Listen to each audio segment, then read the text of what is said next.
I am very excited for this match of StarCraft 2. So last week, when this game was played, somebody posted a highlight clip to the StarCraft 2 subreddit with the ending of this game. And I don't want to spoil it for you, but it's absolutely spectacular. I'm very excited to find out exactly what ended up going down between these two.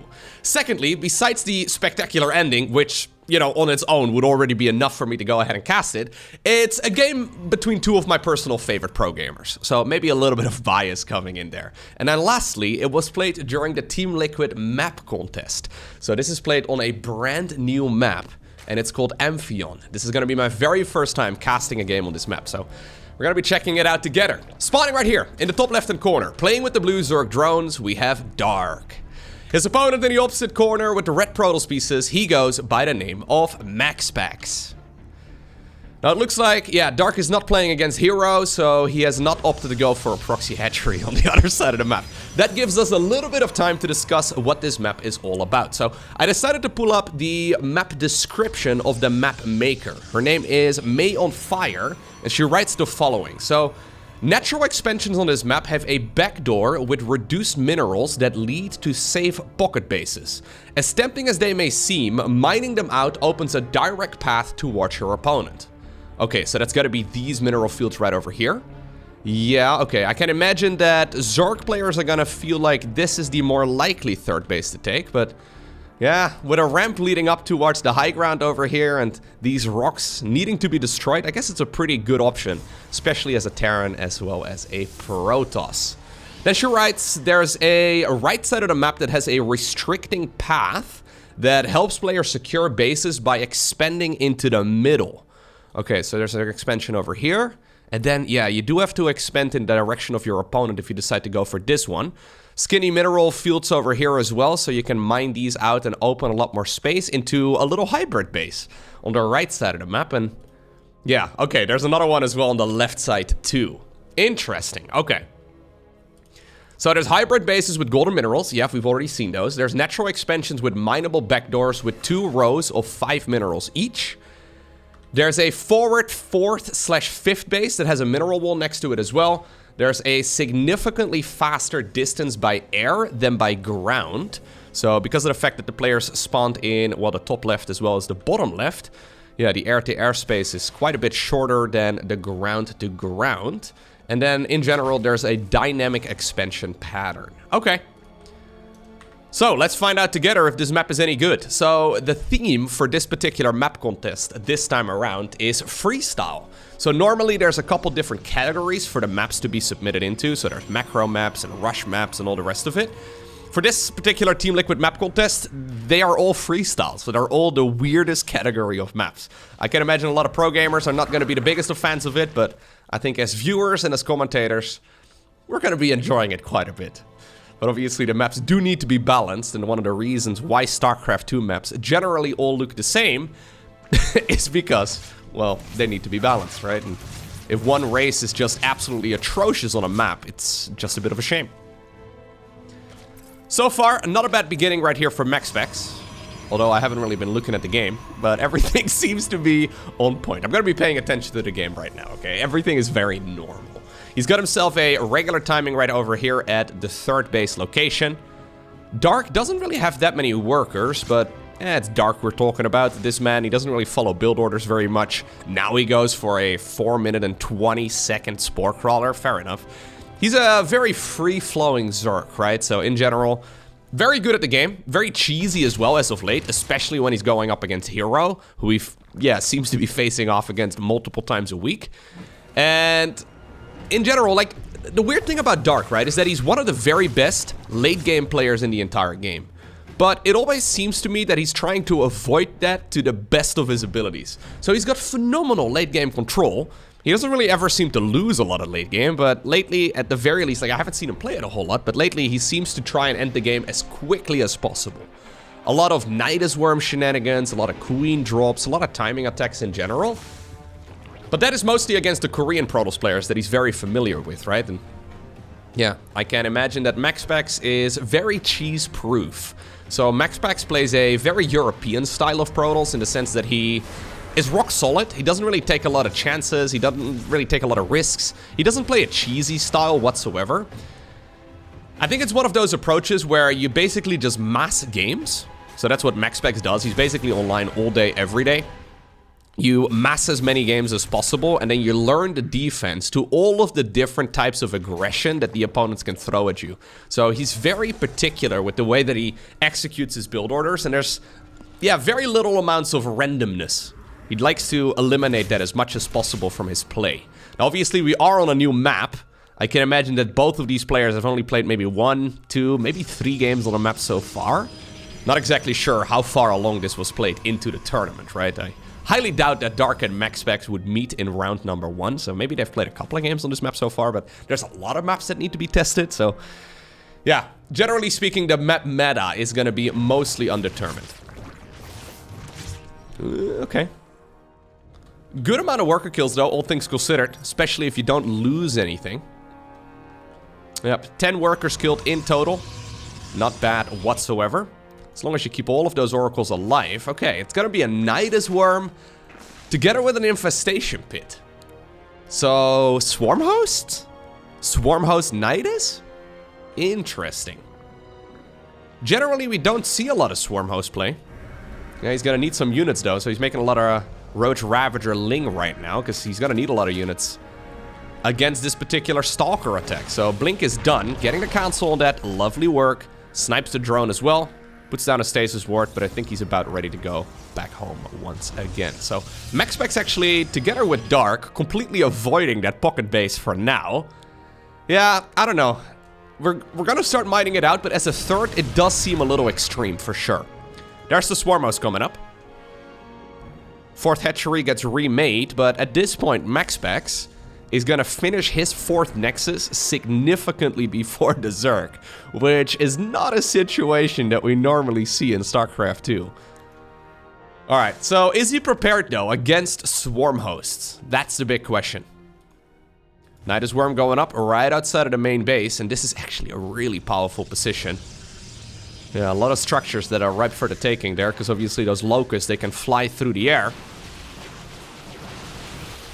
Okay, nice little bit of control. This choke point over here is actually amazing. Yeah, it makes it very difficult for Zerglings to chase. There's the Swarm Host. Locust, deploy! We have a couple more. There you go. This will be the first time that Mr. MaxPax finds out about it. Another Nidus Worm going up on the right side of the map. What are we gonna target? The upgrades. Yeah, it makes a lot of sense. Alright, that Forge is super dead. Now anything else is a bonus. So this takes a lot of the momentum out of MaxPax's style, right? This takes the wind out of his sails, because generally speaking, a lot of the Protoss timing attacks, they are based around upgrades. So you finish upgrades, so in this particular case, it would have been charged together with the +2. You finish upgrades, you go for an attack, but not really an option anymore at this point. So instead, it's gonna force MaxPax to play very defensively. Now, he did catch the Nidus Worm over here on the right side of the map. That's nice. Maybe a little bit too predictable right there by Dark, because you pretty much always go for one Nidus on the left and then another Nidus on the right, right? And where exactly are you gonna position them? This is another beautiful position for Swarm Host. Look at that. That base is in so much trouble. I think you could actually yeah, you could probably target the Nexus itself, but it's very risky. Locust DPS is actually kind of absurd, so look at the amount of damage being done right here. Battery overcharge keeping a bunch of Stalkers alive, but that dealt more damage than the Zerglings and the Roaches have done so far. Prism in the top right-hand corner. We have an instant transition, by the way, towards the... what are they called? Colossi, there you go. Sorry guys, I've only been casting this game for now, well, nearly 14 years. Maybe I've not been casting every single day, but... I've been casting this game for a short amount of time at the very least. You can't expect me to be aware of all of the unit names yet. The Colossus is coming up right now, and that's going to be a really helpful transition against Locusts that have landed. Okay. MaxPax taking a page out of Hero's book, regardless of Hero being, well, not in this game, but super annoying. There are, yeah, quite a few photon cannons set up, though. Did the Prism fall? I'm going to back up for just a second. Yep, Prism must have fallen here. Uncharacteristic mistake. Normally, actually, MaxPax is very good at keeping that alive. So this is while those Zerglings are running in. So maybe the Zerglings themselves won't do a lot of damage, but the Prism does end up going down. And that is gonna slow down MaxPax even more. Now the Locust, yeah, they're just here to be as obnoxious as possible. Zerglings in the main base still running around. Ultimately though, this is a transition. Ooh, they tried jumping it! No. Colossus is not gonna fall. Will the Nexus fall? Look at that, even with a battery overcharge! Okay, it will stay alive, but that was really close. It's a transition towards Lurkers here from Dark. Lurker Viper would be excellent on the back of this. So this is sort of like that style that we saw Scarlet play recently. Where Scarlet just... yeah, she did all of this as well, what Dark is doing, but then she didn't really make the transition towards Vipers. I'm assuming we will be seeing Dark play Vipers, but only time will tell. He doesn't have infinite amounts of gas here, because he's got to get a lot of upgrades, but I think right about right now would be a good time to go ahead and at the very least consider adding on a couple of Vipers. Problem is, if Dark doesn't, MaxPax's maxed out army is gonna hit like a truck. There's still a lot of supply caught up in those swarm hosts, and swarm hosts are very supply inefficient, so yeah, it's a very bloated amount of Zerg supply at the moment. Okay. Pocket base being acquired right here by MaxPax. Interestingly enough, he didn't mine out the mineral wall at all, so he decided to go around the corner and then around the corner once again. So May on fire. She anticipated this being the pocket base that Zerg players and Protoss players would take in the earlier stages of the game. But both Dark and MaxPax looked at it once, and I guess I looked at it once too. Yeah, not really what you want to be doing here. Anyhow. Nice flank right here by MaxPax though, catching a lot of those roaches for essentially free. 27 drones coming up for Dark. Did I just see that correctly? I think he just made like, yeah, almost 30 workers all at the same time. So, am I mistaken? Did I just hallucinate? I feel like I saw a ton of... yeah, no, I saw the tail end of it on the production tab. So, he made 27 workers all at the same time. That is kind of ridiculous. He's still not at a very high amount of workers though, all things considered. MaxPax, by the way, pretty worker heavy, yeah. So maybe watching some of those Reynor games has been inspiring, or after seeing him go for mass upgrades and mass workers, albeit the slightly more reasonable version of it. Double Stargate on the back of this together with a fleet beacon right now as well for the Protoss. Okay. Yeah, it's difficult to push into a lurker-based army with ground units. So somebody like Harstem, he would be going into mass immortal production against this lurker style. At the very least, that seems what he does most of the time. But it's clear that most other Protoss players just don't agree with that. Albeit, yeah, I'm pretty impressed actually with the way that Harstem has been playing StarCraft 2 as of late. That ground-based army certainly seems to catch a lot of Zerg players off guard. Anyways, MaxPax slowing down the game, at least as far as the tech goes, but he's being very aggressive here with the amount of units that he's throwing at the opponent, dealing a tremendous amount of damage here to Dark, who's scrambling around as many of his units as possible to try and defend, but he just doesn't have that much. Yeah, it's that weird moment when you have 13 swarm hosts, all you really have is just a bunch of Hydras and a bunch of Lurkers, but that's it. So MaxPax really abusing that amount of Zerg units that's available right now by running all around the map. So technically speaking, I think it should have been the Zerg player that had that map control with the Nidus Worm, but beautiful gameplay right here by MaxPax, showing us that despite all of the aggression from the Zerg, you can still be pretty aggro as well as a Protoss. Tempests are coming out. And these are really strong units against that ground-based Zerg army. Hydras are not very good when it comes to fighting air units. So obviously they do have an anti-air attack, but there's a lot of good counters that Protoss has against Hydras in particular. So usually what you do as a Zerg is transition towards Corruptors. But at this point we don't yet have Vipers, we don't yet have a Spire. So Dark, yeah, he's prepared against the ground-based Protoss army, but that's not what he's playing against.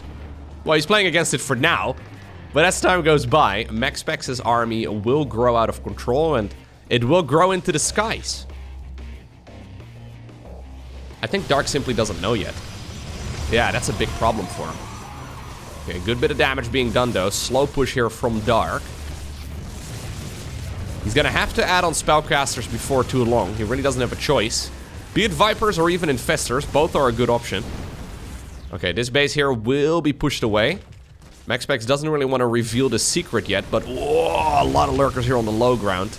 Okay, now the Tempests do have to show themselves. Same for that carrier.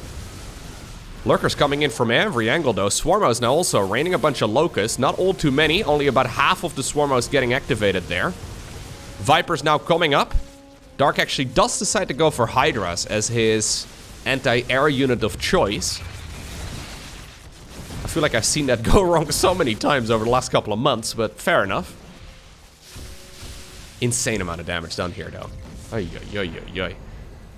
Always that counter-attack, right, from MaxPax. He's under so much pressure at home, but then he still sends a bunch of zealots towards the other side of the map. MaxPax doubling down on the amount of carriers that he's producing. So that was an insane fight. 45 probes have gone down. 49 in total in this game. 30 drones as well. So income-wise, yeah, look at that. Dark immediately going up the roller coaster here. Takes a massive lead. The problem is he needs to address that Skytle's army. And at this point, he's not quite there yet. Oh, we're gonna need a little bit of detection. Okay, there you go. There's an observer in the mix here.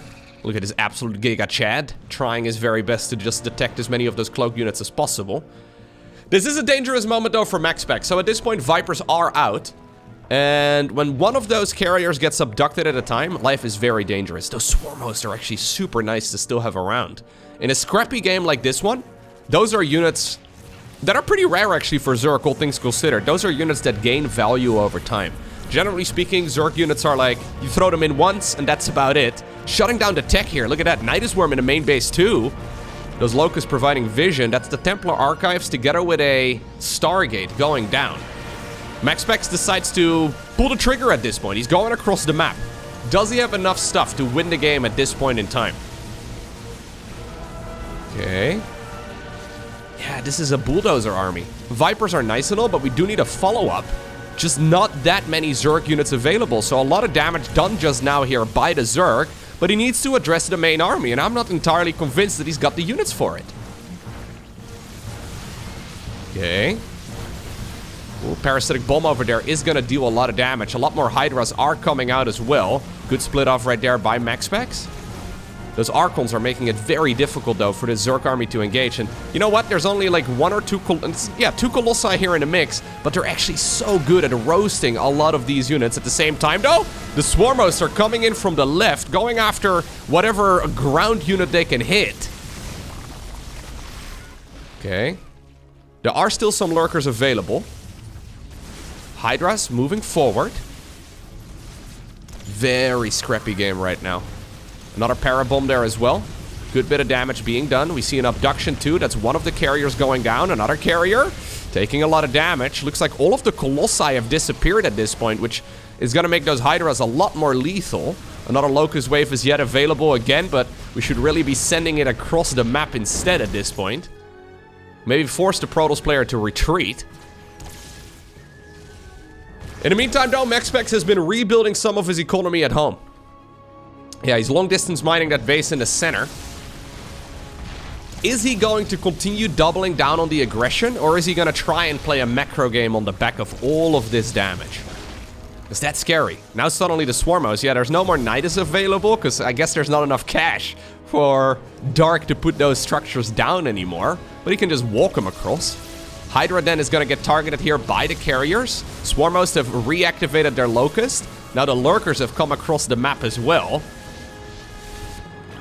Okay, another Parasitic Bomb right there. Viper ends up getting sniped. Leftover probes together with an Archon going across the map. So much damage being done on both sides of the map. I like what MaxPax is doing here, though, because he just doesn't have... Dark, that is, he just doesn't have an answer against these flying units. So as long as MaxPax can reproduce any lost interceptors, so they're 15 minerals each, as long as he can replace them, I think it's all good.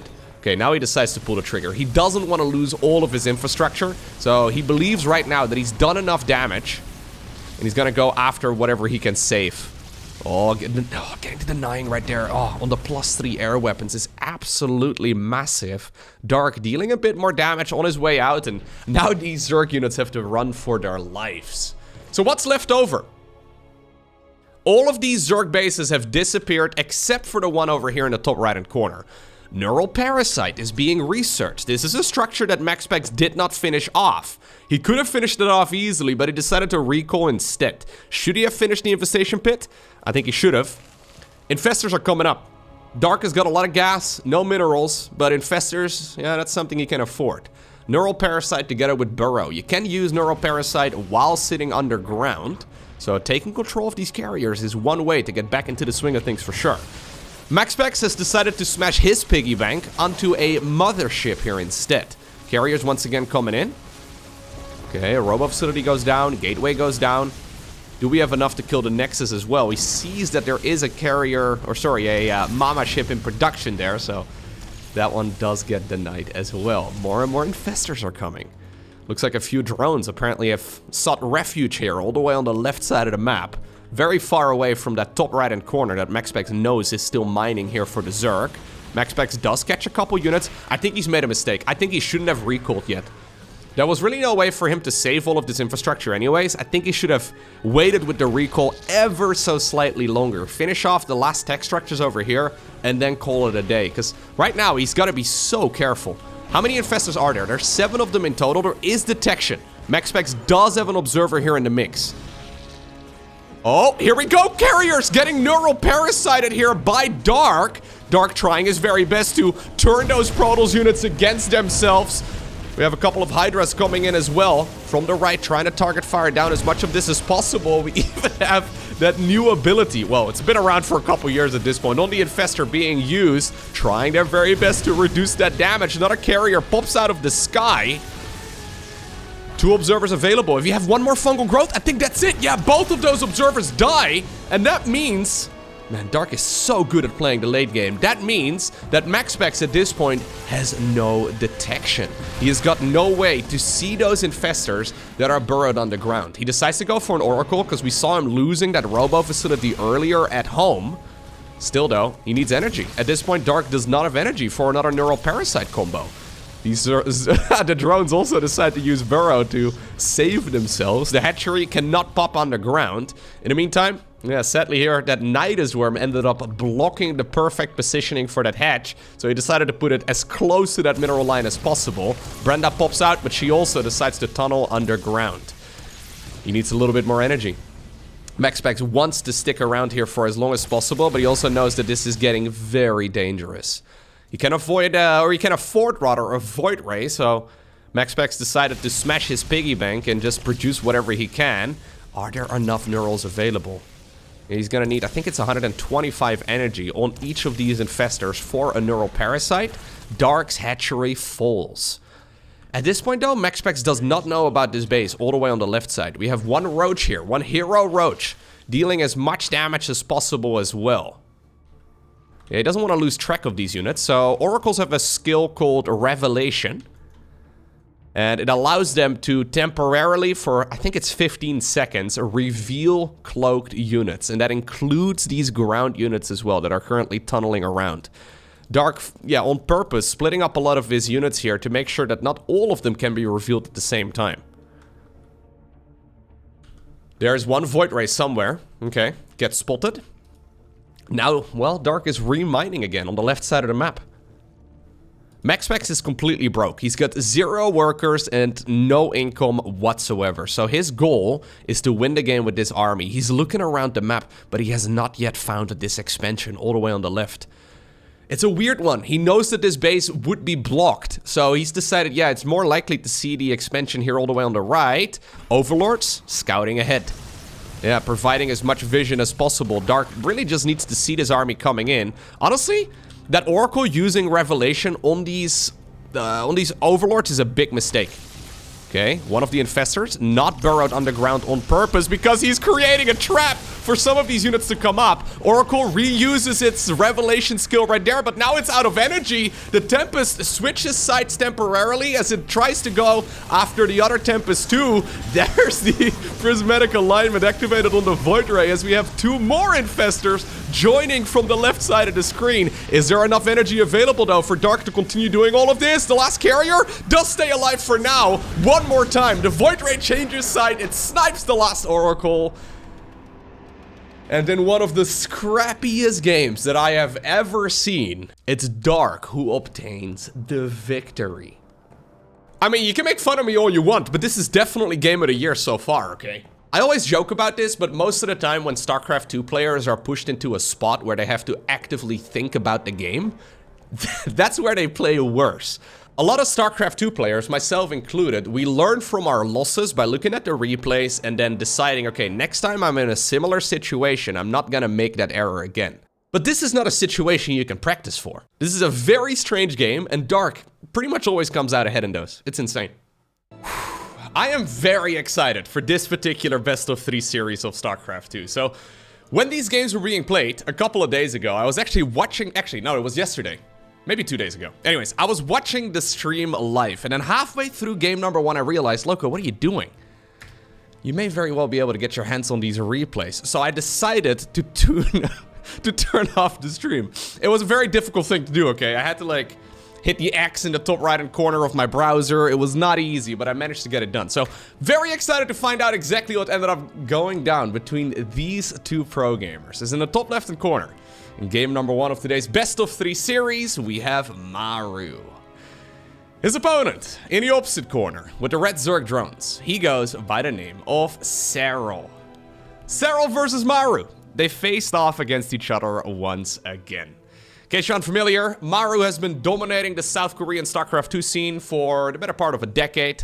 Serral maybe not quite as long, but he has been dominating the StarCraft 2 scene outside of South Korea for quite a few years at this point as well. And interestingly enough, historically, they haven't really played against each other all too often. So whenever they do, I'm always very excited for it. And you know what?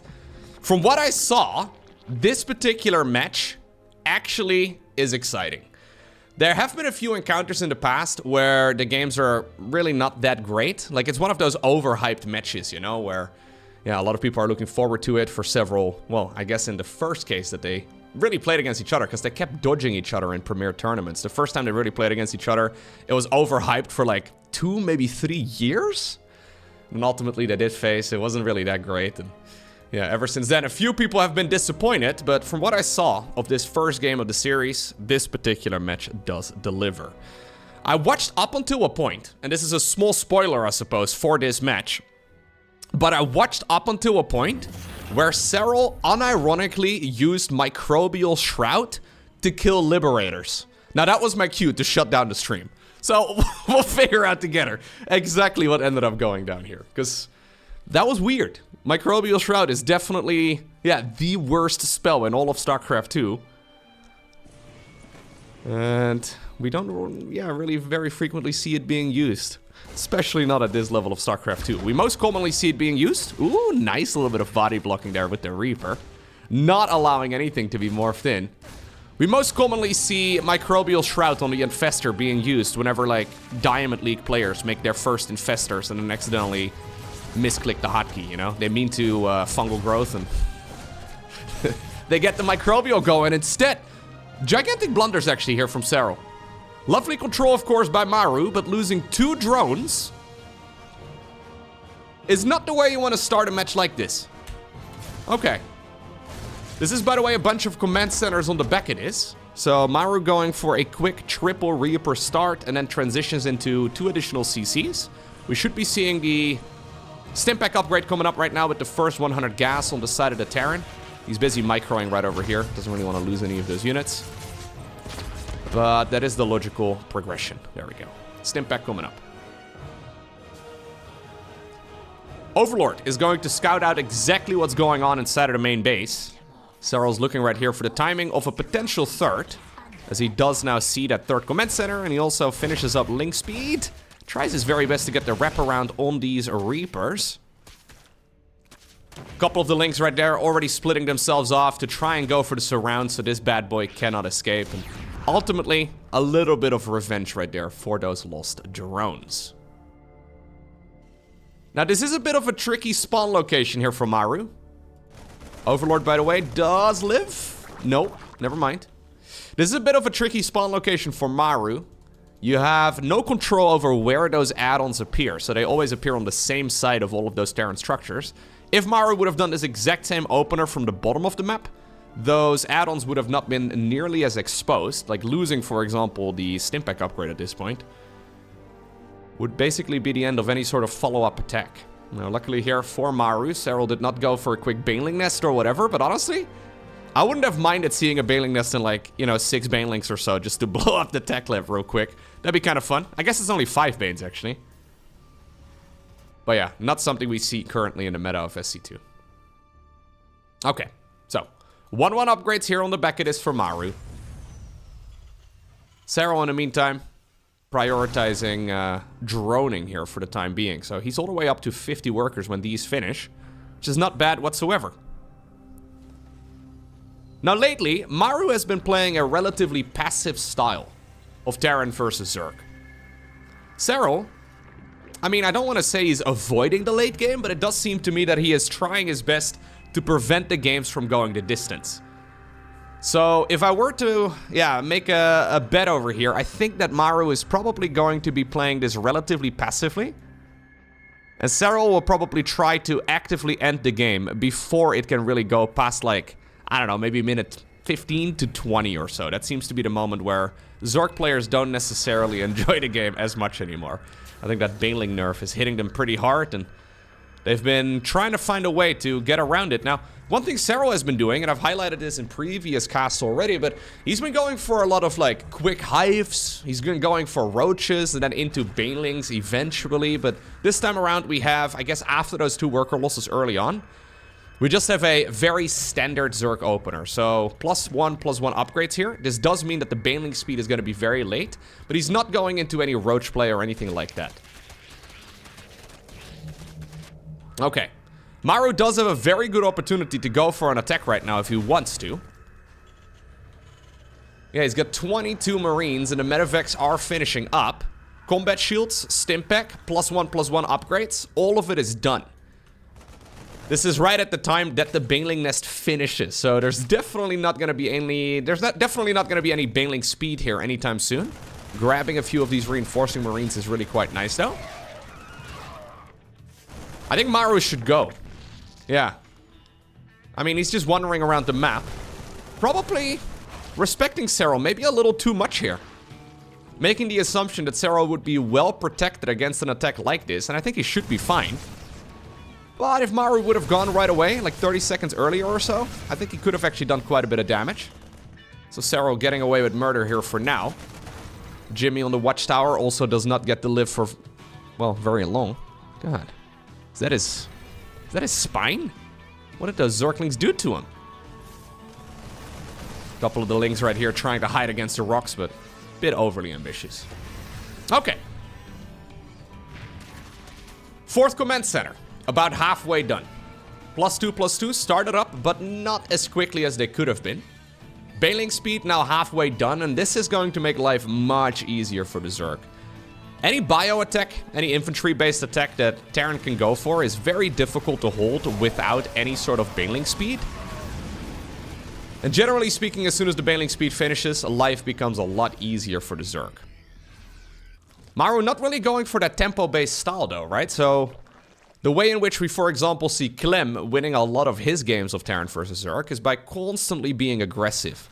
So he will scan on the left side, kill a bunch of creep tumors, scan on the right side, kill a bunch of creep tumors, and then eventually try to outspeed the opponent, right? Now, Maru is definitely not playing a slow game, as you can see right here with the APM counter.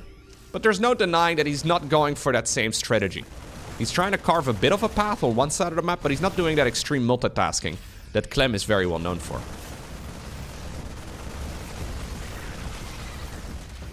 Okay. That Baneling, that Widowmine already died. But on his way out, apparently still managed to take down a bunch of units. 4th command center is also not going to be denied by the Zerg. So, Yeah, Maru playing this safely, right? Not really taking a whole lot of risks. The problem is, of course, when you go for that extreme multitasking, you can accidentally mess up, right? You can just lose a bunch of your troops for free because you're trying to engage on creep against roly-poly banelings in 2 areas at once. It's very easy to accidentally slip up and lose 30 supply worth of stuff. And Maru doesn't really need to take any of those chances. 4 or 5 SCVs here do fall, but the planetary finishes, and that's really the main goal right here for Maru. Okay. One change we've seen quite a bit in the late game over the last couple of months is we do have now Serral transitioning towards Hydras. No Lurker then or anything like that here, no. One thing we've seen quite a bit is Terrans steering away from that Ghost Mech army. So a lot of Terrans like to stick around on Marines for a lot longer nowadays and mix in a lot of Liberators and Ghosts. It's a very powerful unit composition, but it's a bit different than what we used to see. Now, as long as it's just Hydraling Bane, though, really no reason for Maru to make any Ghosts. Nice detonations. A little bit of friendly fire over there, too, but doing an excellent job just pushing back all of these units, picking up only the Marines there, trying to get those Banelings to detonate on the Marauders. Push on the left side of the map. Yeah, a lot of low HP medevacs. Probably don't want to be too ambitious there. Infestation Pit is going to finish up momentarily. Queen's in the main base, waiting for a potential medevac flyby. Looks like Maru was trying to kill a base in the middle of the map, but there's no expansion taken there just yet. Alright. Excellent movement here by Maru. Lovely work. I guess a lot of Terran players just feel compelled to try and just end the game, you know? Like, they play very aggressively, especially against guys like, for example, Serral. But Maru doesn't really like doing that too much. More than happy to play Serral straight up in a macro match. I think it's an excellent plan. So, here's indeed those starports coming down. That is starport number 2 and 3. Liberators are already building 2 at a time. We've got ourselves the Ghost Academy right now on the production tab too, so that one's relatively late, but then the starports are relatively early. As long as Serral does not show any spellcasters, lurkers, brute lords, ultralisk, any of that sort of stuff, ghosts are nice. He's starting up a couple right now in case it's going to be like a big lurker transition all of a sudden, but you really don't need a lot of ghosts at this point in the game. If it's just Hydraling Bane, why bother with ghosts? Maybe a couple is a nice idea.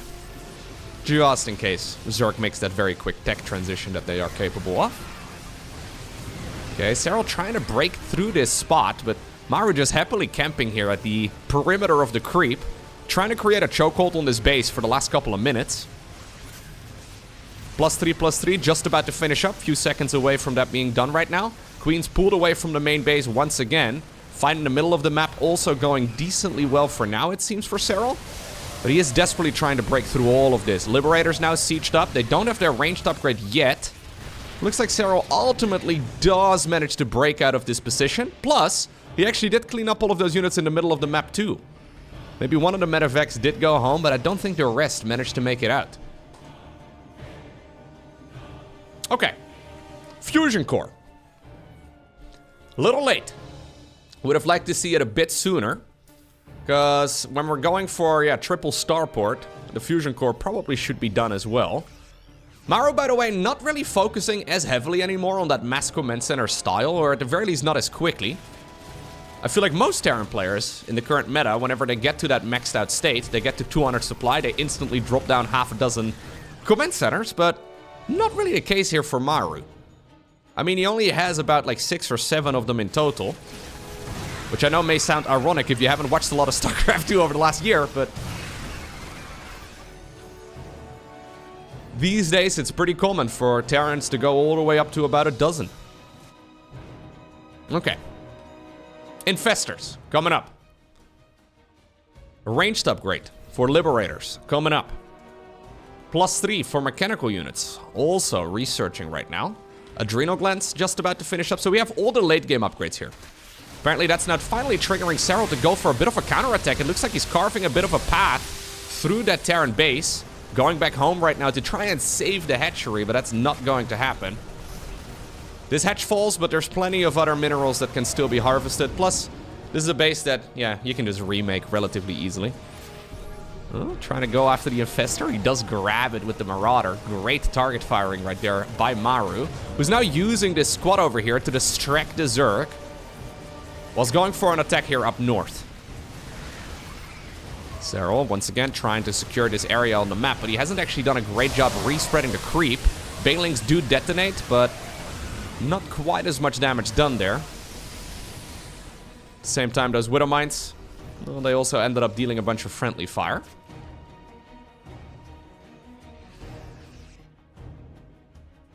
Liberator Ghost. Yeah, now that both Vipers and Infestors are out, it makes sense to try and get some EMPs landed on those units. But you can see that the backbone of the army here is still just a good old Marine. I actually think the Caduceus Reactor would be a great follow-up here too. Now there is an Infestor here. Oh, Fungal Growth! Lovely work right there by Serral. In the meantime, we do have a counter-attack here too with Zerglings that have Adrenal Glands and +2 melee. Serral does break out of this position a second time. He's actually done quite a bit of damage on the other end of the map too. And this is not quite what we see very frequently at the 15-minute mark in the current meta, where Terrans currently are kind of broke, right? Like they don't have a lot of minerals. And then suddenly those orbital comments, they really get into effect, and suddenly Terran has like 4,000 minerals in the bank. This is not Maru committing to that many orbitals. He's got, well, only 4. I think he's making another one over here, but it's really not that many.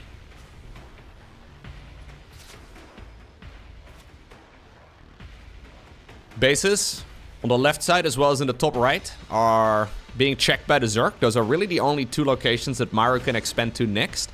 So I guess what Serral is saying is, yo, you can have 5 bases, but I'm never gonna allow you a 6th. Like, I'm gonna take as many bases as I can take, but I'm gonna use my mobility here to, yeah, make sure that you can't take any expansion past number 5.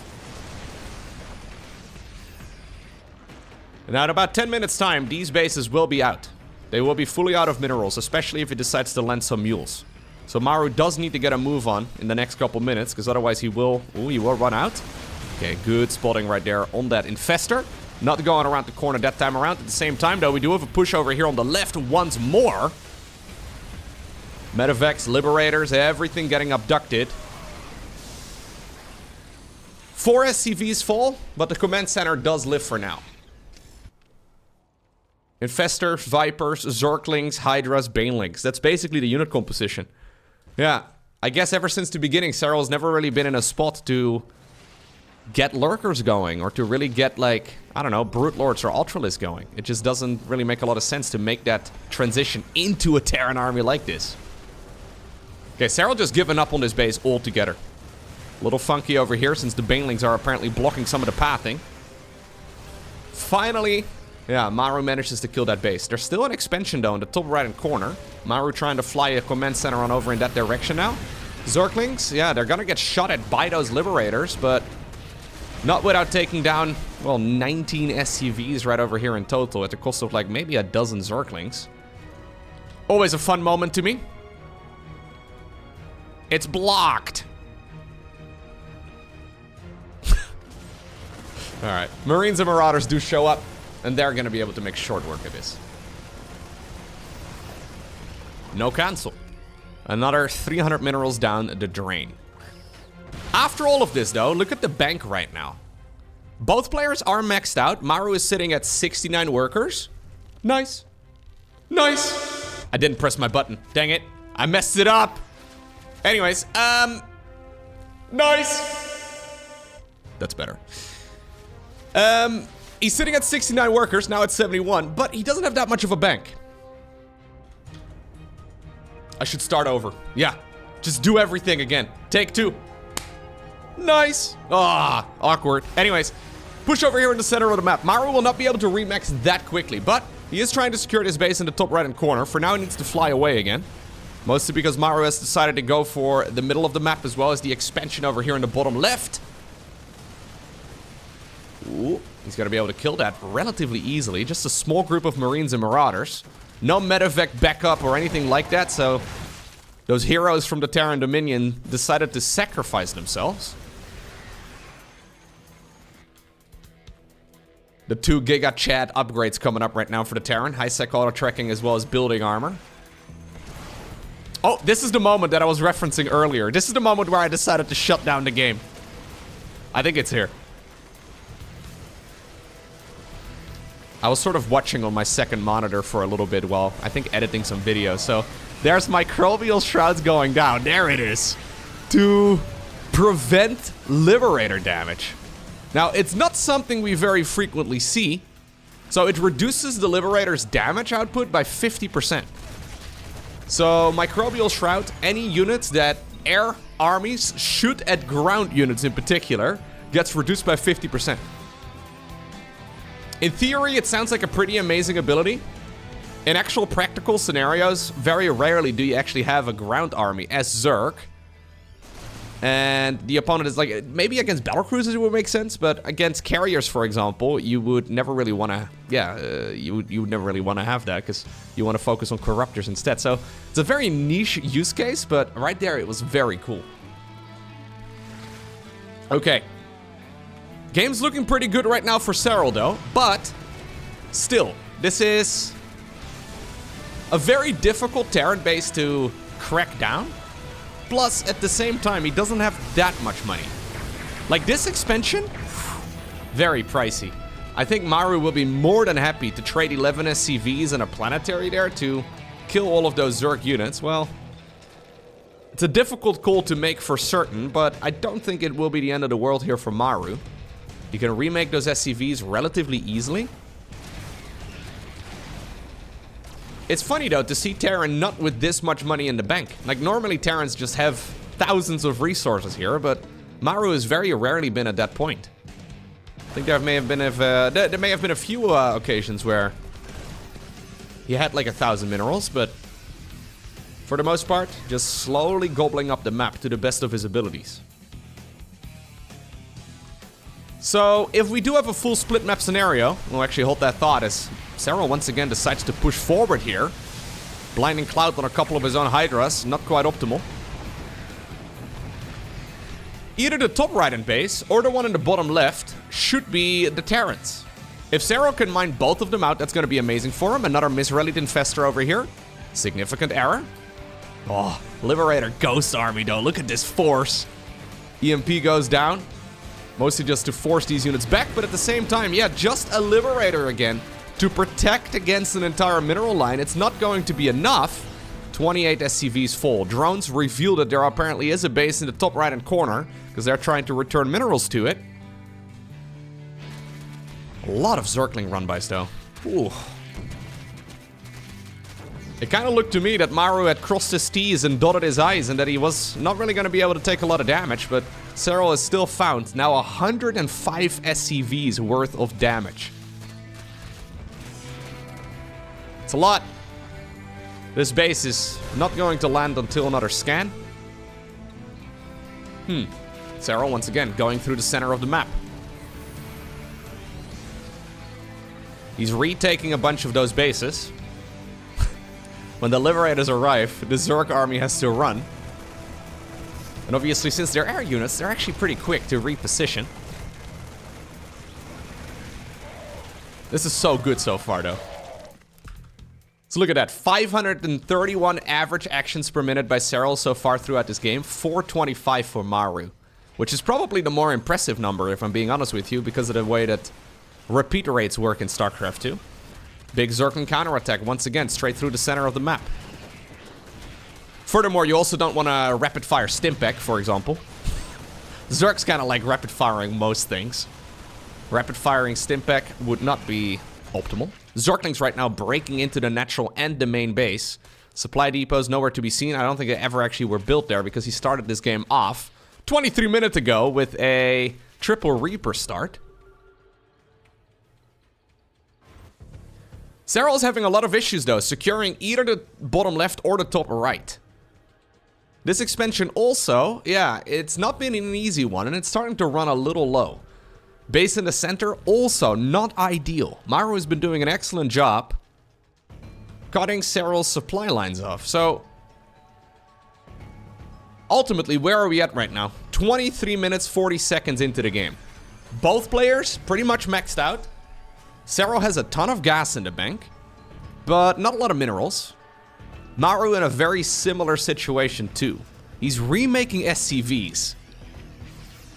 When you're still making SCVs at minute 24, you know that something has been very action-packed.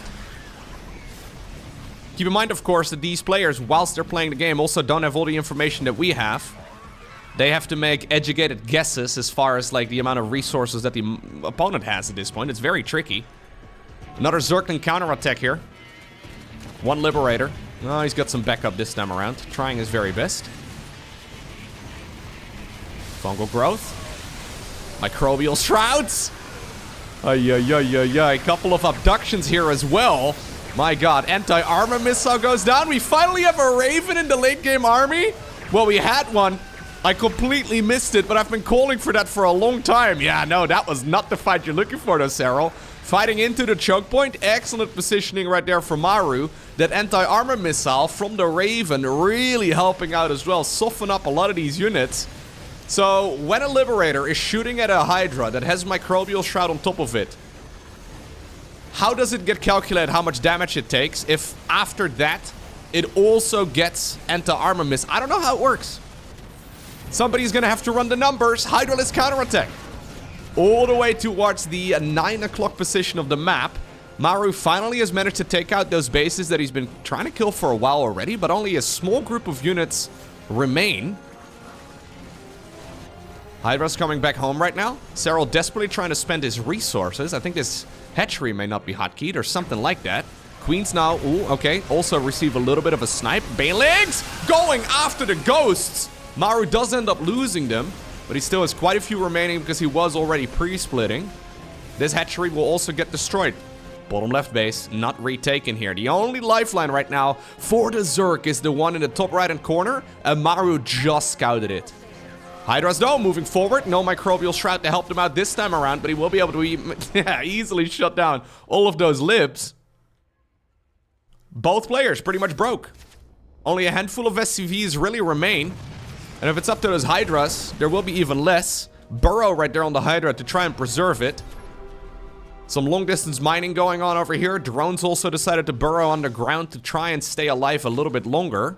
Liberators going towards what seems to be the main base, but there's really nothing for them to kill there.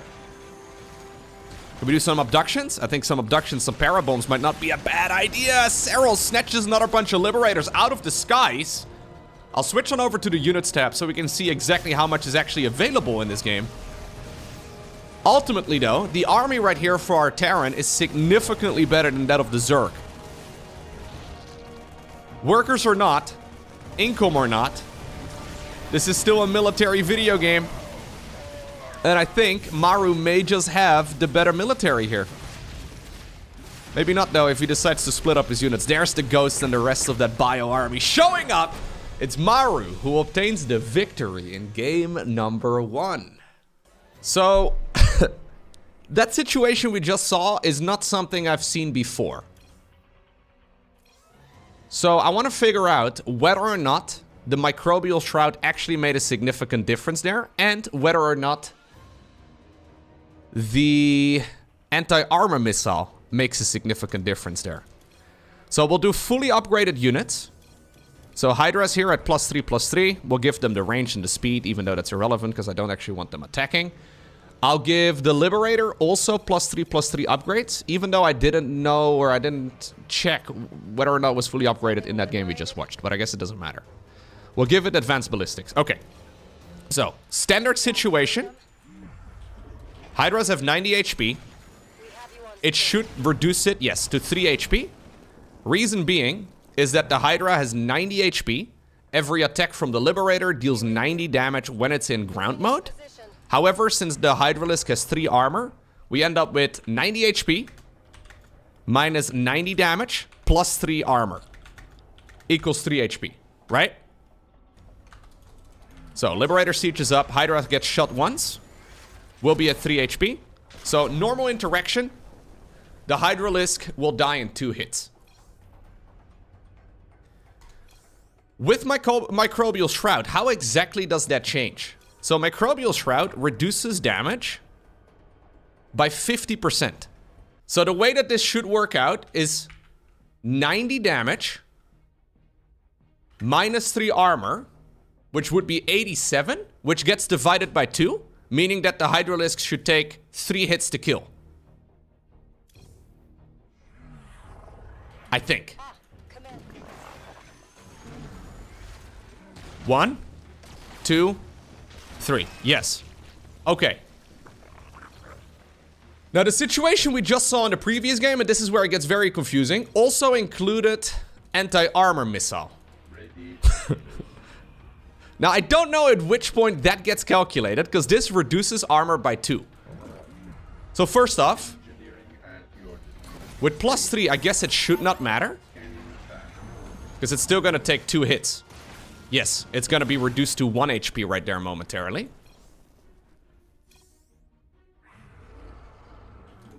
Now we're going to do anti-armor missile and Microbial Shroud.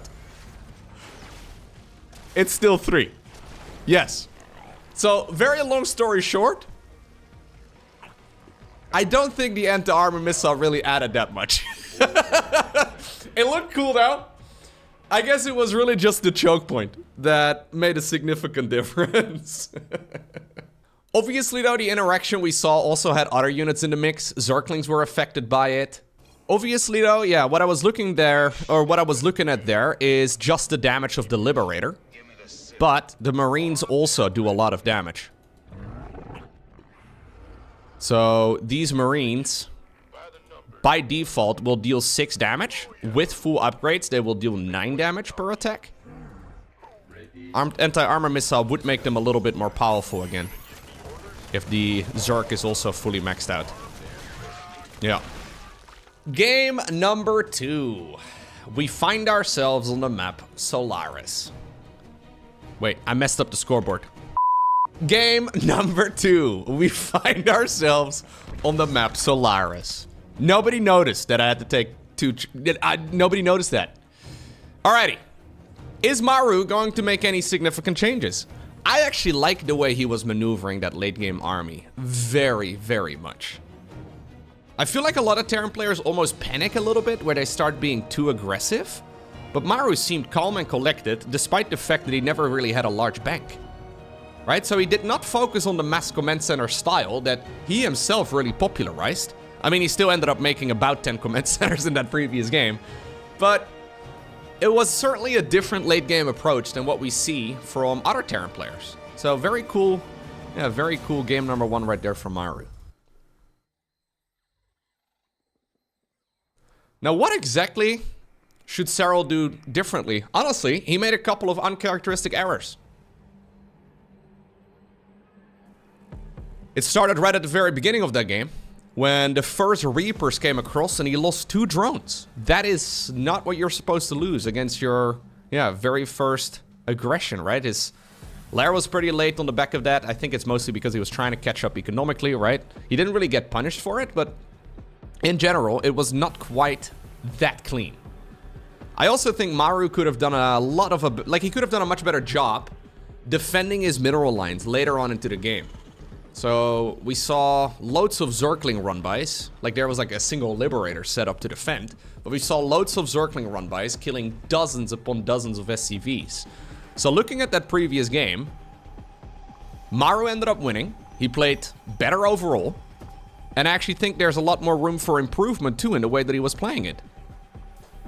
So ultimately, Serral just needs to tidy up a little bit and, try to do the same thing, but better. Which is the worst situation to be in as a StarCraft player.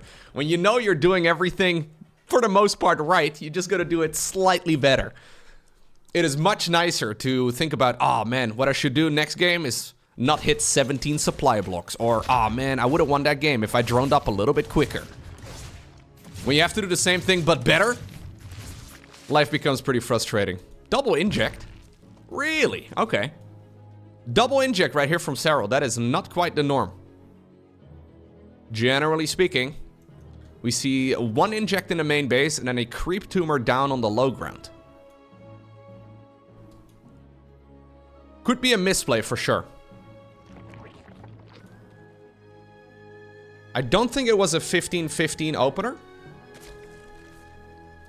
Either way, it's not a huge deal, but he definitely needs to get some creep tumors going here momentarily. The advantage, obviously, of having... Yeah, look at this. So he's got a lot of larvae right now just chilling. He doesn't have the money here to spend it. The advantage, of course, though, is that you can ultimately make a few more drones at this point in the game, but all these follow-up pushes when your first tumor either is late or gets denied, they're just a little bit trickier to hold. Starport coming up. Third command center, finishing at a appropriate time. Will we be seeing a tech lab? Not yet. Yeah, is Serral really the type of guy to go for a roach push after losing game number 1? Not really. Maru has a little bit of wiggle room right now in this particular series, so a Liberator should be safe. I mean, this is risky against a roach Zergling flood.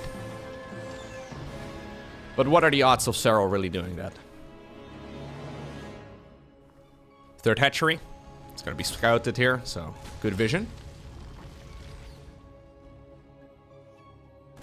For a little bit, Maru did seem a bit out of it. Obviously, he's been really good for a really long time, as we do have a big Zergling flood, by the way. It's a lot of links. Now, finally, drones are coming up. Serral taking a page out of Darkspook? This is like an odd amount of Zerglings. Well, it's an even amount of Zerglings, but it's odd to see this many Zerglings at this point in the game.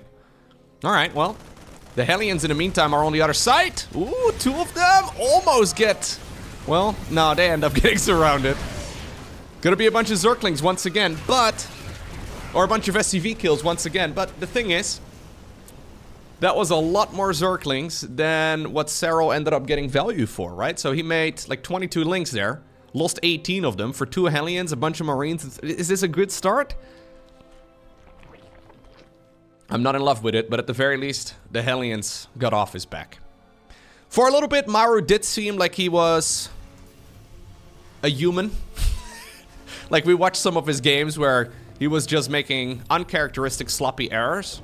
Still very good, of course, but not quite to his previous level or up to his, well, own established standard.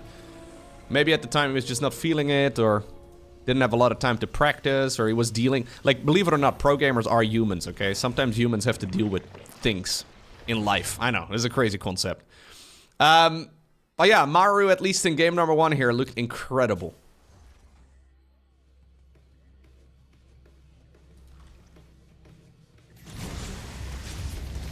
Moving onwards.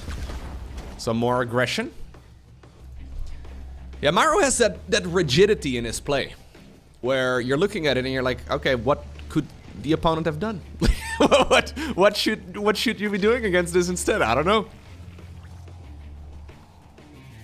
But he's never really in a hurry.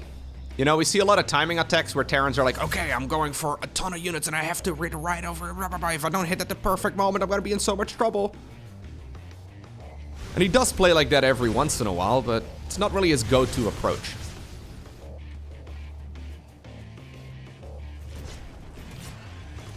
The Liberator.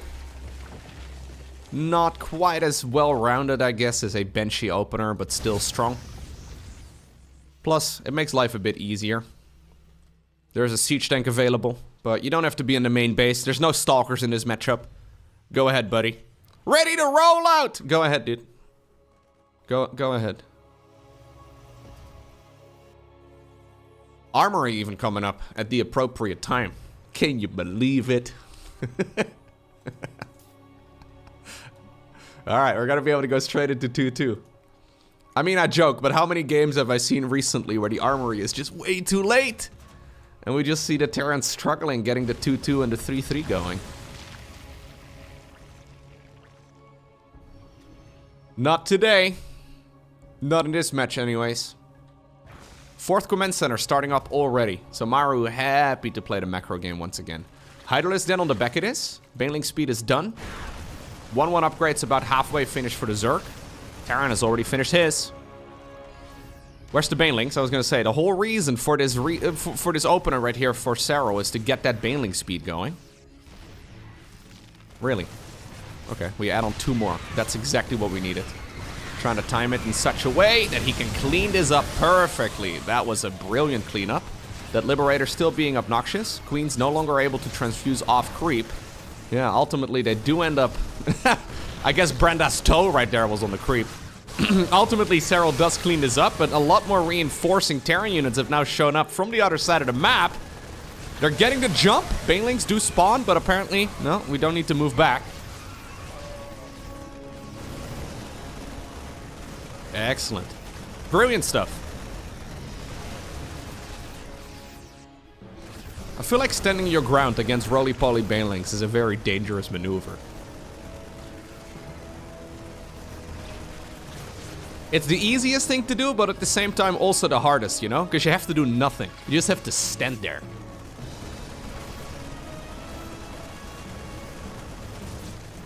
Trying to push forward. Creep tumors. Getting sniped in the middle of the map. +2 started up on the back of this too, but honestly, it's looking like Maru will not even need it.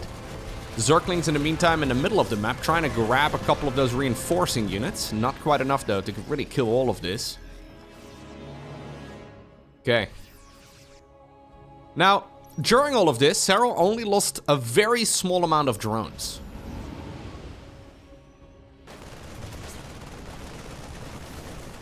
There is another base as well in the middle of the map with the rich Vespian geyser.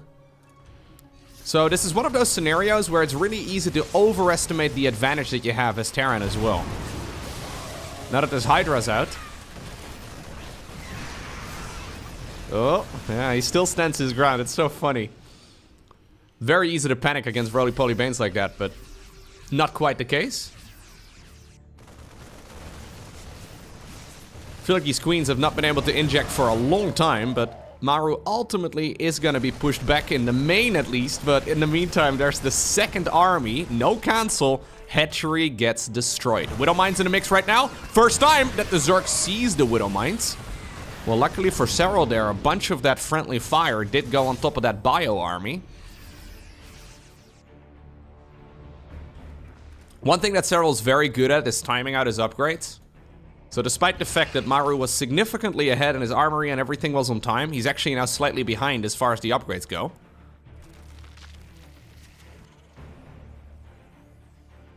Serral doing a little bit of that free solo climbing over here, you know, where he's currently holding onto the rocks by just his teeth. But he's still holding on, and he's still making opportunities for himself. But this is not looking good for him.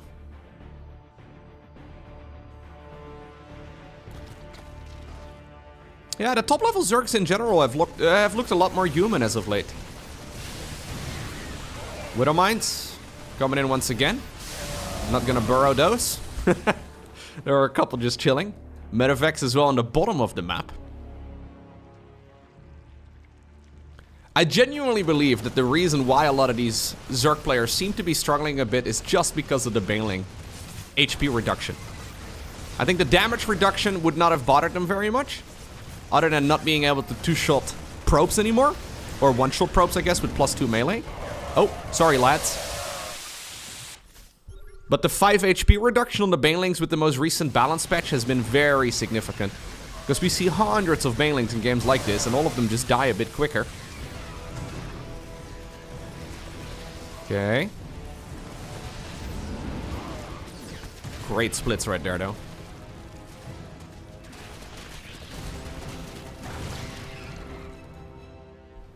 Okay. Ghosts. Already hitting the battlefield. Notice that Serral is not really switching into anything else. Yeah, this is just to try and shut down spellcasters.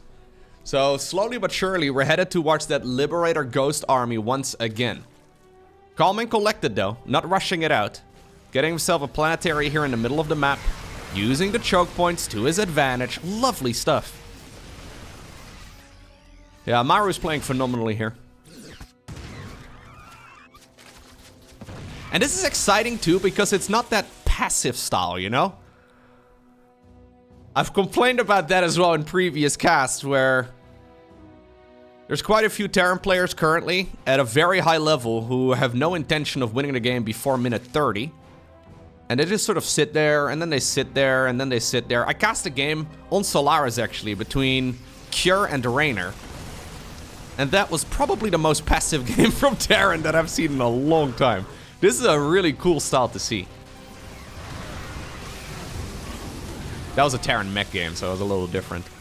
As Maru once again gets shut down over here in the top left, but he's getting some work done over at the bottom of the map.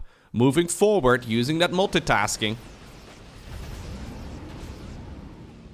Both players getting up to, well, 400 plus actions per minute. Look at that. Beautiful. Beautiful. That fungal?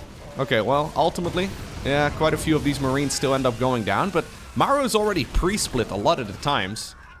So it's not like we really see that much going down here. Infestors also did lose 1 range on their fungal growth, which may also be a reason why we see a lot more Infestors getting taken down like that. Oh, good abductions here.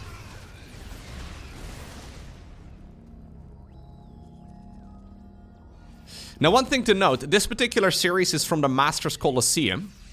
It's a tournament organized by the Chinese StarCraft 2 organizers, SC-Boy. I think it's like $44,000 on the line. It's very significant. Plus, in early February, there is IEM Katowice, which is like $500,000 in tournament earnings, right? So you can bet your ass that these players will be practicing hard to try and get just a little slice of that prize money, if possible, right? Preferably the biggest slice, if they have any say in the matter. Okay, pushing forward once again. Serral trying to create a sandwich right here on this Terran army. So many ghosts in the mix though, and ghosts deal 20 damage right here to those Hydras. Since they are light units, yeah, Hydras by themselves don't really do that much. Fusion cores coming up.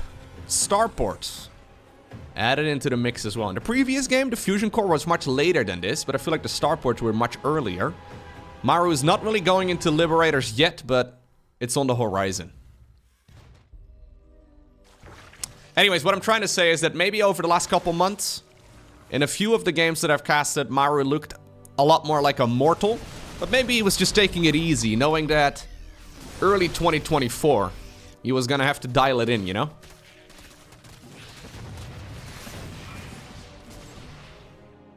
If you don't have a tournament on the horizon, or you know it's still several months away, may as well take it easy. And obviously, whenever there are any Maru games that I can cast, I will usually go ahead and check them out, because there's not that many in the first place, so maybe I just happened to catch him while he was just not playing that much. I mean, I'm just thinking out loud here, obviously. I don't really know. Alright, we're once again trying to go for the lucky fungal growth strategy, but missile turret set up over here. That's a detector. He should see that. Unless... Ooh, okay. Well, that's a misplay. Significant error right there by Serral. I mean, obviously he's playing fast, but he might need to play a little bit quicker still. Once again, though, this army... Oh, the Infestor. Oh, if it would have been able to land a fungal there, it could have been massive. Liberators get abducted. Fungal! That Infestor could have fungled a little bit, yeah, a little bit earlier, I think, if it would have stepped forward. But Maru manages to backpedal, get back to safety. Now we are going for the command centers, though. So maybe in the previous game, we didn't rush them out as quickly. How many are we on right now? 5? Yeah, with a bunch more. +3 coming up. High-sec auto-tracking, building armor, all of it is finishing. We have a similar situation as what we saw on Hard Lead. Maru trying to land a command center on top of that hatchery. Not going to happen. Oh, quite a few ghosts, though. Get caught over there. Maru backing up once again to the safety of the high ground. God, these guys are so quick. Banelings. Serral has got some wiggle room here. Yep, he's got some money. Planetary goes down. EMPing his own Liberators. That's the strategy.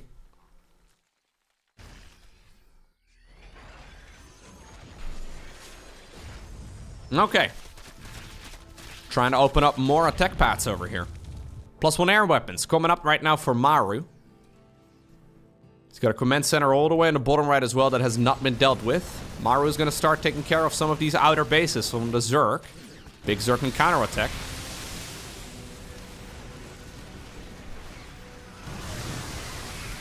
Okay. Yeah, these Zergling counterattacks are lethal. So the previous game we saw over 100 SCVs going down to random Zergling timings. Or not even timings, just random Zergling pushes.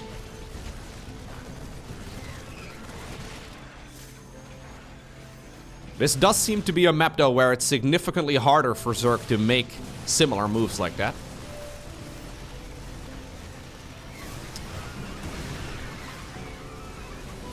Another thing that's lacking though here for Serral, as he once again is starting to kill a lot of SCVs. I say that. Backing up to the planetary. There's not a lot of creep. Like, there are some tumors. I would love to see those spreading around. Obviously, that's just an APM limitation, which sounds hilarious, because the man's playing at, well, 529-ish average actions per minute over the course of this match. So basically what I'm saying is that 10 buttons a second, yeah, we need to see 12. Now, StarCraft 2 is obviously a game of priorities, but you can tell that there's always still more to do, right? Even when you're playing this quick. It's all about prioritizing what you want to be doing now. And Serral apparently believes that this is the moment for him to try and overwhelm this Terran army. He does know about that base. Now, I'm sorry, Mr. Liberator, but the detectors are just about to pop out. It's gonna be painful. And... oh, well, the Liberators apparently decided to unsiege. Yep, okay. Well, that does nothing, but it looks cool.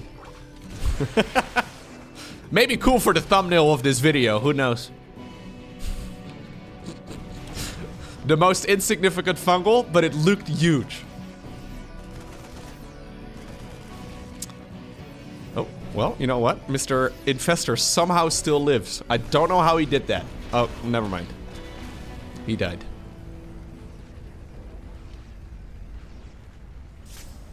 Oh yeah, I think about thumbnails all the time. Anyways, that's the little image, right? That you click on if you want to watch a YouTube video. It can be kind of difficult, guys, to come up with spicy thumbnails. Dude, the Liberator count is getting out of control again. Yeah, we're up to 12. 12 Liberators, 15 Ghosts. Now, what do you do to counter this army? Right? There's a lot of choke points on this map, so I don't really see a good opportunity here for Serral to fight this with Hydraling Bane Viper. Corruptors aren't really an option. Hydras seem mediocre at best. Like, all of this harassment that he's doing is good. He is slowing down the progression here of the Terran. But ultimately, there's really no way around it. Maru is gonna get to his ultimate force. And he is there at this point. His economy is still off the charts. Sure, he's lost a bunch of workers. Sure, he had to replace some of his command centers, but he's got plenty of those. Serral's best opportunity, I believe, at this point, is to try and mine out his entire side of the map plus one additional base. And that was also not easily done on Solaris, as we do have the Banelings trying to roll through. Quite a bit of damage over there. Fungal growth coming in from the side as well. Ghosts end up taking a ton of damage, but they activate their cloaking ability, and there's no detection available anymore. GG. Maru obtains the victory, 2-0. Maru obtains the victory, 2-0 over Serral by absolutely dominating him. It's been over a week since I've last casted a game of StarCraft 2. I had a little trip that I went on, and I of course did prepare YouTube videos in advance. Those have been going up on the channel automatically, but I haven't really seen any games. Now, even though I've been doing this for a very long time, I've been doing this full-time for like, what, 6, maybe 7 years at this point? It's been ages. I still get very excited to check out high-level StarCraft, so here we go. What I've got for you today is a best-of-3 series that is played in the round of 16 of the GSL CODES. That is the most prestigious tournament over in South Korea, which is certainly the most dominant country in this entire game.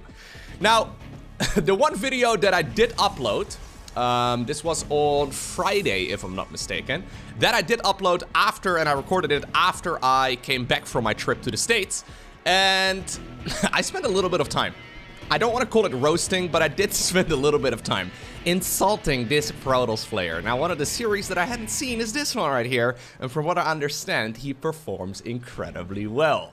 Playing with the red Protoss pieces, we have none other than Stats, one of the legendary Protoss players that we've historically had in the game.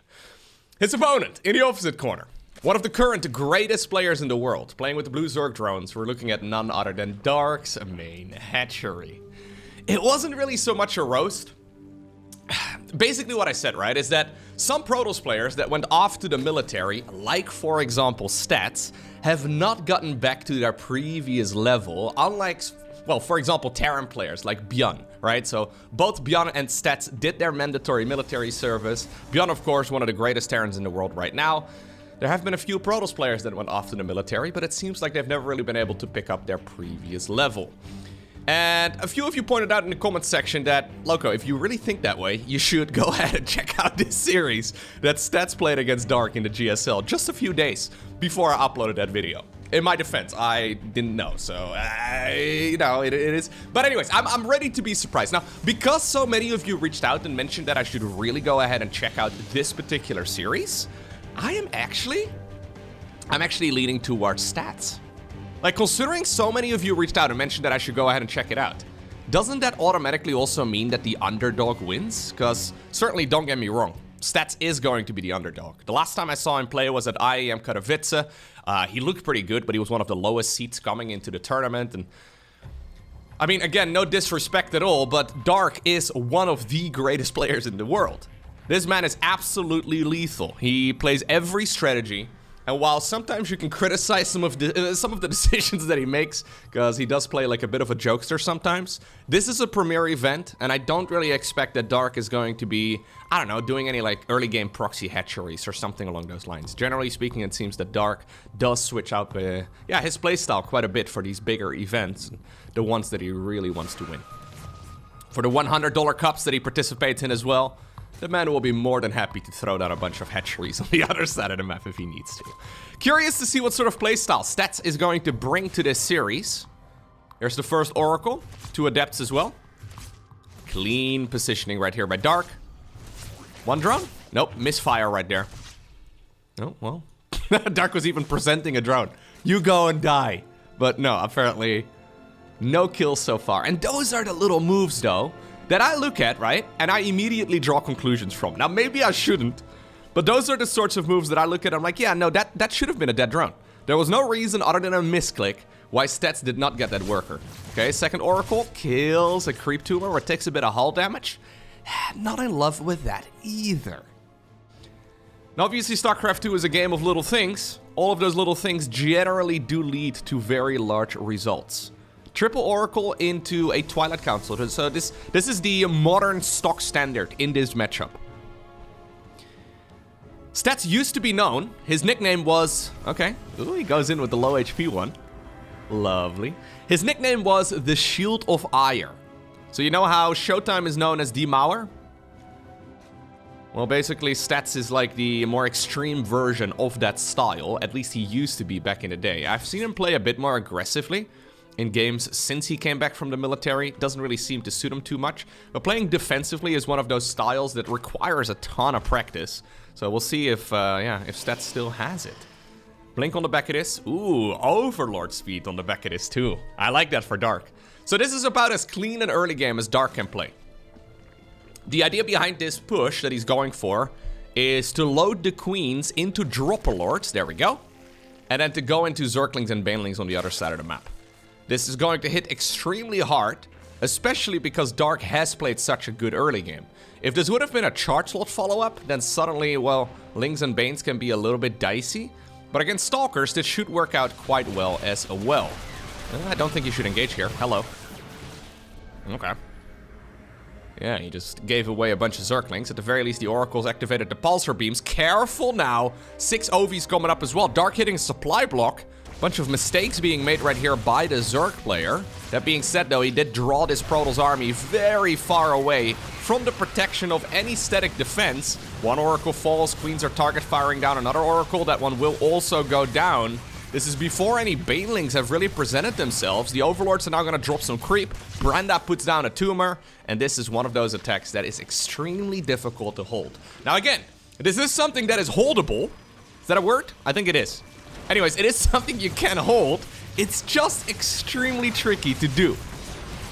Playing defensively in general is just much harder than being the aggressor. Because the margin for error is absolutely tiny. So let's see, does Stats still have it? Queen's moving in, Baneling's morphing in as well. We have a battery overcharge, Stasis wards get triggered. Lovely work right there by Dark, saw exactly what his opponent was going for. Queen gets picked off, good targeting there as well. Keep in mind that these Stalkers do have Blink. Baneling's gone around the back. That's fine though, that's totally fine. That's a very expensive decision right there by our Zerg player. I think Dark at minimum needs to kill this base. Ooh, and so far, nicely done right here by Stats. Even though he did butcher that one click with the Oracle. I know I'm being very critical here. He butchered one click with the Oracle. That was cleanly executed. Dark not really committing to it as hard as he could have. So he decided to fire up a lair and then transition towards the Hydralisks. So we've got ourselves the Hydra range coming up, and yeah, he did make a formidable army. But if you look at the worker count right now, look at this. 47 drones in total versus only, well, 60 probes. Or I guess rather 46. Only 46 drones versus 60 probes. There you go. Guys, I'm rusty. It's been a full week since I've casted a game of StarCraft. I know. This is a skill that you lose right away, okay? It's kind of like playing 1v1 ladder. Have you ever tried not playing 1v1 ladder after playing for like 2 months straight every single day? It's actually the worst. Like, StarCraft 2 is super painful like that. You don't play, like if you consistently play like 10 ladder games a day for months at a time, right? I've done this so many times over the years. You consistently play every single day, put in the work, and then you don't play for like 2 weeks. It feels like I am so incredibly clumsy on the keyboard, it's insane. Apparently casting is much the same way, huh? Somehow 46 becomes a bigger number than 60, at least with the way that you phrased it.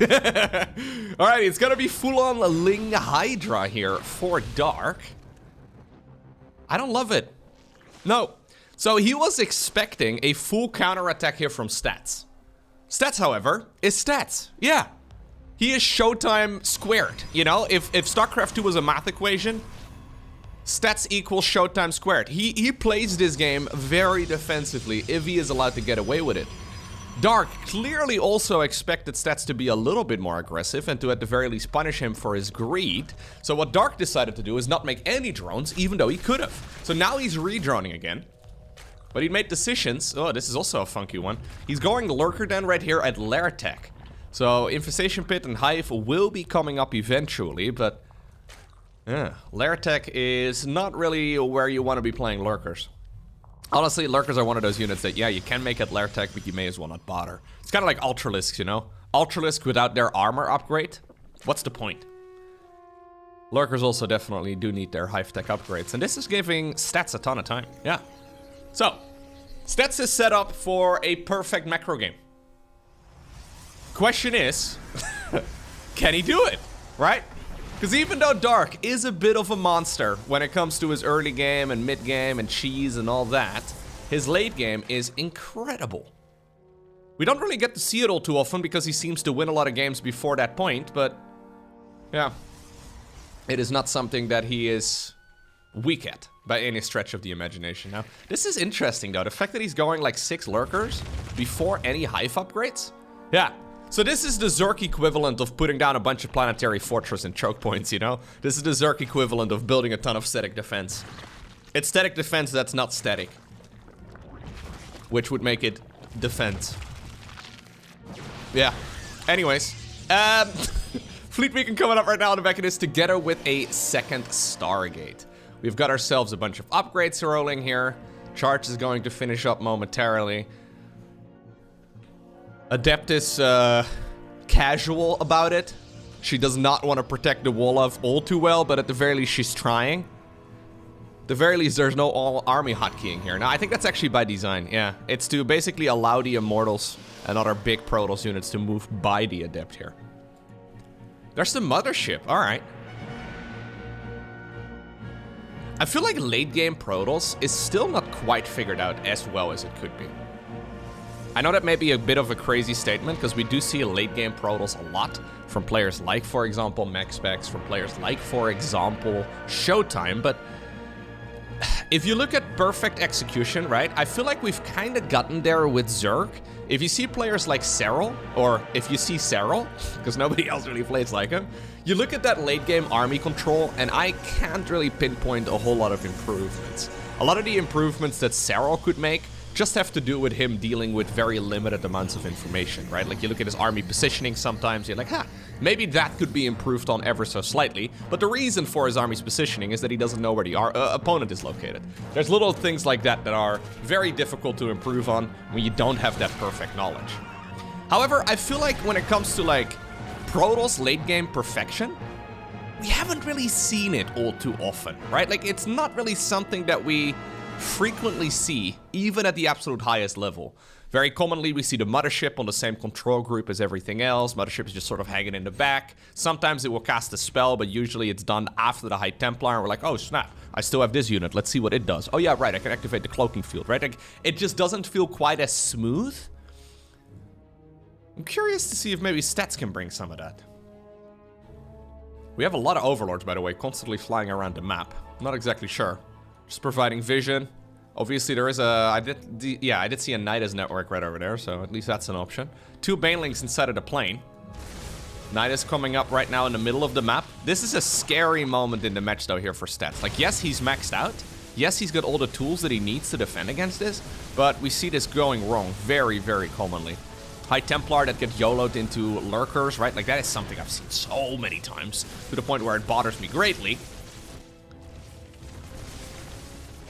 Not losing Templar after Templar would be sweet. Okay, first abductions. There's the Mama ship. Alright. Well. Yeah, that was the mothership, guys. I know, quality commentary. That's why you get to my channel. This is what I'm talking about. Yeah, no, Stats is getting torn apart here. So why did he get torn apart? Well, the High Templar were not positioned properly, and he had no idea where the Zerg army was located, or at the very least, he didn't respect it. Nidus Worm going up in the back. To clarify, the High Templar ability, Feedback, has higher range than Abduction. So in theory, every single time you see an Abduction going down, it's because Zerg was allowed to use the Abduction, right? A Feedback would always get rid of that energy if the High Templar are positioned properly and if those High Templar are within range of those Vipers. But since the Vipers need to be closer to the, well, in this case, the Mothership in order to abduct it, you really just need to know, right? Like, flying around this bit of space with your Mothership basically touching this edge and High Templar never being within range, right? Or like right over here. There's just a bunch of spots on maps where you shouldn't really be positioning your big, slow Protoss units. And yeah, it allowed Dark so much value there. Still not a bad game there, though, for stats, by any stretch of the imagination. There's another abduction. Still no Feedback. High Templar right there, derping in the back. Looks like the push over here, at the very least, was moved away. Okay. Spire coming up on the back of this. So Dark actually intended on winning here with just Hydras? Hydra, Lurker, Viper, Dark? Okay. That's a bit of an old school unit composition in my book. Still very good. But we do have Lurkers on the horizon, because usually when the carrier numbers grow, this is a good engagement, though, for stats. Yeah, does get some nice hits in there. Oh, that's what we want to see. That's what we want to see. Well, not the High Templar dying. That was suboptimal, but... yeah, it's interesting, because there is so much power in the High Templar, right? Like, the High Templar is such a critical unit. In my mind, this Zerg army here is still good without the Vipers, right? It's still good without Infestors, because we don't even have any Infestors at this point.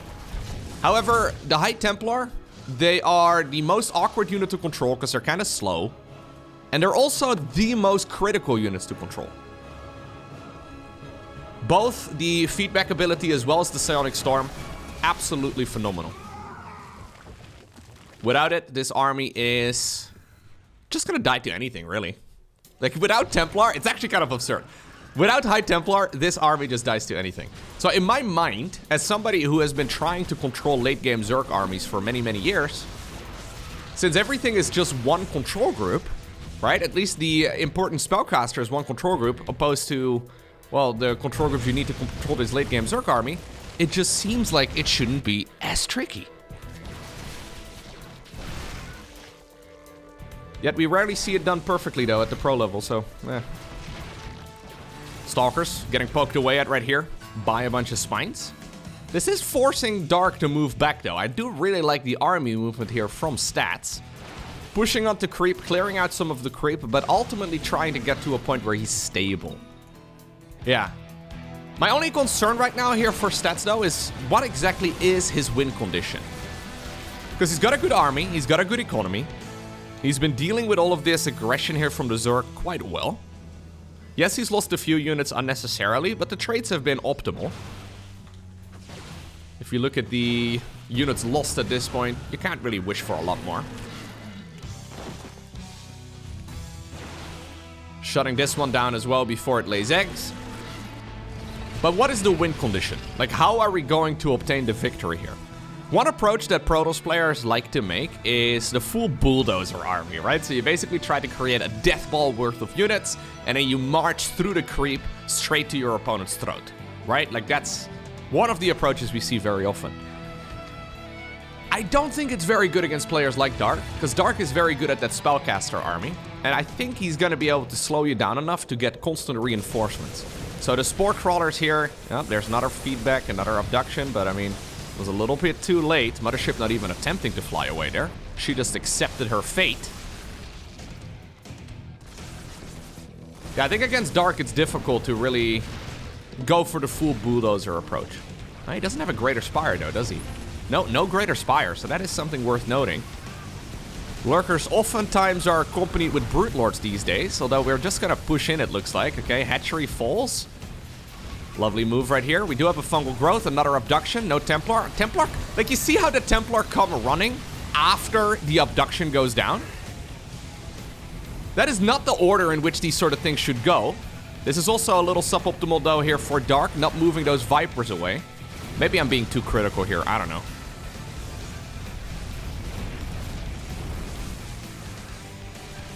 I turn into a member of the Zerg Cabal. One of the most recent memes on this, no, not really recent. It's been an ongoing meme for a long time, but one of the recent memes in the StarCraft community is the Zerg Cabal. Secretly, there's a lot of people that believe I am part of the Zerg Cabal as well. Secretly, there's a few Zerg members behind the scenes that are steering everybody's belief into a certain direction. And some people believe that I am part of, yeah, the StarCraft 2 Illuminati. Yeah. I will not be able to confirm nor deny any of these accusations, nor will I be making any statements about it moving forward. Now, but seriously though, seeing the Templar coming running in after the feedbacks should have already landed. It grinds my gears a little bit, just a little bit. I do like the movement though here from Stats. One thing that Stats has always been really good at is picking his battles and then moving away when he needs to. It's so easy with these armies to overextend. No, see the temp? Look at this movement here. Okay, sorry, I'm backing up. But look at the movement right here. So we see the Vipers moving forward, and then after that, the High Templar move forward. Those High Templars should already be close enough to abduct the Viper. Or, well, to prevent the abduction of the Viper. So here comes the Viper. Here's the High Templar. Now they move in. It's a very finicky engagement, don't get me wrong. It is not something that's easily done. There's so many different moving parts in these battles that I understand that it's very tricky. I would actually be, I guess, quite okay with the High Templar getting like +1 range on feedback, although that might honestly be a little broken. But that would make that engagement so much easier, for sure. Because the problem you run into, right, if you move too far forward to your High Templar, then suddenly those Lurkers are gonna be, yeah, within range. So you don't want to lose your Templar. And that's also a problem. There's so much power in the Templar, but then at the same time, they're so flimsy. At least they have those water balloons these days, but yeah. Got a love-hate relationship with the High Templar. I can't help but feel that this game, though, is going in favor of Dark the longer that it goes on. Even though a lot of these trades have been very suboptimal for the Zerg, Zerg obviously has that insane economy. Now, this is a lovely little run by. Prism all the way up north. Hello? Yeah, like the High Oh. Really, Dark? Alright. The High Templar would have died like 7 times there already, right? The Infestor still ended up falling. Maybe the Templar should have more health? I'm not sure. I also feel like some of it is unnecessary, though. Again, Templar moving in after the Vipers come in, and it just does not feel like the correct approach. Now suddenly, the entire Zerg army is coming knocking. This is a super scary approach. Is Stats going to move up the high ground? There's not that much anti-air, though. There's 25 Hydras. Here's the cloaking field being activated. We do not have a detector nearby right here. Oh, he snipes the Nidus Worm over here, and that now allows this entire Protoss army to chase that Zerg Bull. Lovely activation right there on the mothership, cloaking a lot of those units underneath for just a moment. And now suddenly, well, the Bulldozer may very well be coming. Dark is actually doubling down on Hydralisks. That surprises me a little bit. I know he's fully upgraded in that department, which is fair enough. But with enough storms, I mean, there's still 7 Templar. A lot of them just got warped in, so they won't have a lot of energy, but with enough storms, there's more feedbacks. Oh god, at least there's more feedbacks available. There's another abduction, though, used by the Viper. We have a few microbial shrouds going down as well to try and mitigate some of that damage. I wouldn't mind seeing Stats going back home again, honestly. This is risky for him. He needs to land storms, and he does land storms. His economy is really not that bad. Yes, it's only 45 probes. And it kind of feels like you have to make a move right now as the Protoss player. Because you lost the base over here, you lost the base in the center, you lost tons of probes during all of that too. But economically speaking, this game is actually quite manageable, yeah. Stats once again backing off at the correct moment. I don't love the engagements that he's doing, but he is doing some excellent maneuvering here with his army. So he killed the base over here, he checked for the base in the bottom left, and he knows that at this point the Zerg economy really can't be booming. So we back off.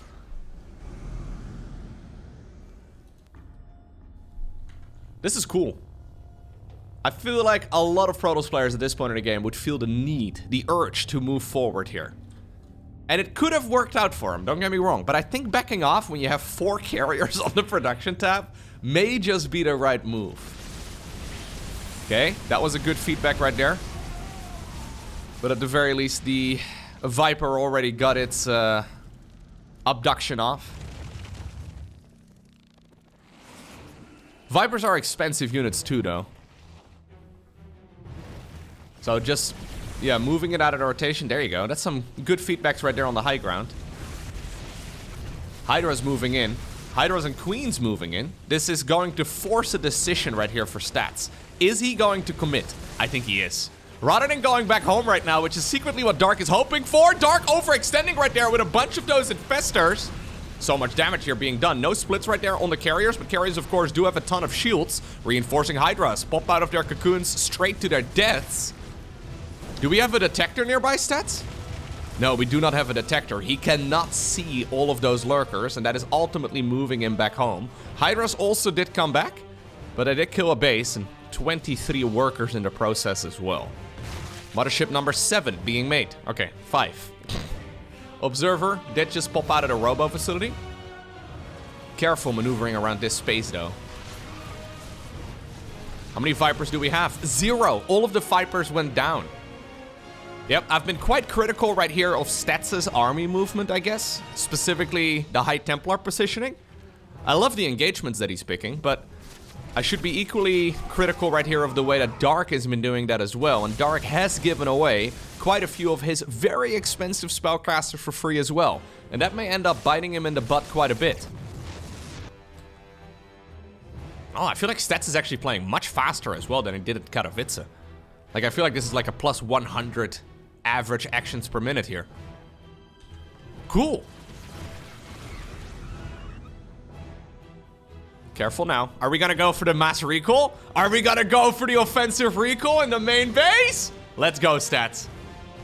There we go. He's recalling his army into the main base of the Zerg.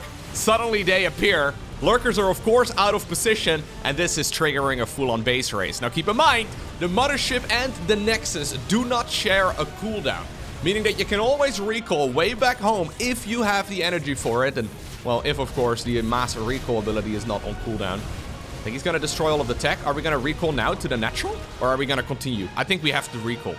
Do we not recall? Stat. Okay. Where are we going? We're going for this base. Calm and collected. Not too fast on the keyboard. Not making decisions that may bite you in the butt. If you just recall, it would always recall to the closest by one, as we do have a couple Templar coming in. Oh, with the storms from the side. I think that Prism, yeah, is gonna end up getting sniped, but with it, they have done so much damage though. Those Templar and that Prism. I think with it, Stats may have just secured the win. Stats may have just secured the win in a proper macro game against Dark. Lovely stuff. Really cool. Yeah, I don't love individual engagements as much, but I feel like overall the decision making here by Stats has been phenomenal. Game number 2. We find ourselves on the map Oceanborn. Standard build orders right here from both players. I've decided to go to the 2-minute mark right here. Oh, yeah, we're gonna fake that Warp Gate research for just a moment, going to the Stargate, and then eventually restart the Warp Gate research here as well momentarily. It's one of those things that Protoss players like to do. I had a quick little look at Stats' Liquipedia page, and it turns out Stats is currently 31 years old, aka basically ancient. But he was born in the greatest year of them all, 1992. Yeah, 1992, greatest year of them all. Both me and Stats were both getting very old. It's interesting though that even players like, for example, Dark. I think Dark's like 28. He has also made comments along the lines of, yeah, I'm getting too old. I can't really keep up anymore with the speed of these young players. I think that's specifically a reference to Clem and Reynor. I think they are both like 21, maybe 22, something along those lines. Obviously, all of it is tongue-in-cheek, right? But I know that Stats made similar comments as well at IAM Katowice. Obviously, he managed to qualify for the tournament, but he didn't necessarily have as hard a route as some of those other pro gamers. But it is fun to see Stats once again competing at a high level and beating players like Dark when there is still improvement, right? Like it's not like that was a flawless game right there from our Protoss player. Like, there were certain moments where I feel like we had obvious room for improvement. He was a little slow dealing with some of the Nidus worms. Well, I've discussed the whole High Templar situation to death, and you may disagree with me if you want to. Let me know down below in the comment section if you do. That's totally fine. All of that being said, though, there is obvious improvement still possible. And whenever there is obvious improvement possible, and you already win against, well, one of the greatest players in the world, that gets me, as a fan of StarCraft 2, very excited. We do need a third Oracle. There will be one popping out momentarily. These Oracles are not at home. Okay, careful now, Mr. Stats. I think he's fine. Nah, he's totally fine. He doesn't even need a third Oracle. Nah, this is totally okay. Making that many lings also slows down the advancement right here of the droning. So this is not quite as good an early game right here that Dark has compared to the previous game. Pretty quick Roach Warren from him. We'll have to see if he decides to do anything with it. This is a map where you can go for a Queen March. Yep, I think that's what we have. There you go. Brenda, Karen, Margaret, Lily, Susan. That's it. That's it. I did them all. I thought there was one more queen going off to the side. Anyways, doesn't matter. Beth was gonna be the next one, by the way, in case you're interested. Those are, in my mind, American boomer names. English boomer names, maybe more accurate. Those are not names we use in the Netherlands. I have never met a Dutch lady named Beth. Betty. Betty would be, I guess, the Dutch equivalent. Really? We're gonna kill the Spore Crawler? What are we doing right now? Stats! Stats, what was that?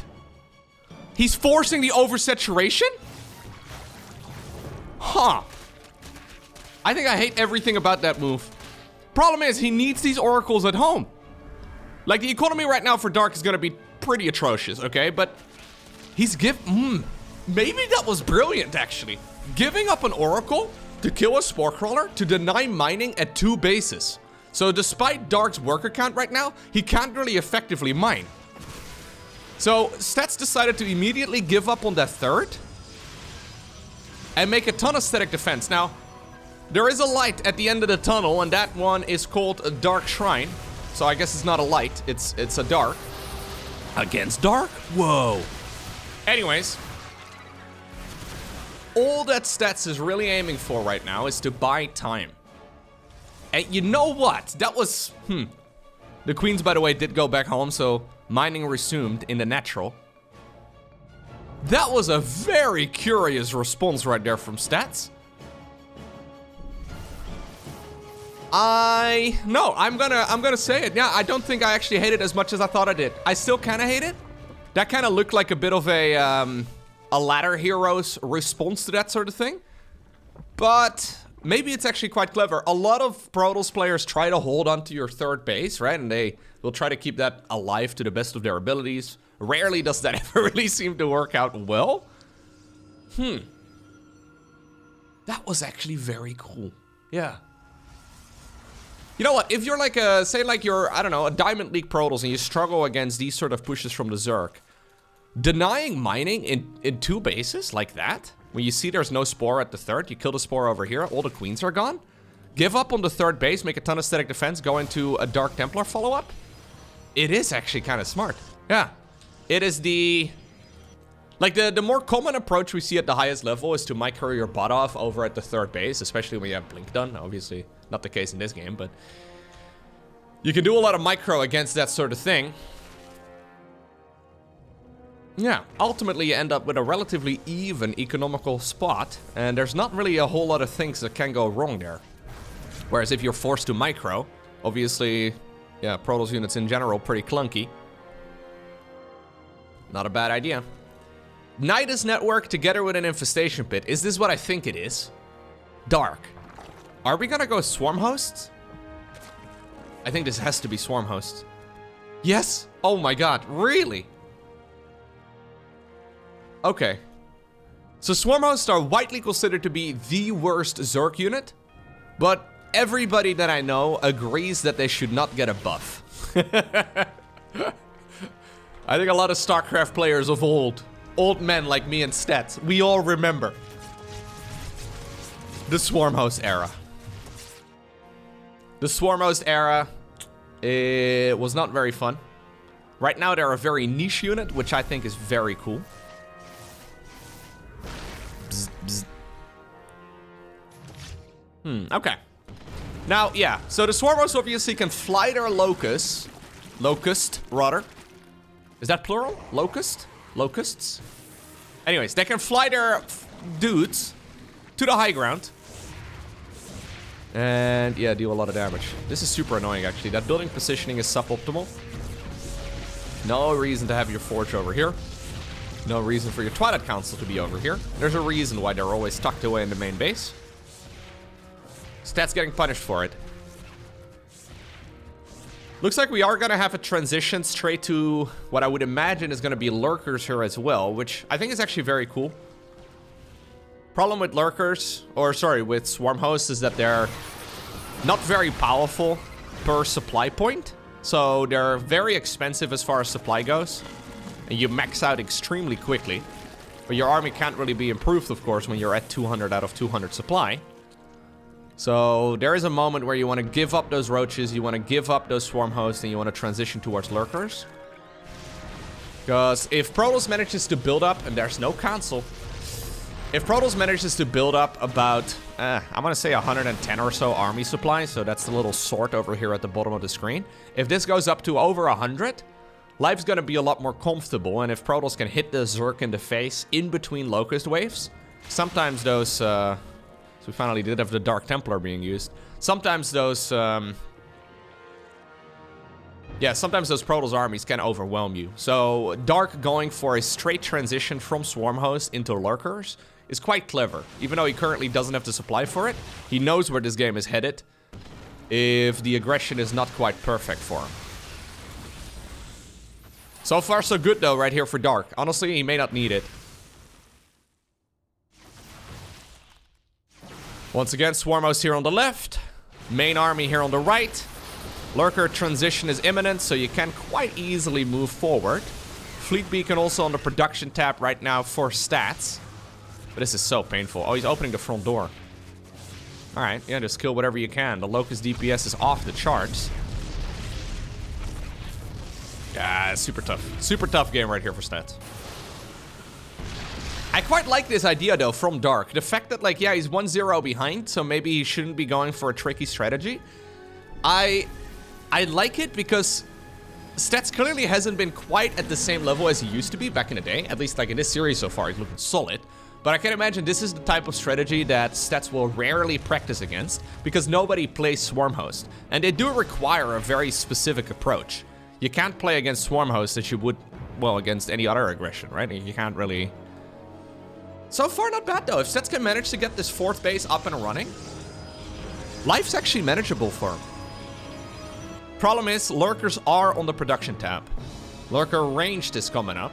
+3, we're gonna be going into some armor upgrades, or maybe even melee upgrades here momentarily, too. Okay. Yeah, Storm is nice. Colossi are also nice, but obviously those Locusts are free. They're just cooldown based, so any kill you can get at this stage in the game is quite nice.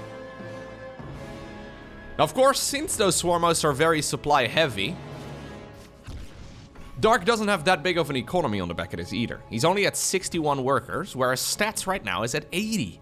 You know what? Stats is creating opportunities for himself here. Yeah. That would be insane. A 2-0 against Dark? Who is... Well, it's hard to say when Dark is really at his prime, because Dark's always good. But Dark certainly is not a weak player at the moment. Plus, we know how he plays these events. He takes them very serious. Lovely stuff. Really cool. Stargates are coming. Mothership on the production tab. Ranged upgrades. Missile upgrades for the flying units. We got a little bit of everything.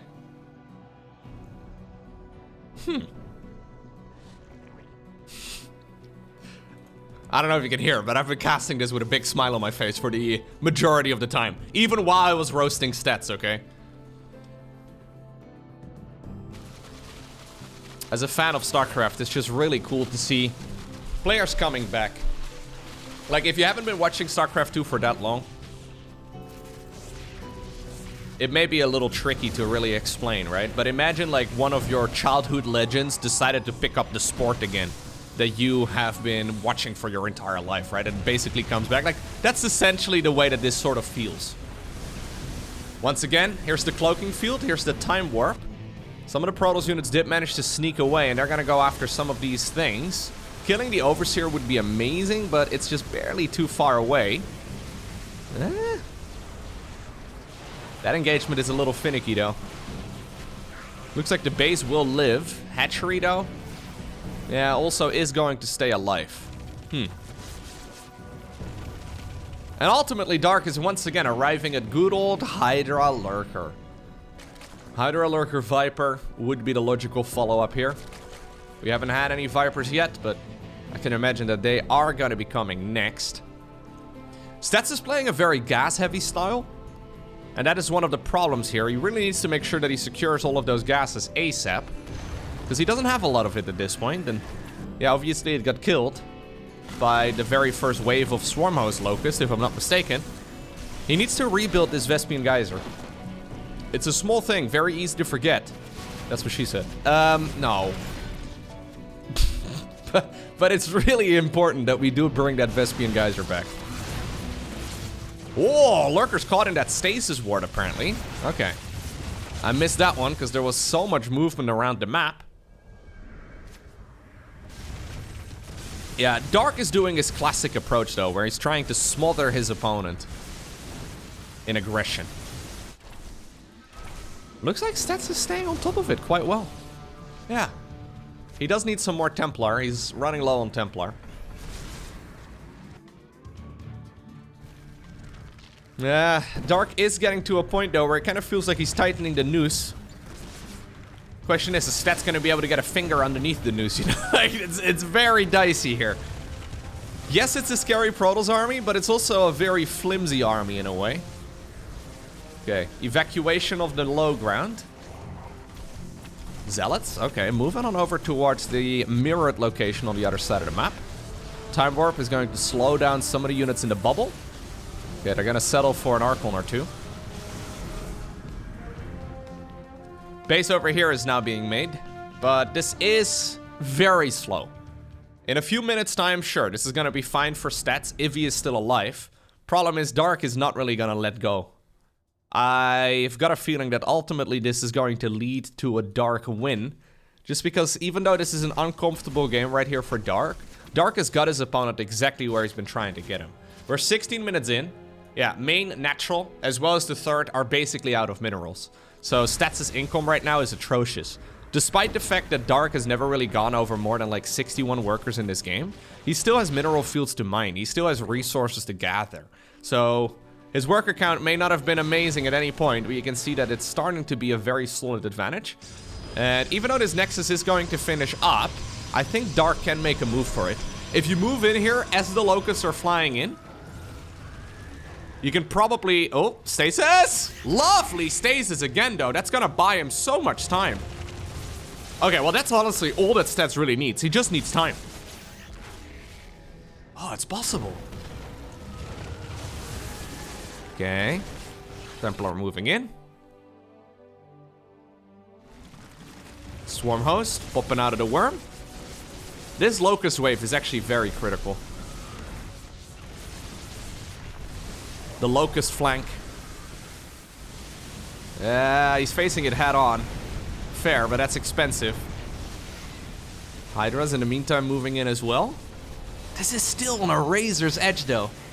Because this is an army composition that doesn't have a lot of longevity here for Dark either. Oh, good feedbacks. Those are the feedbacks we want to see. Okay. Lurkers are getting within range of the Nexus, though. And this Nexus is the lifeline. It's gone. There's a new base building at the 12 o'clock position, as well as right next to it. So Stats double expanding at this point. Yeah, Stats needs a little bit of time to breathe here. It's just that Dark is not really giving that. Still though, where do you go now as Dark?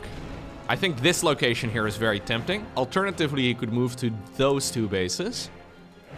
This is the soft underbelly of the Protoss, though. Getting over in that location would be amazing. Finally, Stats realized that that gas geyser was never taken.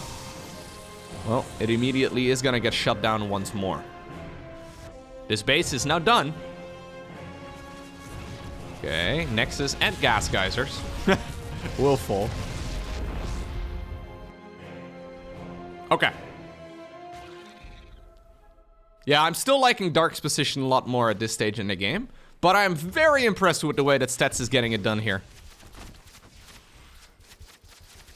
Yeah. He is managing himself just fine. A few unfortunate moments that happened in a game of StarCraft. But I feel like Stats even like 2 months ago would have gotten absolutely bopped by Dark.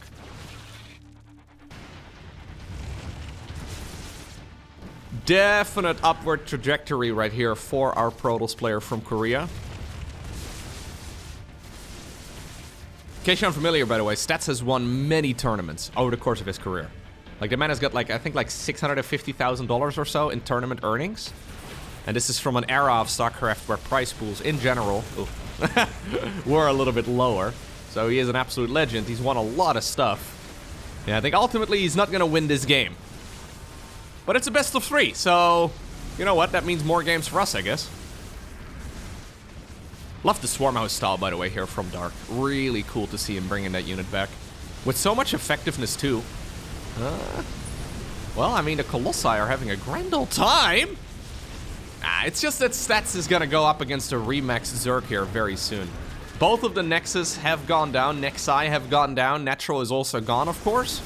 So, Stats right now has got no income.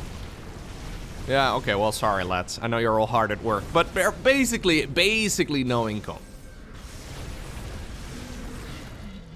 He does still manage to stay alive, though. He's doing a bit of a counterattack. It's just that supply-wise, yeah, this is pretty much impossible. GG is cold. It's Dark who obtains the victory in game number 2. Alrighty, our final game for today. It takes place on the map Site Delta. Who do you think is the highest earner when it comes to Protoss players in tournament winnings alone? Obviously, we don't really know what team salaries are currently like, although I've heard that they're not too bad in 2024. Either way, apparently it's CEST. CEST has got a total tournament earnings of a little over $690,000. Second would be SOS at $664,000. Stats is third at $627,000. Yeah, right below that is Neeb, actually. The American player Neeb at 589. Not bad at all. And I know somebody is always going to ask, who is the highest earner of all time in StarCraft 2? Well, it will probably not come as much of a surprise. You may remember, right, a little while ago, at least in my mind, in my memory, this is a little while ago, but I guess it's been a little bit already. I remember both Serral and Maru surpassed the $1 million mark for tournament earnings. Serral is sitting just shy of $1.5 million now.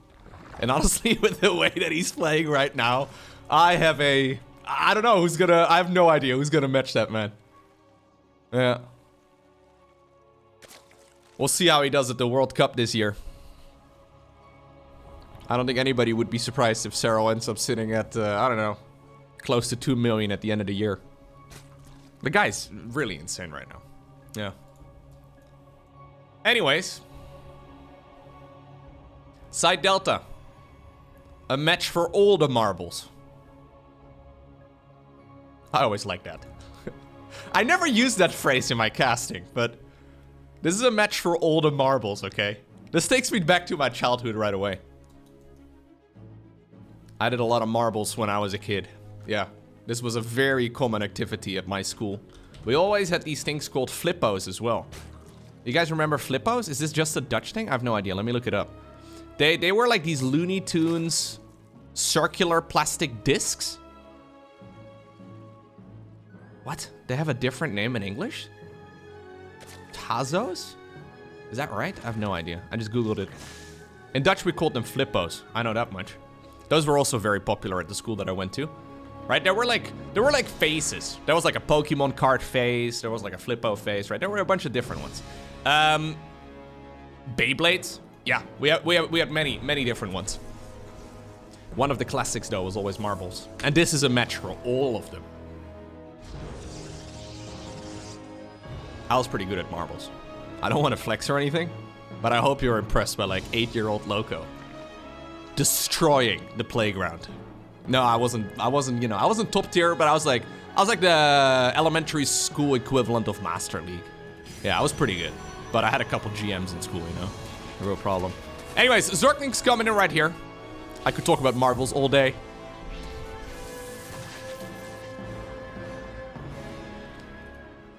Zergling's being a bit annoying, but honestly, not the end of the world. The main thing, though, is that obviously they pulled that Oracle all the way back, right? And this Oracle was meant for base harassment. Look how sad he is. You see this sad okay, no, never mind. He's cheered up. But that looked like a very sad Oracle to me.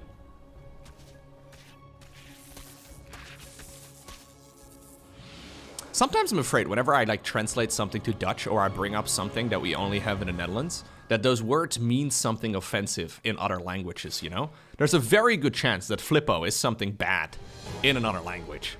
I don't think it's bad in English, but I can imagine like there may be a language out there where that is like the worst insult you could ever give somebody. Oh, well, it is what it is, guys. They were fun. I remember collecting them. I've always been a nerd. Yeah, always. Oh, a lot of drone kills here, though. So what Dark is trying to do in this match is create chaos. This reminds me a little bit more of the online matches that Dark plays. Ah, stats though, managing himself beautifully. 9 drones, 10 Zerglings for only 2 Adepts. That does not get a whole lot better. There's enough Adepts to defend the third base. I love this for Stats. The only thing is that Stats is not planning on ever winning the game before minute 20, it seems like, so that's gonna give Dark a lot of time to get back into the match. That's also historically one of the criticisms that you could have of Stats, that he played a little bit too predictably, right? So if Dark thinks that he's gonna get a Stats-like game here, just like what we saw in game number 1, he could drone super greedily. He could probably drone to 4-base saturation. Because the odds of Stats committing to a 3-base timing attack, pretty much 0. I say that. Templar Archive's coming up.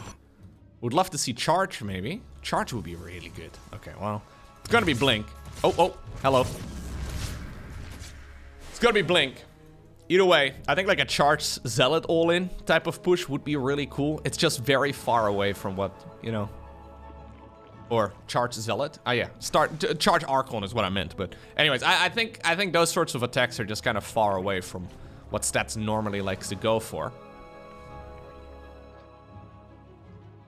But Dark is playing against his opponent now.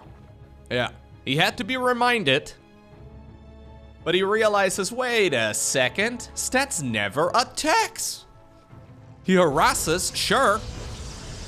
Honestly, seeing a Photon Cannon already would set me way off to just play super greedy. And that's what Dark's doing. Double expanding at this point. This is really clever. This is Stats, yeah, basically showing his entire hand in game number 1. And Dark is now playing around it.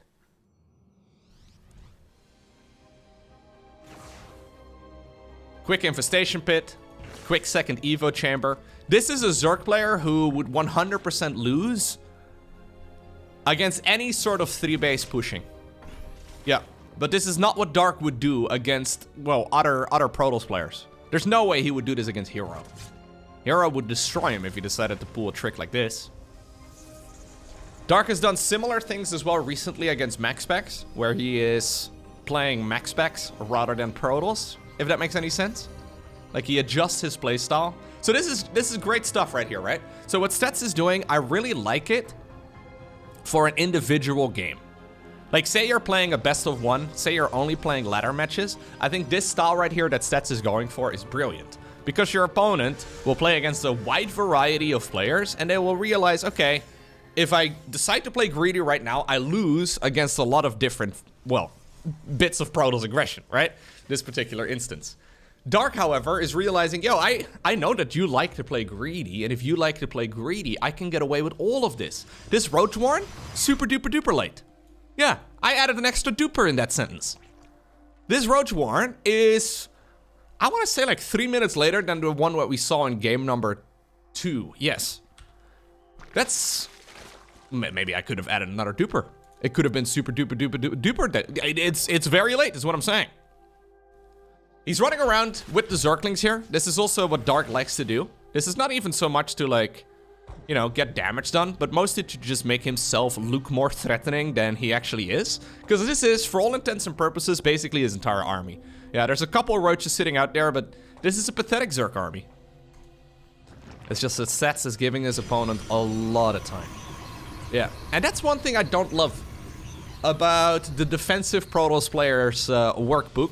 They like to play this style, they're very good at it, but it's also very predictable. Well, speaking of unpredictability though, this is Ling into Muta into Ultra for Dark. I think the next minute is gonna be pretty scary here for Dark. It would be scary if Stats decided to attack. Right now though, not so much. I wouldn't even mind seeing Dark go up to like 90 plus, maybe even 100 workers. There's once again the fleet beacon here. Yeah, so Stats playing a Expected style. Now the mutas show up. Let's see how you handle those. More popular than Swarm Host, that for sure, but obviously Dark is very good at controlling them, and so far, well, you do need that speed. Some of the army gets recalled towards the main base. That was a lot of mutas going down, though, for just 7 probes. Greater Spire here coming up as well. +3 melee starts up, +2 armor. Okay, I think Dark is safe. Yeah. Once these upgrades are done in particular, life is super comfortable for the Zerg. One problem you run into on this map here is that it's difficult for Protoss to take a 5th. So this base over here, where do you take it? Do you take it over here? Do you go for the forward one? Both of them feel exposed. Especially since usually you put a lot of effort into defending this section of the map. Roly-poly upgrade not yet done. Okay, good. Good movement right there by stats. A little slow, but... He's 31 now, right? Just like me, so... Our reaction speeds are starting to suffer. When does your reaction speed properly start to suffer? It's honestly hard to say. There's a lot of people that will say that it's pretty young, right? So the Brute War guys, they will tell you it's like 26. 26, that's when you're at your peak. And then at the same time, you have guys in the Formula 1 like, you know, Fernando Alonso, who's like, I think approaching his mid-40s at this point, and he's still competing with guys that are in their early 20s. Maybe he's a statistical outlier, who knows, but... There is certainly a bit of a stereotype almost, as far as that sort of thing goes, where players are like, nah, you can't play anymore when you're 30, that's insane. I think we call that copium. Yeah, I think that's copium. I think that's people making up excuses. Okay. Ooh, that was a good surround though, but it looks like it will not matter because the cloaking field gets activated. Push over here in the meantime as well on the left side of the map, but that one has been handled. Muta's still harassing. They go after the gas geyser. Fair enough. Good crisis management here, once again by stats. Although this... Okay. Yeah, no, he moved too far away. This is gonna cost him. Council on the hatch. The Protoss hatch, that is. Looks like these Stalkers should be able to clear the job, although the energy is no longer there on the batteries. We're gonna need an observer here too. I feel like the mothership should be an observer. Anyways. Nidus Worm coming up. This is something that Dark has been loving as of late. This is an army, though, for the Zerg that is very mediocre. It's... Even when there's a load of Ultras, it's not that good. I think you really do want to grab at least a handful of Brute Lords with a unit composition like this. But obviously Dark is just trying to buy a lot of time. Chitinous Plating is going to finish up momentarily. We already have 7 Ultras. These guys are not very good until their armor upgrade finishes, but I think he should be able to get that done easy peasy before a major engagement takes place. No observers in the mix anywhere. We've seen a lot of Immortals getting picked off. Oh, well, we've had 3 picked off. Feels like a lot to me. Muta's providing vision for another Nidus Worm in the main base.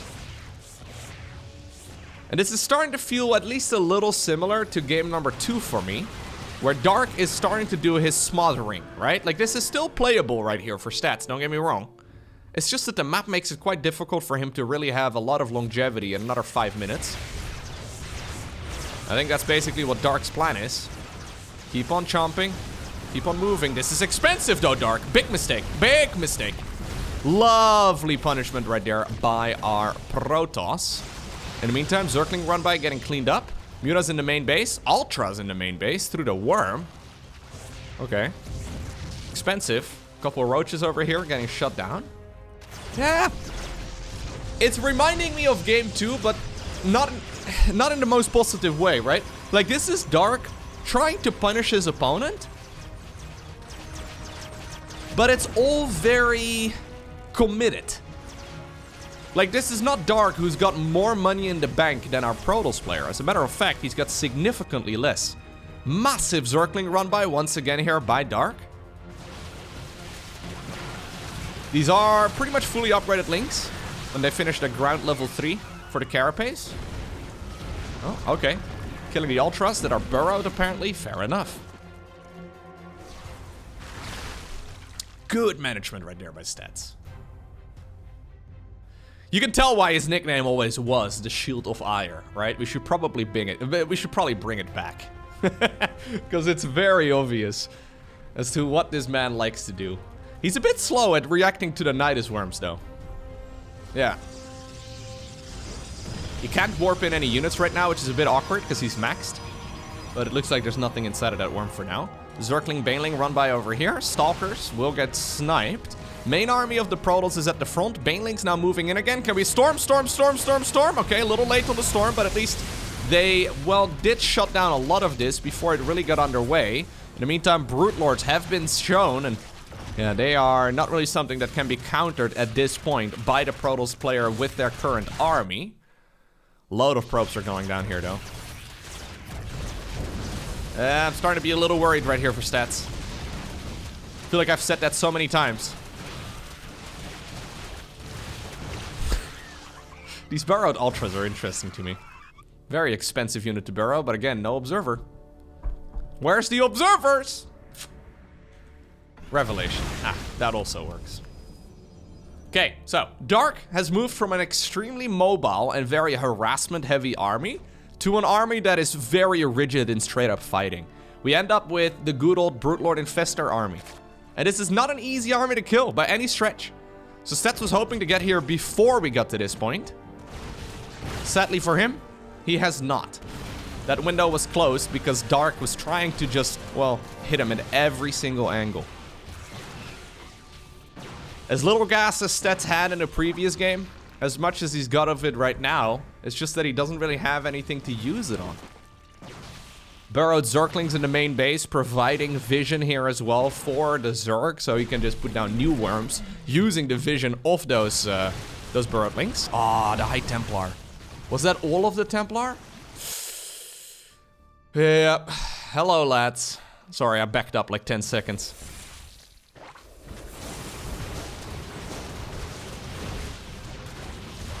At least they went out with a bang. Literally. Actually, I guess it's just storm. Don't thunder. There's no banging, never mind. Brute Lords trying their very best. And they will push this back. That is a costly loss, though. Oh, the Templar Archives apparently even got destroyed as well, so we're forced to remake that. There's a great opportunity for Dark to attack right now that he doesn't know. The Fleet Beacon also fell. It was over here in the back of the main base. But we saw that one going down. And now Dark, okay, is starting to, just stabilize here. It's been a very harassment-heavy style. But it's been much more successful here than I originally thought it was going to be. Initially, it really didn't look like it was achieving that much.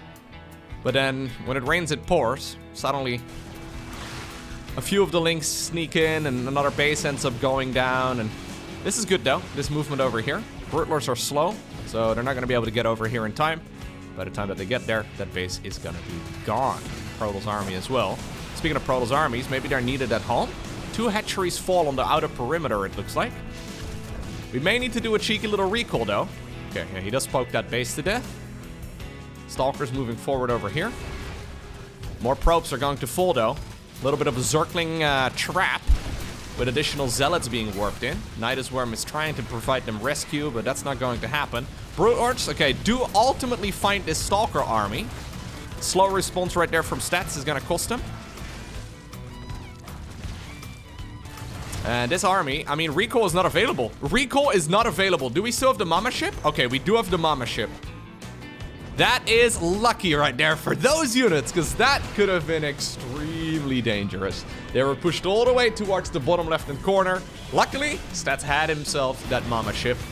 A unit that many Protoss players refuse to make. If you look at game number 1, I kind of understand it. But so far, it's already paid for itself. Okay. A lot of infestors here, though, so we have a lot of fungal growths. The fungal growths slow down the Protoss army, and they ultimately enable those Brute Lords to get in more work, so they can actually catch up with this. A lot of expensive Zerg units, though, are falling here. Lovely, lovely. Still a few Zerglings in the main base. Stalkers over here.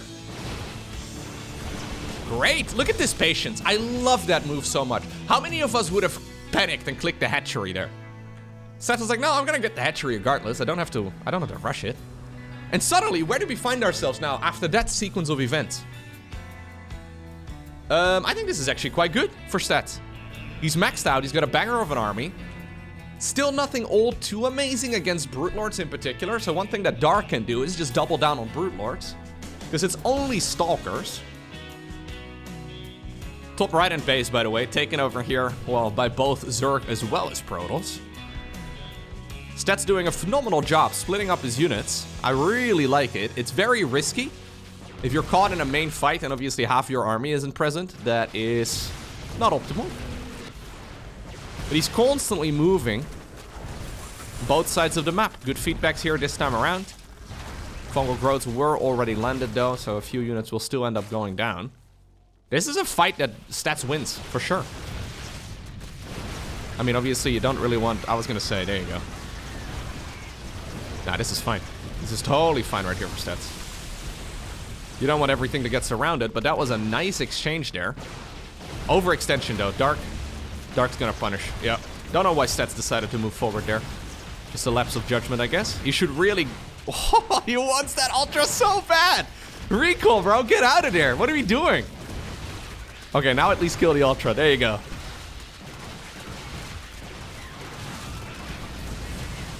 Beautiful. Dude, I'm so excited to see Stats competing at this level right now, though. Ay, ay, ay. One of my favorites. He's back.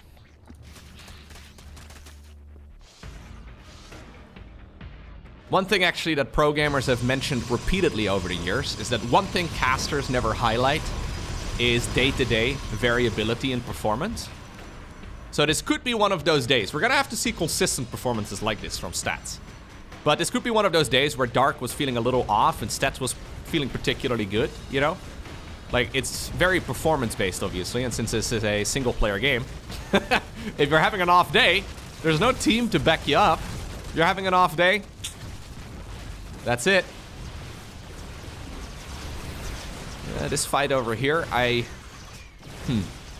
don't hate it though. Yeah, I was gonna say, I don't hate it because Banelings are not cheap units. I know a lot of Protoss players will think that maybe they're mostly free, but they're 50 minerals and 25 gas each. They're pricey. Another hatchery ends up going down, and we're getting to a point where Dark honestly doesn't have that much income.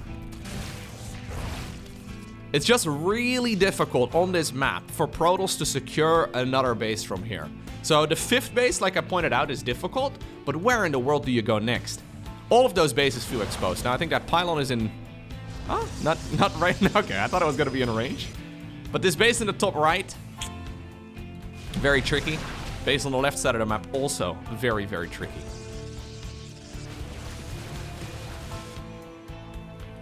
Stats is constantly fighting on the flanks. So again, he's at the top, he's at the bottom. Problem right now is that recall is on cooldown. And he's maxed out, so he can't actually do anything to protect his base. Okay. Obviously, you can recall towards the mothership, so that is an option. Instead, what he's decided to do, though, is move the army from the top right-hand corner of the map back towards his bases. That Nexus fell, but honestly that Nexus wasn't that big of a deal. Observer is in the mix here too. Another hatchery gets denied. Dude, this is a beautiful game of StarCraft. I love this. Not this like slow Stargate focused army, although I guess it's coming. But Stats is showing us another skill, right? Like this is not that just I'm gonna defend and I'm gonna hit you in the face when I finally max out type of approach. We're maybe gonna get there eventually in this game, but this is him showing a variety of playstyles, and I love this one. I think this is very good. This is a very difficult style to play. Super easy to overextend.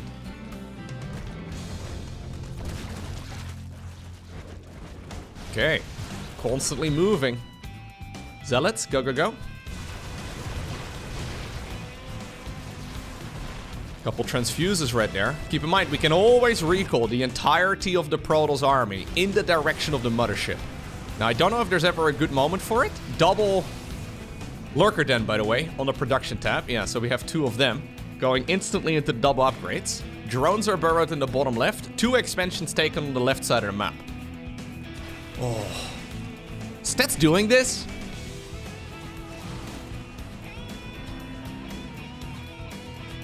Okay. Alright.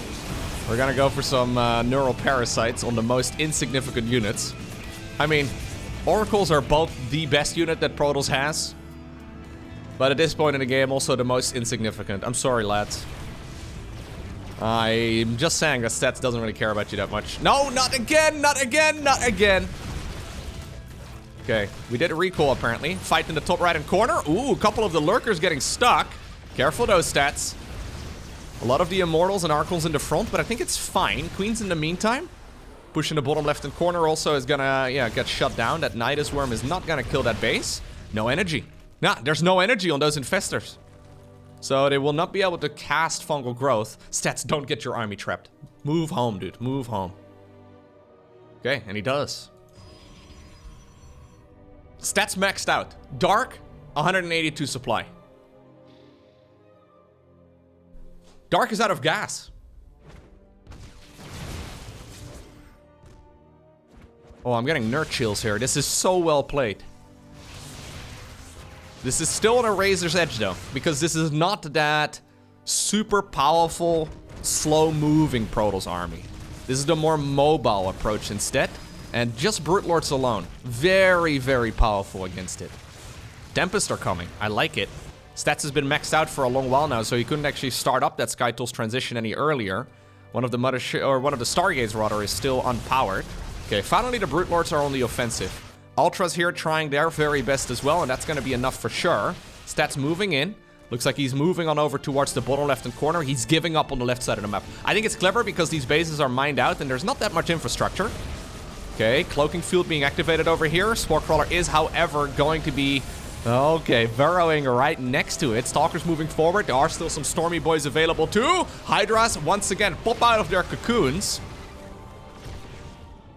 Oh my god, he's gonna go after the Lurker Dens. This is so risky. Zerg army, yeah, is gonna go back home. I think it's the right call. Big Zergling counterattack. Ultra still going to go to town. We may very well need to see a recall over there, but the Protoss army, after years of being separated, they have finally found each other again. Recall in the direction of the mothership. What are we recalling? Okay, couple Tempest, fair enough. Apparently Stats has decided that this is the army we want to win with. We do have a mass recall available, however, so he can get out of there with at least, I want to say, half of his units here. That recall circle is not that big. He's going to go after all of the tech right here of Dark. Dark, in the meantime, though, has taken the entire right side of the map. He's also taken that central base. I wouldn't mind seeing him build a bunch of drones there. Reinforcing Protoss units are probably going to get warped in over here, so we do have some reinforcements in that area. But the Hive at this point is gone. The Lurker Dens are gone. Hydra Den, Ultra Cavern, Spawning Pool, everything's dead. Other than the Infestation Pit, I guess? Hydra Den is being Oh, actually, the Hydra Den never went down. Okay, Spawning Pool went down. Do we still have a Spire? No, Spire is also dead. Huh. No! Zachary, no! Recall, recall, recall. So, you guys apparently didn't make the cut. Sorry. I feel like you should probably leave the Stalkers behind at that point so you can, like, blink them out. I think he's gonna wait until he's got another mass recall available. Dark is not checking. He assumes that the entire army left. Oh, this is so much money here, though. Caught up in units that can't leave at the moment. They're gonna walk out? Oh, my lord. He's gonna walk them out. Careful, careful, no, dude. Stats. You should wait for the recall, dude. Well, I mean, those storms are good. Oh, my god. Those storms are really good. Push over here as well at the front. Still a lot of Brute Lords available. Still no proper counter for them. We do have 4 Tempests. Actually, we have 4 Tempests. Tempest, go! Revelation together with Tempest? No. Not the Brute Lords directly. We gotta go after the Corruptors first. Bit of miscontrol once again. Looks like the fight over here has ultimately been won by the Protoss player, but a lot of expensive units have gone down. Stats has smashed his piggy bank, and he's... Well, actually, he's got a lot of money in the bank. I should really remax here is what I'm saying. We should definitely see another pylon here. We should have seen that about 20 minutes ago. Okay, so where do we end up? We end up with an army composition that is similar to game number 1. At least that's where Stats is headed. These Zergling run-bys are absolutely killer, though. Yeah, okay. Oh, Cloaking Field activated on the Mothership again. Sporecrawler and Overseer apparently too far away. There's the revelation once again from the Oracle that's gonna allow those Tempests to shoot at their maximum range because they have vision. Zergling Hydra here. Okay, we're gonna need to see a warp in the bottom left-hand corner. Stasis Ward, though, is going to buy additional time. Looks like Stats has found the base in the top right-hand corner. Brute Lords, are they brave enough to move on down to the low ground? Carriers, Stalkers, Tempest, I mean, all of it would be excellent against everything right now that Dark has. Okay. Oh, man, the decision-making here by Stats, though, it is something else. Like, I feel like these are those decisions that you're inspired by, and then, yeah, you give it a try, and it utterly fails. Stats right now, though, up with his back against the wall, economically speaking. He needs to win effectively with the army that he's got right now. Is it good enough? He's got barely any income. There's still some mining happening over here. He's just very slow at spending the bank. We've got so much money. We have 6,000 resources in the bank, actually. It's kind of absurd. We're not producing anything. Stats probably hasn't looked at his resource count in a very long time. He believes that he does not need it. He is going to try and see if he can suffocate his opponent with this army that he's got right here, right now. But he hasn't made any reinforcing army units in a very long while. It may be, though, that his gut instinct here is correct. He's warping in, okay, Zealot, Stalkers, and Sentries of all units. I think he wants to basically just force field his opponent out. That's the idea. We should really just power up a bunch of carriers. He has one to fight over here, though. And Dark is... I think Dark is dead. I think Dark actually is dead here. This army is never gonna win against this Protoss army. Still very risky. Yo, Stats at this point is also a supply block, by the way. He can no longer produce units, but here is the mass recall. Storms are gonna end up going down. Cloaking Fields get activated. And it's Stats who obtains the victory 2-1 over Dark.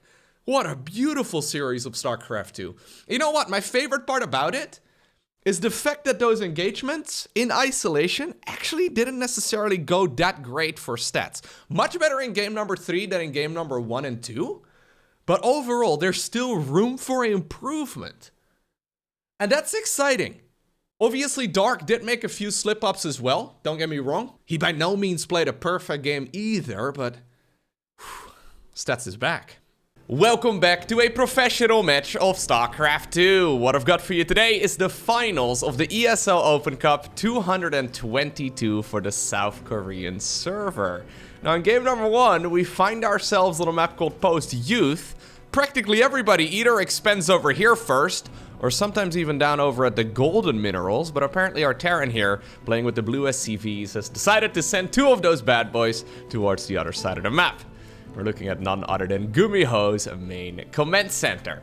His opponent, playing with the red Zerg pieces. He is gonna go for the in-base expansion, fair enough, I think it makes a lot of sense.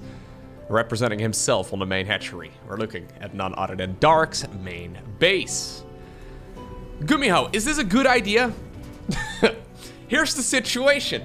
Usually, the idea of going for a rush, like for example this one, usually it's going to be a bunch of Reapers or sometimes Marines, I suppose. Usually the idea is that the most value you're going to get is killing the opponent's natural. The problem is, Post-Youth does not really have a natural expansion. I mean, the most natural base is the one right over here, and that one is very well protected. On top of that, Dark actually sees it. Overlords have a little bit more vision range, so he's actually going to be sending the Overlord, into that specific spot. I don't really know if I love that, but if he loses the Ovi, that would actually be a problem. But what in the world is even, like, the best value you're going to get right here, Gumi? I guess you can contain your opponent quite well. But that's... I think that's pretty much it. He decides to... What? He decides to go for a bunker rush. Now, to clarify, there are a bunch of unbuildable plates at the bottom of every single ramp. At least the one leading down from the main base. Really, Gumi? I guess that works? This is the first time I'm seeing it, though. If that second bunker goes up, Dark is in a world of trouble. He decided to pull the boys real quick, though, and he's not even targeting the SCV. He's just going after the bunker itself. These drones right now are very disconnected. Oh, no. What a strange game. I love watching Gumi games, though. And obviously, I cast a lot of Dark, because Dark usually is the crazy one, but now he's going to transfer those drones and prioritize them onto the golden minerals here. I guess that was the closer by expansion. Should we maybe... I'm wondering if maybe a spine crawler would be an option. The thing is, these drones are actually pretty much dead. Because... I mean, they could make a run for the main, I guess. Some of them will die. I think that's probably the correct call. What are we gonna do? Oh, really? We're gonna use them to mine out those gold... Oh, okay. Okay, so we're gonna mine out the small mineral fields on the opposite end of the map. Obviously, GuMiho, yeah. He does have those marines, though, and they are gonna be running back. Nice attempt right here by Dark, but I think GuMiho caught it a little bit quicker than I did. I completely forgot about these skinny mineral fields, because they rarely come into play. What a game. Yeah, this is so funky already. So, Dark has actually decided to open up this set of mineral fields here on his own side of the map. I think the idea is to try and bring, these drones back into the main base. He's actually targeted it down, though, and then decided better of it, so... Yeah, the problem is you also create an opening for your opponent to get into your base. So here we go. Saving the drones. Operation Drone is go. Let's get into the main base. I think some of you will die. Okay, one. Just one. Yeah, problem is maybe there's gonna be a few more. There is no link speed or anything like that here on the horizon yet. As a matter of fact, Dark only just now started mining gas. Let me actually flip the scoreboard right there. I had Dark previously at the bottom section of the scoreboard. I don't love it. Anyways, that's a lot of Marines, Gumi. Yeah, he's just been pumping them out. Okay. The queens are putting in some work, though. New links will be spawning momentarily. Okay, transfusion was available. Brenda does ultimately go down. But I think Dark will be relatively happy if he can trade like this. Because at the very least, that's going to allow him to breathe again in the game, you know? It's very tricky to... Yeah, I think this is fine. Now that the army is kind of small, he's continuously pumping out Marines, though. And this Overlord here that I was kind of questioning the positioning of earlier has been checking out the fact that, well, these lights are pulsating the entire time so far. And that means that the Marine production is indeed ongoing. Dark does realize it, but I think he can quite comfortably drone. Now, off of the back of all of this, we have a double barracks opener, which I want to say... not even 9 times out of 10. Probably like 98 out of 100 times. This transitions towards a marine-based follow-up. And it, well, is a marine-based follow-up so far. Instead, we've got 2 factories inside of the main base. Dark has spotted one of them because it's in a very obvious location. Yeah, one of the barracks is going to be flying back home. The second barracks is now going to be used for scouting as Dark decides to go. Not for the base right over here, but for the one a little bit... Okay, a little bit further away, technically. I mean, normally it's further away, but actually with these mineral fields mined out... You know what? I gotta say, post-youth, when I first saw it, I'll be honest with you, I thought it was pretty terrible. I looked at it, I didn't really think we were gonna see any games on it, but I think I judged the map. I judged the map by its cover, okay? I thought it was gonna be pretty terrible, but it turned out to be fine. GuMiho, by the way, yeah, he's thought about this already, and he's moving forward. These guys have clearly been practicing these new maps. You can see that there is so much strategic variety. This is a killer move right here by Gumi. Getting the, getting the cancel on this expansion is absolutely huge. In the meantime, on the other side of the map, we've got the Infernal Pre-Igniter research. That's the blue flame upgrade for Hellions coming up. And he's already pumping out a bunch of Cyclones too. They just finished and now transition towards Hellions, whilst double upgrading in the armory. So we're going full Terran mech. It's so funny to me that we have like 30 Marines, maybe 25 Marines in this game, and then a transition towards mech. But strategically, it does make a lot of sense, because what is he forcing out right now from the Zerg? Well, apparently, I would imagine at the very least that it's going to be a Ling Bane-based follow-up, but roaches are going to be on the production tab momentarily here for Dark. Fantastic stuff so far. There's multiple layers to what's happening. So Dark right now, after losing that expansion, decides that he needs to play catch-up economically, and he goes for the golden base. So another layer. Oh my god, really? Alright, anyways. Another layer to, yeah, the strategies that are viable on this map. He did also take a second expansion a little bit further towards the right. This base obviously did finish here as well in the meantime. 3 additional factories coming up. GuMiho actually needs to be careful here, because Dark is cutting about 17 corners. Okay, well, that's one way, I guess, of getting an economic advantage. I was thinking maybe planting down another command center of your own momentarily, but you can always just hit your opponent in the face with Blue Flame Hellions. This, so far, is, I think, strategically, the best game on the new patch. Like, these guys are actually playing a strategy game within basically the first minutes of the match starting, right? I know that sounds maybe a little bit funny because obviously StarCraft 2 is a real-time strategy game, but very frequently, I think a lot of the experiences of a lot of players, but also of a lot of viewers, right? Very frequently, the first 8 or so minutes of the game are almost set in stone, where the pro gamers are so good at executing their build orders and they know so much about what the opponent could be doing, they have a very deep understanding of what's happening, that it doesn't really feel like a strategy game so much, but more or less about who can execute stuff faster. This is both of these guys trying their absolute hardest to be, outsmarting the opponent, and so far, I think it has been going ever so slightly in the favor of GuMiho. Primarily, because he's cutting so many corners and he's getting into Terran Mech. So historically, Terran Mech has been very tricky to play because it's so slow, right? Especially if you go for like that siege tank based approach, it's just not very quick. Dark at this point though really wants to try and see if he can contain his opponent, and he decides to, I think, go for Swarmhost Roach now together with a Nidus Worm. He already did finish up his infestation pit. My god. Gorgeous game. I love everything about this game. It should be Swarmhost, but I think Dark is a little concerned of like a big Cyclone siege tank push. Because if you don't, like, the problem with Swarmhost obviously is that you just do not have, well, attacking unit for like half of the unit being available, right? You can only cast those locusts out onto the map every once in a while, but there we go. It is indeed going to be Swarmhost on the back of this. I'm also very pleasantly surprised with how frequent Post-Youth actually gets played. Like, this is a best of 5 series, these guys could have vetoed it, but they decided to pick it in game number 1, right? Isn't that awesome? Here's the new upgrade, by the way. That is the upgrade that will allow those Cyclones to move around a little bit quicker.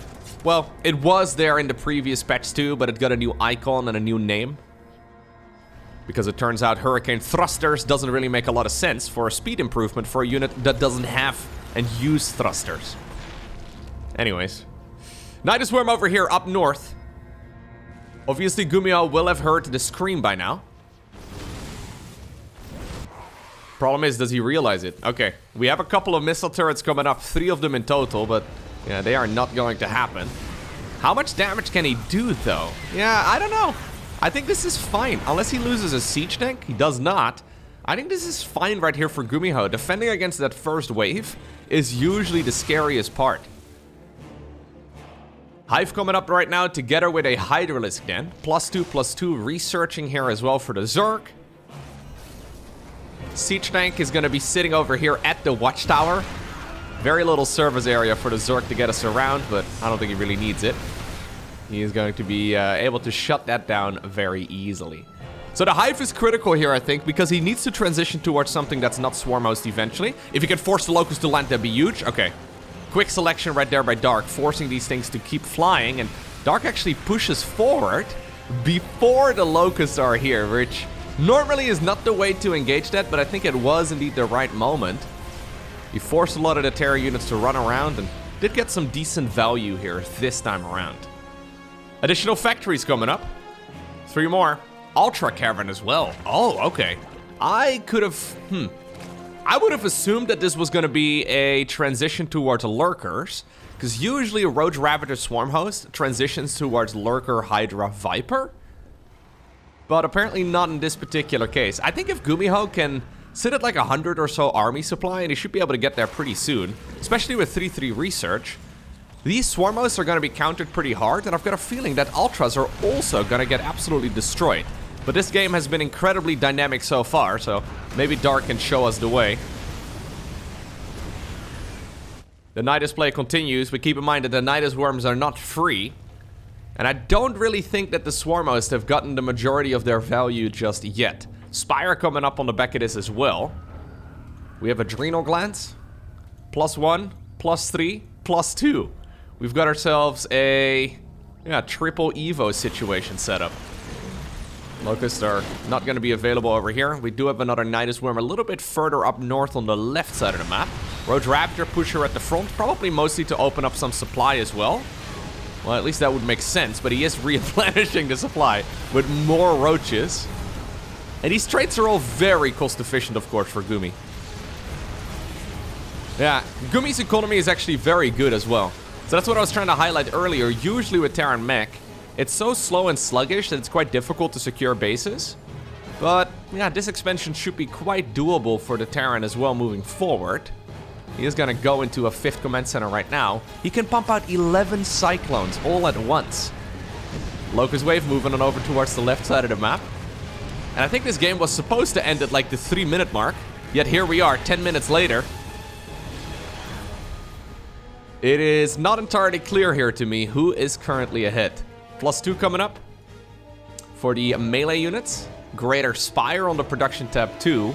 Smart Servos researching here for Gumi that will allow him to transfer, or transform rather, those Terran units a little bit quicker. Not entirely sure if he needs it, but you know what? At this point he's got some cash for it, so you may as well. Can help especially when you want to really like morph your Hellions into Hellbats. We don't really have a lot of Thors yet, but maybe he's gonna need some in just a moment. Okay. Locust once more activated. This should be a pretty good wave right here for Zerg. Yeah. Dealing a bunch of damage and getting a few siege tanks. There is this awkward moment though where you do kind of want to get rid of the Swarm Host too, because they take up so much supply. And look at this army right here from the Terran. It is absolutely massive compared to that of the Zerg. Ultras are also a questionable choice, I think, overall. Mostly because they're gonna just get destroyed, right? Although GuMiho is not scanning. I was gonna say, he really needs to get rid of the creep. Because Ultras, well, when they do get into the battle, they get so much damage done. The Zergling run by in the meantime, though, on the left side of the map. Also, killing a bunch of SCVs and a few of those expensive Terran units. Okay, GuMiho decides to drive back home. I do think that is the right call. So he's gonna go mass Ultra. Look at this. A mass Ultralisk transition. 8 of these units on the production tab right now. When's the last time you've seen somebody play Ultralisk Swarm Host? It doesn't make any sense. When's the last time you've seen somebody make 45 freaking Cyclones, though? I mentioned in a previous video that I wasn't entirely sure about their mass ability, so to say. With the new multiplayer balance patch, the unit is, well, once again a little bit different, but my god. They don't mess around. Is this good for the Zerg? The queens in the back are trying to transfuse. Not nearly as quickly as I would have liked to see it, though. Swarmhost Locust Wave is going to be available once more. Siege tanks have to be careful that they don't deal too much friendly fire. Because obviously with those shells that they're firing there, they will be able to get rid of a lot of their friendly units too. I'm not sure about Ultras. We're going to go up to 12 Ultralisk here in just a moment. And apparently Dark thinks it's the right unit to make against this Terran army. But I'm wondering if maybe some more supply into Zerglings would be the right call. Maybe if the queens were a little bit quicker on the transfusion though, it could have worked out too. These are of course fully upgraded Cyclones and Siege Tanks. So, yeah, despite the Ultralisk armor, I guess it's okay. Yeah, the Cyclones do attack quite quickly. So you'd imagine that most of the damage, because of that thick Ultralisk armor, is going to be negated, but The lock-on is still quite nice. It may actually be a buff with the new patch, specifically for Cyclones against Ultralisk, although that is such a situation that we rarely see it. Planetary Fortress putting in quite a bit of work here too. What a crazy fight. This entire game is nuts. This is gonna be one of my favorite games this year so far, just because of all of the weird decisions being made. And look at that, now we have a bunch of Thors on the production tab too. I think GuMiho is feeling that there could be a bunch of Brute Lords up in the air in just a moment, and there's no denying that Thors, maybe not so much in their high impact mode, but just in their default mode. Actually, their high impact mode they're pretty good too, but anyways, they're strong against Ultralisk. I think GuMiho is a little bit confused as well about the Ultralisk situation. He does need to be careful though. Gumi, why are we overstaying our welcome here? Well, you know what? That's what I feel like anyways, but maybe I'm not entirely right. I would be very scared right now of suddenly an Infestor popping up with fungal growth. They are available at this point for the Zerg, and I think they are an absolute necessity. I think either Vipers or a lot of Infestors would be an excellent addition, but ultimately, would you look at that? Dark is overwhelming the Terran. And even though I'm not convinced about the mass Ultralisk transition, he does make it work. What a crazy game. Next up, we find ourselves on the map Site Delta. Standard openers here for both players. Looks like it's gonna be a Hedge Gas pool right here for the Zerg. Quick Expo on the low ground as well after the barracks here for Gumi. We have a single Reaper straight into a reactor, so technically that's a little bit greedy, because if this was a pool first, GuMiho could be in some trouble. At the same time, if Dark, well, was going up against the double Rex opener at the start of the game, so 3 to 5 Reapers, he could be in a bunch of trouble too, but the Overlord on this particular map does arrive early enough for the Zerg player to make that decision. Basically, Dark has favored the third base over link speed, and at this point, he still does not have that metabolic boost upgrade going up. So, small mind games being played. Small corners being cut here, but ultimately, this should be a very even game. Starport, by the way, before a third command center, so that is something worth noting. It's gonna be some quick benchy play right here for Gumi. I can imagine, by the way, that Dark at this point in his life is going to be a little sleep deprived. Yeah, he's been posting a couple of tweets over the last few weeks. He very recently became a dad, and even though I don't have any kids myself, one of the themes that I've noticed, one of the patterns that I've noticed with new parents is that usually they don't sleep to sleep very much. No. Not exactly sure if that's going to affect your StarCraft performance very much at all. Personally, when I don't sleep well, I can't play StarCraft 2 whatsoever. But I guess, you know, I can't really play that well compared to Dark at the very least. In the first place. So maybe Dark doesn't really notice the differences, but I can imagine life is a little different right now for him. And cool to see him participate in these events regardless. So this is one of the downsides, yep, of delaying your link speed in favor of a third base. You do not actually have your link speed done against these particular attacks in the first place. Now, interestingly enough, there is still no link speed. And I think at this point, GuMiho must realize that it is too late. If it is at this time in the game, it must mean, like, if it's not available yet at this point in the game, it must mean that something cheeky is going on inside of the base of the Zerg. And this time around, it's going to be a skipped metabolic boost straight into roaches. Now, luckily here for the Terran, there are already Banshees popping out. And that Banshee is going to be really, really powerful against these units that can't shoot up. Hellion still roaming the map. Double armory, by the way, once more on the back of this. Here's the first Banshee on the other side of the map, so right now Dark also knows what he's playing against. Second Banshee is going to be used defensively, and honestly, this is going from bad to worse right now for Dark. First he's sleep deprived, then he's playing against Banshees, and he picked a strategy that, yeah, is generally speaking pretty bad against the Banshee opener like this. He's still going to be able to get a bunch of SCVs, though. I'm not sure if you should fight it. Why didn't we just evacuate the SCVs towards the main base? He could have evacuated it behind the mineral wall and maybe did a little bit of repairing, because ultimately he's losing a lot of SCVs now.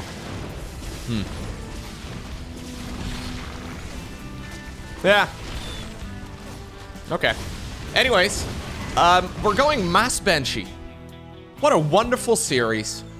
He's going for another one. He's going for double upgrades as well for mechanical units once more. Okay. I think if you're gonna go 3 Banshees, you essentially have to go Hyperflight Rotors too. By the way, in the meantime, there it is.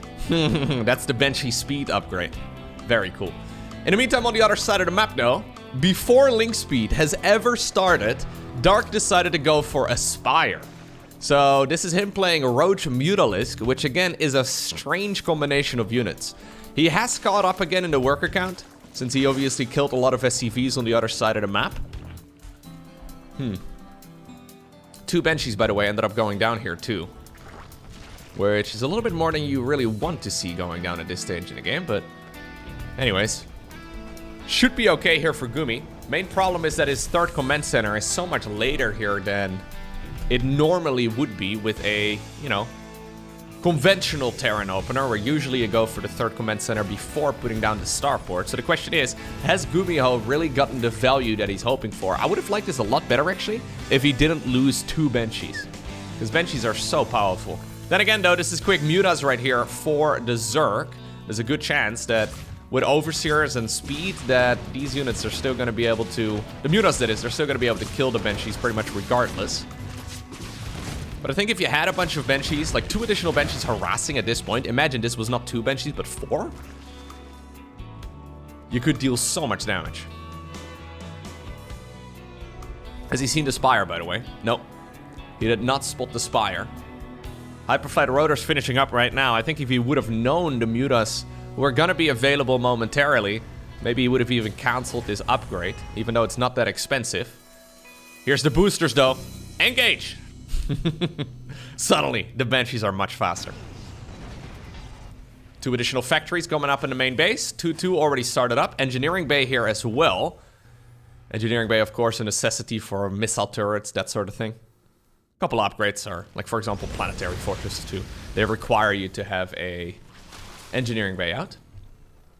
Once more, Infestation Pit here for the Zerg coming up. So is this going to be roaches into mutas into roaches into swarm hosts?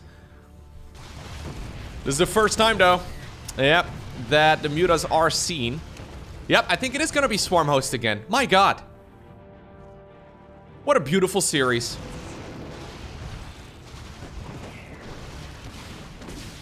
Don't get me wrong, I love quote-unquote standard StarCraft 2 when it's played at this level as well, obviously, right? But it really feels like these guys are trying to outsmart the opponent so quickly. The decision making is happening so fast. So 15 SCVs just fell, and GuMiho realized that he can't really fight the mutas very effectively. And obviously, if you can't fight the mutas very effectively, you're gonna start making counters that are good against mutas. Now, I think what Dark is hoping for is that this is going to be a transition towards a bunch of Thors, at which point the Swarm Hosts are an excellent choice. Turns out, though, that Cyclones are also still a pretty good option. But look at this unit composition that we have over here. We have got that Scouting Reaper from earlier, then Hellion, Cyclone, Banshee. Is Swarm Host good against this? I don't think so. I'm pretty sure these Swarm Hosts are gonna fall flat on their faces. It's a big investment here from the Zerg. 4th Command Center flying on over. It will stumble upon a working Nidus Worm. Entire Terran army should be moving on over there, but okay. Well, I think actually the entire Terran army would be a mistake. It's only gonna send a small clump of units. Some of the Locust will land immediately. Excellent control right there by the Gumi God. Microing that the way we want to see. Mutas in the meantime, trying to get some work done over here. Not really achieving that much, although it looks like a few of the Locust, okay, have still made their way towards the mineral line. That is ultimately 13 additional SCVs going down. Swarm Host right now coming up from the bottom section of the map. Very predictable. I would love to see Gumi drive on over in this location. Yeah, exactly. Like, it's such an obvious spot. The classic 1-2 punch. Not going to happen this time around. Okay, there's the Hive coming up together with the Hydralisk Den. I was doubting the transition towards Ultras last time around, but it worked surprisingly well against that mass Cyclone army. So I kind of figured that with the mass upgrades, and since they can lock on and drive away at the same time, you can sort of kite against the Ultras. But I guess if you don't have any place to run to anymore, right, at some point, yeah, you can't really kite with the Cyclones anymore, but this time around, it looks like we do have a bit of a different transition, though, with Hydras being fully upgraded and a Baneling Nest coming up. So Dark is thinking about going, I guess, Hydraling Bane? So many transitions happening so quick, though. My god. GuMiho is making hundreds of Cyclones. He's got so many. Throughout this series so far, that is. He's basically just treating the new Cyclone as a glorified Marine. You know what? This attack may actually be unstoppable. Because he's getting so much value out of the Cyclones right now. Roaches are coming up again. Link speed will finally be finishing up, which is kind of hilarious. There's a Nidus Worm set up on the other side of the map, but so far GuMiho is smelling blood in the water. He's thinking he can just win the game right here, right now, and he may just be onto something. Kiting into the direction of those roaches and the swarm host locust. Just to make sure, I guess, that they can't escape. A little bit overzealous, maybe, but gonna be able to shut down that base easy peasy. So many drones have gone down. 21 additional roaches are just about to pop. I wonder if we should see a Raven in the mix here as well. I feel like a Raven would be amazing. Because he doesn't have a lot of scans available. Usually Terrans at the 12-minute mark will have quite a few of those. 2-2 just about to finish up for the Zerg, which is going to be a nice power spike. Alright, well, speaking of scans, they will be coming up momentarily. If GuMiho is given enough time, he will be able to finish up some additional command centers. There's the Infestors once more.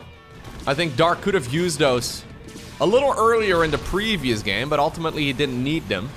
I think against like these balls of Cyclones, right? These mass Cyclone armies, having either Vipers to abduct them one at a time, or I guess even better, if you have a bunch of Infestors ready to fungal and make sure they can't move and shoot at the same moment, I think it's... yeah, I think it's a good idea for Dark to mix those in. More roaches over here. Yeah, those Banshees really do add on a lot of additional firepower. Fungal! There we go.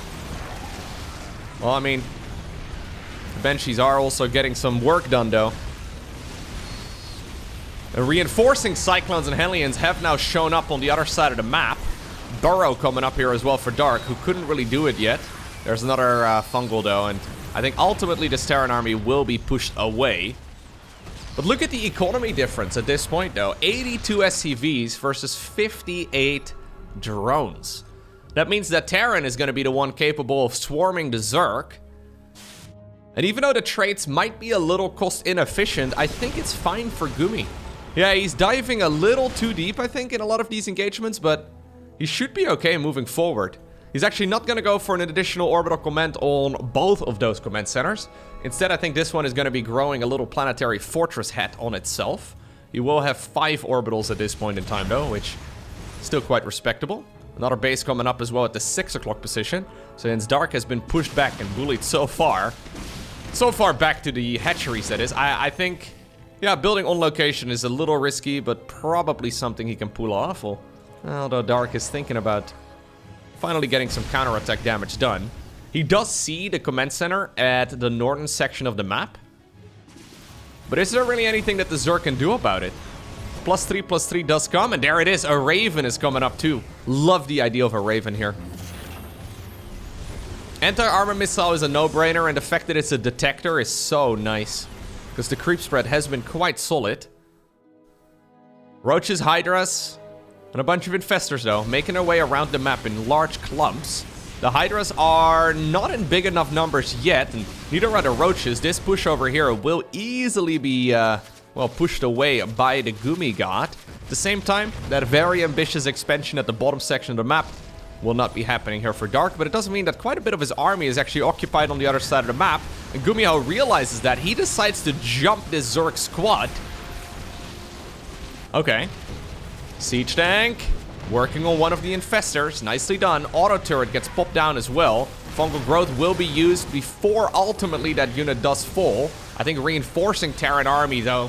The reinforcing army units, they should be able to get rid of those Zerg units that are close to the natural expansion of the Terran player. And despite 19 SCVs going down, GuMiho's army on the creep is impossible to stop. Next up, we find ourselves on the map Dynasty. Now, I was once again fast-forwarding through the first couple minutes of the game, but it looks like Dark is cooking up a bit of a special build here. So this is a hatch on the low ground first, and then into another hatchery after building the spawning pool. But all of this is completely gasless. GuMiho has decided to go for a fast expo as well in the meantime at home. That one is just going to be planted right over here at the golden minerals. This map, by the way, Dynasty, let me just look up the win-loss ratio so far on Liquipedia for this particular matchup. Because I have noticed that this map, yeah, seems to be incredibly good for the Terran. So there have only been 15 tournament games played on this map so far, with 86% of them going in favor of the Terran. So 15 tournament games of TVZ on this map. Sample size is pretty small, but yeah, early results do seem to indicate that this map is pretty amazing for Terran. Kind of crazy, actually. If this map is gonna have an, like, honestly, pro gamers will call a map imbalanced if it's like 54% in favor of one race. Like, they will literally veto maps if it is around that margin. So anything in the 60s is pretty much unheard of. Something in the 80s is ridiculous. Obviously, though, the sample size is too small and we can't really tell. Reynor, by the way, maybe it was Lambo. I'm not sure. I saw Reynor play with this. But I heard that apparently Lambo is the one that figured this out. There is a way to force the queen across these golden mineral fields. So what you have to do is put, for example, the queen right over here in this spot. I haven't actually tried this myself, but from what I understand, this is how you do it. You force the queen over here, then you put a Evo chamber right behind her, then you put the drones right about a line right over here on hold position, and then you have the queen put down a creep tumor in that specific spot. And she will have no other way to go than in between the mineral fields towards the other side of this wall. It's cool, it looks amazing. The only problem is that it's not very useful. But you can technically squeeze a queen towards the other side. Somehow, some way, across the mineral fields. It's kind of like one of those StarCraft 1 moments, you know, where in Brood War, a lot of those quote-unquote bugs get abused, and yeah, they're technically exploits, I suppose, but they really do create a more dynamic game. Not very useful, I don't think, on Dynasty, but maybe at some point it'll be used in a pro game. So far, though, good movement here by the Terran, of course. Shutting down 2 of those workers just like that is not bad whatsoever. Good grenade there as well. Bops the queen together with the roach all the way back. Dark, by the way, once more, not going for link speed, skipping it entirely and going for the quick roaches. We have a little bit of a concave of Hellions, and okay, another grenade here, ready to deal some damage. Lovely stuff here by the Gumi God once more, who's now finally going into a good old bio army instead. Question is, does he have enough here to push back these roaches? I think he should be fine. The roaches are actually not on an attack towards this low ground expo, but instead they're going to be going after the golden minerals, much like the Hellions did over on the other side of the map. Do we now see the Terran do it right over here on this side of the map? Or the Zerg, rather, do it against the Terran on this side of the map. Stimpack is done. +2/+2 coming up as well for Dark, who is skipping link speed entirely. I did get to cast a really fun match, actually, in the regionals just a couple days ago between XY and MeomaikA on this game, or on this map, rather. A very fun match. I think it must have been a dozen battle cruisers going up against a ridiculous Zerg army. So many Hydras, to a point where it's kind of stupid. And then they played another game after that, and I kid you not, XY literally made, I don't know what the exact number is, but give or take about 30 command centers in that match. Like, the man was so rich, But he also at the same time had very little money to spend because he kept on spending his money on additional command centers. Like, he made like 2 Liberators that entire game and about 30 command centers, which is nutty. That's something we never see at the professional level in StarCraft 2. Anyways, what I'm saying is this map is very dynamic, it seems, with more Hellions right now sneaking into the natural. A couple drones try to get this around, but ultimately they end up, well, dealing some damage to themselves. The Marine Marauder squad, though, not supported by any medevacts whatsoever, but they will get 1-1, and combat shields and Stimpack are already finished. They are ready to deal whatever damage they can, but this is risky, because obviously these Marines, well, they could just get surrounded. I think at this point, though, GuMiho has figured out that there's really no link speed available yet. As a matter of fact, 6.5 minutes or so into the game, it's only about halfway done. Now with medevacts coming in for the reinforce, GuMiho should be able to get pretty much all of these units out of here. Infestation Pit coming up. Creep spread not happening here. Yeah, I really like what Gumi is doing. Seems like he's strategically one step ahead of Dark for most of this series, honestly, so far. Dark's doing a good job, but this game so far has been really, really nicely done by GuMiho. Assuming he can actually hold on against this next Zerg attack.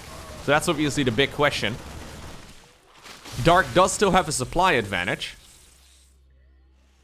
But it's so difficult to actually fight this with... It's basically pure Roach Ravager on a very choky map, right? There's not really a... There's a lot of choke points here and not really a wide service area. I've got a feeling that as long as there is enough Marine Marauder available, especially when 2-2 finishes, GuMiho is gonna shred this Zerg force. Now there are a couple Infestors coming up on the back of this too. Burrow nice and early. This expansion has been denied for a little bit. Yeah, so maybe it's actually not that bad here for Dark. 1 siege tank. 1 siege tank to rule them all. 1 siege tank to find them all and in the darkness bind them. That's beautiful. Infestors can definitely wreak havoc though. If GuMiho believes that there are no Infestors available and suddenly he gets hit with a fungal, then the Zerg army becomes very difficult to stop. But I kind of just feel like in general this unit composition is not very good for the Zerg on this map. You can't really fight over here. You can't really fight over there. I guess he can make a move when Terran decides to go, yeah, for either like the central fourth or the one over here. Yeah. 2-2 is on the horizon, and that is going to be a substantial power spike for these Marines and Marauders. I think you kind of need Brute Lords or something along those lines. Instead, what we have is Neural Parasite.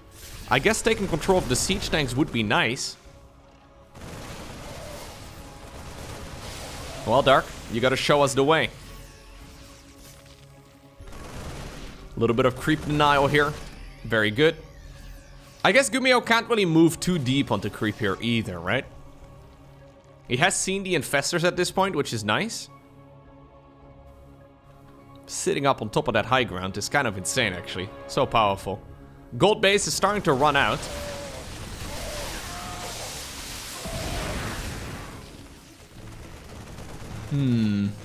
Fungal? Fungal?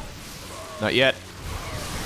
Okay, here's Stimpack activated. There is a big Fungal, but keep in mind, Fungal in 2024 doesn't really deal a lot of damage anymore. So GuMiho is just stimming for the win over here. That might be a little overly ambitious.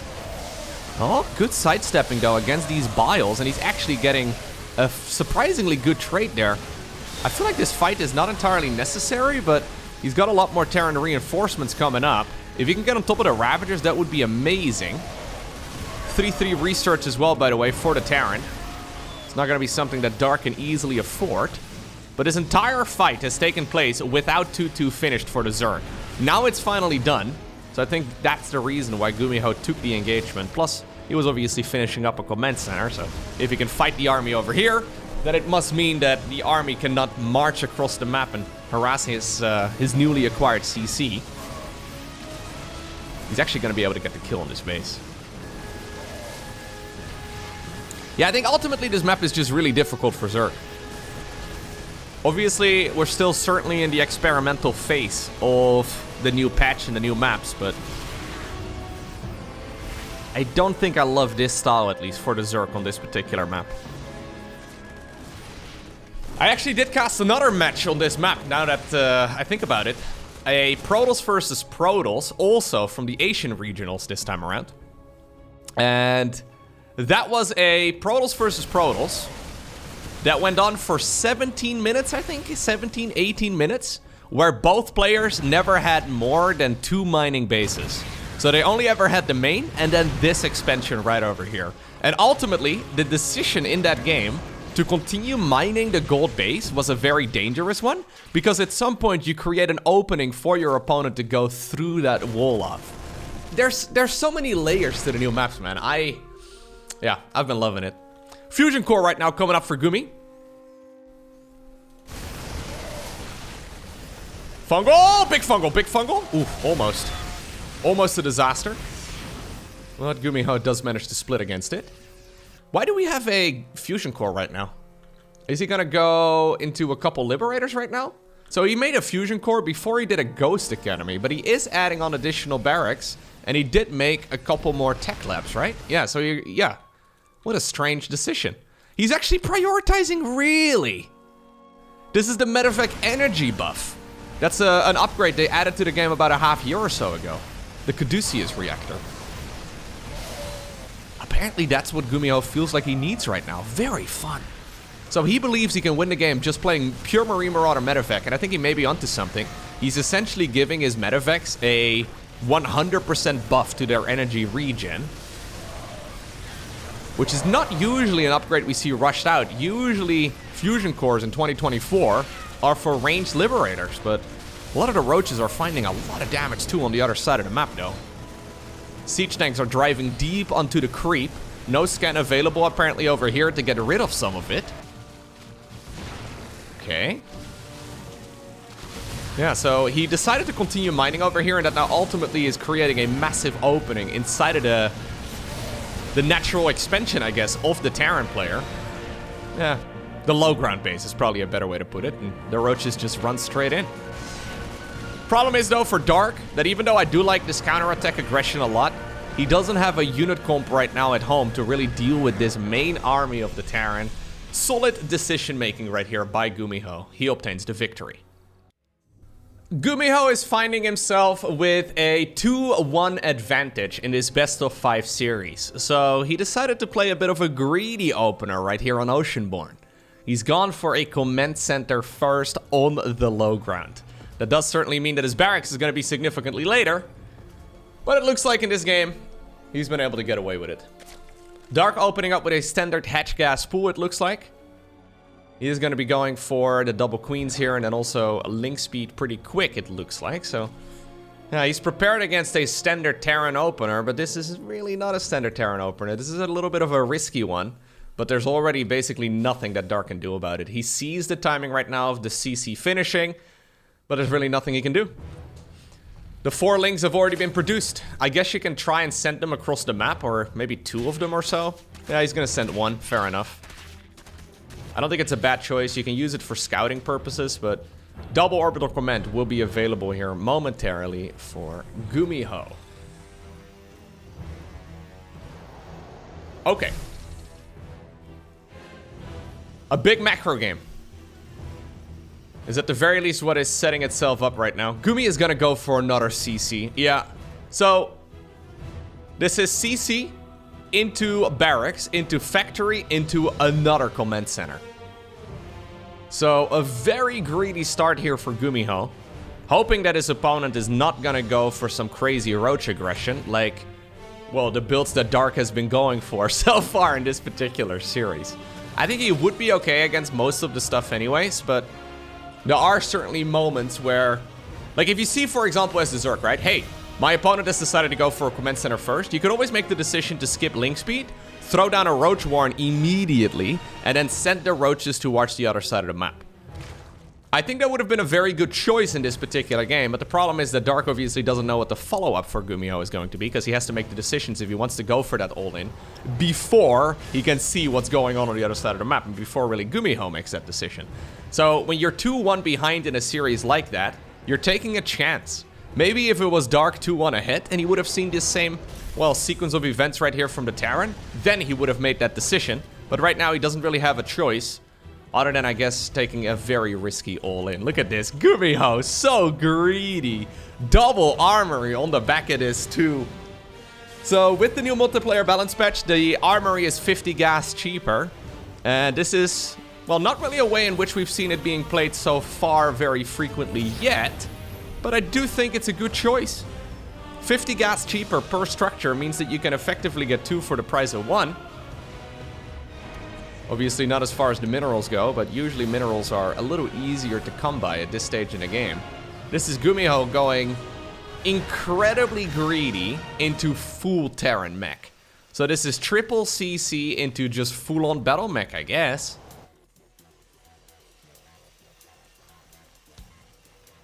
Cyclones, of course, for quite some time now, also benefit from the attacking upgrades. So this is one of the changes they made some time ago, where in the past the lock-on ability was considered a spell, and it would deal flat damage, but these days it is no longer a spell, and it's the little missiles that actually deal the damage, which is what it looks like anyways, but... Alright, so Dark playing a very conventional build so far, trying to play pretty greedy as well though. His 4th hatchery is earlier than it normally should be. But he knows that his opponent is playing rather greedy too. This is the most conventional build though from Dark so far in this series. Just powering out as many drones as possible, going for what seems to be an early Ling and Bane speed research. Pushing that creep forward. Could be into Mutas, could be into a bunch of Hydras, could be into Lurkers, could be into Quick Hive. A lot of follow-ups here that are viable. It's gonna be a Roach Warren, really? Now that is one of the few choices that I did not think was gonna be that great, but the thing is, I guess right now, he's realized that this is Terran mech from the opponent, so he decides to just play it safe. Is that gonna be Missile and Melee? No, it's gonna be Missile and Carapace. Oh no, it is gonna be Missile and Melee, okay. So this makes a lot of sense in my mind when you go for Roach Baneling. Essentially what Dark is doing here is he's going full Glass Cannon. I think this is gonna be to go into Hive together with Adrenal Glands, and then probably a bunch of probably a bunch of Vipers. Don't think that would be a bad choice. Well, so far he seems to be favoring Infestors in this series. But yeah, you basically don't go for a lot of sustain on your army, and instead you just rush out damage. Obviously, the idea is that you can surround the Terran player and then absolutely overwhelm them. Thors, by the way, really? GuMiho is going for a Thor drop. Oh. Am I exaggerating when I say this is my favorite series of this year so far? Because I've cast a lot of series. Maybe I'm just in a particularly generous mood today when I make these calls, but my god, do I love the strategies that these guys are playing here. It is so good. Like, I obviously cast a lot of StarCraft, but this is very different than what we normally see. Look at this, a freaking Thor drop coming up. This is my favorite series, I think, that I've casted so far this year. Yeah. Now, that's always a difficult claim to make, because there's probably some games that I'm forgetting about right now, and in hindsight, I'll be like, ooh, what about that one, Lowko from the past? Lowko from the past, that one's amazing. Look how much damage he's dealing. Look at this. Oh, at least strategically, I love what these guys are doing. GuMiho in the GSL Codes, playing relatively tamely. Dark in the GSL Codes, also playing some relatively, well, conventional strategies. In this particular series, though, both players are just completely throwing their normal builds out of the window, and they are going for some crazy stuff. So, I think maybe the original intention was to go Hive, but with a Nidus Worm coming up, I think this could actually be a transition towards Swarm Hosts. Against, like, Battle Mech, I don't love it, but this seems to be more of like a traditional mech army, right? So we have, yeah, a lot of Thors, we've got Siege Tanks, we've got Ravens coming up, 2/2 upgrades. I mean, this looks like the traditional form of mech that is very slow and sluggish. So let's see. Maybe the Swarm House can be more useful than they were in game number 1, and also honestly in game number 2. I think in game number 2... No, I guess in game number 1 they got more value than in game number 2. But overall, I don't love the Swarm Hosts in this series so far. Very curious what GuMiho is going to do, by the way, when he sees that this is indeed a Swarmhost army once again. Is he just gonna transition away from vanilla mech entirely and go full battle mech?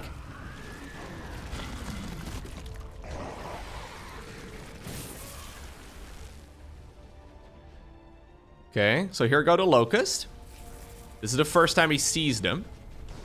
I don't think he's gonna cancel siege tanks and Banshees and whatnot that he's got in production right now, and I'm curious to see if he's gonna add on more siege tanks. Yeah, he does. Okay. So no crazy transition here. I was thinking maybe he's gonna go mass Cyclone right now off of the back of it, but maybe that's difficult to transition into at this point in time. Or maybe he just wants to experiment. Keep in mind that, again, even though there's a couple $100 on the line for these guys, there's no denying that they're also just experimenting with whatever is the best build to go for. Because then you know what's, well, good when you're playing the big premier events with much larger prize pools. So sometimes we will see these players on purpose make suboptimal decisions just to experiment. Yeah, now we have 9 Cyclones coming up though. I think it makes a lot of sense. So I think he needed a little bit of breathing room. If he can do like 2 of these rounds of 9 Cyclones, he should be able to start, well, dealing with the Swarm Host relatively well. Okay, now this is a nice catch though here by Dark, but I don't think I am fully in love with his current setup. Yeah, his economy is relatively low, or relatively small. And he's gone for a lot of units that are very supply heavy, but he isn't even maxed out. As a matter of fact, at this point, he's got barely anything. 4 roaches and 11 swarm hosts, with a lot more roaches, well, right now popping out of their cocoons. But this army here from the Terran is not to be underestimated. Would love to see the second +3 upgrade researching 2 here for GuMiho, because I think he has a little bit of time to breathe, and since he needs a little bit of time too to transition towards all of those mech upgrades, I think he should go for the speed improvement too for this. Oh, he already got it. Okay, I was gonna say. But anyways, just get all of these upgrades. Yeah, smart servos, that sort of stuff. Just maybe make a... Does he have an engineering bay already? No, I think one of those would also not be misplaced. Dark is gonna go for the same thing as he did in game number 1. I didn't love it in game number 1, even though it did give him a win. In this game, though, I think it's arguably worse because he has been going for that full glass cannon approach. And Ultras are only really good because of their armor upgrades. And so far, Dark is sitting at, well, +0 armor upgrades. He's been prioritizing his missile and his melee, so if he decides to go Ultras again like he did in game number 1, where he's gonna mass them, I'm a little afraid that we're just gonna end up seeing a lot of dead Ultralisks. Because I think the Cyclones are gonna do really well, because they will have their +3 for the attacks. So he is still going like full glass cannon. There is no 3rd evolution chamber as far as I know. So that must mean that he's actually, I feel like Ultras are a massive error here. Ultras are only really good from like +2, but preferably +3 melee, or +3 carapace upgrades.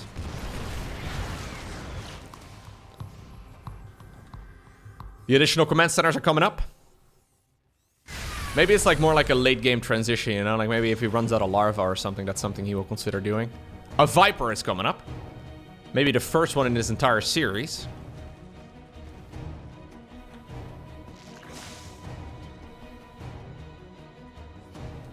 +1 arrow weapons. Also researching for Gumi. Gumi, I would love to see a battlecruiser transition. Gumi, if you want to like make this my most clickbaity title for a YouTube video I've ever done, you should do a mass battlecruiser transition right now, dude. Okay, no, I tried to not clickbait too much. There's no denying it's effective though. I tried to like legit bait you guys, okay? I think that's a better term. I would never lie in the title or the thumbnail of the video. I try my best to keep it at least, you know, 99% honest. Sometimes maybe a bit of an exaggeration though. I wish I didn't need to do it, guys, but it is what it is. Anyways, GuMiho is gonna lose some supply. He could definitely make tech labs. If he makes tech labs over here, they're tech labs! Oh my god, he's going battle cruisers. He's transitioning towards battle cruisers. I mean, you can't ask for much more.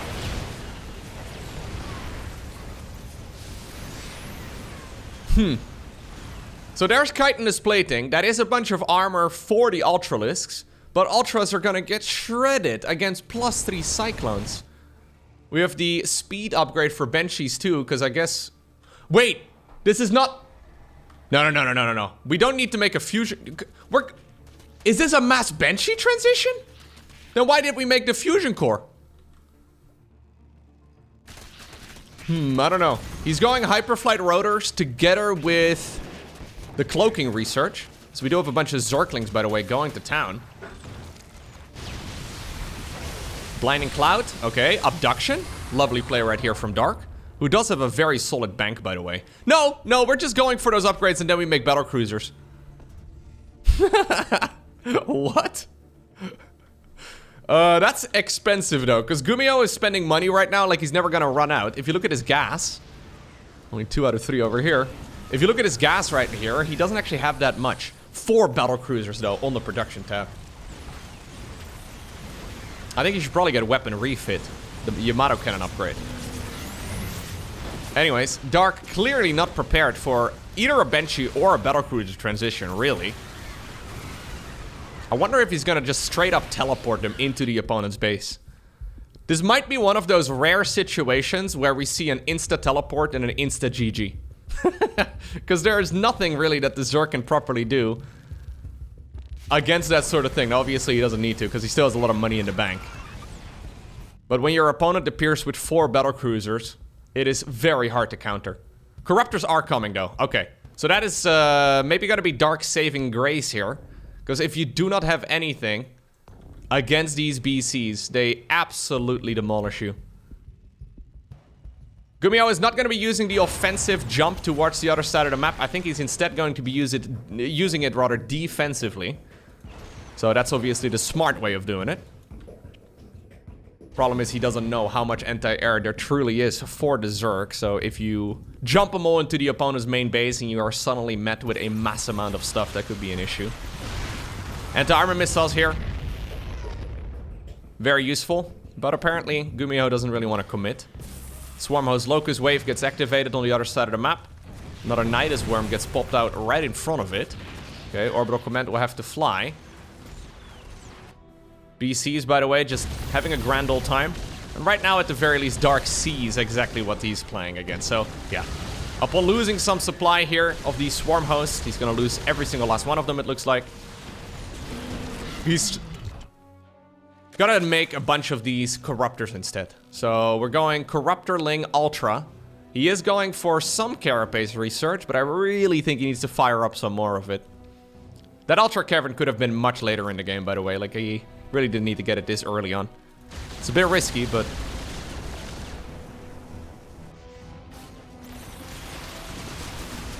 no fungal growth available, so this Terran army is hard to stop. +3 air weapons, by the way, already coming up. No cancel on that hatchery because of it. We have an aggressive jump towards the army. The 4th BC will also be joining in. So rather than bringing the BCs back home to safety, he's decided to jump them towards the other side of the map. Is there enough anti-air though? Because there are a few Thors in the mix, but Blinding Clouds are going to be disabling them. Roach Ravager Biles dealing a lot of damage, and the Corruptors up in the air just chasing this down. In the meantime, we do have those Cyclones though. Oh my god, the Cyclones are actually tearing apart all of the Corruptors. There's the weapon refit. I think GuMiho realized that he didn't actually have it yet, and GuMiho just smashed his bank.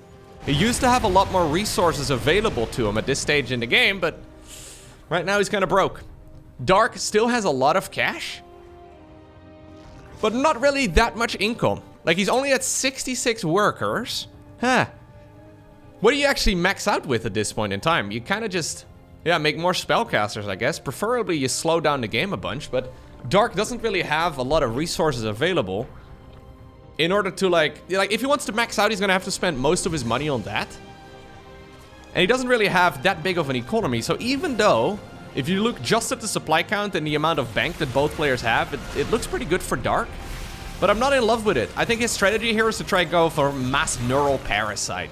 I think that's indeed the call. So we're gonna go for, well, flying upgrades and then also the Infestation Pit with the research towards the Neural. There's a Fungal.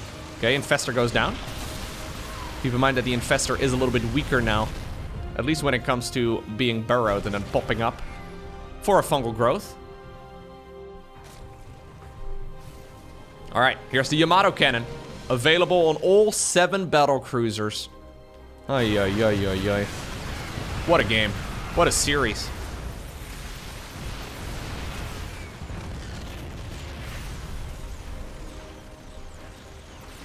If he can pop all of those Infestors with the Yamato Cannon upgrade... Oh, he sees them. He sees them. Yeah, I think that's what you do. You just hover your mouse and you nuke them. Okay, a couple of Brute Lords available. Instead, he's going to go after the Corruptors. And that means, oh my lord, that pretty much all the Corruptors are gone immediately. Despite the fact that Dark seemed to be leading the majority of this match, it's GuMiho who catches him off guard with a mass battlecruiser transition. And because of that, he obtains the victory. I really hope you enjoyed watching this video. If you did, please take the 1 second that it takes to hit the like button right below this video. And if you want to see more, make sure you hit the subscribe button as well as the little bell icon so you get notifications as soon as new videos go live.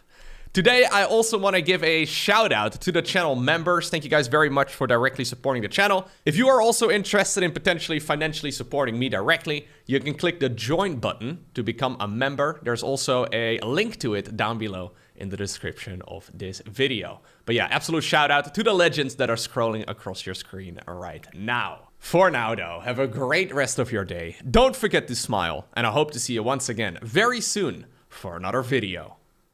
So, about a month or so ago, I had the honor and privilege of casting this absolute train wreck of a Zerg versus Terran.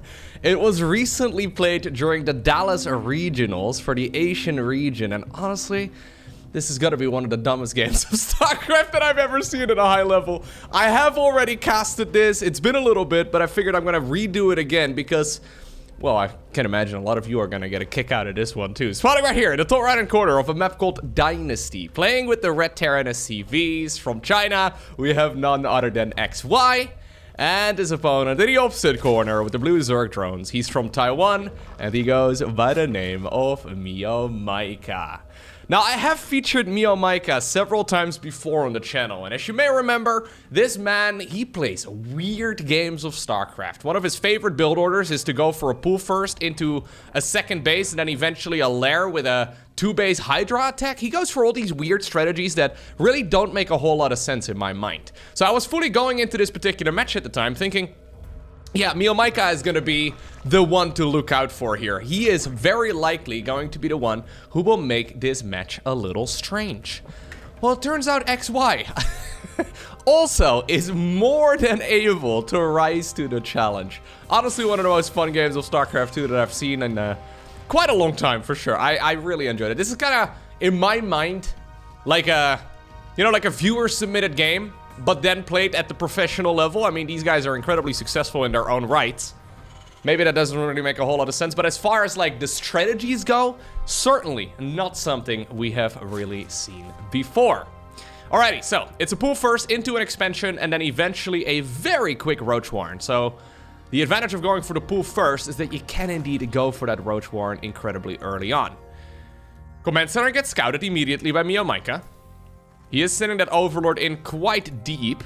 Reaper coming across the map right now, and it is going to be met by a bunch of Zerglings. Now, I love this little play right here from MeomaikA. What he's trying to do is drag that Reaper away as far as possible. Now, we are playing Ring Around the Rosie, but look at this Reaper. There's all these little moves. It's been a little bit since I did see this game, so some of it will certainly be a surprise for me once again, but I do remember some of the details. Alrighty, so Roaches are coming. The thing is, this looks like a very committed Roach attack right here from MeomaikA. And the problem is, XY is going to see 2 Roaches. Now that right there immediately sends alarm bells off inside of the heads of Terrans, because usually it would be at least 7. Usually it's about 7 or maybe 9 Roaches that Zerg players send across the map when they do it this early on. So XY probably assuming that this might be like the first batch of them. He didn't actually check the drone count over here, so he doesn't really know. He's probably assuming that this is the first batch of Roaches, or maybe like a bunch of Roaches that are trailing behind the main pack. But this is just a handful of them. Just a couple, ready to harass the SCVs over here. In the meantime, over on the high ground of the main base, we've got 2 bunkers coming up. There's a Cyclone on the production tab. Starport is being rushed out. I really think this is kind of fun. Going into a roach warren so quickly, just making 2 roaches, scaring the Terran, and then ultimately droning heavily behind it. Yeah, especially because MeomaikA has that image of being a bit of a cheeser. I think if you see him rushing a bunch of roaches across the map, you immediately get maybe a little bit more terrified than you absolutely need to be. Anyways, there's gonna be a tech lab right here as well in the factory, and we should see the big switcheroo here in just a moment. I think we should, because in the meantime, this roach rush is gonna be met with a fusion core. Now, there is only one reason why you would make a fusion core at the 4-minute mark. It's quite a common structure, really, in a macro game. At the 4-minute mark, though, the only reason to make a fusion core is to go into battle cruisers. There's a couple of really good late-game upgrades inside of the fusion core, like Liberator ranged and like a medevac healing boost, that sort of thing, but this is really only ever made for battle cruisers. Interestingly enough, it is going to be a Banshee first as well. So, even though we're quote-unquote rushing the fusion core, I don't know if it was necessarily the plan, but even though we're kind of rushing the fusion core, I think the Banshee here is made mostly just to make sure that that natural expansion can actually mine, because those roaches have turned themselves into Ravagers, a little bit more of a gas investment, and MeomaikA just keeps on harassing here. New SCVs have been rallied on top of that gas geyser just to, well, continuously make the workers, but there's really no reason to send them to the mineral line in the main base. So that Banshee should go, yeah, and shut down these Ravagers for good. But I think they have certainly paid for themselves. They would love to land some big biles right there. I wonder if actually he could have stood over there and then biled across. Wonder if he could have had the whole stack. That would have been amazing. Anyways, the Ravagers at this point are gone, and there's a battle cruiser on the back of it. Now this is going to be something that will be very difficult for MeomaikA to figure out. Actually, for MeomaikA's sake, this is a very late lair. Now luckily, he is going to go into a bunch of spore crawlers. I think these spores are made just in case it would be a second Banshee. He doesn't really know exactly what the follow-up is going to be here from the Terran, but it is something that is worth noting. Obviously, he did see the gas geyser there, so he knows... Actually, he never did. Wow. Maybe he actually didn't know that the SCVs were hiding inside of that gas. Maybe that's the reason why. Okay, I was thinking maybe he did see that second gas in the... Or that gas rudder in the natural taken so quickly that he figured, you know what, this is possibly going to be a cheeky little attack here from my opponent. Either way, though, battle cruiser is out, and we're going to be jumping it straight towards the other side of the map. There are 2 spores, originally meant to help aid against those Banshees, but for the time being, I mean, that second one, I think you should probably move it over, at the very least run the drones. Hydralisk Den comes up right now, which, well, at the very least, MeomaikA was thinking about making Hydro Den. Usually a very questionable choice in general against battlecruiser play. I just don't think it's that great. But if it's only a single battlecruiser, you can definitely make it work. If it's like 1 battlecruiser, maybe 2, maybe 3, I think Hydras are fine. When Terrans, however, go to more than like, yeah, more than 2 to 3 or so, I would say you really want to focus on Corruptors instead. In the meantime, though, XY has decided to go into additional factories. He's gone for double armory here too. Those Zergling run-bys are still going to town, but they have been deflected quite effectively. Battlecruiser here, smelling Queen Blood, and it is indeed going to be able to snipe Brenda there inside of that natural expansion. Because of these openers that MeomaikA plays, he usually doesn't have a lot of Queens available. Drop-a-Lord, by the way, coming up already. But he usually doesn't have a lot of Queens available, so there's really not a whole lot of base defense here, nor is there really any creep spread. So MeomaikA not really able to connect his bases very effectively. He's not going to allow those Queens to move around very effectively either, and that means that another Queen falls. Nice micro right there by XY, who's going to be jumping that BC all the way back home. And even though one of the SCVs is currently repairing the command center rather than the battlecruiser, eventually both of those bad boys should be back at full HP. Drop-a-Lord is here. What are we going to use the Drop-a-Lord for? Well, we don't have Pneumatized Carapace yet, so for the time being, not a whole lot. Other than the mechanical unit production, though, other than the transition towards Terran mech, apparently XY found himself with a little bit more cash, a little bit more gas, and he's decided to go for a second battlecruiser. Now, the timing of this BC is strange. Normally, we see battlecruisers rushed out as quickly as possible, if we see battlecruisers at all. This is XY just sort of adding another one into the mix. It's an interesting choice because overall, I don't think it's that strong of a play. But if you know your opponent is a fan of the Hydralisk, I don't think I can really... Yeah, I can't really complain too much about it, because it is definitely a powerful tool to have in your arsenal, as long as you teleport them away. I think if you use the tactical jump ability defensively, battlecruisers against Hydras are really, really good. In the meantime, though, MeomaikA happily expanding. He's now adding on more Dropper Lords. So I guess we will never know what the original intent of that first Dropper Lord was, but we are making more right now. There's one that's going up north. I would imagine the other ones are going to be joining it too. Battlecruiser at the front. This is the OG.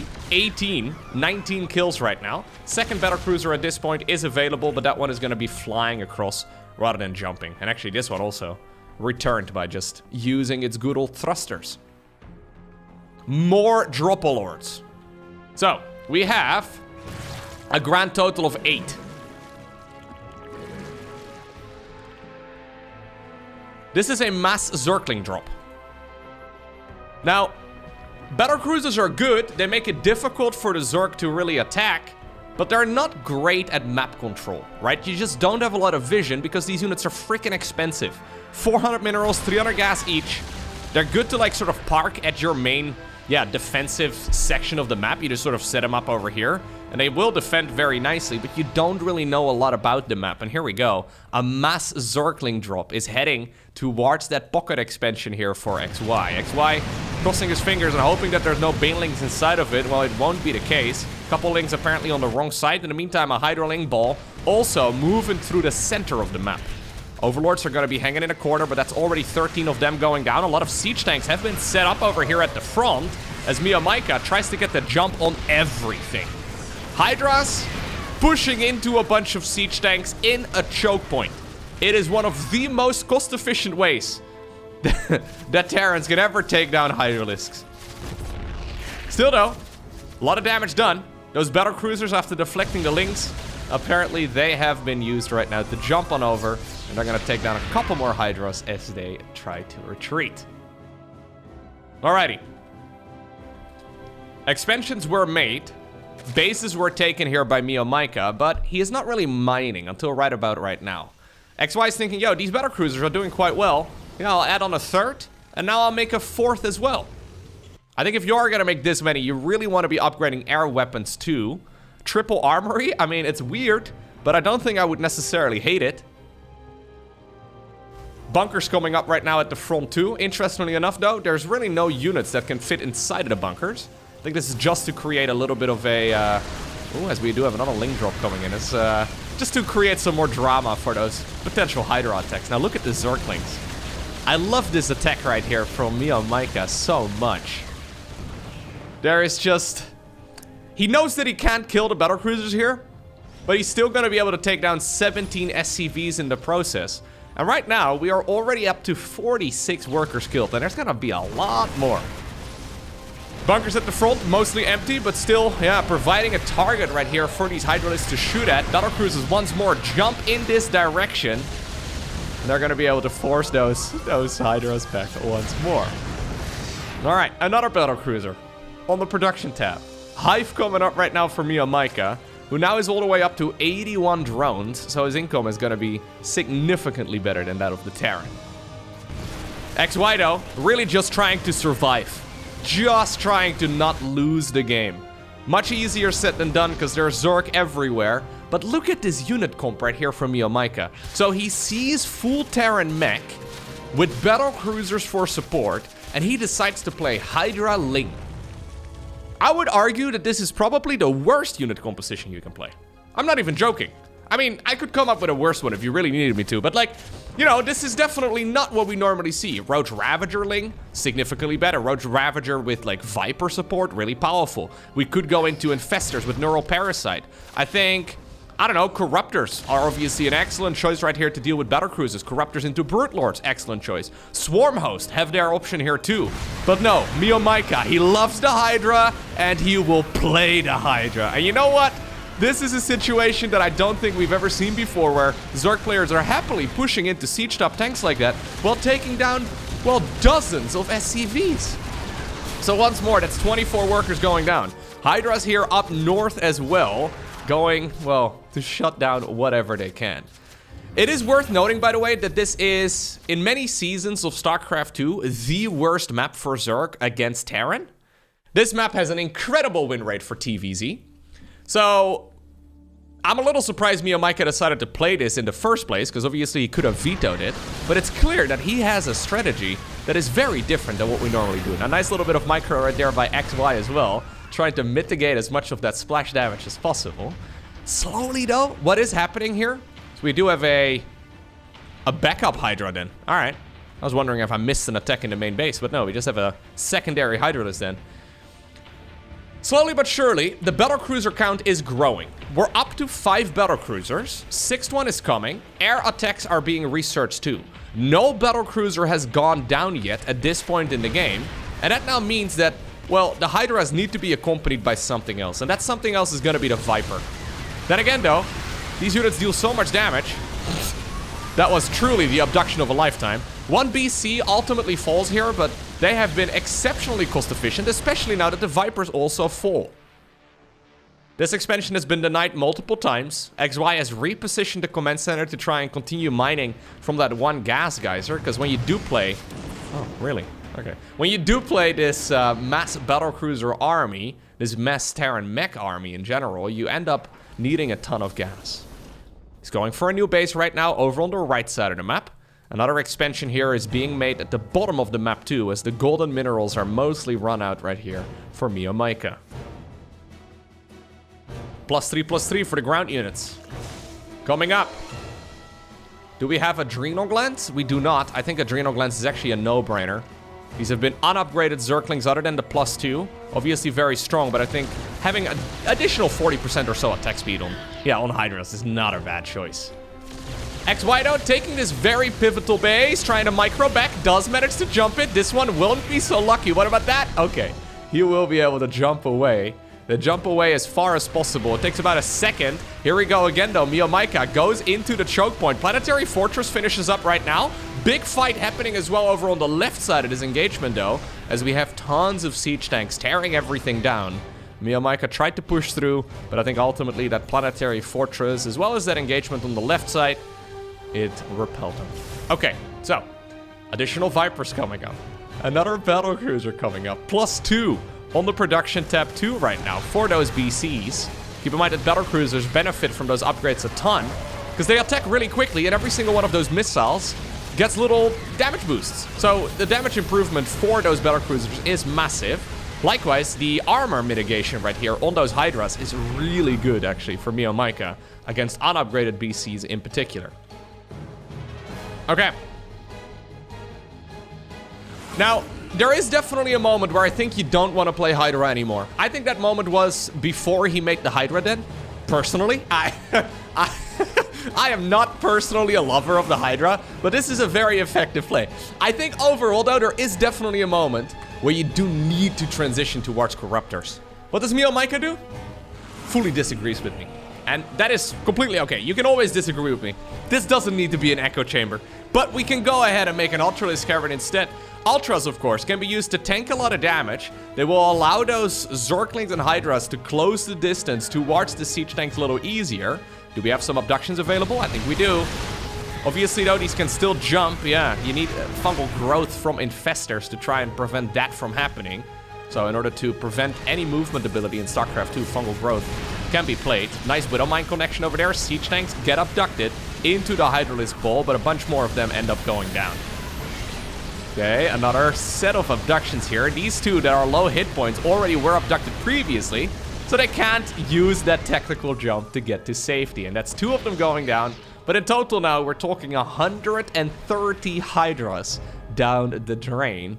And if it's up to MeomaikA, he's gonna make more. Fully upgraded. Adrenal Glands coming right now. I like it. I think +3 melee, also a great choice. But XY has stabilized. Yeah. He's effectively playing a campaign mission right now, right? Where he's just trying to not lose. and ultimately max out on a very powerful group of units. Chitinous plate incoming. We have Thors on the production tab too. I think MeomaikA, yeah, not really somebody who would transition towards, for example, Broodlords. But XY is a little concerned about that sort of potential. This fight over here, though, with all of those siege tanks unsieged, very dangerous. But I think ultimately the Hydra DPS is not quite strong enough. Although there were a couple Zerglings still left over, blocked by the battle cruisers. They're going to be running on over. Well, eventually they got shut down. Hydra's here trying to work on a planetary fortress, or at least what will likely be a planetary fortress in the near future. But not quite enough. It's the only thing that remains right now are a bunch of bloody corpses. Okay. There's still one expansion, by the way, at the 12 o'clock position. That can be very helpful. Tactical jumps once again being used. And that's an excellent way to get out of trouble. I really like XY using that ability defensively. Now here comes the swarm once again. Blinding clouds are being used this time around, and a lot of the siege tanks, desperately repositioned, tried their best to fall back, but they also clumped up in the process. XY, though, is going to be able to stay alive for now, but it is something that he needs to keep in mind, because he can't really afford throwing away this very expensive Terran army. Siege tank count, though, through the roof. We're now talking 16 siege tanks. Thors are coming. Wait. Did we lose an Ultra Cavern? Hold up right now. What killed the Ultra Cavern? Where was the Ultra Cavern? Huh? Hold up. I need to go way back. Oh, the Ultra Cavern was over here at the bottom of the map. Ah, okay. Why was that Ultra Cavern at the bottom of the map? So that's, by the way, why we had those Yamato guns being used right there. It didn't even register for me that he targeted. I don't even think the Ultras are that scary of a unit, but here's that fight once more. Why in the world did MeomaikA make the Ultra Cavern over here? Yeah, now I remember, but that was truly one of the moves of all time. All right. Back to where we were, back to where he starts up another Ultra Cavern. I was thinking, maybe just like the Hydra Den, we're making a backup. But apparently not the case. This time around, it's going to be tucked away safely inside of the main. XY managed to stay alive for a very long time, but he needs to be cautious here too. This is not a game where he has mass command center. This is not a game where he can really easily lose a bunch of stuff and then reinforce. In a very weird way, these fights haven't even been that terrible for Zerg. I mean, they have been cost inefficient, no doubt. But he has been out-mining the Terran for a long while, and there have been a lot of siege tanks that are on siege just like this. Another nice blinding cloud over here. He's actually gonna try and hunt this down. In the meantime, you may be wondering, where are the battle cruisers? Well, they were cruising through the center of the map, going after whatever they can. Already, though, 31 SCVs have gone down. A bunch of drones are falling. This hatchery looks like it's gonna be next as well, but is this really a cost-efficient trade right here for the Terran?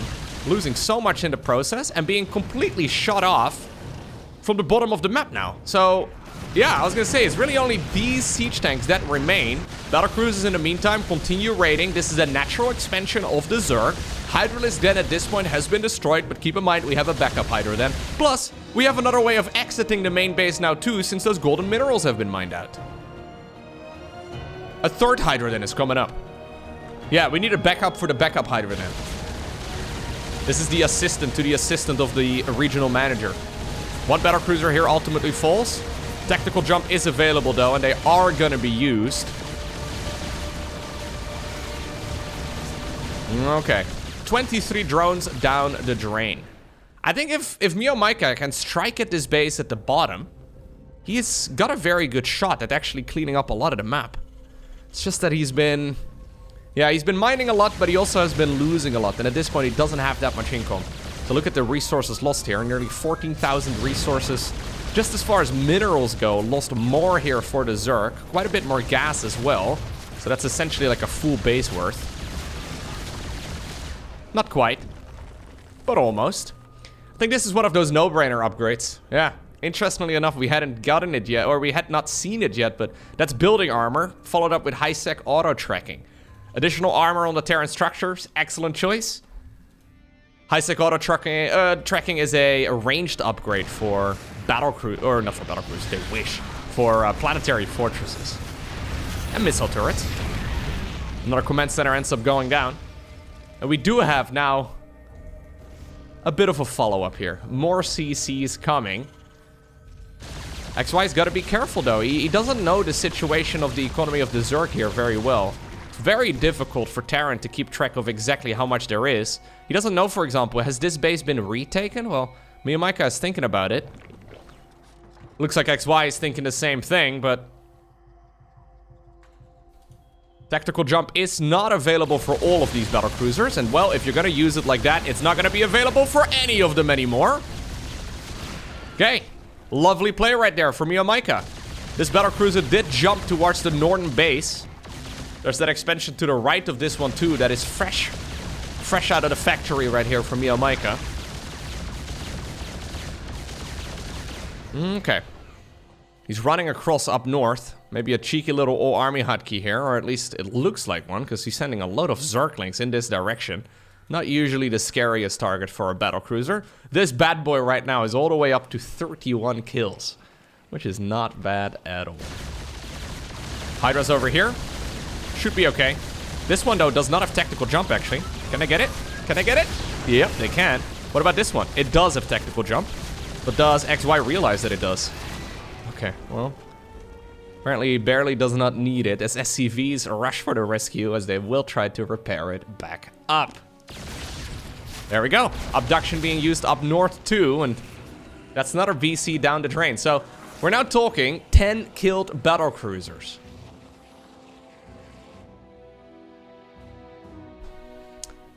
(20, 23, nearly 24 minutes into this game. Who is winning? I have a very hard time. I have a very hard time deciding who is ahead. Well, I know, but it is a little tricky here for sure. Hydras running through that golden mineral field as finally one of them has been mined out. And that now creates an extra opening as well inside of the main base of the Terran. Terran at this point spread very thin.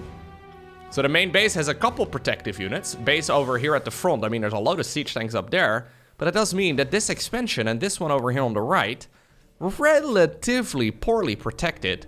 Although I guess you have to mostly go through this choke point, and yeah, good luck, little Zerglings. That's never going to happen. Okay. MeomaikA still strolling around the map like he owns the place. No creep threat, by the way, or very little, which really does hurt quite a bit. But here we go. He's found a section of the Terran army. This is like, what, 30% or so of the Terran army? Maybe a little more than that, but... And this is the downside of being spread so thinly all over the map. In a straight-up fight, Terran would always win. But you never know where that fight is going to take place, so you're forced to take multiple locations all at the same time. And a full Zerg army going up against a partial Terran army is very doable again here for the Hydra player. Infernal Pre-Igniter coming up, by the way. That is the Blue Flame upgrade for Hellions. XY is thinking he's gonna run out of gas here at some point. Dude, this is blinding cloud heaven over here.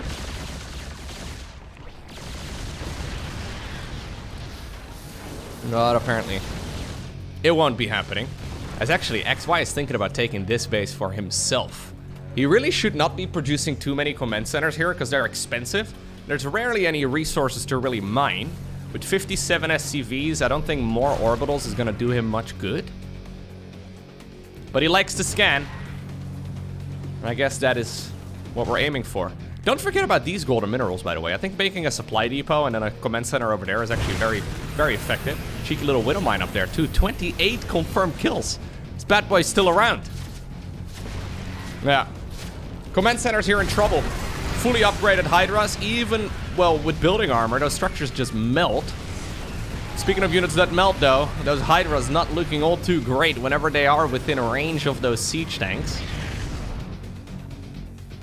XY mostly depleted the bank as well. He still has a bunch of gas, but it's a difficult decision to make. Where exactly do you spend it?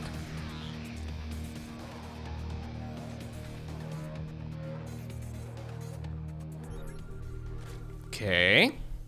Imagine Corruptors, guys. Imagine Corruptor Broodlord.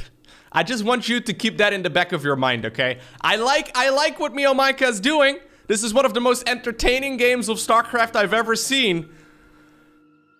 But believe it or not, Zerg does have access to these two other units. We only see really 3 units in this entire game, and I do just think there are others that could be useful. XY has decided to set his sights right now at the base up north. Upon seeing that, MeomaikA immediately pounces at the base down south. I'm assuming, yeah, the siege tanks are still spread around, so there's not really a great opportunity here. Blinding Cloud on the planetary fortress does work. Would love to see it. Something a lot of Zerg players don't always consider, but it is definitely an option. Hello. I think it's a great option, actually. Anyways, battle cruisers, after taking care of a bunch of those drones,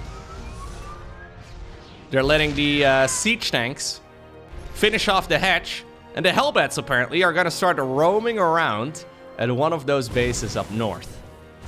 Blue Flame Hellbats, can't really kill them with Zerglings, so Hydras are gonna be needed for that task. MeomaikA forced to pull back once again. A base that was previously mining, though, in favor of the Zerg, has now been taken by the Terran, and that's a big win. Now the base is up north, though. Might be next. Yeah, I think the spread on the siege tanks is a little too good. Excellent work right there by XY.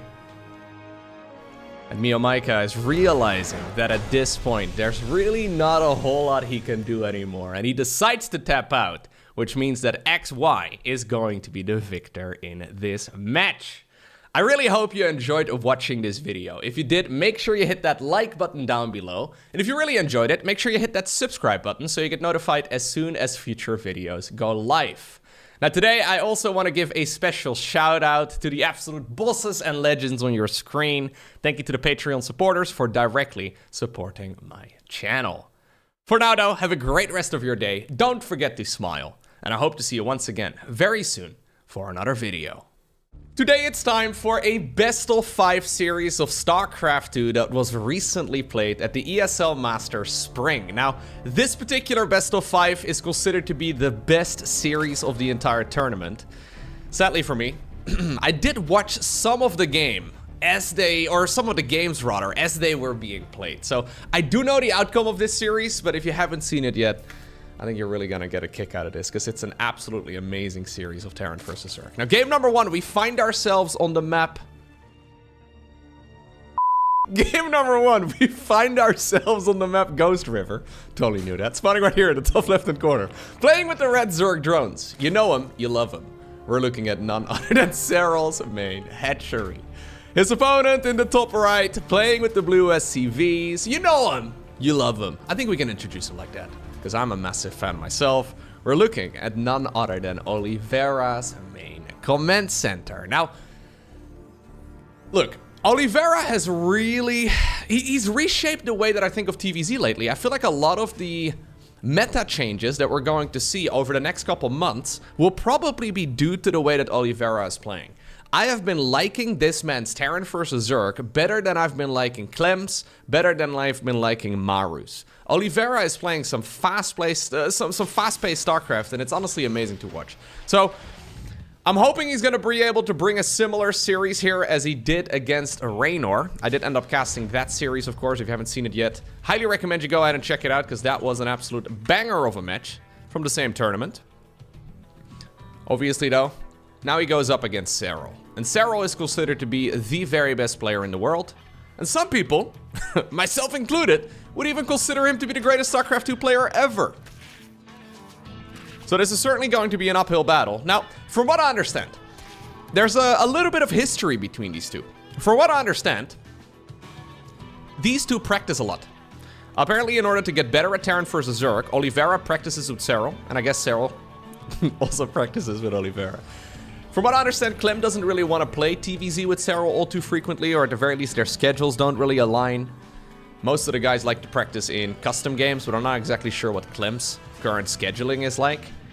I'm sure that Serral can find more practice partners if he, puts in the work, but from what I understand, these two have been playing against each other quite a bit. Oliveira, likewise, is not really able to get nearly as much practice for this particular matchup on the Korean server. None of the Koreans really play similarly to the Europeans. I guess Solar might be the most recognizable playstyle, but it's honestly hard to call. So these two have been playing game after game after game in practice matches. So because of that, they should know the opponent inside and out. And supposedly, Oliveira has been winning a very significant amount.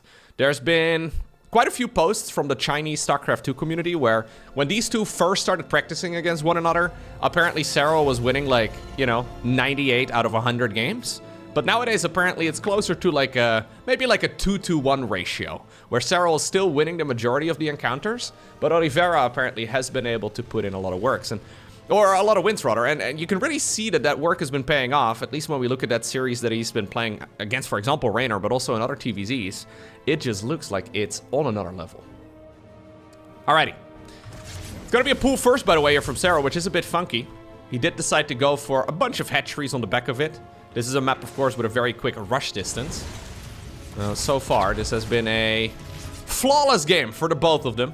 Not really a whole lot of damage done, but I'm sure we're going to be getting to some of that in a moment. Actually, I remember this game very distinctly, because this game, I don't understand how it happened. Yeah, I watched this particular match live, game number 1 of this series, and I didn't understand. It didn't make any sense. I feel like there's going to be some of you that will look at this game right here on Ghost River and you will feel inspired by it, and then you're going to give it a shot in your own matches, and you will find very different results. You'll see what I mean in just a moment. Overlord Scout is going to get denied. Well, it's going to get denied as it falls on the beach right over there.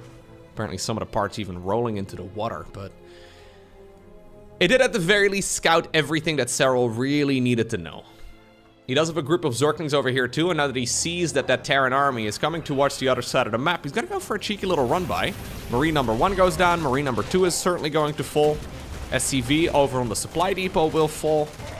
Another Marine also dies, and well, most importantly here for Serral, it draws all of those army units all the way back home. And that means he can drone up.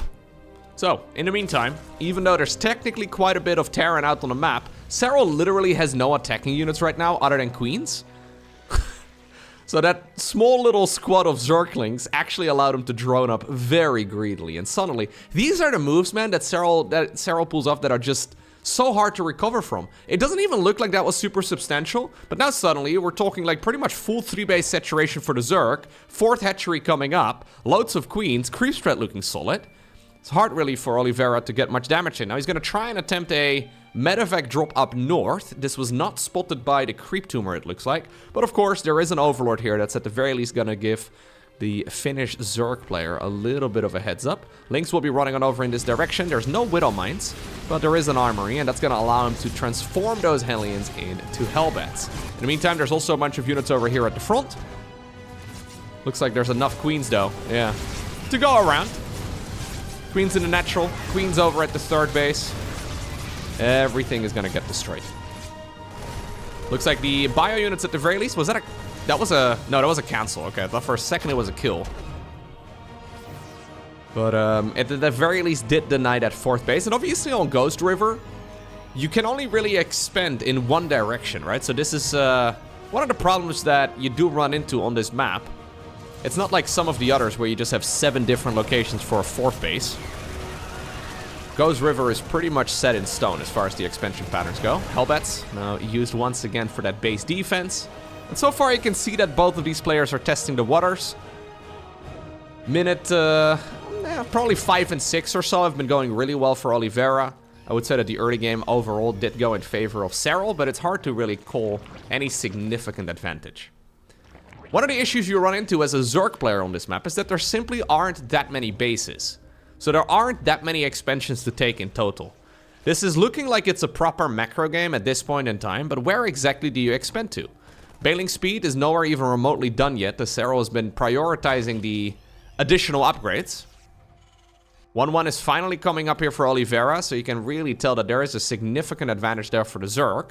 But he doesn't have Bailing speed yet, and without Bane speed, you can't really, be aggressive off creep whatsoever. Serral not opting, by the way, to go for any of that Roach Warren shenanigans that we saw him play in the other matchups. Maybe he'll be bringing that in a moment as well here. I don't specifically remember exactly the way that he opened up, but there is certainly a good chance for him to do some of that roach play too. So one of the strategies that Serral seems to be favoring right now is roaches into Ling Bane into Ultra. And this means that you get Ultras out actually very early on into the game, but you can't really do a lot of damage early on. So in this particular match, he's decided to just go straight into the upgrades and, well, delay any sort of real tech. So no roaches this time around, just straight up Ling Bane. I think this is probably a very map-specific choice as Serral. Really? Huh.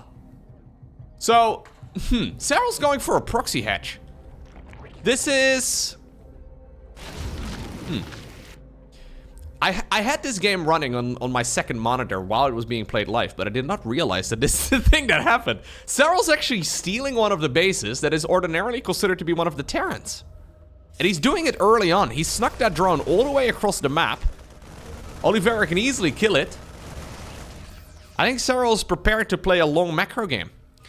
Usually, Terrans will expand forward from this position. So from the fourth base that Oliveira is securing right now, usually Terran will go for this expansion a little bit further forward next. Meaning that the expansion in the bottom right is the absolute last one that they will look for. And I think what Serral's aiming for right now is to at the very least partially mine out those mineral fields before the Terran realizes what's up. Well, that's one way of getting it done. Large Terran army, though, ready to move across the map. Problem here for the Terran is that he's just about to fight a 2-2 Zerg. Massive power spike here for the Finnish Zerg player, and he's immediately going to try and make use of that. Perfect timing here, once again by Serral. As we've come to expect. Now, there are a lot of Lings here trailing behind as well. These were originally set up for a bit of a run-by, I think. There's, in the meantime, also a Zergling drop heading towards the natural and the main base of the Terran. Unloading wherever he can, creating a massive distraction. Oliveira is forced to split up his troops right now. So there is a Zergling run-by left, right, and center. The burrow does get spotted immediately. Oliveira scans, Lings decide to uproot once again. Brenda, Karen, and Margaret apparently are body-blocking Mickey the Marauder. Whoa, Mickey. Mickey was greased up in Vaseline before he left the barracks. You love to... Sorry, Mickey. Yeah, Mickey the Marauder's dead. Yeah. Vaseline or not, he didn't stand a chance. Oh, here's the drone transfer. Wow, okay. So that's actually super cool, though. So Serral is trying to steal one of the bases, trying to play around the problem that I was trying to highlight earlier. There aren't a lot of bases on this map, and if you want to win in a long macro game as Zerg, you're gonna need to mine more than your opponent. There's really no way that you're gonna trade cost efficiently. It's so easy for Oliveira to kill. Such a big commitment. Oh, he's gonna find it now. Okay, he's gonna find that base. That's a big scout. Yeah, the drones immediately do make the pilgrimage back home. They were just checking out this hatchery, okay? Now they're gonna go back in. Serral really wants to mine it. If this map gets to a state where 50% of the minerals are mined by the Terran and 50% by the Zerg, just because of the ineffective traits that Zergs usually end up going for, especially with a Ling Bane-based army, Oliveira would come out ahead. That's the Reaper still, by the way, from the early game. 4 confirmed kills. Marine drop in the bottom section of the map. Planetary fortress over here on the low ground. Lift it, lift it, lift it. Ooh, no lift. We have a lot of APM, but apparently not enough. There's a lot of action all over the map, though, as there's still Zerglings burrowed left, right, and center. We have Overlords flying around, ready to drop in even more troops. And obviously, there's a lot of angles here that Zerg could be attacking from, so Oliveira not lifting up that command center is actually a very significant blunder. New CC will start up right now. My question is Oliveira going to be able to make quick work of this base? Because if this expansion is up for a couple minutes, it actually turns into a problem. Yeah. They're basically next door neighbors right now. A couple misrallied units over here as well at the front. Okay. Now this is one of those fights that I was trying to mention earlier. This is one of those things where I think if you're a Zerg player and you're looking at this and you're like, oh yeah, this is what we do. He's fighting into a Terran player that has a gajillion sources of splash damage. We've had Widow Mines, we've had Siege Tanks, we've had a Planetary Fortress, we've had a lot of bio. And Serral's like, yep, Ling Bane. Go forth, my Lings and Banes, to victory and beyond. It's, yeah, it's a dangerous play. Nobody really does that because it rarely goes well. But apparently Serral feels compelled that there is a good chance for him that those fights will actually work out favorably. Now this is of course a very siege tank focused army here for the most part. I don't know exactly how many Widow Mines there were previously, but Serral's gonna try and continue doing this for a little bit longer. He's now also mixing in Banelings. It is important to note, by the way, that the current map pool is considered to be quite good for Terran. The current balance patch is also not really considered to be that great for Zerg. So overall, this is one of those matchups where at the absolute highest level, it seems that Zerg players are struggling a little bit. He barely missed it. There we go. He did fire it eventually. Yeah, it seems like the other top level Zergs are not having a really good time in this matchup, but Serral is still showing us that he is more than capable of competing with the very best players on the planet. So notice here how Serral is skipping out really any spellcasters. In the most recent patch, they changed the way that the infestors work. Nobody was really using infestors in the way that Serral was using it, but apparently he now believes that it's maybe not that good of a choice at this stage in the game. He's not going ultras here, he's not going lurkers, he's not going hydras. This is basically just pure Ling Bane. There's not even a well, no, there is a Viper. Okay, I was gonna say, that would be insane. But he does have 2 Vipers, apparently, ready to deal a bit of damage. But ultimately, what he's getting done here is he's mining a base that Oliveira will never be able to mine at this rate. It's been pretty expensive for him to hold onto it, but he now knows that this base has been mined out for maybe like a third or so of its resources in favor of the Zerg. And those are resources that Oliveira will never be able to get, even in a full split map scenario. Now here's another fight. Off creep, loads of splash damage potential here for Oliveira. Oliveira, by the way, now does have that upgrade lead, so even though he was a little bit later as far as those upgrades go initially, now it's an advantage in his stead. But he does decide to move forward here once again, Serral that is, trying to push off creep into a lot of these very entrenched Terran positions. This was a costly one though. This was a very costly trade. Yeah, the splash damage from up north, nicely done right here by Oliveira. Clever positioning on those Widow Mines. You can see how desperate Serral is to try and hold onto this base because he realizes this is what will probably make or break this game. He did take all the other bases as well. Although, look at this. Actually kind of neat. Those drones that are mining over here in the bottom right-hand corner, they probably came from what is normally considered to be the 4th base for the Zerg player. So he knows that this base is going to basically be, yeah, mineable regardless of what happens. So he's decided to mine the forward resources here first. Oliveira holding on. And at this point, I actually do really quite like his position.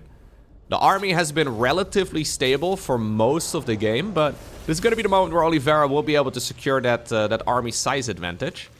And if these fights keep taking place off creep, Serral's not going to be able to replenish it. Now here we go once again, big move forward, Parabomb right there on the Metavex, forcing the split. A lot of splash damage being negated here as well by good micro from the Zerg.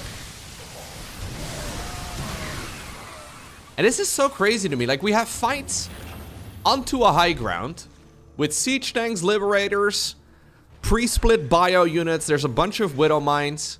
I feel like if you do these fights, it goes wrong like 9 out of 10 times.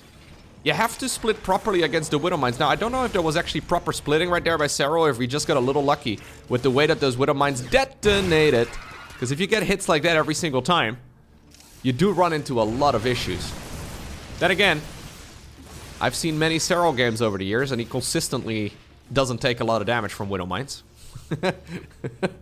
So, you know, there's probably a bit of a theme there. Yeah.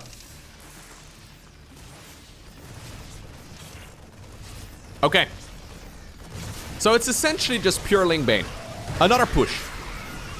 He's attempting to go up to the high ground, but I think Oliveira has managed to secure it now. He's denied that expansion in the bottom right-hand corner.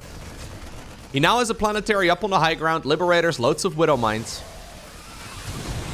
I think this is now an expansion that Oliveira can very comfortably continue mining from. Widow Mine drop attempted towards the bottom left-hand corner base.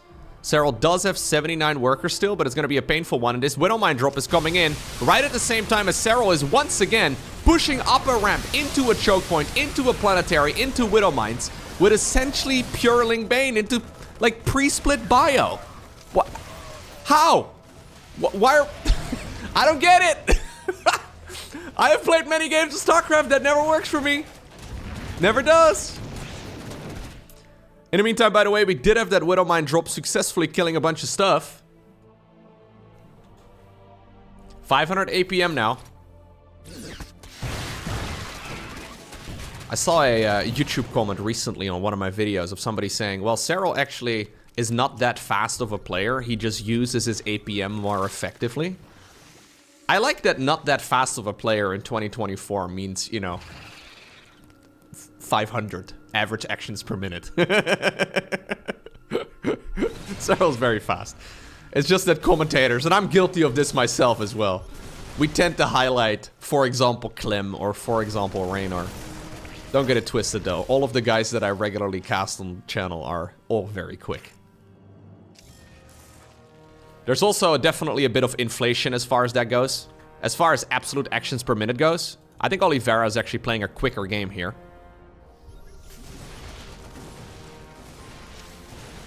Because there's a lot of repeat rates that Zergs can make use of. Here's another fight. Into loads of splash damage. Blinding clouds go down. The pre-splits here from the Terran were once again really good. Terran is still struggling here. Now, flying an orbital command on over in this direction. Landing mules in the middle of the fight because he knows that these bases are gonna run out. GG is cold. Serral wins a very impressive game number 1. Honestly, one of the most ridiculous games of StarCraft 2 I've ever seen. You can tell that there's some desperation. So he needed to take that base in the bottom right. He needed to fight into choke points that he really would like to avoid and up ramps into planetaries and all that. But my god, that was essentially Serral playing like 20 minutes of pure Ling Bane. So if you wanna beat that style as a Zerg player, what you gotta do is push up a ramp into a choke point, into Widow Mines, siege tanks, and pre-split bio with pretty much pure Ling Bane.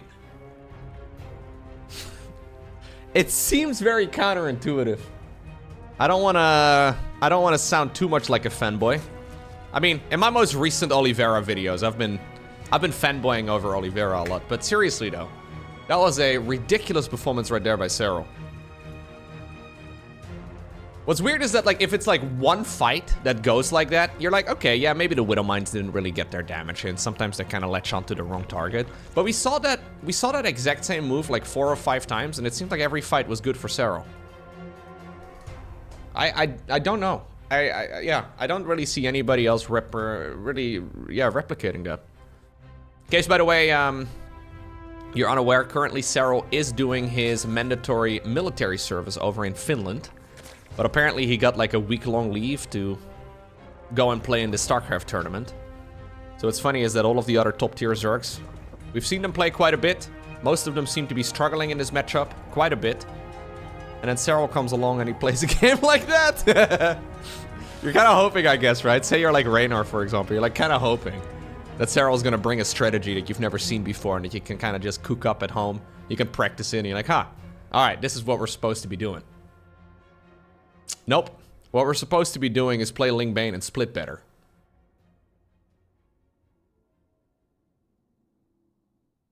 So that year that Serral was incredibly dominant was 2018.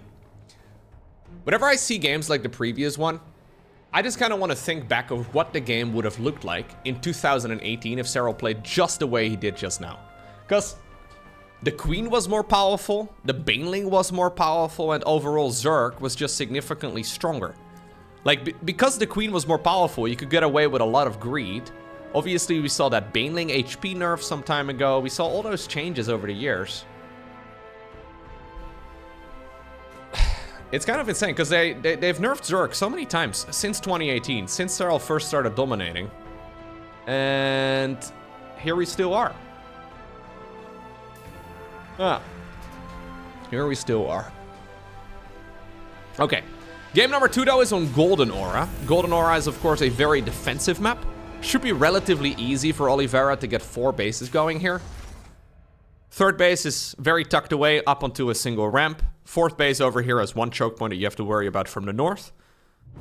Relatively easy to defend over here because you're already defending this section of map if you want to hold on to the natural as well as the third. So kind of just feels like you need to worry about one additional angle in order to go up to 4 bases. And it all is relatively manageable.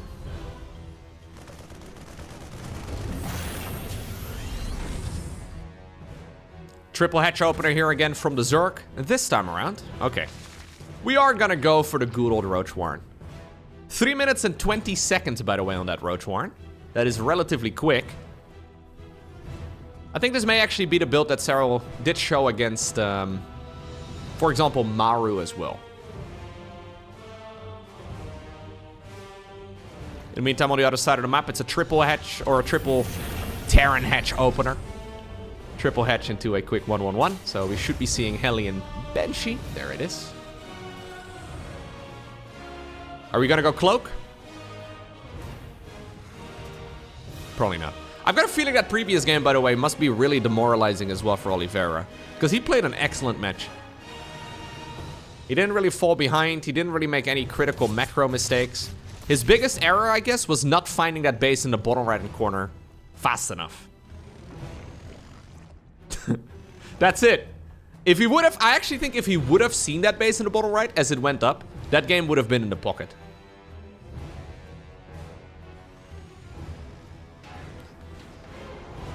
Roach is coming, but only a handful. It's 5 roaches right now to defend against whatever the Terran player is going for. Queens will probably be used against the Banshees. Serral's moving forward. We'll see one of the Banshees here. Hellion's moving up north. Roach is in position. Okay. Yeah, even though it's relatively easy, of course, for the Terran here to go up to 4 bases, and that's usually what we talk about, it's also going to be likewise easy for the Zerg to defend with minimum issue. So these Overlords are in position to essentially see the Terran army coming in. Roaches indeed are in position once more to push back these Hellions, and well, the Queens have been set up in such a way as well that you really can't really find like a chink in the armor here. It is all very safe. And that means we're gonna have to win, I think, mostly based on macro. Alrighty. So, he's now adding on all the way up to 5 racks. So 4 barracks building at the same time as the 3rd command center just landed. 1-1 upgrades coming up for the biological units. We will see the Stimpack upgrade and then probably combat shields in this tech lab as well in just a moment. And Oliveira is ready to start cranking out a ton of Marines. Looks like the Banshees have got 1 confirmed kill, but I think that was only that Zergling. And yeah, so far, even though there's been a lot of action around the map, barely any units have actually died. So this is a pre-6 minute infestation pit. That is ridiculously quick. So really, the way that Serral's playing this is a handful of roaches, a bunch of queens, a stupid amount of drones, and just expand all over the map while taking all of the tech that you will ever need. It seems to me that this is a very greedy opener and there have to be some ways that the Terran player can counter it. But it seems like so far at least, maybe they're a bit surprised. 6 minutes and 30 seconds on that hive. It seems to me that Serral over here is grabbing the game with both hands and he's running away with it. It's not like Oliveira here is in a really bad position. There's a cat meowing right outside my door. One sec, I gotta open the door apparently.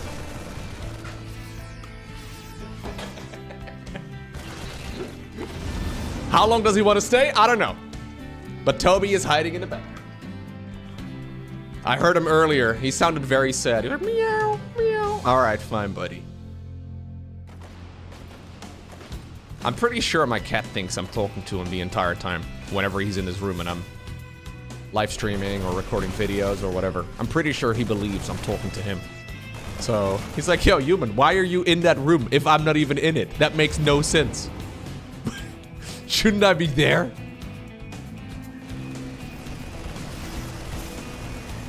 Nice little marine drop coming in. Not achieving all too much. There's this one time, I believe I mentioned this before, but there's been this one time like a few months ago where I was recording a video early in the morning, and I forgot that Toby was in the background. And about 5 minutes into the video, he jumped onto my desk.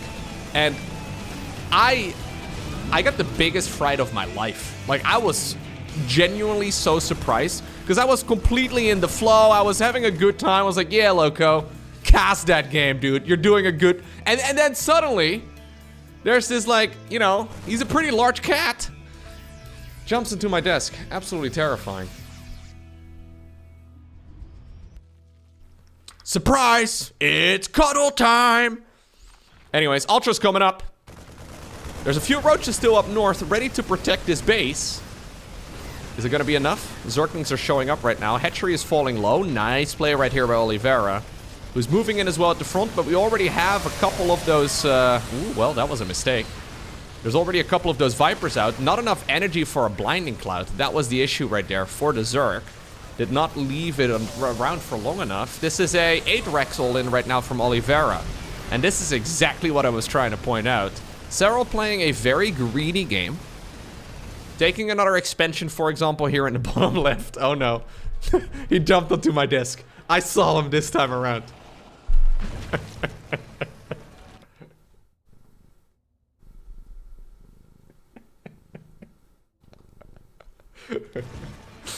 This is what I was scared of. Anyways, an 8 Rex here. 3 bases in total for Oliveira. And he's not really, Serral that is, he's not really doing a follow-up scout to confirm that there is a 4th command center available. Alright, buddy. I love you too, man. I do. Professional commentator alert. Stop sabotaging me, man. Ay, ay, ay. This is how I pay for your food. You know that? This is, yeah. All that cat food you've been not paying for? Oh my, okay. Anyways, push continues right here for Oliveira, as he is trying to see if he can win the game with a good old 8 Rex. Now, one of the Ultras decided to move in. +2/+2 is going to finish up here as well for Serral eventually. Now there's enough energy on the Vipers at the very least. Some nice abductions to try and get rid of this. Lovely corrosive biles as well. He actually pulled in that siege tank and then biled on the back of it. Lovely stuff here by the Zerg. Trying his very best to move in. Roaches right now, though, blocking a little bit of that pathing.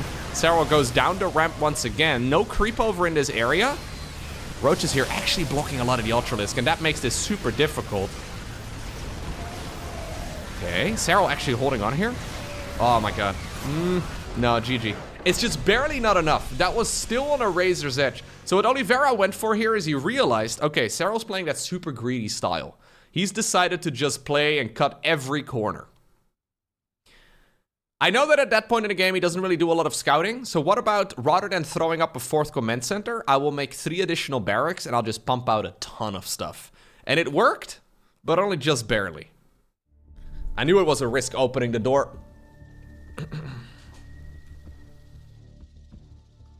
What do you want, man? You wanna say anything into the mic?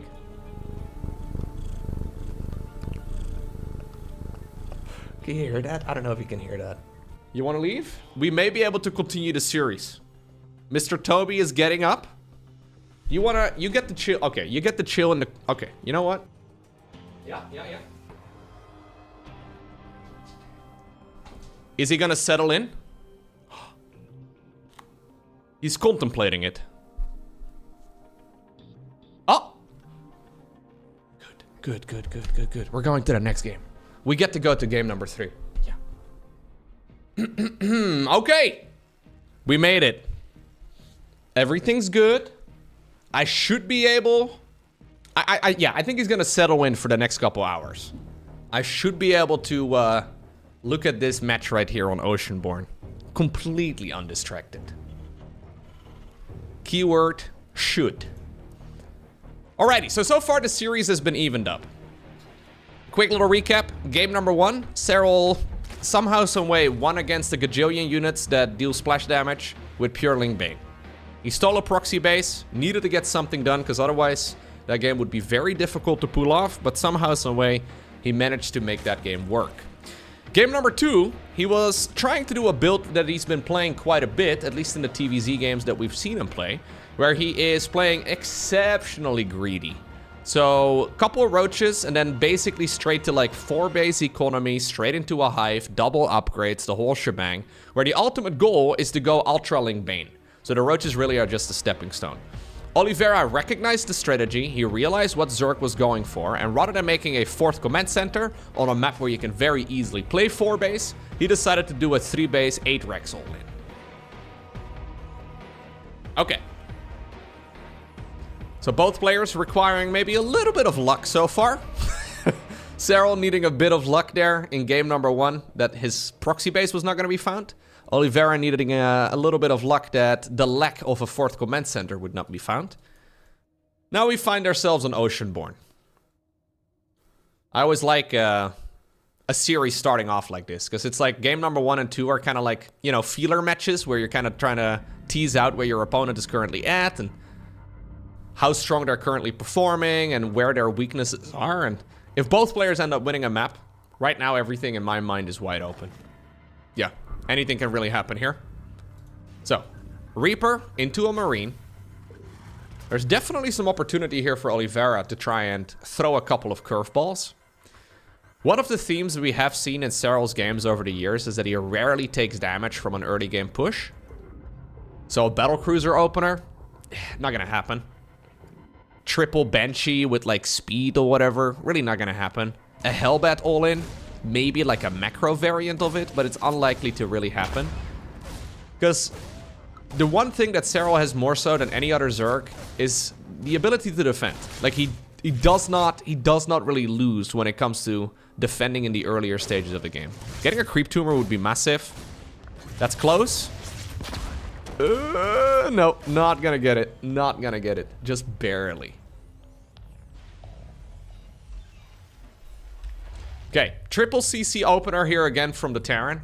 So, what I'm trying to get at is that Oliveira is kind of forced to play more of like, for example, an 8 Rex all-in. I think an 8 Rex all-in is a really good attempt. But you're kind of forced to either play something like that, like a later game all-in, or like just straight up macro. I think it's very difficult to try and win a game against Serral by... Bless you. I thought I wasn't gonna get distracted and then he sneezed. No worries, he's cleaning himself all over. Yeah, get that filthy human stench off of you, man. Ay, ay, ay. My cats always do that. I pet them for a little while. They're all content, they're purring, they're very happy. And then the next thing they do is clean themselves all over to get rid of my filthy stench. Yeah. It's a little, I do take a little bit of offense. Like you pet them once, instant spot cleaning. It's like, come on, man. I have clean hands. I barely go outside. Anyways. Roach Warren coming up. Roach Warren done, and that means we're gonna probably see like 4 to 5, maybe 6 roaches or so for base defense once again. Overlord coming in all the way from the back. And Serral will learn here in just a moment that everything indeed is very normal. Nothing he really needs to be too worried about. He's gonna see a command center.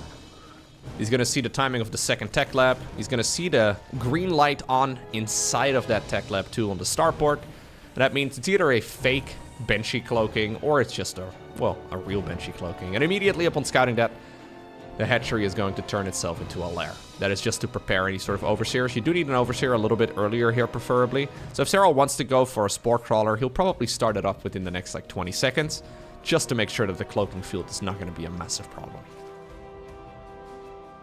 Okay. We should see additional barracks now on the back of this here for Oliveira. And then the real question, I guess, becomes, will he go ahead and just do the same build twice in a row? Or is he going to try and just do a standard macro game? Are we going to see all the way up to 8 barracks on triple command center? Or are we going to see him play a 4th CC? Usually that one will be coming up momentarily. So there's the cloaking field. I mean, it's going to be a little bit until the 4th CC is got to be set up. But if we are going to see a build like that, we do expect Oliveira to start it up before going all the way up to 8 barracks. Starting up the +1 armor. And then the +1 infantry weapons. Oliveira trying to copy Bjorn's homework. Turns out Bjorn has also been doing his homework poorly. No, it's fine. This is alright. For some reason, a lot of the Terrans like to go armor upgrades first. Even though it is quote-unquote proven many times that the attack upgrade is far more important for the infantry units. But anyways. Banshees getting a bit of damage done. A little bit of misclicking here as well from Oliveira.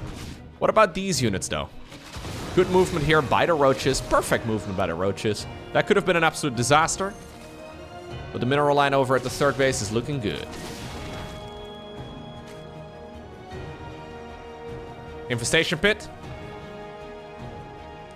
6.5 minutes once again is apparently what we're aiming for, although this one is a little bit later than the previous game. There's the Baling Nest started up as well. 1-1 upgrades. And Roach Speed will be finishing up momentarily. Yeah, the nice thing about this opener, if you see that this is coming up as a Terran, is sure, you can go for like an 8 Rex all-in. So we do have the Hellions now attempting to do a run-by, but... Ay, ay, ay, ay, ay, ay, ay. Yeah, just wall in. You know, like, those moves, they look so easy, right? They look so... If you've played this game, you know, like, even just building a structure there in the perfect spot to, like, fill in the gap, it's not that straightforward. I like to think I'm personally quite decent at it. I have tried completing wall-offs that go horribly wrong. You just have the Hellions running in. Yeah, my wall building skills are nothing to write home about. Anyways. Link speed. Oh. That awkward moment that Baling speed was actually fired up before Zergling speed. Alright. Anyways, it will finish up eventually. Hive is about halfway done.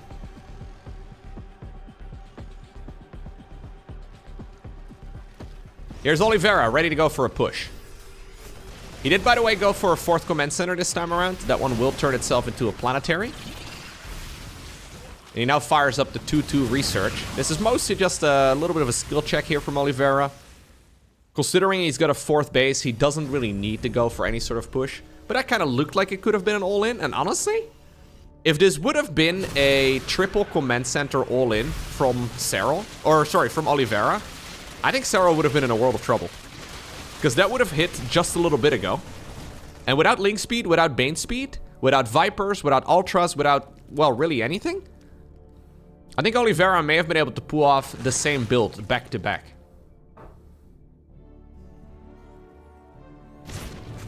Obviously though, you don't really want to turn yourself into a one-trick pony either, so just playing this this macro game right now is certainly something important to do as well, because in a best of 5 series, it will be very difficult to play the same builds, you know, 3 times, for example. That would be kind of nuts.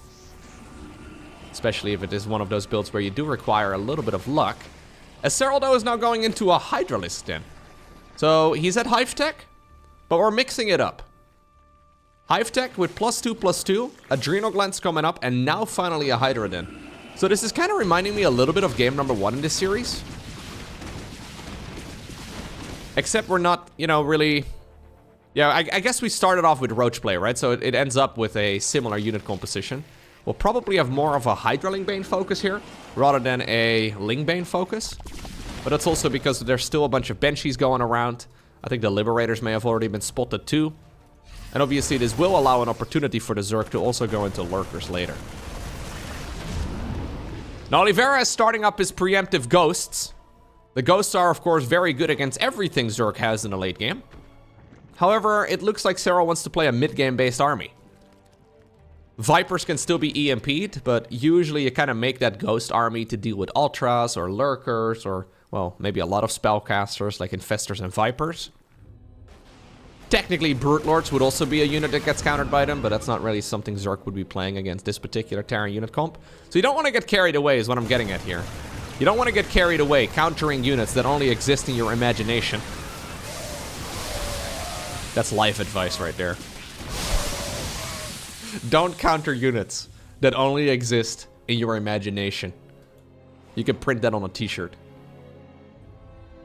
Anyways. Problem is, if you go up with a mass ghost army against somebody who's going Hydraling Bane, you just get overwhelmed really hard. Lurker Den coming up.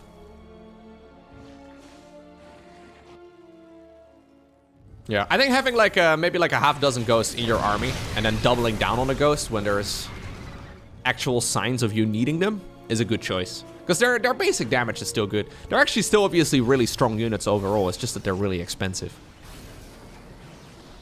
So this is of course that moment in the TVZ where we are going to be seeing the good old command center build up. It's slower though than what we used to see, especially from players like, for example, Maru.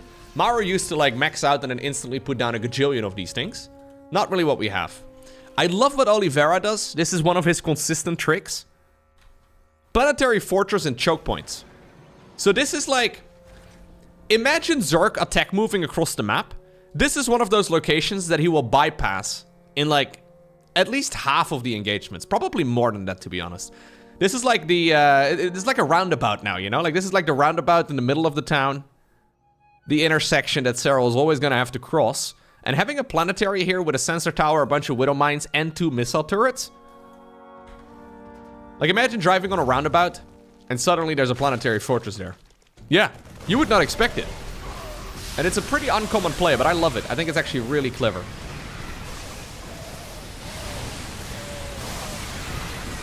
Planetary on the left side, though, is not yet done. Ghosts are desperately running for their lives. That means that this ground army from the Zerg does have a bit of a shot, but nice defense here by Oliveira. He finishes the job, and he's gonna go now into a fusion core. So, after going into Ghosts, now the Liberator is gonna be added into the mix as well. We have seen some Nidus Worms already. Nidus Worms is... Most of the top-level Zergs actually use the Nidus Worm for, like, cheese. Remember that game I casted between Oliveira and Reynor, where Reynor was like trying to put a Nidus Worm over in the main base of the Terran a gajillion times over and it never really happened? Serral is more or less using this as like a... yeah, just like a hub of transportation, you know? Like there's like an underground metro system on this map and he's like, oh yeah, drones, go from that section of the map to the other side. He's definitely gonna drop the... like say there's a pushover in the top right hand corner of the map right now, he would just drop them, the drones inside of the Nidus Worm and save them.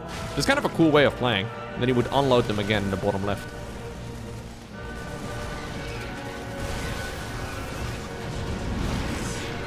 Okay. This is a good position though from Oliveira. Yep. So siege tanks from the high ground can reach up to the low ground. It's one of those things that we didn't really know when this map was first introduced. Terrans have been having a lot of success with it as of late though. I don't think there's enough for the Zerg, is there? Although a couple corrosive balls are moving in. Roaches are trying to throw themselves at the planetary. Siege tank lives. 16 confirmed kills and the planetary fortress also stays alive. Plus, Oliveira is winning the fight over here on the left. Okay. Serral trying to take one of the bases. Much like what we saw on Ghost River, he's taking one of the bases that would be considered one of the Terrans. But apparently, Oliveira does not yet know it. Liberators and Vikings moving in. They don't yet have their ranged upgrade, and Oliveira realizes it, decides to research the advanced ballistics here as well. Nidus Worm up north. I love the transportation worms. Yeah, I think it's really quite nice. So loads of drones are now entering the worm, and they are ready to start mining. The only problem is that this is within sensor tower radius. So there's only one little question, or exclamation mark rather, for the hatchery. But very soon I think we are gonna see, yeah, exactly. We are gonna see a bunch more. And that's a clear indicator that this base has been taken. Oliveira realizes it, runs a bunch of units on over here, and is actually just going to get like 24 workers here, it seems. Okay, maybe, oh, really?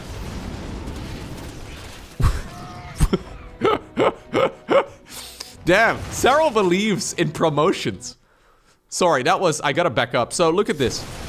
There's one drone over here that survives this. He wanted to go into the worm and then he's like, nah, I'll just continue mining. I laugh in the face of danger. And then Serral immediately gives him a promotion. Yeah, you can see that this basic training in the army really is working out for him. He realizes the value of promotions as that drone immediately got moved forward. I think it's a promotion anyways. Maybe it's a punishment. You think it's a... No, I think it's a promotion. Turning into a hatchery has got to be a promotion. As a young drone, that's got to be the only thing you dream of. So we do now have some really good abductions. Overextension with Oliveira instantly gets punished. Nice play though here though by the Chinese Terran. Doing a fantastic job controlling this game. Tactical nuke moving in. And ultimately what he's aiming for is mining 50% of the map. If he can get there, life's gonna be sweet. So the banks are a little bit deceiving. Like right now, Serral does have like 4,000, maybe even more minerals in total. But the thing is, our Terran has been building orbital commands, right? He's got quite a few of them already. He's going into 4 planetaries now in total. We've got 7 orbitals. It adds up very quickly. If you take at least some of those minerals, it's really quite an even game as far as the bank goes. Oliveira is just investing for the future, you know? Yeah, he's saving for like his kids to go to college and then, well, the Terran Marines to get back up as well. Tactical nuke though. Flying on over towards the bottom side of the map. Is Serral going to be able to see this? I almost didn't see the ghost, so I can imagine he's going to struggle. And at the very least, it is creating a distraction. Drones did run. A couple of the units there did get cancelled out of their cocoons, but the ghost also had to pay the price.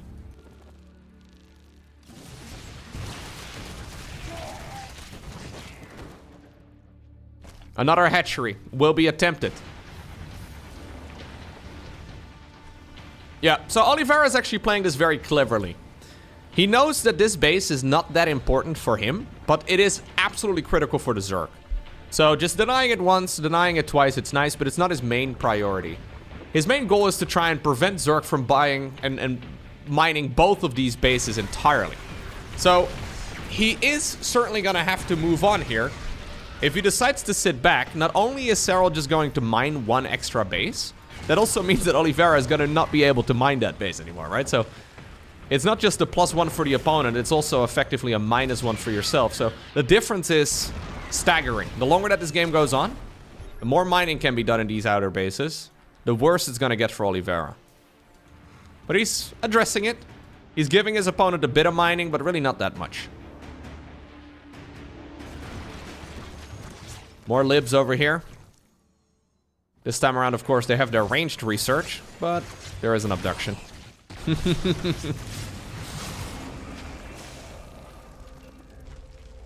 Loads of spore crawlers set up.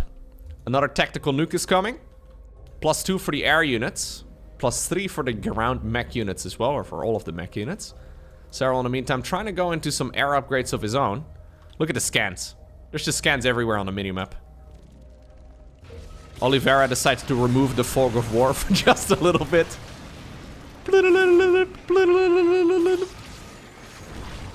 that's a very ambitious play.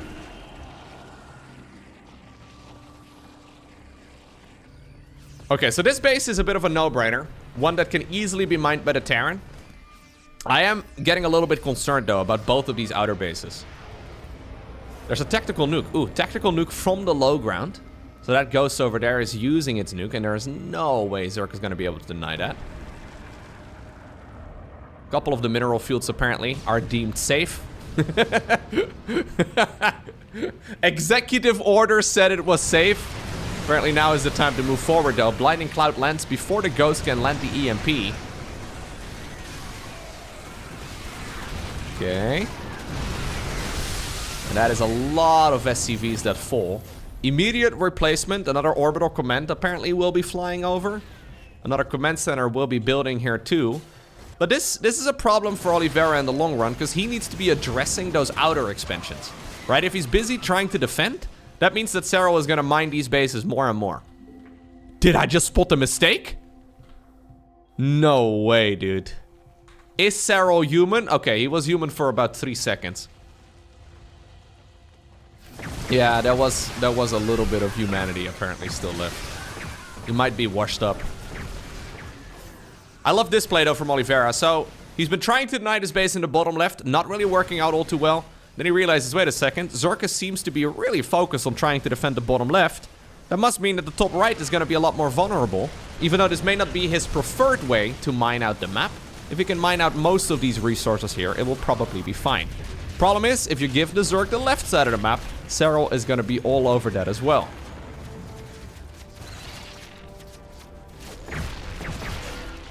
Okay, let's have a look at the cost efficiency so far. So units lost, heavily in favor of the Terran. And this usually gets better for Terran the longer that the game goes on. Especially with Zerg so focused on a Hydraling Bane-based army, it's hard for them to trade at all, honestly, against like a proper late-game Terran army. It's just that all those Terran units that I was trying to point out earlier are really good against the proper late-game Zerg units. So Serral sort of forced into this awkward Hydraling Bane-based unit comp. Some Vipers for support, some Corruptors for support, but Oliveira is going into a load of mech. Mostly consisting of a lot of, well, flying units now. So we have all the way up to 9 Liberators. We have 13 Ghosts and, well, now 8 Siege Tanks. So any lost bio units, any Marines and Marauders that go down right now will likely not be replaced with additional Marines and Marauders. Now, Oliveira building an expansion about 7 miles away from the mineral line. Like, I don't think I've seen a pro game where that... This has gotta be the most mispositioned command center I've ever seen. You can build another command center over here, man. Anyways, tactical nuke. Obviously, the guys are playing fast. And there is definitely some argument to be made that precision is more important. But this one's really far out there. Anyways. Tactical nuke this time around, by the way, did end up getting denied. We have a Ultra Cavern coming up. Second Spire. So the Spire here is nice and all. I actually think Oliveira could start moving down towards the low ground over here. Another tactical nuke. We have double nukes now. Same spot as what we had earlier. Couple Marauders up to the high ground to try and get rid of these Spore Crawlers. And when the Spore Crawlers are done, the Liberators can once again move in.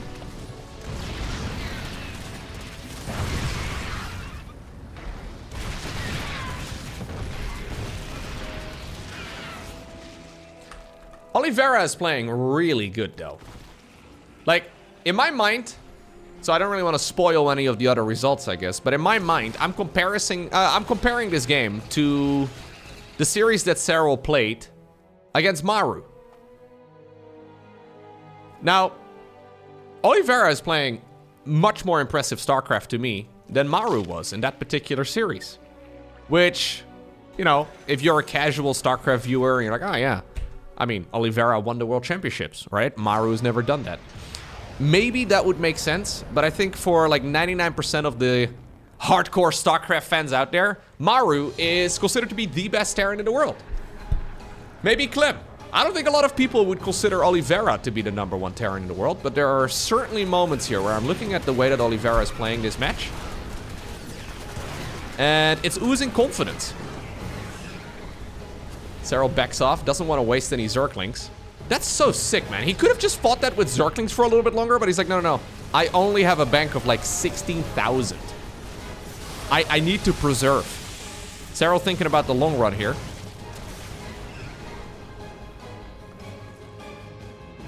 Honestly, I think if Oliveira would play against any other Zerg right now, other than Serral, he would be favored. Yeah. It's exciting, though, because I think the style that Oliveira has been playing is really fun, where he's trying to control a lot of space. I wouldn't be surprised if these, like, tactically positioned planetaries, right? And all of the little moves that he's adding on. I wouldn't be surprised at all if we're going to see both Maru and Clem playing that as well within, like, the week. Okay, so where are we at right now?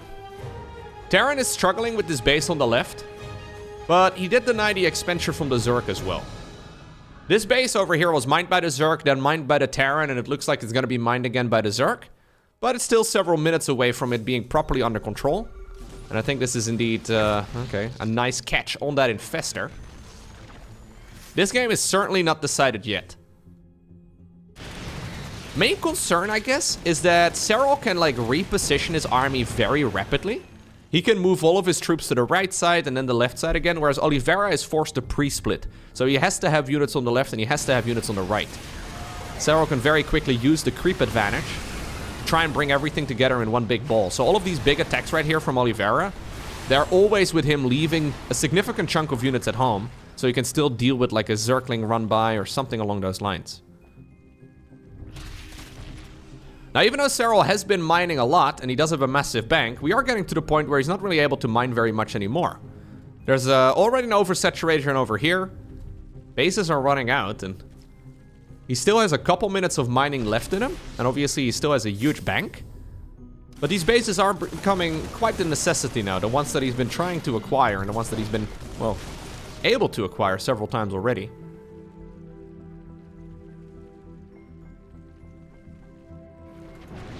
One of the perks, I guess, for Oliveira, in the sense that he didn't get those bases up earlier, one of the advantages for him, is that he still has a lot of cash here. He still has, like, what, 7 or so orbital commands? 8. 8 orbital commands right now. He is capable of just landing a bunch of mules and very rapidly mine out a base like that. And suddenly the banks will look pretty much identical. Really, the game is going to be decided based off of who gets to mine out these final minerals on the left side. And then also the ones on the right. This expansion up here is also relatively fresh, at least compared to the Zerg. Big push once again, though. So we have a move on over towards the right side of the map. Serral apparently does not want to fight it. Oliveira is going to be able to deal a bunch of damage over there, too. Although the Ling and Bane reinforcements are here. Splits against the Banelings once again off creep. Greater Spire, though, very exposed. Strange location to be building that bad boy. I think that one is going to be killed easy peasy. In the meantime, though, a command center was destroyed as well on the left. Another tactical nuke will be flying on over towards the left side of this battle. Okay, here's a lot of the parabombs going down, though. And this is so much damage being done right now by Serral. This fight, massive overextension from Oliveira. He decided to park his army on creep and then land a nuke there as well, or at the very least that was an attempt. I think he saw a clump of overlords and he was like, yo, this is where I want to do. This is what I want to try and fight. This is where I want to land my nuke. But he was, yeah, bringing his sleeping bags and I guess the tents that he needed for his little camping trip as he was just sitting on the creep. Not a very good fight there for Oliveira whatsoever. And that is going to make this army advantage that he had previously not look nearly as nice. He's now down to only 23 SCVs. That SCV count is actually really quite bad. Now he's got those mules, I guess. So in the meantime, I guess he did secure this expansion. And he should be able to max out once more. But that fight was really, really bad for the Terran. Serral pushes up towards the high ground. Much as what we saw in on Ghost River earlier. We're doing a similar play apparently, where the goal is just to overwhelm all of this. Yeah, those parabombs were really good. Those liberators were clumped up together quite a bit, and those parasitic bombs dealt so much damage in that fight. It was a fight that was over in just like 5 seconds or so, but that may have honestly been the game decider. Now the army supply count takes a further nosedive. Serral making a transition towards Ultras. That's a little surprising to me. He's got all the upgrades, by the way. Likewise for Oliveira. He also got all of the Terran upgrades. And I think even if he mines out the last minerals on the map, he's not going to be able to face the bank of the Zerg. And you know what? This expansion that was mined by the Terran about 17 times over, apparently now Serral is going to be the one who's like, yo, if you're not going to fight me on the left anymore, I will go ahead and take one of those bases of my own. Thank you very much. GG is cool. It's Serral who wins game number 3 in an absolute banger of a TVZ. So the old advice of just don't make mistakes is still ringing through. Or is still just ringing true. Just don't make a mistake. Just play well. I mean, we did see Serral not mining with like 6 drones for about 5 seconds. Yeah, that was kind of sloppy. Yeah, I don't want to be too much of a fanboy, but I think Serral, the way he's playing right now, and just the way he's been playing over the years, really, it's just unmatched. It's not even close.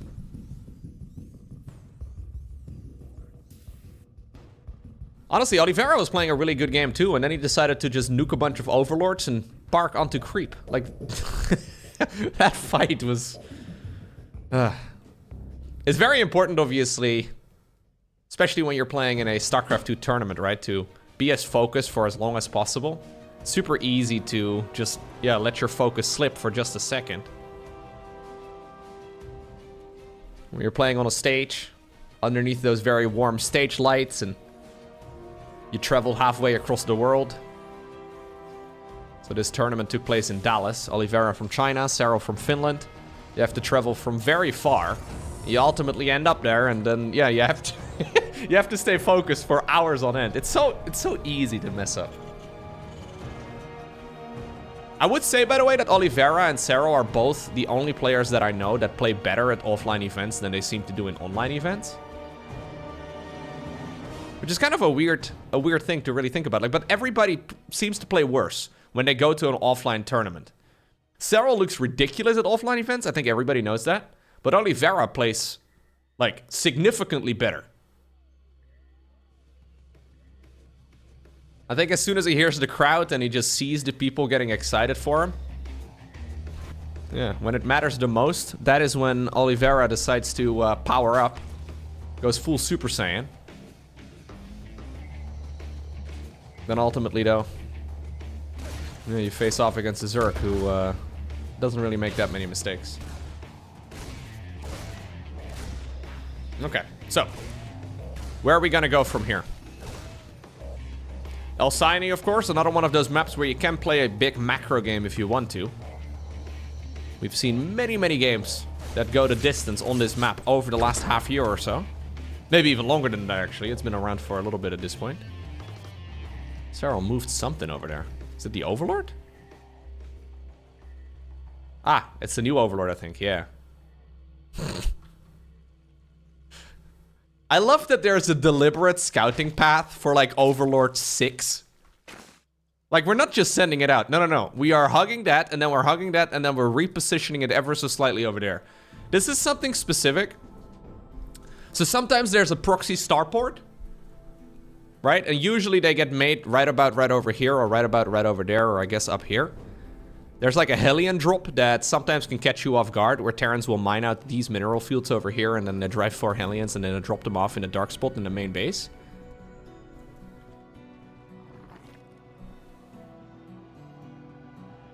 It is those little moves that make all the difference. It's just that you need to do very specific plays in every single map. And it is much easier said than done. It's kind of funny. Like, it's these little things, man, that really do make a significant difference. Every single one of these Overlords is not just willy-nilly thrown down like I do it in my games, you know? I'm like, oh yeah, Overlord? I mean, I've got a plan for Overlord 1. I've got a plan for Overlord 2. And then after that, nah. We kind of just look at the map and we're like, yeah, let's do an Overlord there. Let's do an Overlord there, right? Maybe having a deliberate plan for your first 200 supply is not that bad of an idea. It's just that everybody's got a plan until they have to play a game of StarCraft 2, right? Famous quote from Mike Tyson. He's a big StarCraft fan. Yeah, back in like the 80s or whatever. He played a lot of StarCraft back then. Anyways, quick triple CC right here again from Oliveira, who's going to be adding on barracks number 2 and 3. That's what they call it. Queen's moving on down towards the low ground. They will see that there's a couple of Hellions trying to shoot fire at a bunch of debris. 1-1 upgrades. Nice and quickly here again for the Zerg. No Roach Warren this time around, so skipping the Roach Warren. Seemingly straight into double upgrades, and then I guess a Lair together with a Baneling Nest in a moment. Technically a bit of a risky build here from Serral, because there are some Hellbat pushes that can cause some issues, and just in general. Ooh. Okay, here's barracks number 4 and 5 already. This is what he did in the second game of the series, on Golden Aura. Then she's moving in the bottom section.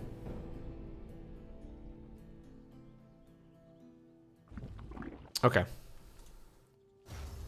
We'll have to see if there's going to be a 4th command center anytime soon, or if we're going to add on more bio production. Veggies, trying to move in. Absolutely cut down. Ay, ay, ay. It's been one Overlord? It's the scouting Overlord that's died? That's it? I've seen so many units move around the map. Okay, interesting. You'd imagine that at least something would have died by now, but apparently not the case. Bailing speed coming up. And there's barracks number 6, 7, and 8. Okay, so this is the build that Serral fell to in game number 2.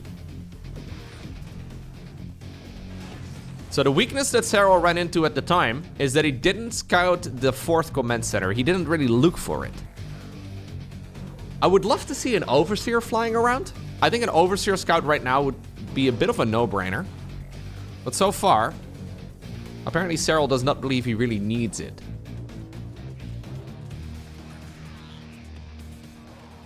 One upgrade's coming. Stimpak already done. Combat shields is going to be finished in about a minute. There's the armory at an appropriate timing as well to go into 2-2 and to allow these Hellions to transform into Hellbats if they really need it. Purposely not knocking down the rocks. Yeah. So Oliveira is once again going to go for an 8 Rex. 8 barracks and just a stupid amount of units. It's the build. Oh, this is a good start. Very good start right here for Oliveira. Gets one of the queens, or at least a lot of the energy. Just, what? Hold up! I paused the game. We just had a full stim of the entire Terran army, and ultimately 1 Zergling died and 1 Marine? Okay. No, carry on, carry on.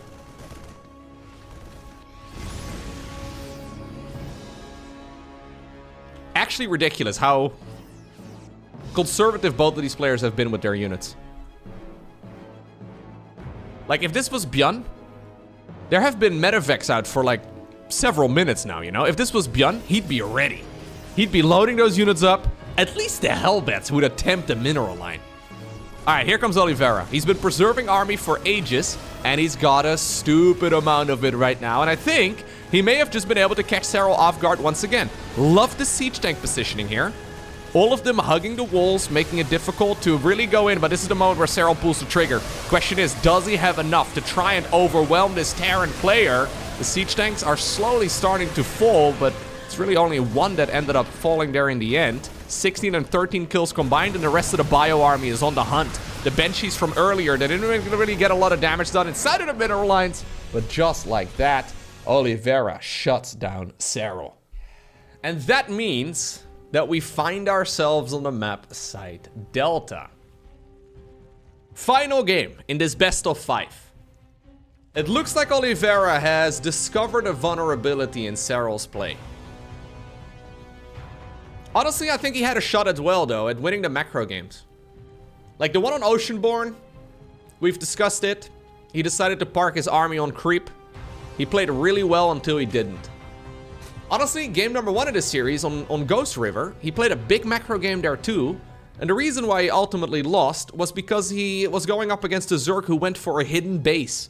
One that was very easy to kill for Oliveira, but Oliveira simply didn't scout for it, right? So like, the big macro games in this series so far, sure they went in favor of Serral, but I don't think they were impossible games for Oliveira whatsoever. At this point, there's no way that Serral isn't going to scout for an 8 Rex.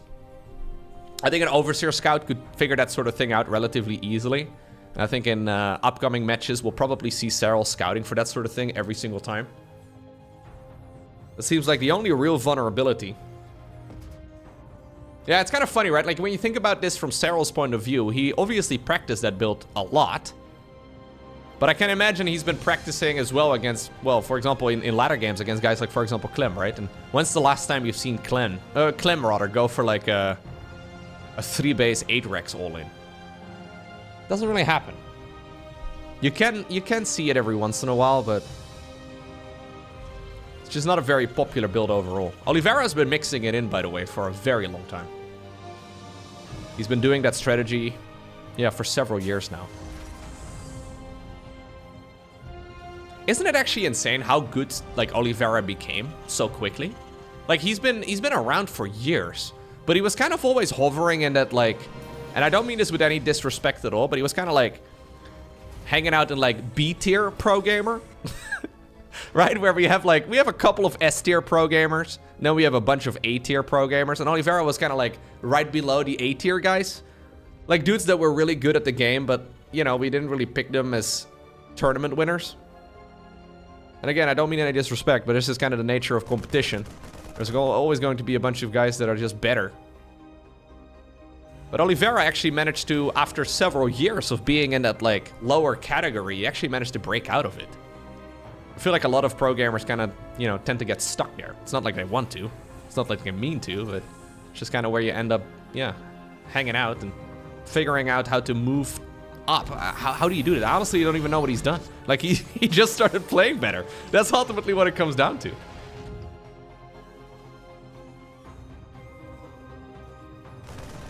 Okay.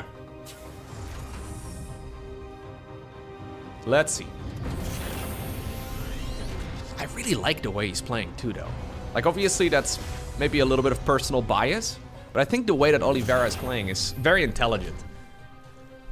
It's not just like, oh yeah, one-trick pony type of strategy. We're not just doing like a big macro game every time, but there's a lot of variety. Just a lot of clever decision making. Also happy for the Chinese fans. Like, the Chinese fans have been... We don't really hear too much about them outside of China, but there's a hardcore audience out there. And they love StarCraft. So for you know, one of their countrymen to become this good at the game is... it's gotta be very exciting.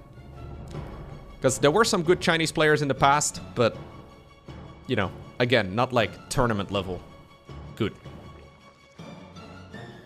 Yeah, there are some that are really good.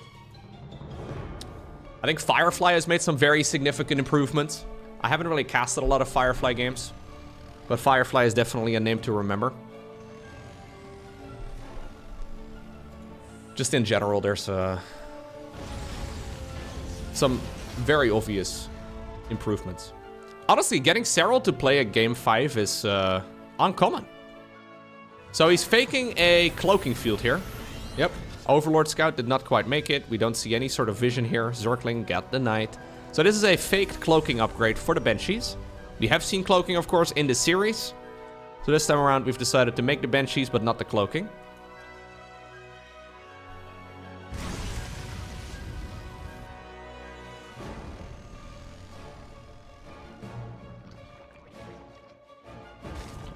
There's the lair coming up once again.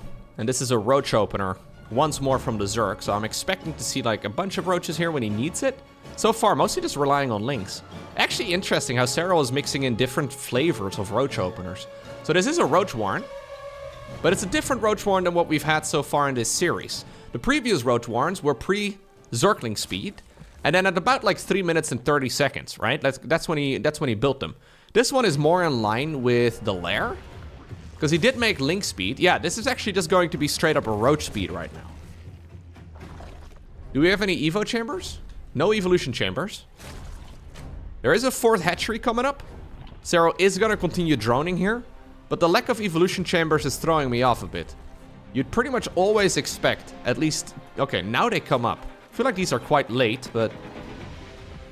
Don't really want to criticize Serral. No, you don't. No, we can't. It's on purpose. It's on purpose. He doesn't actually have the gas for it, so I do think it's actually on purpose. It just feels quite late. Normally with roach openers, if you want to go like a significant roach clump in the mid game and you line it up like this, you will go for the... You will go for the evo chambers when you start up the lair. So he started these evos up after the lair was done, which is quite a bit later. Still though, looks like we're gonna still just see like a pre-7-minute hive at this rate. So even though this is a different flavor of roach, it is... Yeah, it looks very similar. I think he may just end up with some more units or something. He's not scouting for... Did he? No, he did scout. Okay, he did actually scout for like an 8 Rex once again. So we're all the way up to 5 barracks here. Here is barracks number 6, 7, and 8. He should figure this sort of thing out. Yep, here we go. So this is the adjustment. Serral wants to move in right now and not be caught with his pants down once more. It's happened twice in this series already. He wants to know if there's a 4th command center. He wants to see if there's 8 Rex. And at this point, he's got the confirmation that he needs. He realizes that this is once again going to be a very, very committed attack And I think that also explains the timing right here of these upgrades. I think Serral is lining up his upgrades and his roach count here to be sufficient against an 8-Rex all-in. These upgrades will probably be done by the time that Oliveira comes across the map. Yep. So this is I think this is an 8-Rex counter.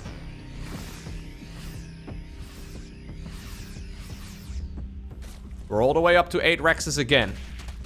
This time around, Serral catches wind of it nice and early. And he will be able to make units against it. Now, Oliveira realizes that this is a roach-based army. So rather than going mass marine, it looks like we're going to mix in a whole load of marauders too, judging by the tech labs. There's +2/+2 coming up for Oliveira, but in the previous games, he certainly attacked quite a bit earlier than this. And I think what Serral's trying to force is he's trying to say, yo, I have you countered, buddy. Like, I know what you're going for. I am one step ahead of you. If you want to play the macro game, that works for me, because you only have 3 command centers. And I am going to have, well, 4 base economy easy. I'm going to go up to a very fast hive. I'm going to go up to Vipers. I'm going to go up to melee upgrades eventually and just counter you hard. So, the clock is ticking right now for Oliveira. I think what Oli is going for is a maxed out army. I think that's the plan. Just try to go up to 200 supply and then move across the map and cross your fingers, hope you can win the game.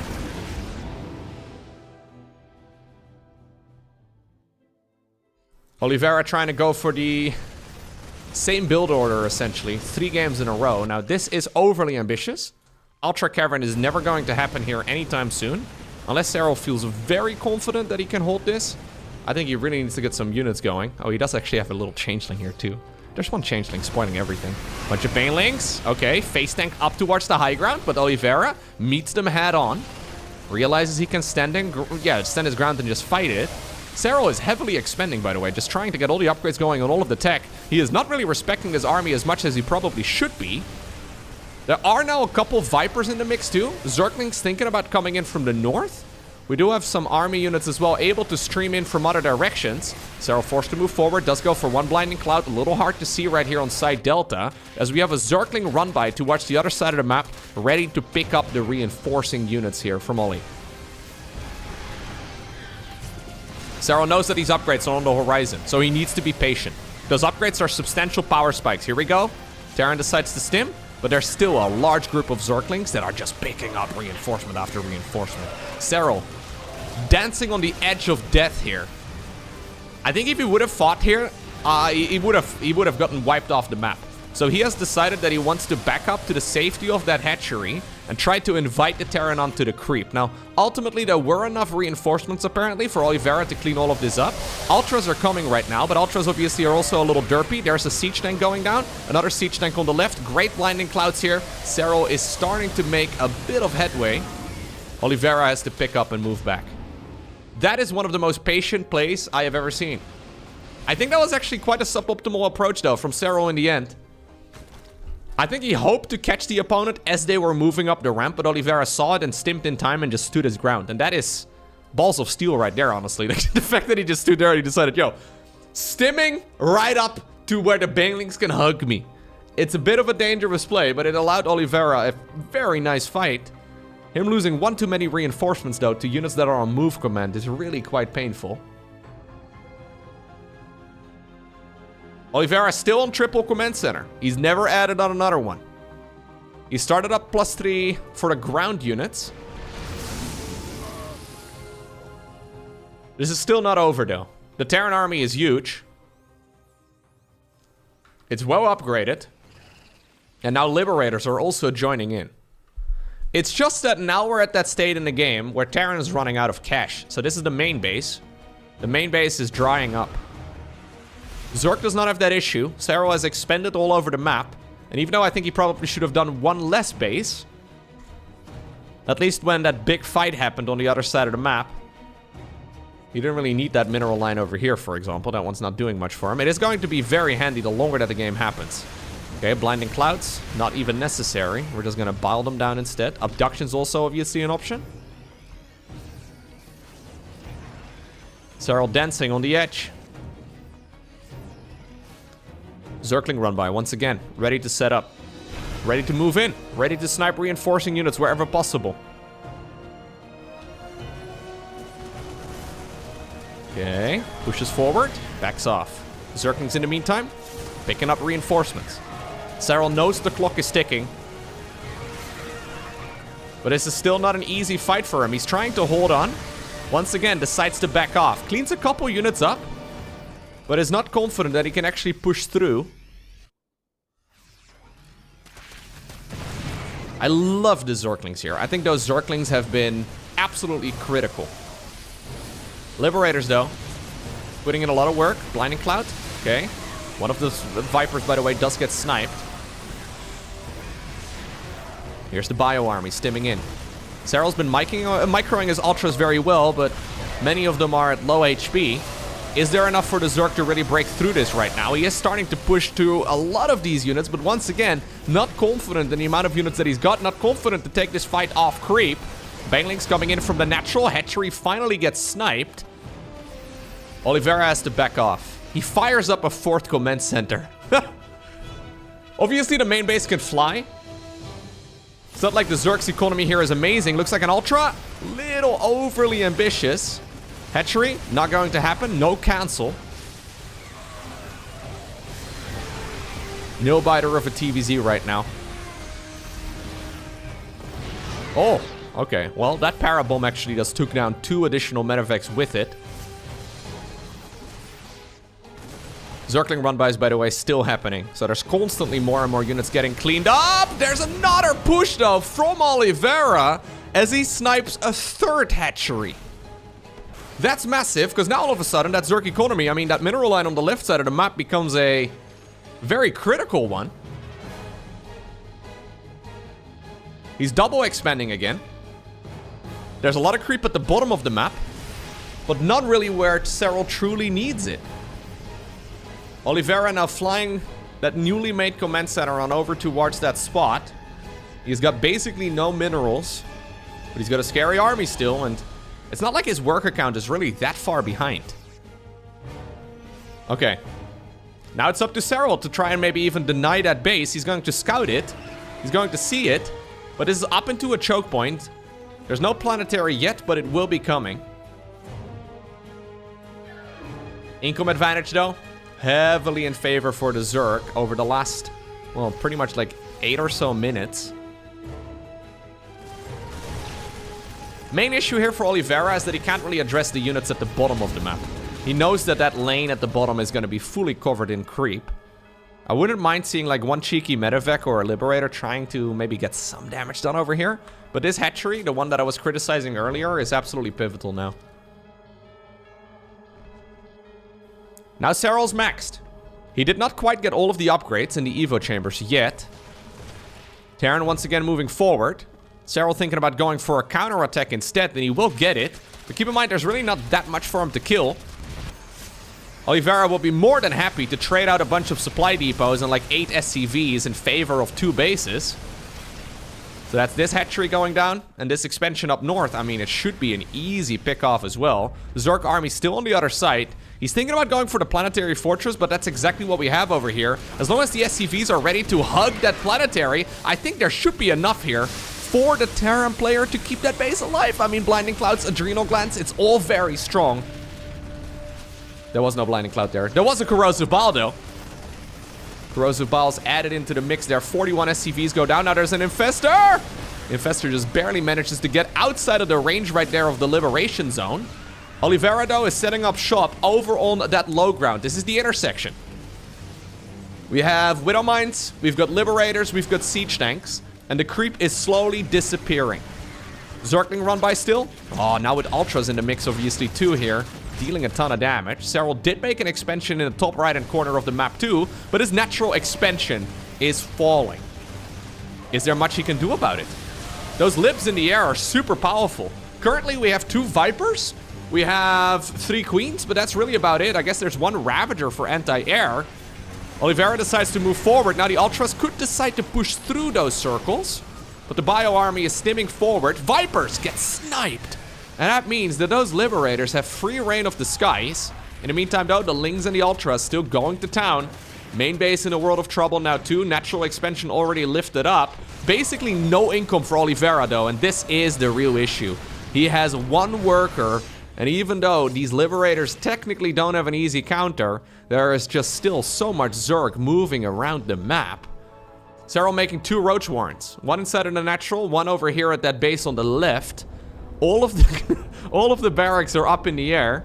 The win condition in a game of StarCraft 2, okay, is to destroy all of your opponent's structures. But Oliveira is not gonna fly one of those barracks towards the corner of the map.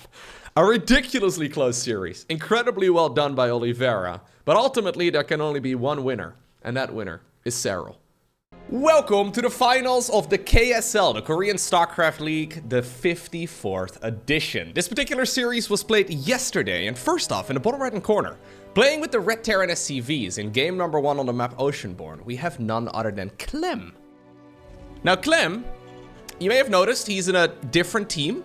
The 430 milliseconds clan or team or whatever you want to call it. Not entirely sure what that is all about. He's also not got his C capitalized in his nickname. Plus, there's no polar bear spinning around on the main command center. Reason being is that Clem is apparently currently over in Korea. I'm not sure why, but I guess this is his Korean account. His opponent in his best of 5 series. Well, he's got himself spinning around on the main hatch with the blue Zerg pieces. We're looking at none other than Dark's main base. Clem going up against Dark, this time around with basically no ping. These two, they obviously do face off against each other from time to time, but I always feel like Clem is especially good when there's basically no delay. Terrans in general, they obviously micro their units a ton. The splits are very difficult to do when you are on a bit of a delay. So even though his clan apparently says 430 ms, 430 milliseconds, that is not quite the case. No, I think if he plays from France and he plays on the Korean server, yes. Then I guess everything is delayed by almost a half second. But that should not be the case in this particular series. So pretty exciting actually. I don't really know why Clem is over there. I don't know, maybe just practicing. Obviously the World Cup is coming up, so maybe it's nice to do a little bit of dedicated practice over in Korea, where in general the player base is incredibly good. Nice to get a bit of variety too, right? Because if there's one criticism you can maybe have of Clem is that maybe he's a bit weaker against the Koreans. He's very good against the European and the North American styles, but maybe that's actually the reason. You know what, thinking about it, talking about it, yeah, Clem does sometimes lose against the top tier Koreans, and I guess if you go to Korea to practice with them, you may be able to also figure them out a little bit better. Dark, I mean, playing and everything, as per usual, fresh off of a GSL Code S win. He's been ridiculously good for a long time, and he's gonna get his 3rd base block. Now, those are the sorts of things when you are on 430 ping, right? If you do have a ping that's ridiculously high, that's gonna be pretty much impossible to pull off, which really changes the momentum of the game a lot. So already nice little mental edge right here for Clem. He's gonna be able to keep that base pinned back at least for a little while longer. The Zerglings in the meantime did go across. They're looking to see if they can kill the SCV that's building the CC. But that is not going to be the case. Link speed is only about halfway done. So the Reaper coming home is a very real threat for these bad boys. Yeah. Scatter, quick! Kill whatever you can! Nice grenade right there. But I think ultimately, oh, he's dead. Poor guy. Poor guy. At least the Reaper will be able to get revenge. 4 Zerglings, 1 drone. I don't think that's a bad start. No, I think that's actually pretty good. Alrighty, 3rd hatchery, of course, was planted down in the meantime on the other side of the map. Starport is coming up here for Clem, who is not going for the quick 3rd command center. So this is the straight 1-1-1 here. So 1 barracks, 1 factory into a starport. And then usually we will see a 3rd command center building right over here at the front to complete the wall off, or you could still plant it in the main base as well. But this means that Clem certainly is looking to deal some sort of damage in the earlier stages. If you delay your 3rd command center in favor of a faster starport, you really have to get, you have to deal some sort of damage, I think. Very difficult to just continue playing here and not really get anything done. Even just forcing out a lot of units though from the Zerg can sometimes be enough. Dark using those extra minerals that he's been banking up right now to just make extra queens. So he's got 5, he's building 2 more. He actually cancelled 1 additional one, or maybe it just finished. Oh, yeah, there it is. He's actually hit a small little supply block, but he does want to go all the way up to about 8 queens for now. Which is going to be really good against what Clem is cooking up. So it's going to be Hellions together with Banshees. The creep spread is a little mediocre. I would love to see that Overlord move a little further forward as well, if we are nitpicking. Dark apparently agrees as far as the creep spread goes. Oh, a couple queens actually stuck behind their own creep tumors. But they will be okay here in the end. Alrighty, now spores are coming. The usual timing for those is about 4:35, 4:40 or so, depending on the execution of the Terran. That means that the Banshee cloaking is going to finish up, since Dark was a little bit later than that. The Banshee cloaking does finish up before the spore crawlers do. Dark was actually putting his opponent right here on a Liberator transition as the Zerglings go across the map.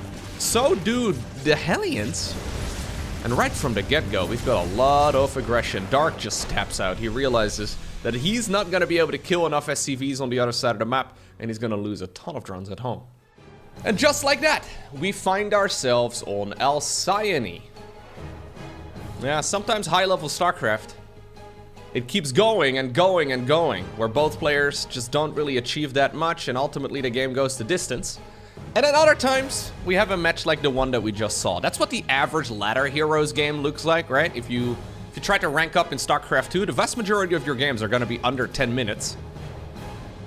I think actually the average game of StarCraft 2 on the ladder is probably under 10 minutes. Just because staying alive turns out to be very, very difficult. Bit of a misread right there, though, from Dark. So his Spore Crawler timings and the Spore Crawler positionings, it was all a big indication, right? That he assumed it was going to be a triple command center opener into the late starport, meaning that it was likely going to be a Liberator follow-up. So Dark just making the assumption that Clem was going to play the build that Clem always plays. Well, Clem kept him honest. Immediately managed to get a win on the board. Okay, Alcyone in general, not that much different, I guess, compared to, well, Oceanborn. Obviously, the map layout is different, but you can pull off very similar strategies overall, especially in the earlier stages of this matchup. So we'll have to see a little bit of a cleaner early game from Mr. Dark. Then again, it's Dark. I know I say that all the time, but last time around I saw Dark playing Mass Muta against somebody who was going Thors, Widow Mines, and Marines, and he still made that one work, which in theory is just not really that great of a play. But sometimes Dark does these things that technically are suboptimal, just to try and, well, force the issue, I guess, and maybe keep the opponents guessing a little bit more as well. Alrighty, so we should see a third hatchery here nice and quickly once again. SCV is going to try and block it. There is another third base option. It looks like a drone is indeed heading on over in that direction. This time around, at least, the worker will stay alive. And the third hatch should be coming up here in just a moment. He really wants to take it over here. He's going to now sack that drone in favor of a little bit of damage on Steve. Steve died in the previous game, but I think this Steve will fare a little bit better. Yeah. I'm going to keep my eye out on Steve. Do you think Steve is going to get a nice little repair after his adventures out on the Zerg side of the map? I feel like the scouting SCV, he deserves it, right? This guy put his life on the line just to try and get a little bit of intel.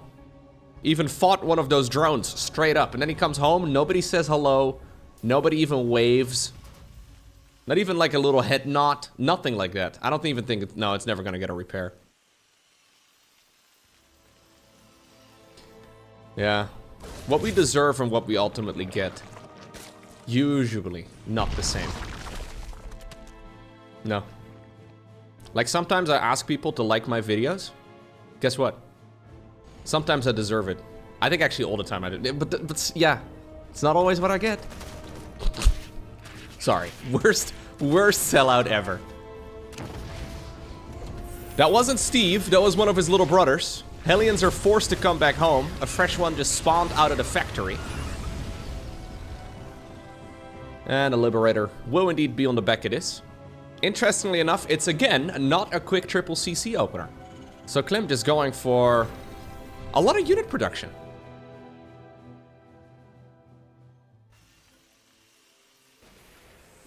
We should see the green light turn on here. There it is. Stimpack is coming. Clem is going to be playing a very normal game here once again, albeit one with a lot more early game aggression. So to clarify, this is the build that Terrans used to play for years. The timing to look for usually as a Zerg player is the third command center between 420 and 430. Now we did already see Dark sacrifice the Overlord, but that gives you a confirmation as to what sort of aggression to expect from the Terran player. Dark though just blindly making a Spore right now. The third obviously is in a bit of a funky position here compared to where it normally is. Lack of creep spread once again. Now the Lip shows up. It's gonna slow down the mining here a little. Yeah, so you have to justify going for a later third command center like this. If you go Hellion Banshee with triple CC before the starport, you can still get away with quite a lot. Like, there's not really a lot of Zerg pushes that can really hurt you, because the Banshees obviously are really good. And they can shut down most Roach aggression, that sort of thing. Once again, Clem actually threatening to run by into the natural expansion. It's funny.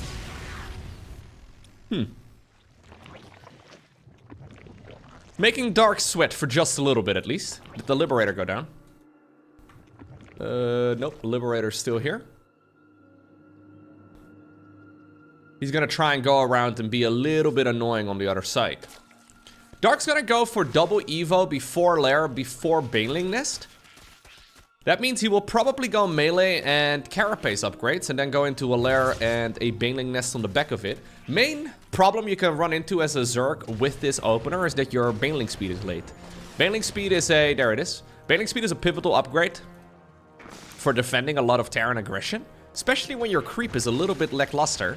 You really are reliant on that Bane speed, and there are certainly just very standard pushes that Clem can go for that would really hurt. So we have 1-1 coming up. We have Stimpack already done, combat shields on the back of it. These upgrades should finish up right around the same time. It would certainly not be a bad moment for Clem to maybe test the waters a little bit on the other side of the map.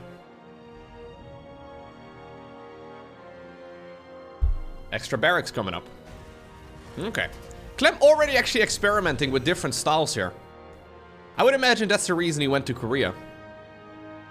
Just get a little bit of that Korean flavor, you know? See what they like to do, because they certainly do play the game generally a bit more aggressively. This looks like a Maru, or like a...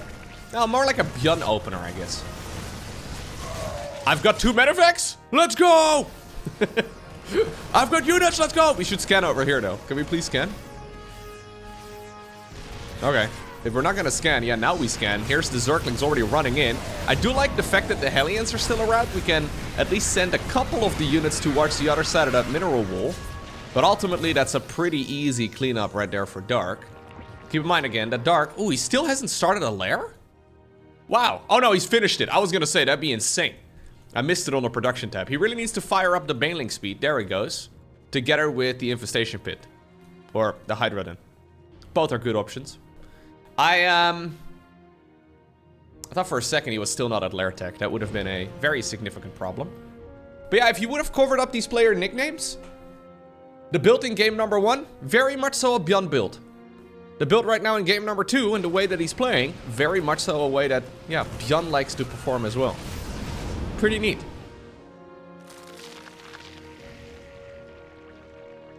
Sadly here for Clem though.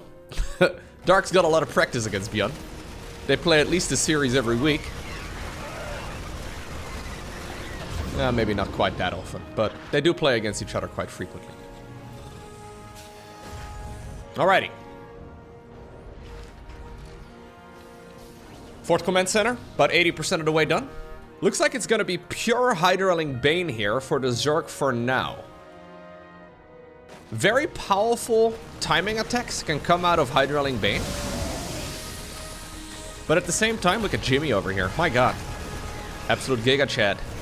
Oh! The bailing speed finished up right in the middle of that fight.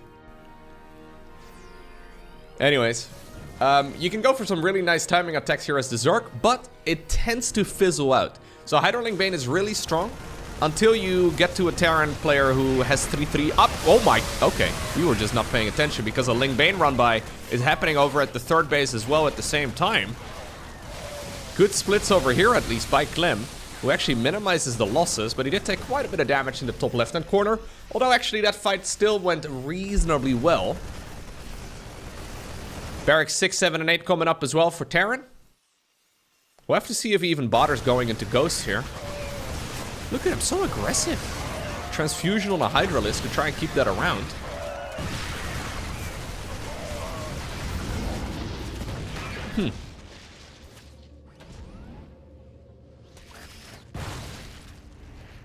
Clem trades in the French cheeses, the camembert, the bread. He trades all of the croissants. He trades all of that in for a little bit of Korean barbecue, bit of kimchi, and suddenly we are going ham. He's just constantly pushing. Here we go again, expecting a base over here. Look at him. He's disappointed. You were supposed to take that base. Instead, Dark is taking a base on the mirrored location on the other... Well, not really mirrored, I guess. But in the opposite location on the other side of the map. Okay. Widow memes? Nice split right there by Dark, considering he did not see that until the last possible second. So here's the upgrades I was trying to bring up. +3, +3. Would love to see that as well here for Clem as soon as it is something he can return to. But these upgrades make Hydraling Bane very difficult to scale into the late game. We did see an Infestation Pit. We should probably see a Hive here as well for Dark in a moment. Because, yeah, he cannot really continue playing Hydraling Bane unless he plans on winning the game in the next couple minutes. But I don't think he can. Yep, so it's gonna be Lurkers on the back of this. Lurkers, a bunch of expansions, and a whole lot of control on the map. Sorry, Brenda. Brenda just freshly cooked up a nice little creep tumor. Ooh. Nice little bit of hold positioning there as well from Dark. So now this committed strategy, though, from Dark can actually backfire quite a bit. He's trying to get those Widow Mines to deal friendly fire. A couple of Marines coming in as well with the flank.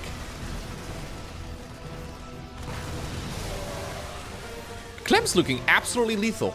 I'm hard-pressed to really find any mistakes. Other than that one time he didn't pay attention to his army. Obviously, there's lots of little improvements you can make in these fights, but... this is very well handled. He's going Ghosts before there's even any Hive tech. So any follow-up aggression right now from Dark. So Dark likes to go Nidus Worm together with, well, a bunch of Lurkers, right? He likes to send those towards the main base or something. There will be Ghosts out and Liberators to try and defend against that. Do we have a second starport already? No, we only have one starport. We do have 3 command centers, though, on the back of this as well. Infestor's coming here for Dark too. So he's really trying to slow the game down. But Clem is having none of it. Nicely defended as well, though, so far by the Zerg. Trying his best to stay alive. His economy is still good enough.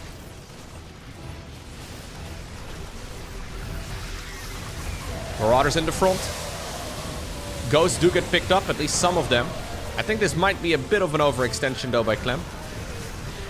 But he can continue trading here quite comfortably, because it's not like he is having a bad economy or anything. He's making so many command centers. He's got 81 SCVs, which is identical to the number of drones of Dark.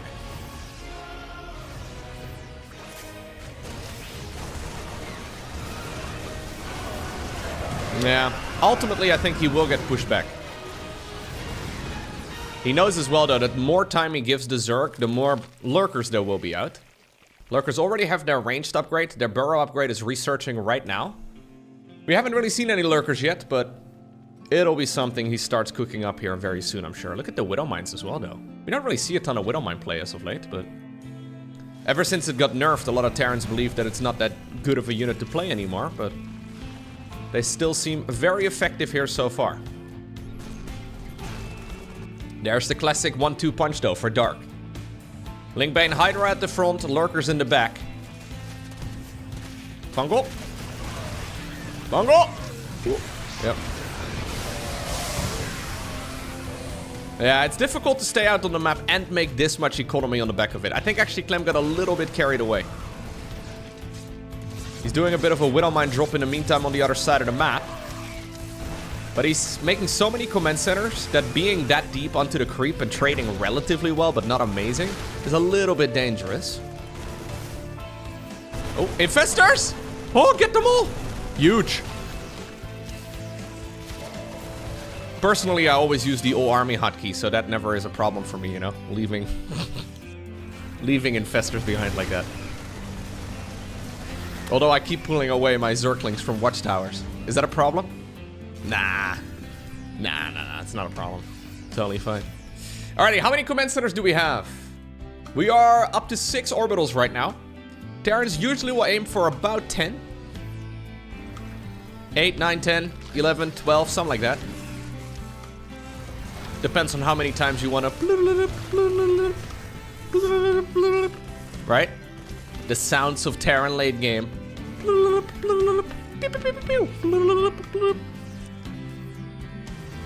Clem is making a literal minefield though, all over the map. Dark's just sending in Zerglings. In the meantime, there is a lurker counter.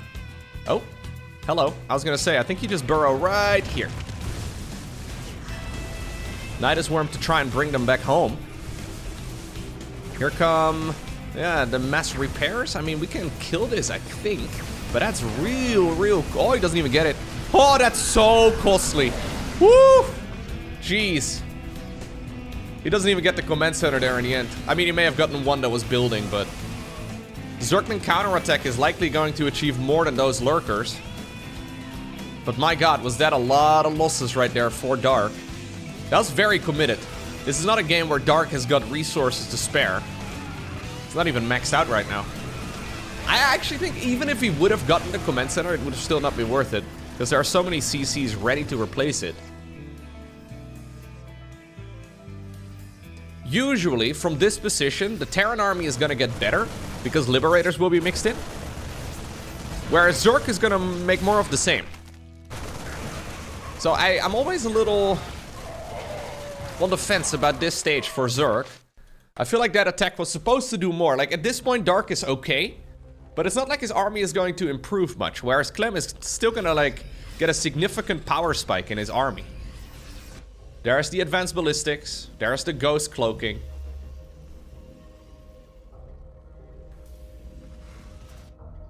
Rarely do I see games like this, where eventually the Zerg then ends up coming out ahead, if that makes any sense.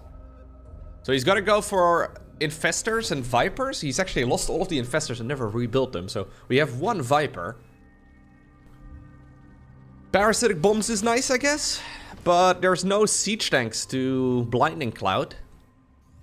Since obviously there's Widowmines, and Widowmines are considered spellcasters. They ignore blinding clouds. They magically can see through it.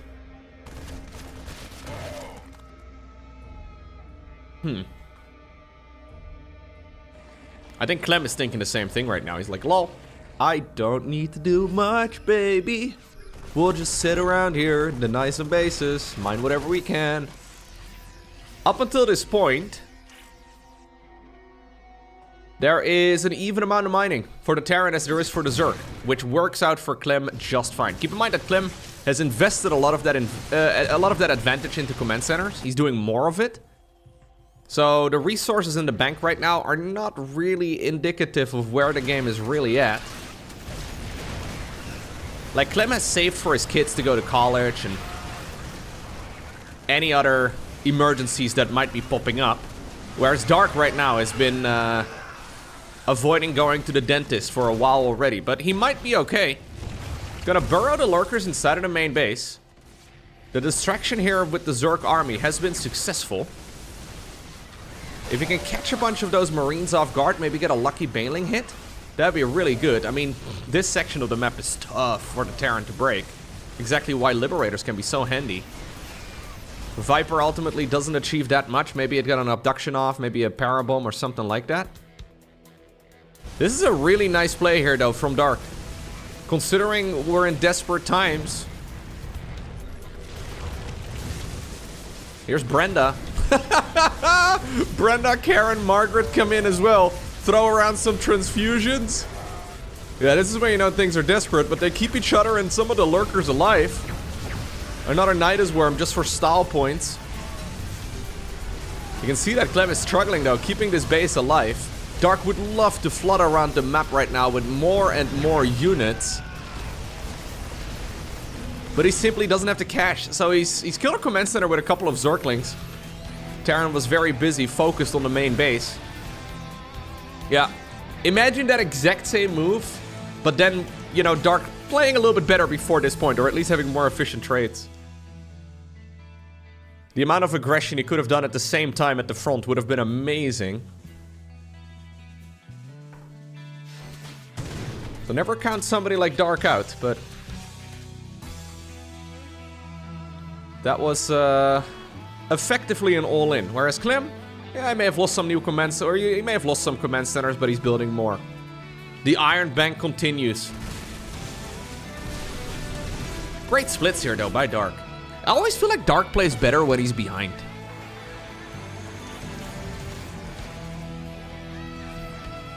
You smack the man in the face a couple of times. He gets some adrenaline going, and suddenly Dark's like, wait a second. That's him tearing out of his shirt. Becoming full Super Saiyan. His hair is going blonde. The thing is, though, Clem is gonna sit back here some more and remax. Now, he doesn't have vision of that corner of the main base that he just got punished by pretty hard. Yeah, here we go again.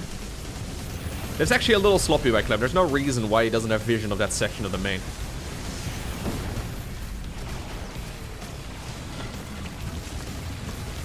Okay. Yeah. So a little bit of sloppiness here from Clem. And obviously these solutions for him are very easy comparative to the ones that the Zerg would have to make to play a game like this a little bit better. All Clem really lacked there was a bit of vision inside of the main base twice. I would hope for him he doesn't make that mistake again, but you know what? We can park a Widowmine there or something, man. This is giving Dark a chance, though. We have a hatchery now in the top left-hand corner. Widowmine just walked over here. Liberator going around. Creep spread also looking quite a bit better again. Here come the lurkers in the bottom right-hand corner. They can't shoot up, though. Oh, they want to wait for the Nidus to be done, but upon seeing the amount of army, maybe there was a bit of an engagement over here, too. Dark decides to tap out. Nah, I don't think there was actually anything super significant here that happened. Nope. Dark just sees where this game is going. He gave it his all. But ultimately, Clem is gonna get the 2-0 lead. Dynasty, dynasty, dynasty. The map where Terrans love playing against Zerg. Many choke points. A gold base that is relatively easy for the Terran player, but very difficult for the Zerg. This right here is Terran heaven. I haven't looked at the stats since last time I looked at the stats. Which is a way in which I could describe many things. Right now, the statistics for this map, at the tournament level, 74% of the pro games go in favor of Terran versus Zerg. That's insane. That's slightly better than last time. I think last time I was closer to like 80%. But the fact that it's like, yeah, most maps obviously should be about 50-50. Maybe all the way up to like 55-45, something like that. You will see Terran players, Zerg players, Protoss players veto maps when they're like 50, 54, 53% in favor of the opponent. 75-ish% in favor of one race is nuts. It is kind of ridiculous. So 3 out of 4 games played at the pro level of this matchup go in favor of Terran. So certainly, Clem's map pick.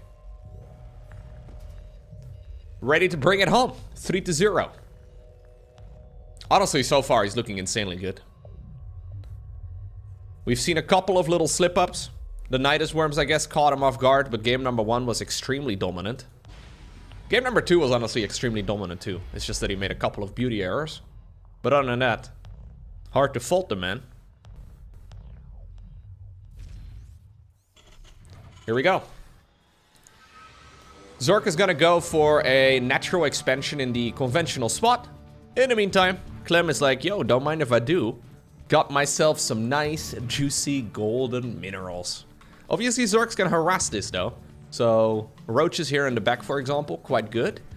But of course, it's quite difficult for Zerk to really commit to that roach army, because if you commit to it and, well, suddenly your opponent is opening up quick banshees or something like that, even a siege tank or two can cover things quite well. It's very quickly, I guess, gonna turn into an all-in, which is usually what Zerk players don't want to do unless they really want to commit to an all-in. So either you commit to killing that gold base or you just sort of let the Terran player have it. Both places, both decisions are quite risky.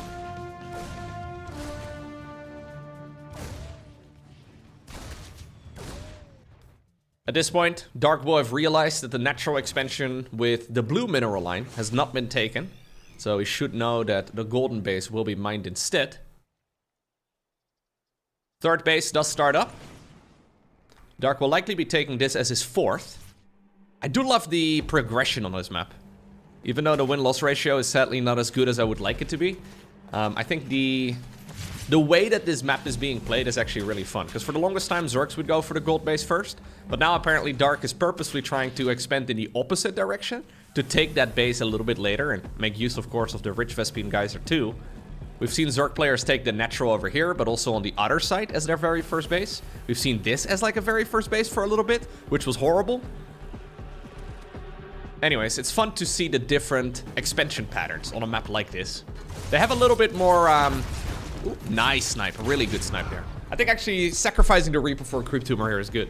Anyways, it's nice to have like, more of like a lifespan on the maps, if that makes sense, you know? Like a map like Side Delta, a map like Oceanborn, all very good. But we all know what to expect. He got the second Creep Tumor as well. Woo!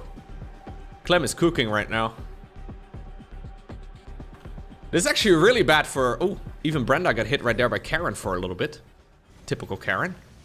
Attempt number 3 at a single Creep Tumor. It's bad because any aggression here from Clem is going to be coming through, well, one of these paths, right? So getting the creep out there is absolutely critical. And so far, Dark is not really getting anything going so far really in this series. So we do have a third command center quite a bit quicker. Probably due to those golden minerals. It's about a 4-minute or so third CC, even though it's a 1-1-1.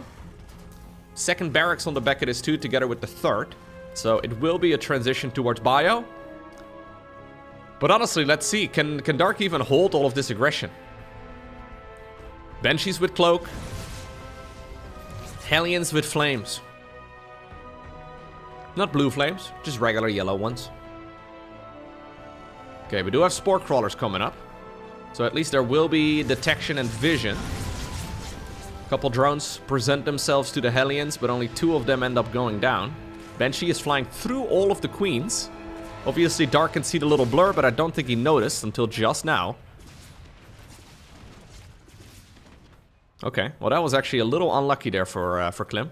He bruises 4 of those drones, but he gets no kills. It's 2 hits for a Banshee to kill them. Oh, never mind. Never mind, guys. He's here to finish the job. Nicely done. In the meantime, the Hellions are fighting here at the front. Looks like a single Creep Tumor has gone down. Yeah, this is rough. Oh, Dark also miscued the upgrades. A mistake rarely seen at the pro level these days. But he's been under so much pressure that he quickly selected the Evo chambers, and rather than control clicking or double clicking them and just hitting both of the hotkeys for the upgrades, he queued up Carapace and Melee in one Evo chamber.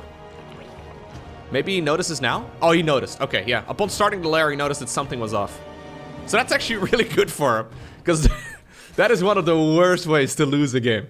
Those upgrades are so important that when you spend the resource and you're like, okay, let's start 2-2. Wait a second. Why did +1 just finish and the other one just start? Rah! It's an experience that every StarCraft player have had. Sorry, I won't do that again because it's annoying. One more time? Okay, I'm done. Alright, mailing list. A lair coming up. Ultimately, all of this early game shenanigans, it's been good for Clem. But I don't think it's necessarily the end of the world here for Dark.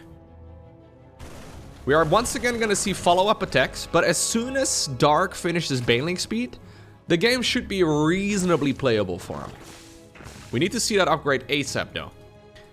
ASAP though. ASAP though, there we go. It will just be Zerglings and slow banes for now, a bunch of queens as well. And obviously this map, right, one of the reasons why it's so good for Terran is that there's a ton of choke points, a lot of good spots to be hiding your siege tanks. Clem will continue the aggression. This is a relatively early push though. But he's finished up 1-1. He's finished up Stimpack. Combat shields is about 10 seconds, maybe 20 seconds away. Clem right now with a supply lead. I think that basically tells you all you need to know. Hydra then on the back end is here for Dark.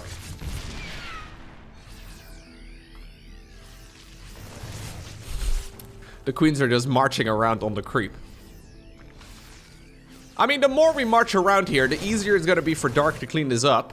Although reinforcements are coming. He's already set up the units actually over here to try and deal with a Zergling surround. No link surround attempt here though from Dark. They would have run straight into the Hellbats. He's just making sure that there's no additional creep threat coming up. +2 starts up as well for the Terran. Banelink speed is finishing up. Centrifugal hooks. 1 second. Alright. So let's see. Let's dance. I don't see how Dark is going to be able to clean this up. I mean, it's manageable, mostly because a lot of the Terran units are on the other side of the map. But if these reinforcements arrive, I think they will. It is so difficult for Zerg to clean this up. No way for him to spread the creep, no way for him to set up surrounds. He can't knock down these rocks to make the fight easier either. Right now, his best bet is to try and get a little lucky. I mean, it's not like Clem is achieving a lot here so far, yet. He is obviously macroing as well in the meantime at home. Command center turning into a planetary fortress on the low ground. Sending in a couple additional units as well. I love the patience here from Clem. Look at him. He's treating the entire map like his main base. Okay. Well, here's apparently the moment where Dark pulls the trigger. Does he have enough? Splits here from Clem have been good enough. Not amazing, but good enough. Yeah, the siege tanks are gone.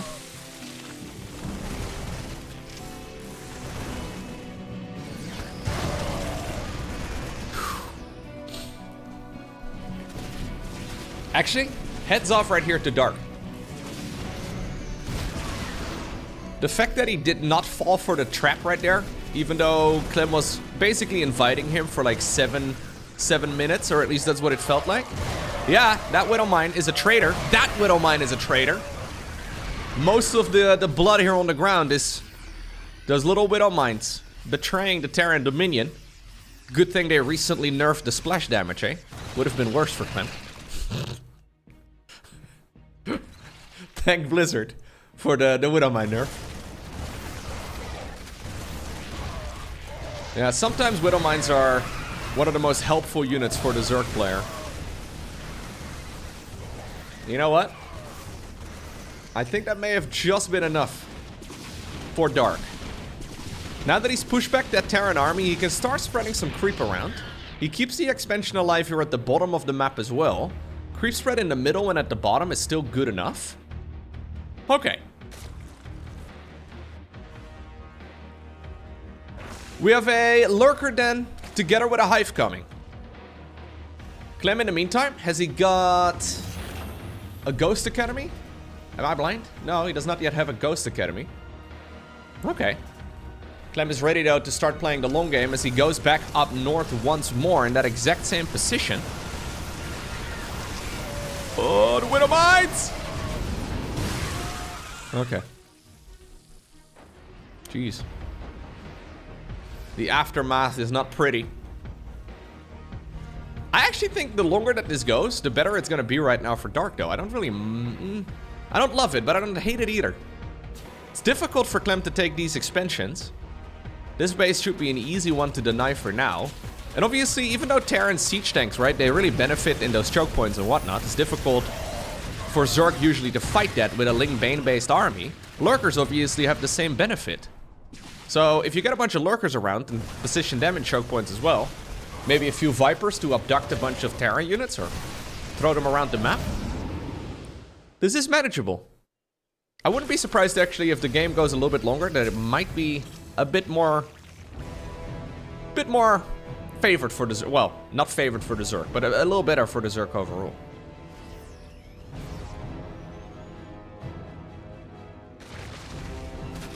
I think Dark may have actually survived the scariest part of this match. Let's see. Now he's still playing against Clem, though, who's got a ridiculous economy, who's building up the command center count, who's going into 3-3, he's now going Ghosts. We'll probably see a Liberator transition too. If Dark has any say in the matter, he would like to prevent the game from going there in the first place. Bio Army is forced to retreat, except for these guys.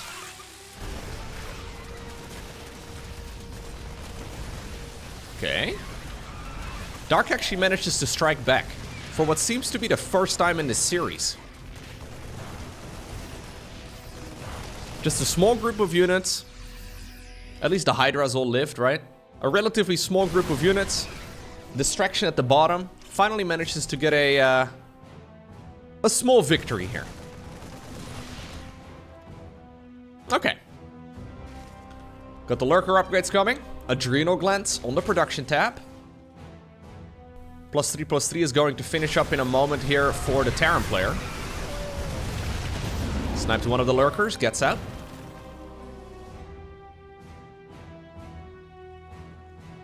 Here comes the Swarm once again, though. Yeah, a couple Banelings, couple Zerglings. Lurkers in the mix. Hydras over here to shoot down whatever they can. Widowmines could potentially be dealing friendly fire again, but good retargeting there from Clem. A lot of the units over here at the front, though, in the meantime, also being annoying. Marines and Marauders come stimming back home to try and save all of this. 20 SCVs go down. Now there's additional Lurkers building inside of the natural expansion of the Terran. Okay, decides to cancel them because that was a little bit overly aggressive, with more Terran units popping down the ramp. The surround prepared to be set up as well. I wouldn't mind seeing Dark go home here. I feel like going in from two angles is a little dangerous. Okay, decides to fight this backwards. Fair enough. Command center building on position? Really, Clem? A little overly ambitious there. Another command center does go down. Obviously, those golden minerals are running out, so that's another opener into the main base. Huh. There is an expansion here at the 6 o'clock position that I don't think Dark realizes exists. Oh, he does know. He's just choosing to ignore it. This game has just been flipped upside down. It was looking amazing. Oh, GG is cold. Yeah, it was looking amazing for Clem in the first 10 minutes or so, but Dark managed to turn it around. Nice. Site Delta is going to be our 4th game. Didn't look like we were gonna get a 4th game, but yet here we are. Alright, Dark. What are we gonna do? Alright, Clem, what are we gonna do? A low ground wall-off? I mean, I did already mention that Clem was playing like Bjorn. I would imagine a couple of barracks on the low ground is a... yeah. That is something Bjorn loves to do.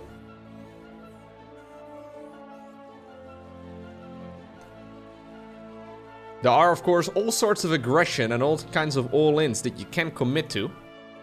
I mean, if I was Dark, I don't think I would pull anything like that off. Mostly because he's seen Banshees in pretty much every game. And most of the Banshee timings, especially the ones when you go for a 1-1-1, before a 3rd command center, they will shut down all of the Roach all-ins that you can go for. But this is Dark. I believe that's basically all the information you truly need. Barracks right over here on the low ground.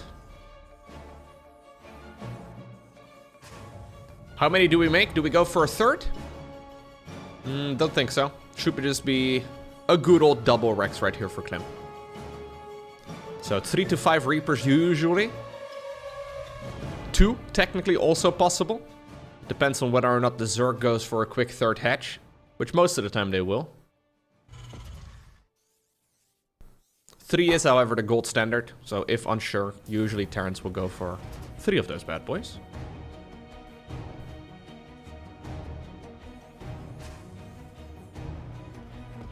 Yep, there's number 2. There's the hatchery finishing up in the meantime at home for Dark.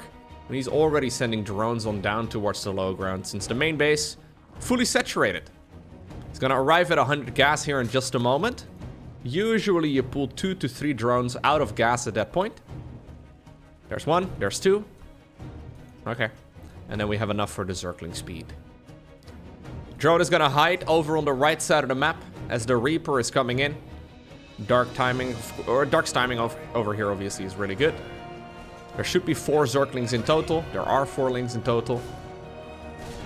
Zergling 5 and 6 just about to spawn. That's a Korean move. Just try and save those drones. But against a double Rex opener like this, it is certainly not a bad idea to add some more in the mix. We're actually going 5 Reapers. I don't like 5 Reapers so much over here. Unless he can get the kill on the third hatch. Zergling's already going around the left side of the map too. Actually, Dark may be giving up the third hatch, since he's seen the additional production. Reactor and Tech Lab coming up right now. Clem not having any units on the back of this. No Marines or anything behind any of this. The third hatch is going to take a lot of damage, but you know what? Sometimes the best defense is to go on the offense. Okay, he's got to get the kill on the base. Or the council on the base, but in the meantime, Dark managed to get the council on the reactor. Reapers are going to go back home. Yeah, and this is usually why we don't see. He's actually parking a Zergling over here, so that little add-on cannot be restarted. He's basically completing the wall off for the Terran player.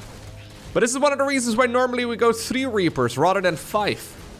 A cheeky little Ling run by. It's almost a bit out of character. Oh, GG. Dark gets another win. Amphion. Final game in this best of 5 series. Final game in this finals. I got myself a little bit more coffee. I don't know exactly what the plans are for this particular match. I don't think Dark was really meaning to win the game, but he saw an opportunity and he immediately took it. Even though I think Clem overall has been playing better StarCraft throughout this series, you can tell that Dark is somebody who will take an opportunity with both hands. We saw it in game number 2 in Alcyone. Cheeky little Nidus Worm still makes the game insanely close. Clem's lead at that point though was a little bit too big and won the 3rd game. Actually, was that? No, that was game number 2, yeah. Anyways, long story short, what I'm getting at is that Dark is not somebody who needs to be told twice. Amphion. Another little bit of a tricky map. Let me look up the win-loss ratio of this map real quick for this particular matchup. Yeah, so this map has a roughly 54% advantage for the Terran. Overall, this is usually a Zerg veto, because it's quite rough against Protoss, also a little rough against Terran, but gotta choose your poison in the current map pool. But we've already seen that Dark is not somebody to underestimate. Managed to win Dynasty. He can certainly win Amphion as well. Okay.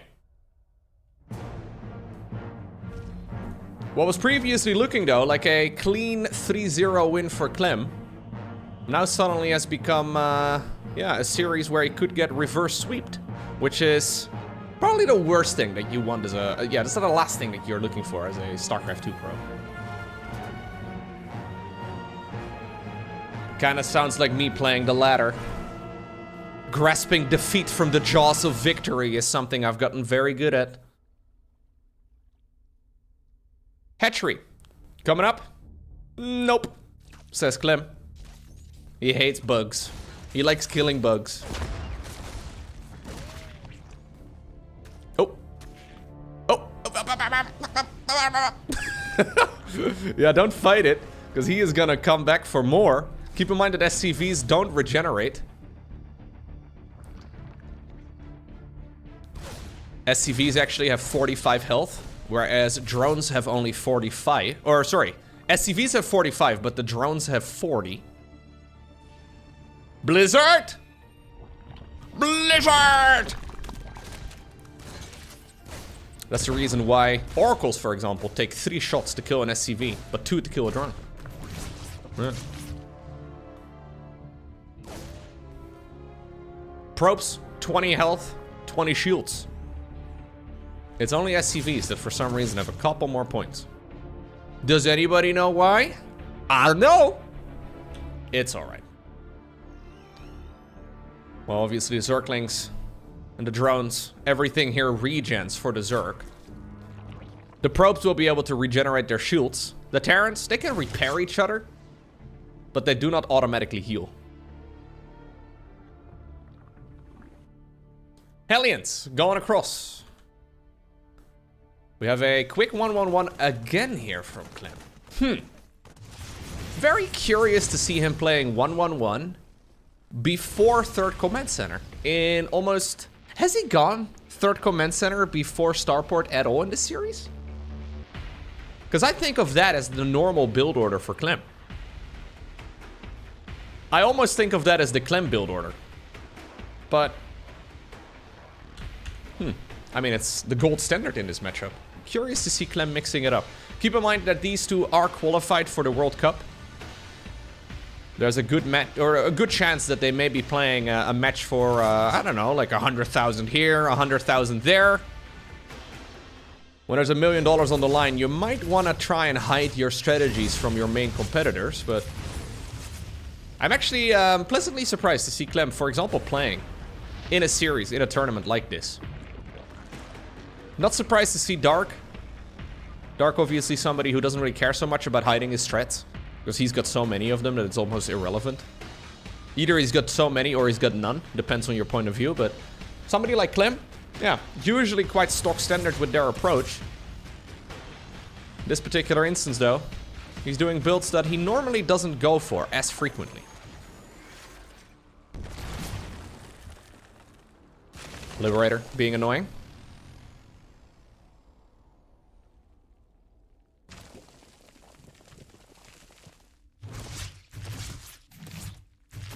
I actually wonder who's more likely to win the World Cup, Dark or Clem. I would probably say Dark. Yeah, I would say Dark. Just because Dark is, you know, ridiculously good. At offline events in particular, he always seems to play a little bit better than other players. There's like a bunch of players out there that are... They power up at offline events, and Dark is one of them. Clem usually plays ever so slightly worse, at least historically. He's gotten much better at playing offline events over the years.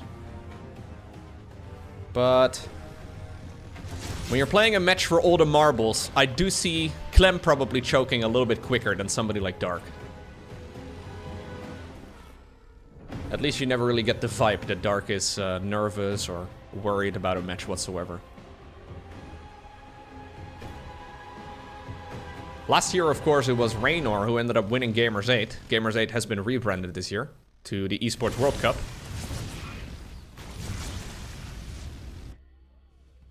Could be Reynor. Reynor's certainly somebody who can suddenly appear out of nowhere and be insanely good. Still feel like Dark. Other than obviously Serral, right? But I still feel like Dark has a pretty good shot. Maru also somebody who's insanely good. Although, I've got to be honest, like, whenever I see... I've obviously seen quite a few of Maru's games, right? And for example, the GSL. He's been very strong. But I don't really know if I love all of his decisions so much. Like, the maps are pretty solid for Terran across the board right now, but... Especially in TVZ, sometimes his decisions are a little eh. I always kind of feel like Maru is, over the years, such a dominant player, where he just always, whatever the situation, always seems to somehow be ahead. But he hasn't really had that aura in his gameplay over the last couple times I've seen him play. Anyways, I guess we'll find out. I'm pretty excited for it though. It's gonna be fun. And then Serral shows up and just wins everything. That's my prediction. Yeah, we can have all these discussions. And then Serral comes along. Anyways, nice little attack here across that mineral wall. Keep in mind that the Lings and the Banes cannot go across those mineral fields. One of the medevacs goes down though, and obviously the map design is in such a way that you cannot actually hit the hatchery with the siege tanks clutching against that mineral wall. But you can still be quite a nuisance. Zerk is gonna have to clean up on the other side. He hasn't mined out those mineral fields, and he's now paying the price for all of this. Ooh, alright. Big counterattack instead. That siege tank is gonna deal quite a bit of friendly fire. Command center, no cancel. So that's actually really quite nice right there for the Zerk. No cancel on the CC is expensive for Clem at this point. 11 SCVs have gone down. Okay. Ultimately, the hatchery also falls, but at least Dark managed to get a bit of value out of all of it. And, oh, big mistake from Clem. Clem forgot making the armory. No armory means no 2-2. You need to wait now until that armory is done. His upgrades were already late. But the fact that he did not fire up 2-2 at the appropriate time is actually really, really bad here. Luckily, Dark is making 7 overlords at a time. He's hitting supply blocks, right? He's making little mistakes too. But you can't really recover from a upgrade loss very quickly, other than, well, when you arrive at 3-3 and you manage to even all of that up. At least Clem is going to be able to get another hatchery for his troubles. There's finally the armory finishing, but my god, that is at least a minute or so of delay on those upgrades. Probably more. Yep, there we finally go. Okay. Couple of Banelings and Zerglings trying to go in once again. Siege Tank has got 23 confirmed kills. They've put up a little bit of a safety railing over here for him. That way it can't fall down. Maybe it's like Sergeant Hammer in Heroes of the Storm, you know, where it's got that creeping ability where it can like move around while sieged up. Couple more Banes. We'll attempt once more, but I think, yeah, the Hellbats together with that Siege Tank are gonna have an easy time. Okay, so is Clem going to sit back at all? Because he knows he's behind. At this point, 2-2 is done for the Zerg player who is ready to meet this Terran in the middle of the map. I find that a curious decision, to say the least. Dark was maybe hoping he's going to be able to get those lurkers in an easy position, or sorry, those Banelings into an easy position here. Okay, this is actually a pretty good fight though for Clem. Yeah, without Banelings and Zerglings to tank for all of this, the Hydras do fall pretty quickly. But you can really tell here that the Zerg is just better upgraded.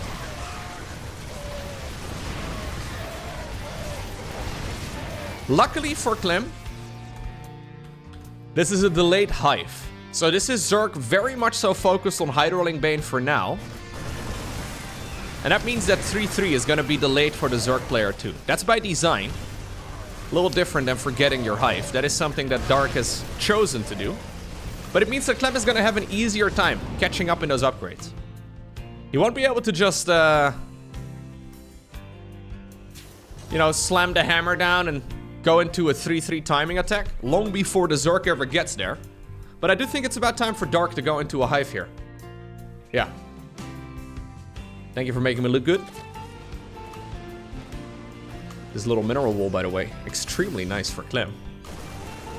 I'm a little surprised Dark has still not gotten rid of at least a couple of those minerals. Okay. Okay. So, here's 2-2 finishing. You are no longer stuck, by the way. That mineral field has been mined out ages ago. Anyways. Nice little snipes right there. Couple overlords pretending to be medevacs, or medevacs pretending to be overlords. Widowmine walk by.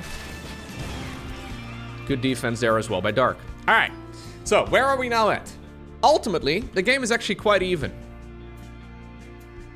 Dark has taken a lot of losses, but Clem's economy has never really been anything to write home about, plus his upgrades, like I've said about 17 times, are quite late. I'll shut up now about the upgrades, but he did go into the +3, which is good. As long as he gets them done eventually, all is, yeah, very good. So, the Lurker Den's now building. Hive is just about to finish up. One of the issues you can run into on this map is that the bases are quite far apart. Once the main base, the natural, the third and all that, right, are starting to run low, you have to be concentrating your army far away from the main. So since both players have really committed, especially Clem, to the right side of the map, it's a good chance that Dark is going to be able to take this base right over here. It's much harder for Clem to take the opposite location on the map. He'll probably be opting for the bottom right-hand corner first. Maybe the middle. But this is an opportunity for Dark to take some of those difficult to mine bases right now. Command centers are building. Clem is trying to build up as many as he can afford.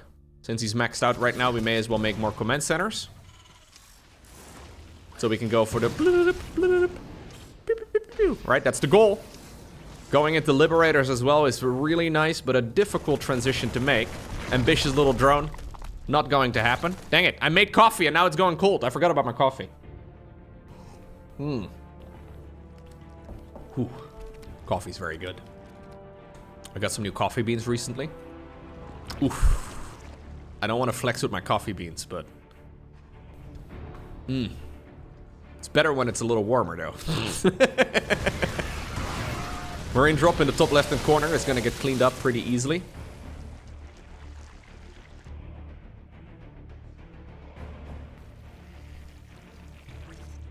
It's not Dark Roast, though.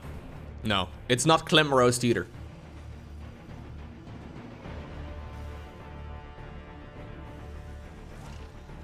I think it's a medium roast is what it says on the site. I'm not exactly sure. Anyways. Command centers building left, right, and center. Yeah, this is that moment where Terrans become millionaires. They invest all of their minerals into infrastructure, right? They're investing it into Terran housing over here. They built their own satellites and they can ring them in from... yeah. Property prices are going up on Amphion as well. And Clem knows it, so he's investing here into the future. It's a good play overall. But also one that really slows down the game. If it's up to Dark, he doesn't want to play that slow of a game. He's going to go into the Nidus network. He's already got a cheeky little overlord just minding its own business.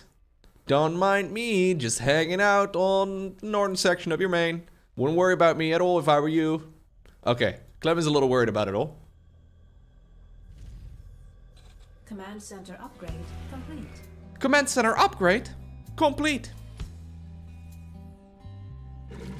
Oh, okay. You know what? We're not gonna go Nidus Worm. Puh. Well, we may also go Nidus Worm. But what we can also do is just this. We're gonna drop lurkers inside of, I guess... Oh, we're doing both. This is like him ringing the doorbell. Ding dong, Clem, I'm coming in. Bring your army, baby. Zerglings, Hydras, and Banelings in the bottom right-hand corner distracting a lot of the bio. And even though the Nidus Worm didn't quite finish it, the lurkers have already arrived. I guess that's their trip back home. Yeah, that's their ferry back home or something. It's a bit confusing. I mean, it's a nice drop. It's a little annoying. Banelings. Oh, Clem sleeping on the job for just a little bit. The thing is, though, Clem has already got all that property, right? So he can easily replenish any lost structures.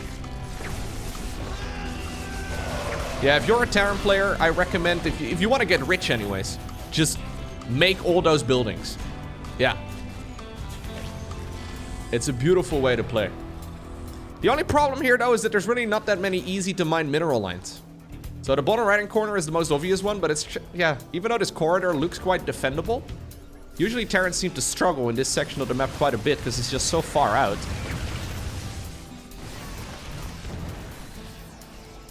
We have another Zergling drop this time around. Okay, we're going mass drops against Clem. It's a bold play and it seems to be working out. Command center in the bottom right-hand corner of the map in a little bit of trouble. Main base of the Terran is in a world of trouble as well. And Clem seems to have some difficulty here juggling all these balls. So he's been investing into command centers, right? He's been trying to turtle up at the front, and the front is well protected, but the right side flank is open, the main base is wide open. Dark has spotted a vulnerability right here in his opponent's infrastructure, and he's making great use of it, because Clem has spent all those resources on command centers, but they haven't quite paid for themselves yet. So he actually doesn't have that much money in the bank. Do this exact sequence of events about a minute later, and another set of mules would show up. That would have made this significantly better for the Terran, but... Well, I say all of this. Currently, if you look at the supply count, there is a 50 supply deficit for the Zerg. How much? Yeah, we don't have larva. Okay, he doesn't have enough larva. So we are forced to slow this down a bit.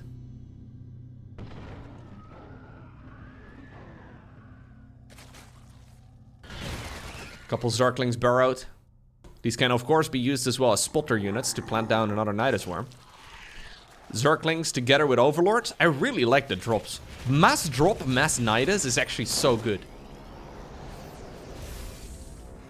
We don't really see it being used very often, it seems, but...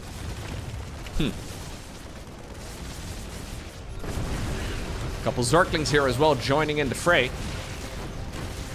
Ultimately, though, Clem should be able to clean all of this up and still be fully maxed. And that's exactly the situation that we are in right now. But notice that he hasn't really been attacking the Zerg ever since he's been under pressure. So no medevacs going around anymore. Finally, we get 5 Marines, 4 Marines and a Marauder going to the top right. But it does not really look like a very inspiring squad of units. That 9 o'clock expansion here as well. It's been mined by Dark for quite a while. Armory starts up again. Might be needed here in just a moment, although he does already have 3-3. Big Zerg push here at the front. Hydraling Bane. Whew, that was close for Clem. But he manages to run backwards and stim his units in time. Siege up the tanks. Still Zerglings inside of the main base. They've been going across this little mineral wall as he planted a Nidus Worm within that vision. Dark is gonna be one of the worst opponents to go up against. Ay, ay, ay.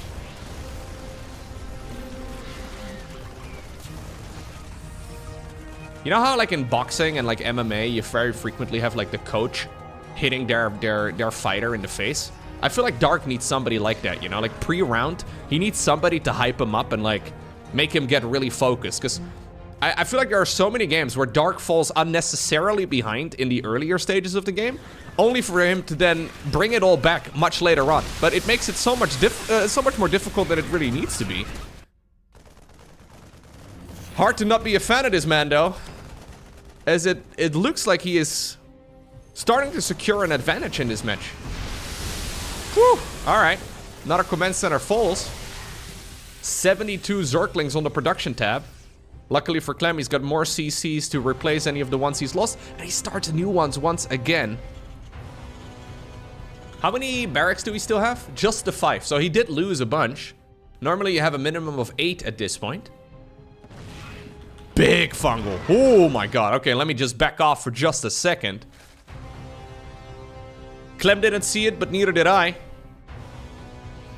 Actually, I didn't see it, and neither did Clem, is a better way to put it. Here we go. Jeez Louise. Luckily, the fungal growth doesn't deal that much damage anymore these days, but that could have been an absolute disaster. Medevac's running low, though. One more parabomb on them, and he is in a little bit of trouble, but luckily there is a squad of SCVs trying to repair all of this back up to full. Dark's gonna take the 3 o'clock base as well. Here's another Overlord drop. He's relentless with the Overlord drops. Overlord drops together with Nidus Worms. Huh. Normally those are either, you know, like you pick one of the two. It's either or, but in this particular instance, Dark's going for both. And you can see that Clem is really struggling against it. Ay, ay, ay. Another group of SCVs have gone down in the bottom right-hand corner. New barracks are currently building. Zerglings are still flooding around the map. Siege tank on the high ground, shooting at whatever it can. More burrowed lings in the corner of the main base. Has Clem realized it? Not quite. That means there's another potential for a Nidus Worm.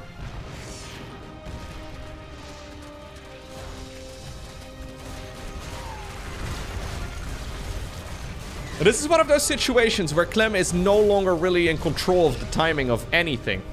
He is trying to take down the flames, right? He is trying his very best to just run around and make sure that everything is gonna be okay. There's a Baneling burrow in the bottom right-hand corner, awaiting SCVs.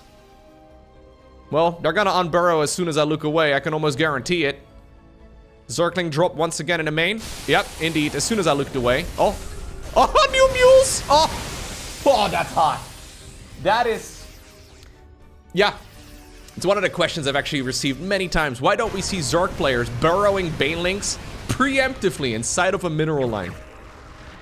Well, usually the circumstances just don't really make a lot of sense for that sort of play, but when you create so much chaos, you might be able to slip a couple of those Banes through the cracks. Those mules, that must have been like 5 mules minimum, if I'm being generous towards the Terran. That was a lot of potential mining down the drain. Obviously, this is still one of those situations where the only form of detection that Clem has is in the form of missile turrets and, well, fungal. Terrans will not be going for any sort of ravens. It is just not part of their game plan at all. But this is one of those scenarios, though, where the burrowed units from the Zerg have been annoying him left, right, and center. He's been missing so many of those burrowed Zerglings and Nidus Worms that he just doesn't realize that the Zerg is, well, able to just plant out another Nidus Worm, right? So right now, I think actually most of the aggression has been dealt with. Finally, Terran's going across the map again himself, but Clem's money, Clem's bank, has been completely depleted. He's got a ton of gas, but no real ability to make Marines. Nidus Worm over here is also blocking the creep here, or he's blocking the expansion rather with the creep. We could do a little bit of long distance mining, I guess, but that means that most of the mining for the Terran is going to be here in the middle, as well as in the bottom right-hand corner. And here comes Dark again. We have a couple of Dropper Lords still set up, so it seems like a lot of the units that have been put inside of the Dropper Lords, they have arrived through the Nidus Worm. Zergling burrowed in the bottom right-hand corner as well. Hatchery finally goes down, so at least Clem manages to get another point there, but... Resources lost. 14,000 minerals lost more for the Zerg. That's absurd. That's a lot of resources, but at the same time, Dark has been so far ahead over the last 10 minutes. His plan is to basically just push, push, push, and never let go. He's trying to see if he can potentially suffocate the Terran player. More Niduses in the main base, more drops ready to arrive. Lurkers are here, Zerglings, Banelings, Hydras, we just send in whatever we can. Dark's playing a very fast game. Command center very far forward. No real turtling up over here at the front, and that means that this command center has to lift off once again.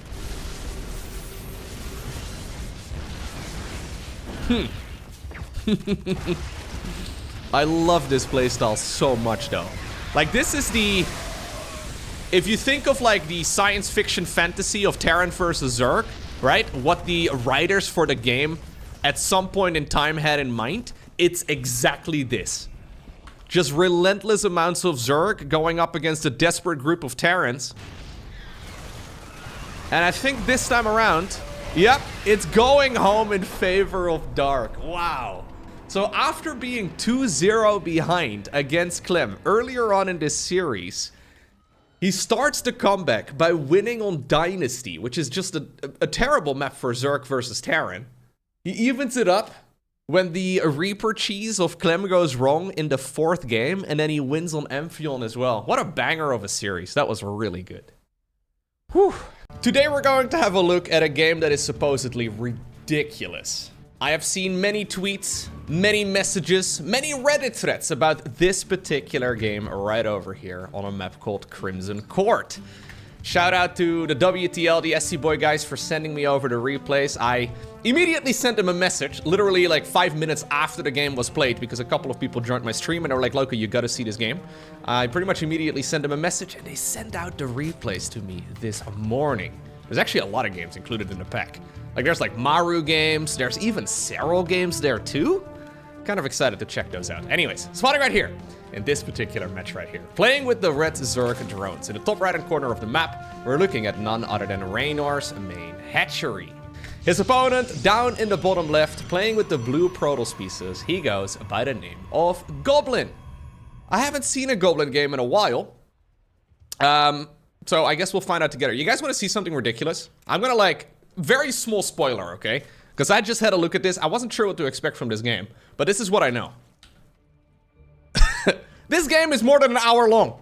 How in the world is this game more than an hour long? The map mines out at like minute 40. How do we get... I don't know. We'll have to find out together. I guess it does mean that none of the early game aggression is going to be, at least not immediately, game decisive. Right? It's going to be important, I'm sure, but it's going to be kind of crazy. I'm very excited for this one, man. This one's been in my head for a couple days now. Always nice to wake up to a new replay pack. Wake up! Send over the replays and... No, I'm not... I will not be giving you my version of System of a Down. No freestyle rapping today. That'll come at some later time. So I actually have some games of Serral and Maru as well, right? So they're currently trying their very best to not show any games before the World Cup, which is going to be taking place in like a couple weeks from now at this point. It's from, so basically there's a team league currently ongoing where some of the players, I guess their teams signed up for them and they have to play, even though they would rather not. I mean, if they really wanted to, I'm sure they could skip, but it would be a little bit strange. So I think that's the reason why some of these games are included. The only weird part about these games is that they're all best of twos. So because it's a team league, and that's for this particular match right here as well, it's part of a best of two series, where sometimes it can be a little bit anticlimactic, right? Because, well, it might end with a 1-1. But that's because the total map score is what is actually looked at. So all of the different team members, they play against different opponents from another team. And then the total map score is what is actually relevant. Anyways, with all of that being said, we have a very normal start to this particular game, albeit one with a cheeky little Stalker. Generally speaking, Stalker is not the first unit that Protoss makes. Main problem, of course, is going home. Yeah. He really wants to get it, but this right side of Crimson Court is currently inaccessible. Nah, you can't get that. And now we have to be a little bit careful, though, because if Reynor manages to get the surround on the Stalker, securing, for example, a third base is going to be really tough. Luckily here, though, for our Protoss player, he has not actually decided to go for any additional links. I mean, there's a few more coming up right now with link speed finishing, but yeah, I don't think he would have been able to grab that Stalker anyways. Good movement there by Goblin, who's now going to be using the Stalker as part of his wall-off, and an Adept is going to be running on over towards the right side to help secure the third base. This is a pretty quick Roach Warren coming up right now, though. So we'll have to see what exactly the plan is. Maybe Reynor wants to get a little bit aggressive, as we do have an Oracle right now swooping in. There's no second Queen. 2 drones for now. As we all know, it's acceptable to lose 2 drones. But if you lose more than like 10, it's going to be... Oh, that's a mistake by Goblin. That is supposed to be on hold position. Alright. Luckily for him, there was a second Adept here too. Otherwise, that third Nexus could be in a little bit of trouble. Reynor mostly just using this this forward expansion right now for the rich Vespian Geyser. So he is, yeah. He's pulled off of the gas in the main base, and he's really only just using that rich Vespian Geyser to get the maximum amount of income for now. He's got a bunch of Zerglings on the other side of the map, but losing 4 additional drones is not quite optimal. And this is really not quite the opener that Zerg players are hoping for, but obviously the level of damage that Goblin will be aiming for sure. So 6 workers for now is good, at the cost of only a single Adept that could have been prevented. Not bad. Now this is not really an Adept Oracle opener. Because of that Stalker, everything gets slowed down a little bit, so I don't think Goblin is really going to be roaming the map pool too much with those additional Adepts he's got. Those will probably just be used for base defense. He's got 4 additional ones right now. That's why I don't really love the Stalker start, if I'm being honest, because that Stalker didn't really achieve all too much. And then it hamstrings the follow-up aggression. Just a little bit difficult right now for Goblin to make use of those units. You can try and get lucky with them a little bit later on and just try to shade into the Zerg spaces, but it's not quite as good right now in combination with those Oracles. Alrighty, now the Roaches, by the way, were mostly just a defensive measure, it seems. Reynor really just trying to hold down the drone button as he does decide to go into the +1 missile. Or, that's the exact opposite of the oh, never mind. I'll stop talking about that. We have +1 melee coming up for the Zerg. But that is an exceptionally fast fleet beacon for Goblin. Second Stargate coming. Yeah. So because of this push, I mean, he's getting a good bit of damage. I really like the way Protoss players have been playing their Oracles lately. They've gotten a lot better over the last few months, it seems. 11 drones is really strong. Considering there's no kills from Adepts at all, 11 drones just from Oracles? That's really solid. MaxPax may be pushing the entire European ladder a little bit further forward, because it seems like many of them have gotten very good at this. He's also denied the scout of the main base, so at this point Reynor does not yet know about the fleet beacon. Carriers are already building though. This is 6-minute carriers. Well, by the time they're out, we're gonna be at 7 minutes, but he's gonna pretend to go for a Stalker push, but this is really just a bit of creep clearing. It looks like a Stalker push. It smells like a Stalker push. But it's not. Did Reynor manage to get that? No, he did not get the Overseer in. He does not yet know what he's playing against. Now he's going Hydras. Hydras are a decent choice, of course, against Skytals. But there is a certain moment where the Hydras just don't really cut it anymore. Although that is assuming that Goblin is going to be going into High Templar as well. Not yet, though. We're just going into the additional upgrades. And I don't think Reynor has had vision of any of this. Nope. Great movement here by Goblin. Really well done. Now he's going to have to show his hand, though. I don't think he's going to be able to keep this base alive if he does not show his hand. But he has been telling a story to Reynor. That everything is very normal. So the norm for Protoss at this stage in the game is to just have a lot of Stalkers to roam the map. Right? We see a lot of Stalker play, maybe a bit of a transition right now towards robo facilities, that sort of thing. But usually, Protoss at this point has a lot of gateway units. Goblin doesn't have that many. He's only got 4 Adepts and 10 Stalkers. Because he's been spending all of his money on these bad boys. And the denial of the Scout has now allowed Goblin to get away with this Fort Nexus without actually having to show his carriers. So there's a very good chance that Goblin can overwhelm the Zerg player rather all of a sudden. And get more damage done with the first wave of Skytals than you ordinarily would. In the meantime, though, Reynor's already decided to go into a hive. There's a Lurker Den as well. We've got ourselves Lurkers already morphing. Ranged upgrade for the Hydralisks, +1 missile, 2nd evolution chamber. Reynor is going to try his very best to just turtle up. Alrighty, so let's see, how are we gonna pull this off? He's gotta realize at this point that the Stalker count seems quite low.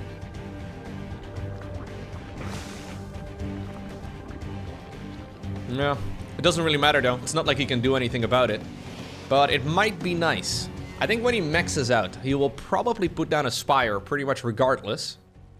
Right now he's still very much so in the army building phase, but we may very well get to a point here in just a moment where we will see, yeah, there it is, Aspire. Because it's a bit of a no-brainer at some point. Like, when you have the money for it, you kind of have to get it, just in case Protoss suddenly shows up with a bunch of Skytals. And there's already 6 carriers. I don't think Zerg knows about them yet.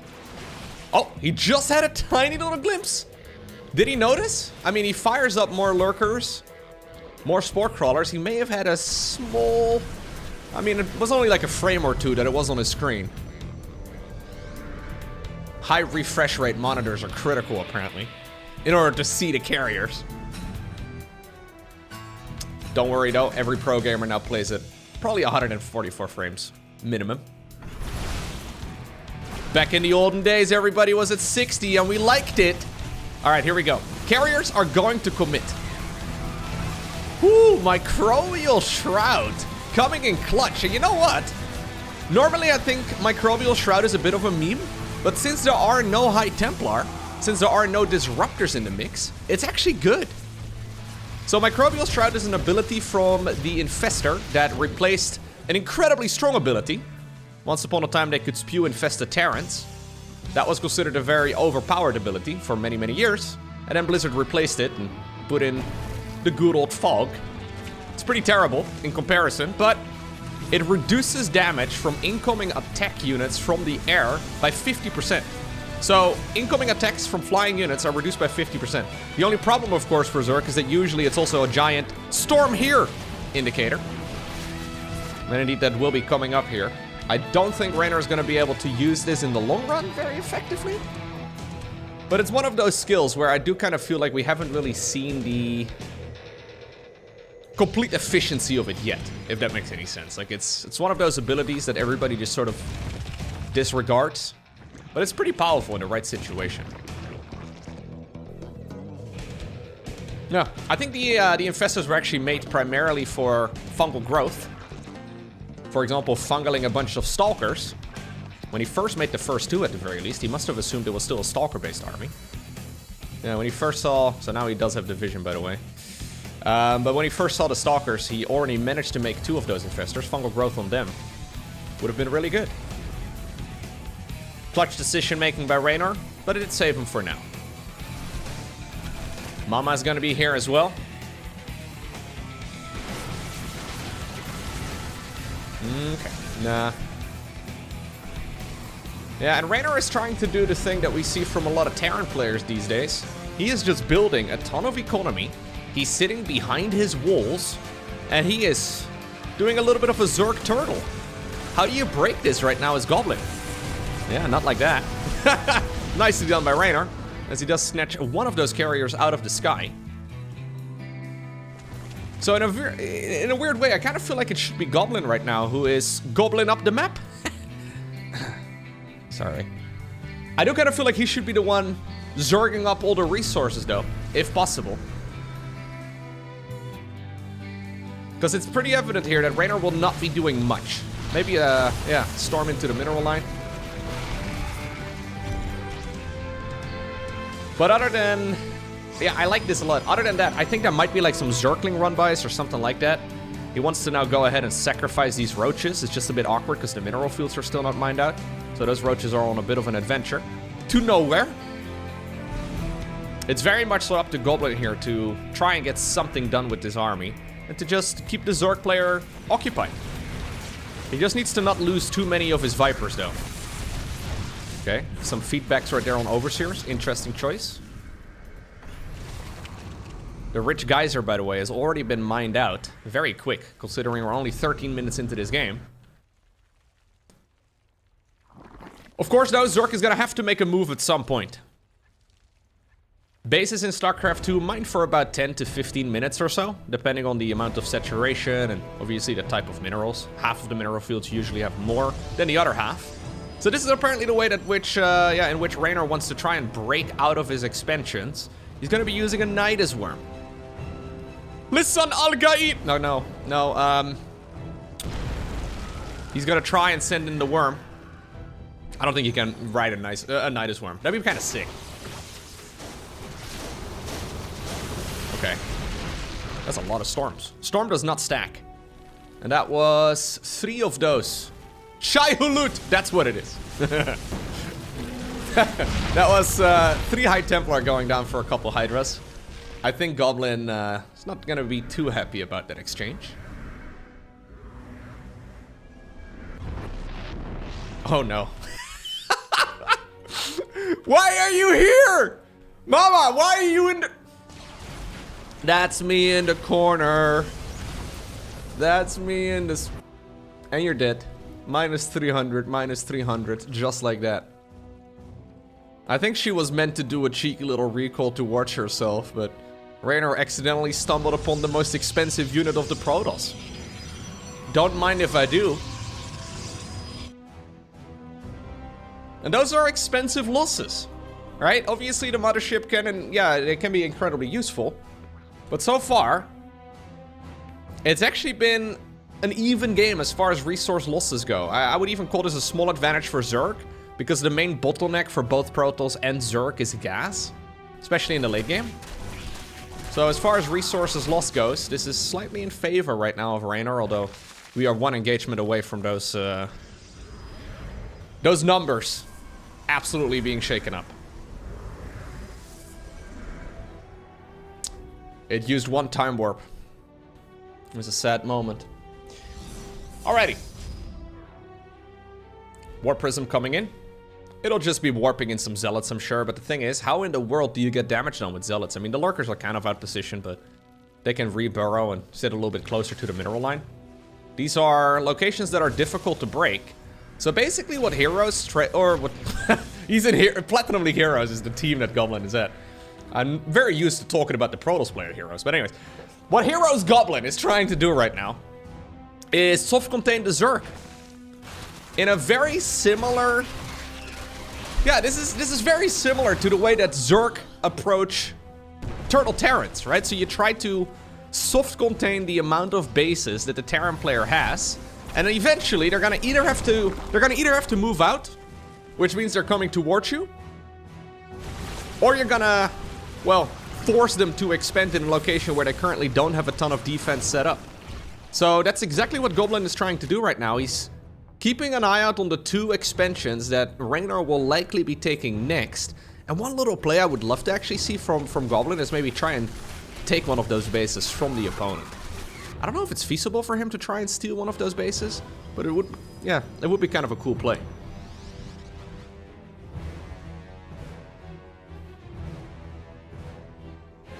Okay. Yeah, these roaches are a little silly now, because they're soaking up so much supply, and they're not really doing much.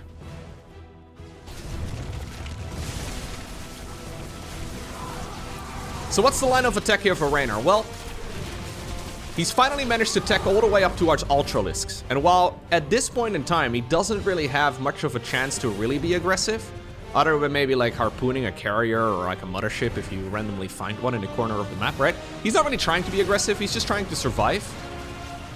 As soon as you go up though, and this is another, I think we're gonna see them abducted. Maybe not? He's a little afraid right there of those Templar with their feedback ability. As I move my screen.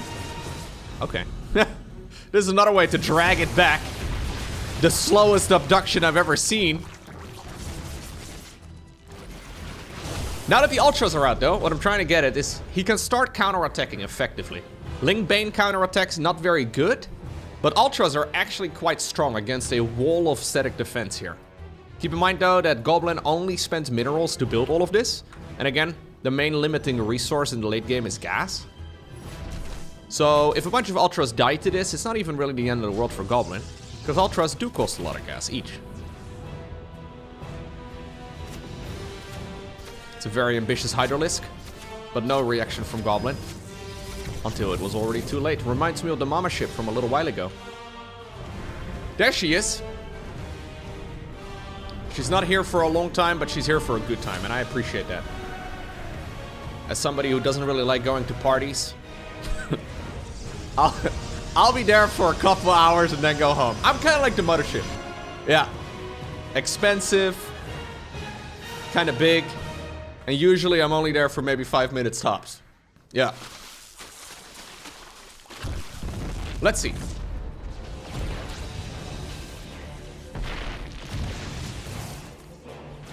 Where do we go from here, Goblin? He's sneaking out an expansion now, the one that he's been trying to avoid. So I'm actually not 100% sure. The vast majority of the games of ZVP I've seen lately, they end long before the 1 hour mark, right? So I'm not sure exactly who benefits the most if both players mine 50% of the resources. So in Zerg versus Terran, it's very clear. If Terran mines 50% of the total resources on a map, we see the late game there all the time, their goal is to try and mine half the map because Zerg really can't compete with that. However, in ZVP, usually Zerg is quite a bit more cost efficient. With proper use of spellcasters, they can get a lot of value. And I'm not entirely convinced that Zerg needs to mine one of the bases of the Protoss. If Protoss can mine one of the bases of the Zerg, that's a clear advantage. Vice versa as well. But I'm not sure exactly what happens when both players mine exactly 50% of the resources. Most Zerg players try to avoid the late game like the plague. But, yeah, Reynor is pretty much inviting it. There's a nice little split right here from Goblin, though. I like the way he's doing all of this. Now that the Zerg is properly turtled up, though, we are going to be going into a bunch of Tempest. There's still those 2 Oracles from the early game. 10 kills on this bad boy. It's a very useful tool with Revelation. Those Tempest are able to shoot at their maximum distance. This is, by the way, Goblin being a little overly ambitious. Like, now he's trying to steal a base from the Zerg. I liked seeing that earlier, but ultimately that's not gonna happen. Not at this point in the game anyways. But he is creating an opportunity, though, for himself by sacrificing those carriers in the opposite corner of the map. He's creating an opportunity for himself to push forward over here. I don't think this was a very good exchange for Goblin in the end either, though. Because that Zerg static defense really does pack a punch. You can see here, army size-wise, Reynor's still more than fine. Okay. Those roaches from the early game, Reynor's been trying to get rid of those for a while. Looks like... okay. They will still mostly live. Only one of them are down. Or is down at this point. What? Ha! A Macro Nexus.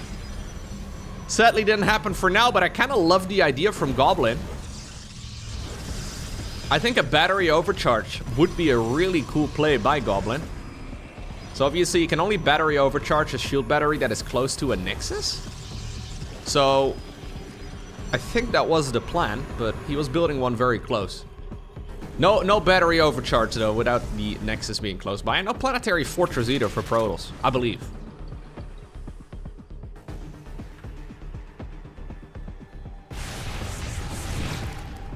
Okay, so in a very strange way right now, we've got a bit of a stalemate. Neither player really wants to commit all too much. Reynor's gonna try and do a Baneling roll by because he's got a lot of cash. Goblin also has a lot of resources currently in the bank. He's making Immortals to try and deal with those Ultras. There's never, by the way, a real stalemate in this matchup anymore ever since the Tempest got changed years and years and years ago. Because the Tempest can technically outrange pretty much anything here. Zork, though, apparently still the one who's in the middle of the action. There go all of the Corruptors once again. And Reynor's been doing a wonderful job just swooping in and killing a bunch of Skytools units. Speaking of Skytools units, though, they're going to town in the bottom right-hand corner.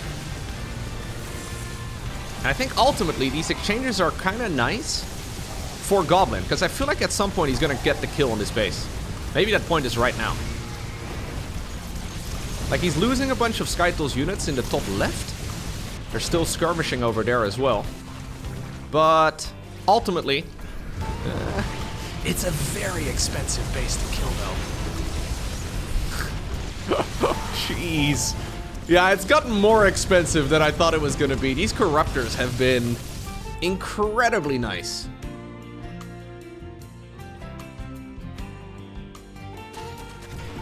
Okay. How many Corruptors are we on? 17 at this point. So he's got about 20 Corruptors just swooping around the map, abducting whatever is available and sniping whatever is available. And ultimately, the cost inefficiency here of Protoss is becoming very evident. Yeah. Very rarely do we see Zerg without Swarm Host be the cost-efficient race. But it seems to be the case here so far. The High Templar are such a critical unit, though. So it's a delicate dance, right? So Vipers with abductions, very, very strong against all of these Skytools units. However, the High Templar technically can outrange them. Problem is that obviously if you get too close, the Ultras, the Zerglings, the Banelings, the Lurkers, everything will murder those bad boys with capes. So you gotta be positioned in such a way that you can feed back any of the Vipers, but then at the same time also make sure that you're not too far forward, so you get killed by these other guys. And it's very easy to mess up. Mothership number 69 coming up soon. We have more and more Immortals as well, so after all of these Skytools units, We're now going to see a transition down towards Immortals 2. So even though we do have, 6 Tempest and 1 Carrier, it's really not that big of a Skytles army anymore. Okay, now one thing to note here is that this base over here is being mined comfortably by Goblin, whereas the base in the exact opposite location on the other side of the map, this one has not been secured yet by Reynor. So all of this time, if this continues onward for like another 10 minutes or so, Goblin's going to be fully mined out for his 50% of the map. Whereas Reynor is still going to have a full base up north. So if Goblin can sit here, mine these resources out ASAP, and then deny this expansion in the top left, he doesn't even really need to mine it, but if he denies it repeatedly, it's going to be really tough, I think, for Reynor to stay up to date with the amount of money that Goblin has mined in total. Now, that is to say, though, that the trading is going to go a little bit better than what Goblin has been pulling off so far.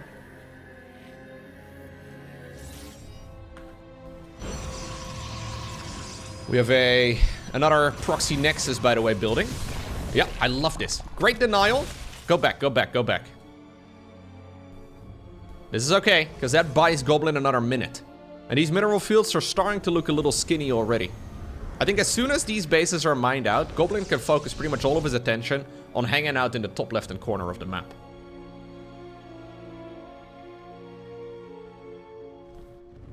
Okay, total army value right now.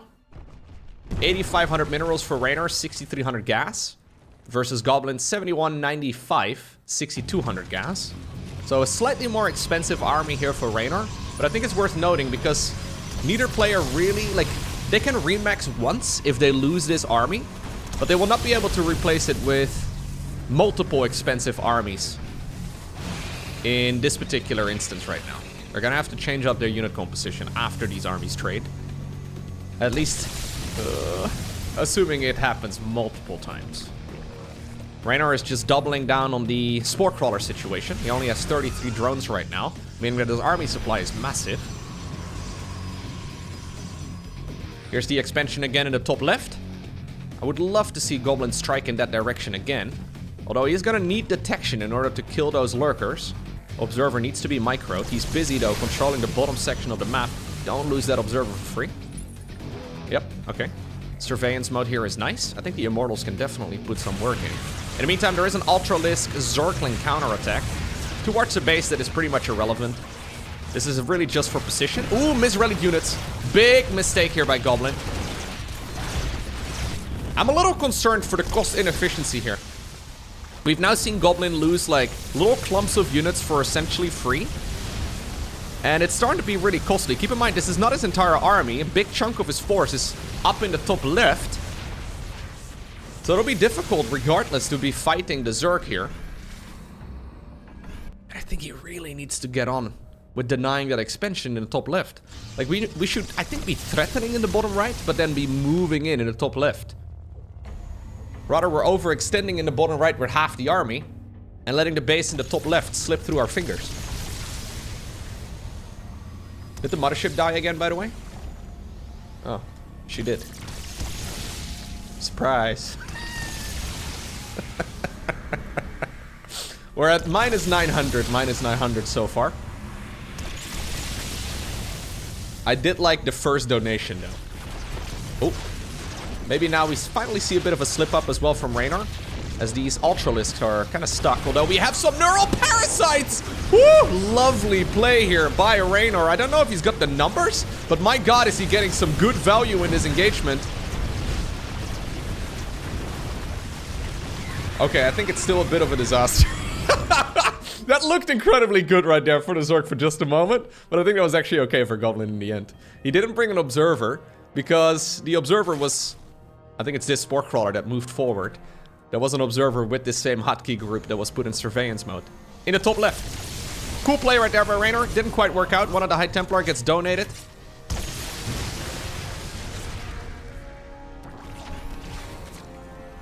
Yeah, I'm liking the control, though, from our Zerg a little bit better than that of Goblins. But in the end, Goblin has mined, effectively, an entire extra base. I mean, it's not entirely mined out yet, but we're getting to that point. Reynor has started mining some of the minerals in the top left, This expansion now once again dies. He does get a snipe on one of the brutes as well, which is really good. Okay, resources lost up to this point in time. Slightly in favor of the Zerg. As in, Goblin has lost more resources.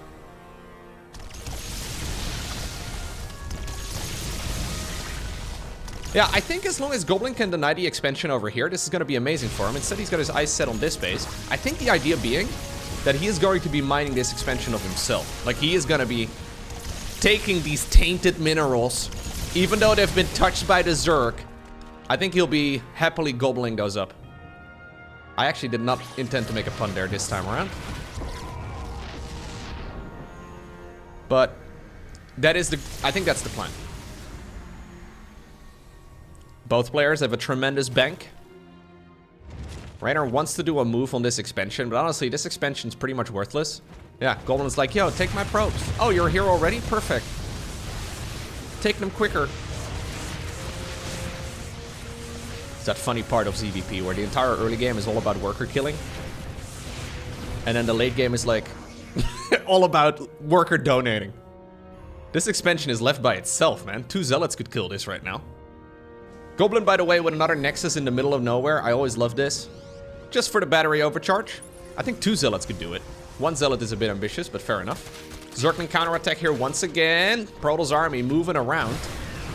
It's a lot of immortals, by the way, and no detection close by enough. Okay, well, they do show up here eventually. Maybe they were already here, but we're not quite target firing down all of those infestors. And Reynor takes an insanely good fight.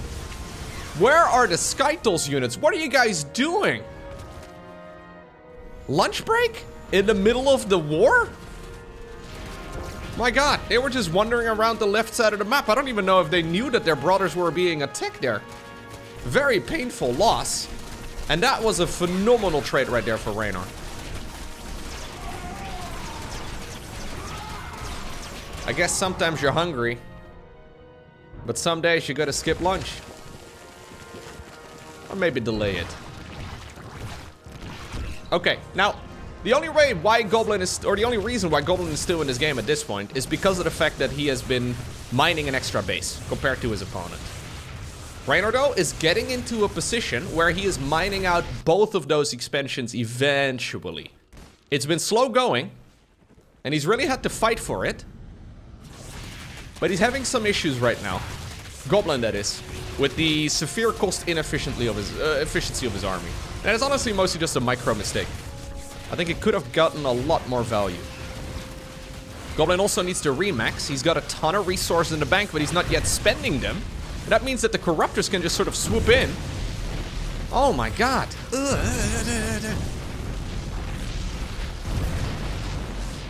That is another 4 carriers or so down the drain. Make it more. It's not even really that many Corruptors. More of them are spawning and reinforcing this group. In the meantime, the Brute Lords and the Brute Lords rather, and the Lurkers in the top left-hand corner, trying to just be annoying. They will be able to snipe this expansion. But then again, there's only a couple of mineral fields here that remain, about 600 resources in total. Yeah. Goblin has been playing SimCity, which is nice and all. But ultimately, you do have to control the units well in order to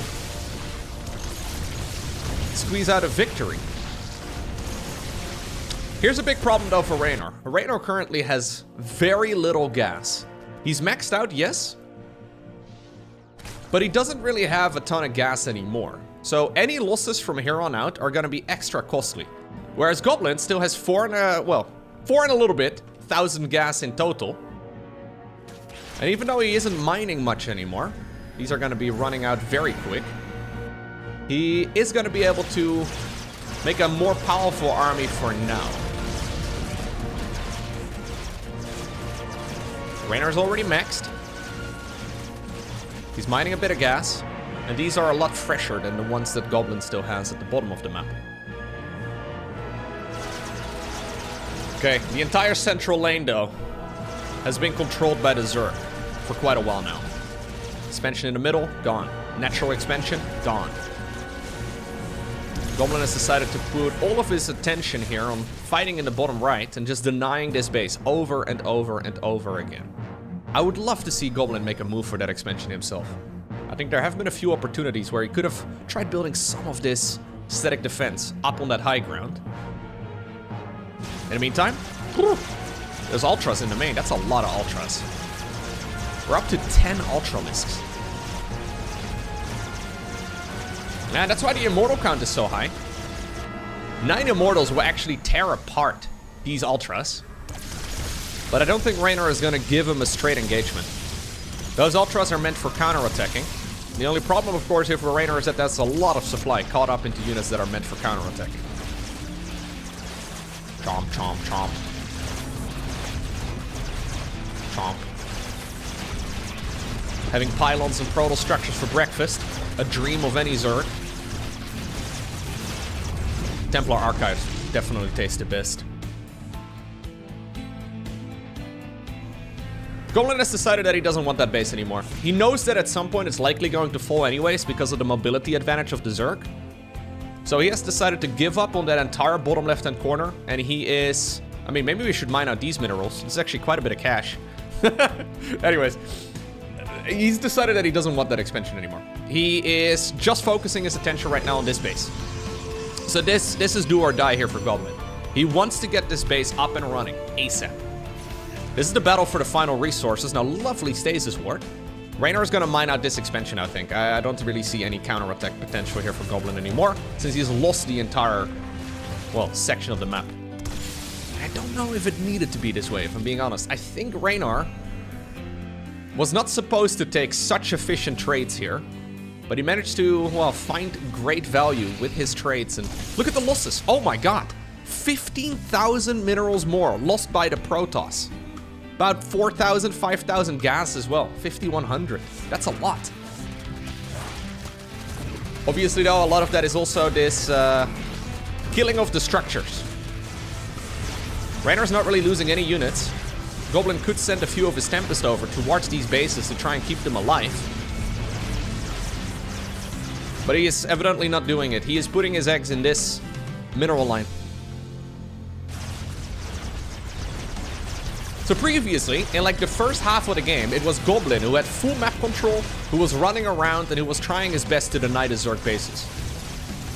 Now it's Reynor who has taken control of this section of the map. And I don't think Goblin's ever gonna see this corner again. Reynor is realizing that he's running out of gas, so he's adding on his final spellcaster, the good old trusty queen. There's only 2 of them remaining, Brendan and Karen. Brendan?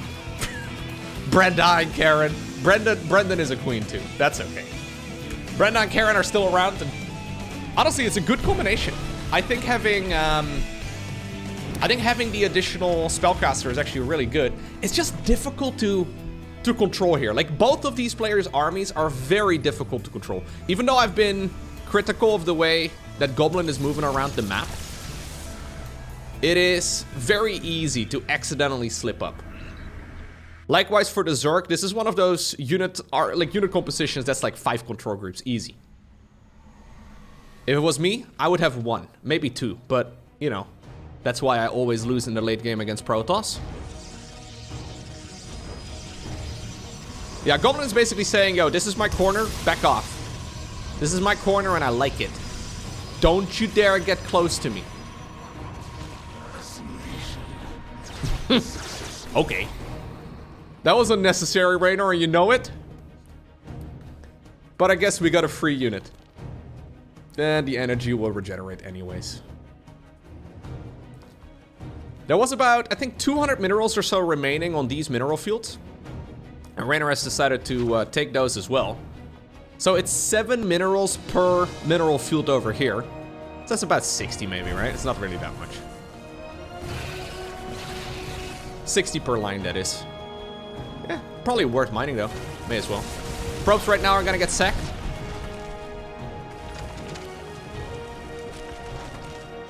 Reynor still has the Corruptors. He's hoping he's stumbling upon some units.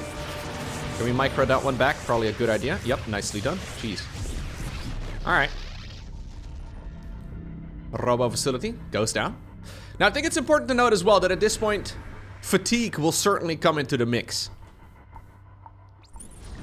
StarCraft 2 is an exhausting game to play mentally. And when you're 40 minutes in, and you're in unexplored territory, it's very difficult to keep your head cool. These guys are also playing exceptionally quick. 461 average APM for Goblin. 687 for Reynor. As always, though. Gotta be a little careful with these numbers. Repeat rates and repeat delays obviously inflate those numbers quite a bit. But there's no denying these guys are fast.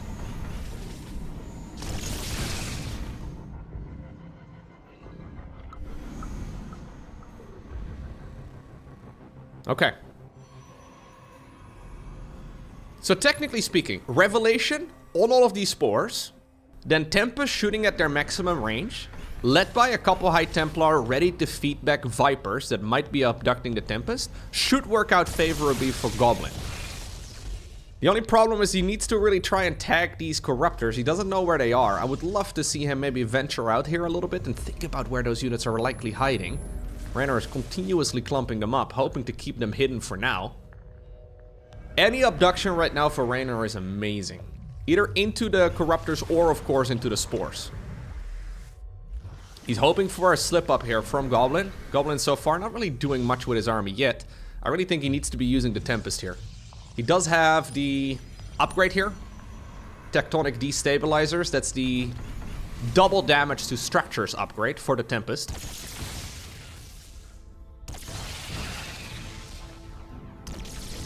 Yeah, okay.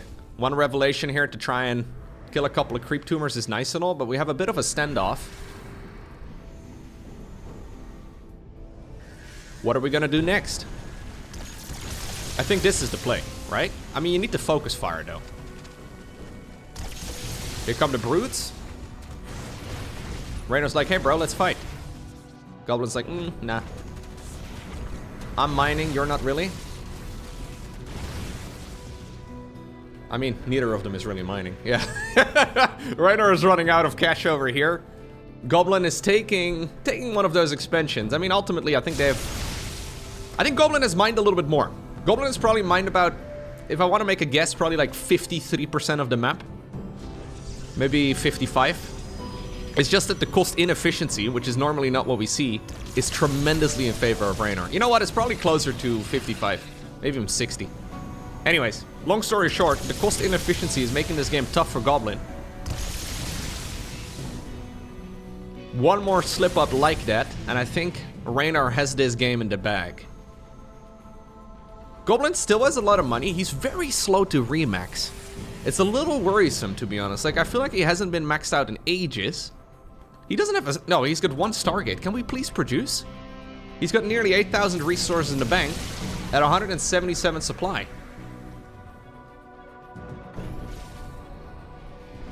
That would be one hell of a blunder, man. If he loses this game because he's not maxed out when ultimately these armies clash, that would be sad.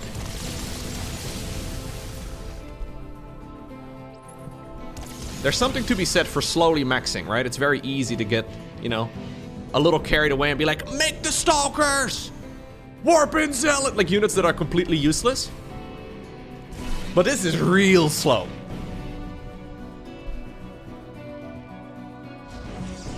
Instead, we're gonna spend our money on making a shield battery. Oh, this is it, guys. 5 minutes of dancing. We've got ourselves one shield battery building. I'm a little surprised we don't see Goblin more focused on trying to pick off those spores one at a time. There's really no reason for him not to be using his army at max range. He doesn't need to be that far forward. He can probably be positioned right around the space that the Observer is currently occupying and just shoot these spore crawlers are free pickings.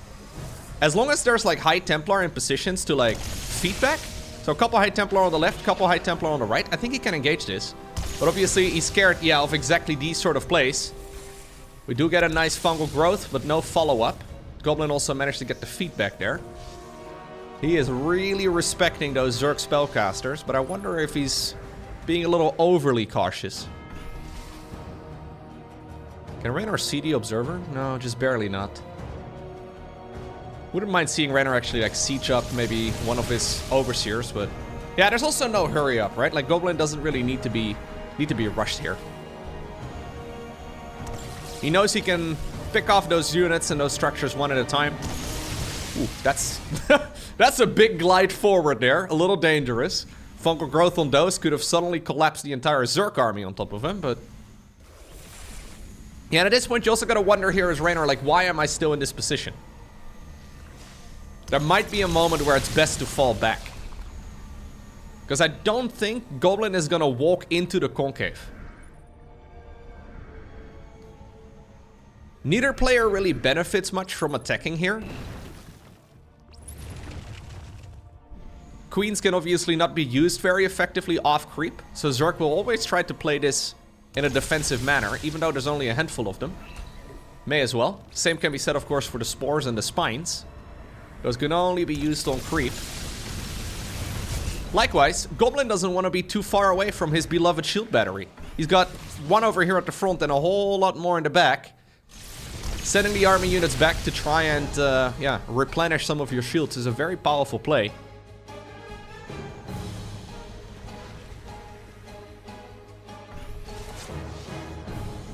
So this is the type of game that in, like, ages past, right? As I'm an old man and I've been watching and casting StarCraft for a long time. This would be the type of situation where we would actually have a full stalemate, where the game would be a draw. Because neither player wants to fight without their static defense. These days, that's not really the case anymore because of the combination of the Oracle's Revelation together with the Tempest. But imagine this without, like, you know, that combination of units right now. Nobody wants to do anything. Goblin, though? I mean, if he can target fire, I think he can kill the hatchery in one kill. Hatchery is actually less of an important target than any attacking unit now.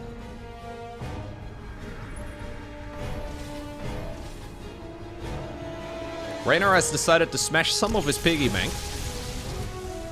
Goblin, by the way, has maxed out. It's taken a very long time. Sorry, lads. I know you were important once upon a time, but now you no longer matter. And that's 10 additional army supply available. In the meantime, Goblin doing the same thing. Sorry, guys.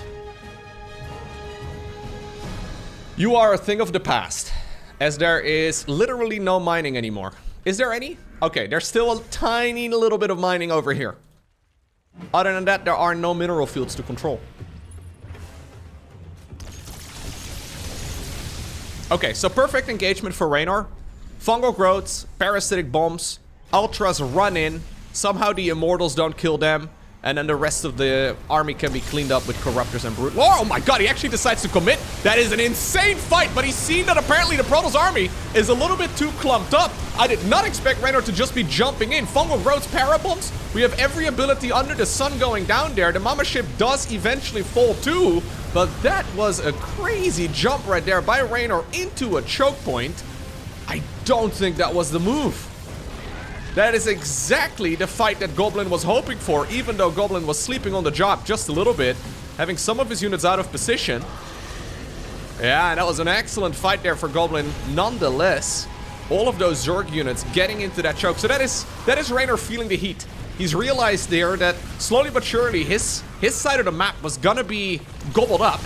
He realized that there was really no way he was going to be able to keep all of this going. Now, is there still any detection? We have 2 observers. I think one of them should be on siege to try and get rid of some of this creep, because the Zerg reinforcements are coming. Lurker Dendo just fell. We have a Void Ray coming up right now for Goblin. Interesting play. Natural expansion in a world of trouble here. Goblin, I feel like we need to not be here, man.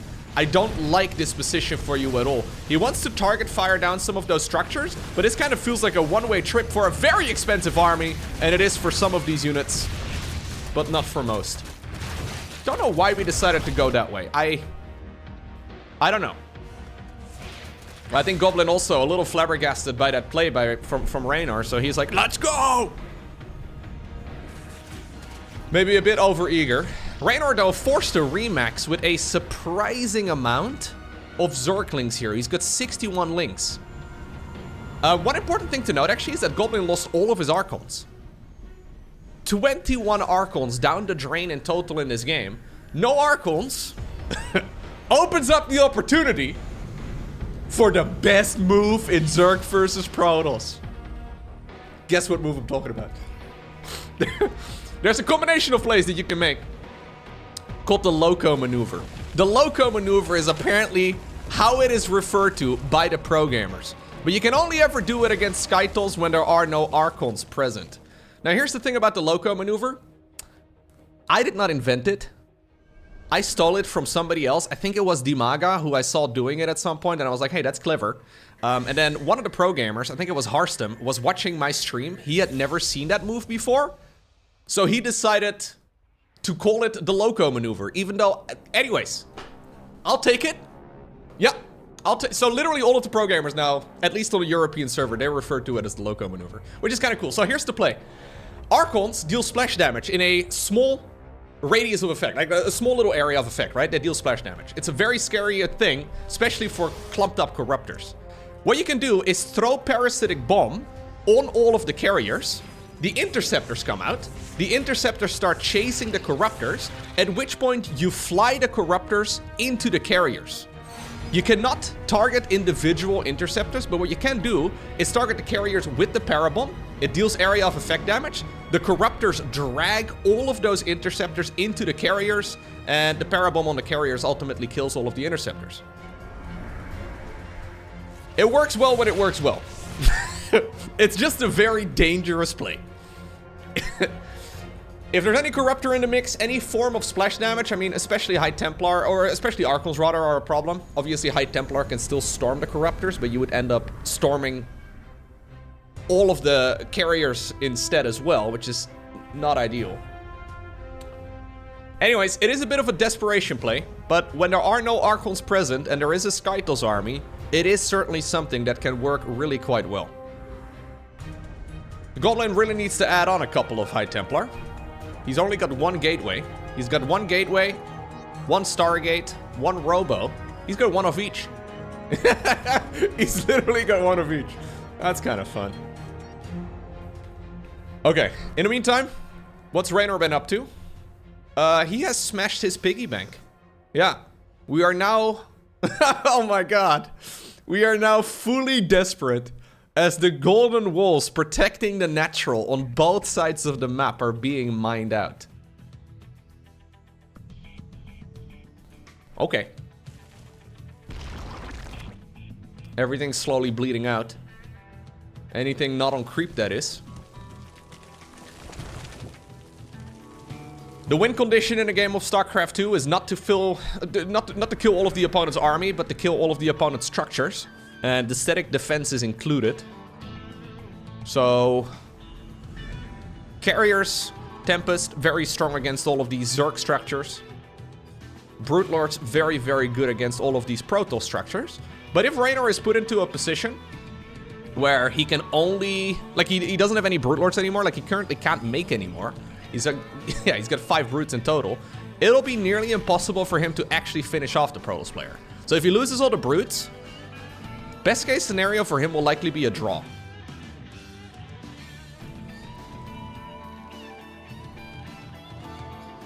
As long as the Brute Lords live, as long as the Tempests live, both players have a chance to win.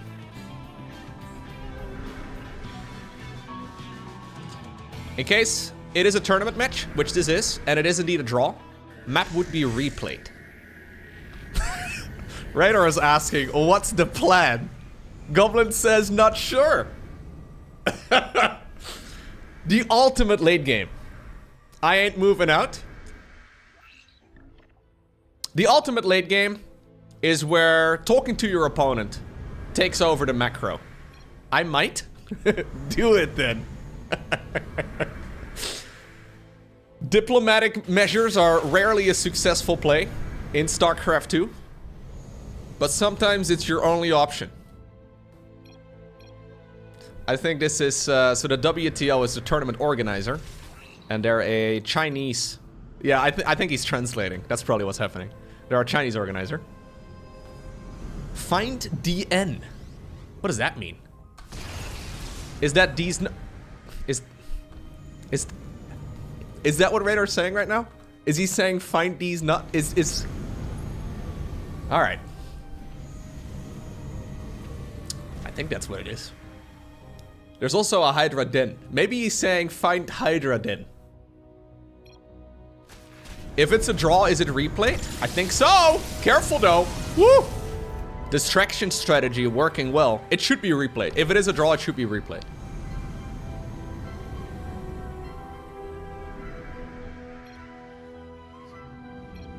We will regame? Oh my god. Five River is saying it like it's already happening. I don't think this game is over yet.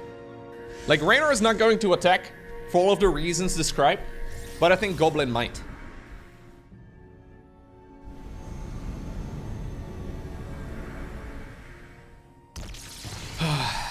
Yeah, what are other ways to BM the opponent? Yeah, maybe tell Reynor you like eating pizza with ketchup. Like, socially acceptable bad manners. What are the socially acceptable bad manners for StarCraft 2?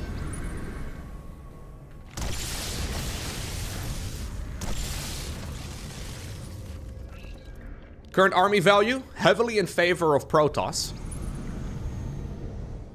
But no Archons. I'm just telling you guys, no Archons? No Archons is bad. Makes it very difficult. Oh my god. Even the Overlords have now been pulled into the same control group as the Corruptors just to accidentally draw fire. Any damage taken on the Overlord right now is better than it being taken on any other unit.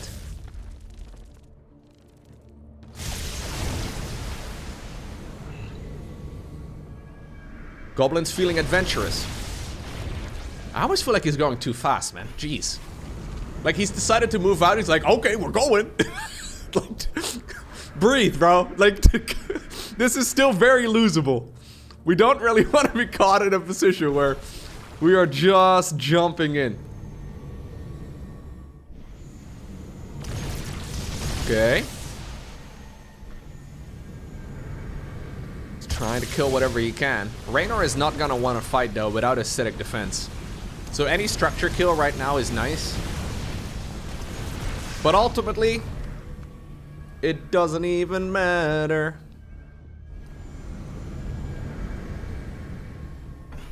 How many High Templar are there? 5 High Templar. 10 Queens, 1 Viper, 0 Infestors. 0 Infestors right now is actually noticeable as well. Or notable as well. Because that means no more cheeky fungals, neural parasites. Those have been absolute key in what Reynor has been doing up to this point. There's a group of Zerglings? What? Okay, we have 1 Immortal parked there. I don't know why. Oh, bro, we have Tempest. Use the Tempest, please. If we're gonna try and fight those units... I mean, honestly, right now, without any Infestors present, it is really difficult, I think, for the Zerg to engage against these sort of things. If the Viper dies, there's really no way for Reynor to not slowly back off. Like, at that point, I think his only play is to just do all army, everything fight, try to win. The Overlord hit squad is waiting at the bottom of the map. Oh, he got a Brute. And a Creep Tumor. Okay, the Creep Tumor is less exciting.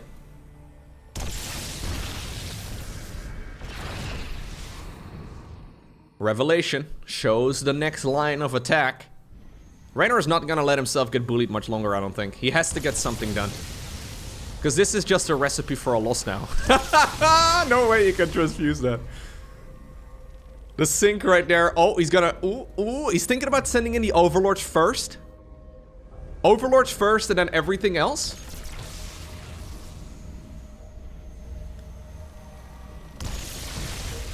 Oh.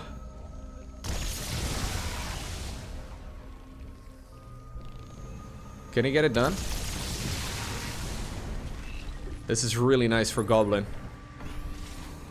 It's just that this game can be decided in like literally under 3 seconds, right? And if you're not like on point, or you make a couple slip-ups like so, a couple queens going down, or at least losing all of their energy, that's gonna take several minutes before they will get that energy back. Goblin tiptoeing forward. Backs off again with the Observer. He has a 1 Observer, by the way. These are the 2 Oracles from the early game. actual insane efficiency. I don't know if he rebuilt any ones, but this one's got 10 kills. I'm fairly sure that that is one of the OGs. Okay. Good snipe right there by Reynor. Gets one of the Tempest.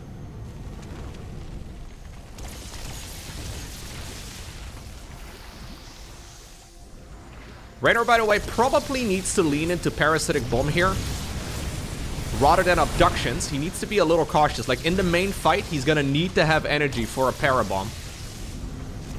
Obviously, if he just spends all of his energy, he won't be able to use it. These are some nice exchanges, though, for Goblin.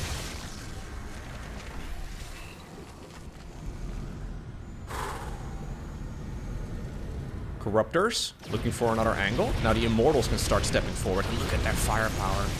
Insane firepower. There's 2 Brute Lords remaining. Storm? Storm?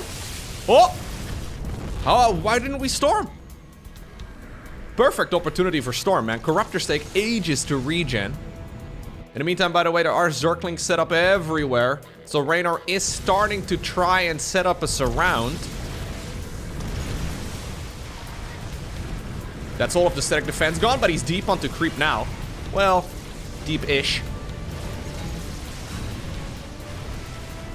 Ooh, I feel like he's being baited, man. I feel like he's being baited. He doesn't know about the Zerglings around that is imminent. Or imminent, rather. Where does Reynor want to actually fight this? There's only one Overseer remaining. One Oracle, or sorry, one Observer as well. Yeah, Reynor can't wait much longer. There's a couple drones here. Okay. Storm does connect with the Queens. Queens are starting to take a lot of damage. I think this is the moment. Reynor decides to pull the trigger, and this is the moment where he decides to collapse on top of his army to the best of his abilities. Corruptors come in clutch. Parasitic Bomb is being used. A lot of the carriers are taking maximum damage right now. Goblin desperately trying to split up as many of those units as he can. The Queen's putting in a little bit of anti-attack as well. And suddenly that Protoss army has been wiped off the map. The one... Oh, sorry, I forgot observing the game. The one Parasitic Bomb to rule them all. Goblin with 0 supply remaining. Reynor asks, do you have cash? Goblin says, not really. Reynor can still win this with Parasitic Bombs. It would take, yeah, it would take like 10 minutes. But he can win with, not Parasitic, what's it called? Caustic Spray, not Parasitic Bombs. Yeah, he would win with Caustic Spray. He would have to micro his Corruptors, and it would take about 7 years. But I think Reynor actually managed to get this one in the bag. Goblin is selecting his Stargate. He's like, what can I make? This is like the extended version of flying your planetary or your command center to the corner of the map. This could literally take 30 minutes. There's no way Goblin is gonna let it go that far though. Oh my god, Reynor's actually done it. Yeah, no, he's a Goblin. He's not a troll. There's no way he's gonna... I have Transfuse Fist and Blinding Cloud. Okay, GG. That's all it takes, man. Transfuse Piss and Blinding Cloud. If there's one takeaway from this game. Jeez, what a match. He means Caustic Spray, by the way. Just to clarify, he means Caustic Spray. I always talk about it like Corruptors puking. Yeah, most players don't. Yeah, no, they don't refer to it as puke. Welcome back to a professional match of StarCraft 2. What I've got for you today is a Protoss versus Terran, where we find ourselves on good old Oceanborn. I feel like every single cast lately starts off on Oceanborn. We're staring down to the low ground. I mean, this would be very quick for Proxy Rex. A little early right there with the probe, but that is okay. Spotting right here in the top left-hand corner. Playing with the blue Protoss pieces, we have none other than Skillous. His opponent, somebody I haven't featured on the channel in quite a long time, with the red SCVs. We're looking at BattleB's main command center. BattleB, a German Terran player, still a pretty young guy as well. Actually, I'm not exactly sure. Let me look it up. In my mind, BattleB is somebody who's been playing the game at a high level for quite a few years at this point. And as far as like pro gaming goes, I guess StarCraft 2 is just an old man's game, right? So he was born in the year 2003. which makes him 21 years old. Yeah, I know a lot of you will listen to that and you're like, nope, that doesn't... Yeah, 2003 makes him 21 years old. Skillous. I think Skillous is about 23. Something along those lines. Also somebody, of course, who's been playing this game at a very high level for quite a few years now. Certainly longer than BattleB. Yeah, Skillous born April of 2001. Actually made me feel a little old with the Olympics and whatnot. Where, like, most of the Olympic competitors are born, you know, in the current millennium. I mean, I remember the previous millennium, okay? The previous millennium was way better. Let's be real here for a second. Anyways. What are we gonna do with that proxy pylon? Well, we're gonna add a gateway into the mix. So this is Skillous going for a double gate opener. Pylon inside of the main base, and then a second pylon on the other side of the map. This is not quite the MaxPax opener. The MaxPax opener that we... Oh, jeez. There's Probius flying through our screens. It did deal a little bit of damage right there to the SCV, but it was stuck inside of the main base. This is not quite the MaxPax opener. Yeah, BattleB realizes that something is a little funky. This is a double gate start. So the MaxPax build, not really played anymore much these days. But BattleB still goes for a command center on the low ground. And that CC on the low ground should have been in the main base. He scouted the right side, he scanned the left side, but he did not quite find the proxy. I don't know if he can hold on to this base. Apparently he believes that it may be okay. There's the Zealot as well. We're gonna go Reactor too. There is a Hellion coming up, but I think this Natural is in a world of trouble if Skillous decides to attack. Okay. I mean, there is still quite a bit of micro here. There's still potential in these Terra units. It's just that they don't hit very hard. Yeah, insta-cancel. We'll probably see a command center restart again in the main base after all of this is held, or maybe a little bit before that. Yeah. Oh! He invited the Adept into the main base. It's like, get out of my ramp! And then, yeah, he's... Okay. Invited him into his home.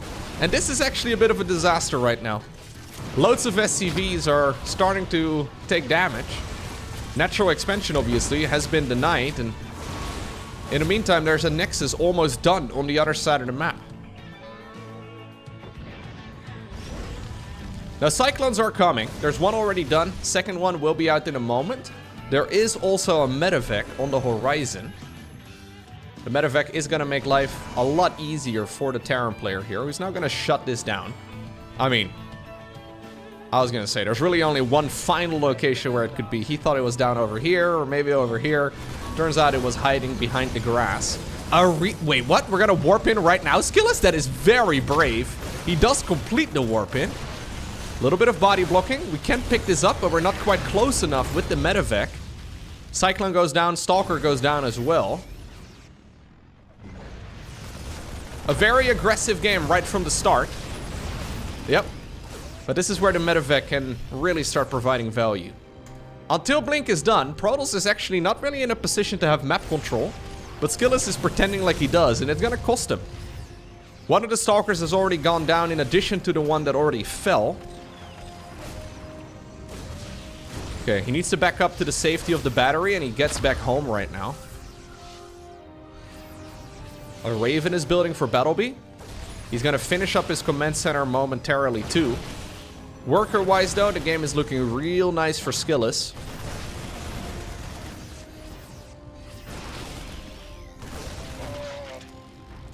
Jeez. Jeez, how far do you go? He just disintegrated. He just disappeared. Oh, Skillous actually decided to repower that gateway on the other side of the map. I love the aggression here. I feel like most of the time Skillous is a relatively defensive Protoss, but not today apparently. We're gonna go proxy pylon into restarting the pylon into warping in right next to that pylon as it was about to go down. We're gonna just continue onwards here. Now, there is Blink, yes, but there's no high ground vision. So it's not like he can go into the main base and just snipe everything. I don't think you are in a position here to blink onto the siege tank either, so BattleB doesn't know about the high ground vision or the lack thereof, so he decides to still siege up a tank over here. Oh my god, we're actually just gonna continue the aggression. Okay. So the third Nexus is coming. 6 minutes into the game. These guys have both had their foot on the gas, but they have both had their foot, not food. Don't put your food on your gas. It's something else entirely. Non-native English speaker moment. It's like flashlight and flashlight all over again. No, we don't. I don't want to. No, I don't want to talk about that. No, I don't want to. Not again. No, not again.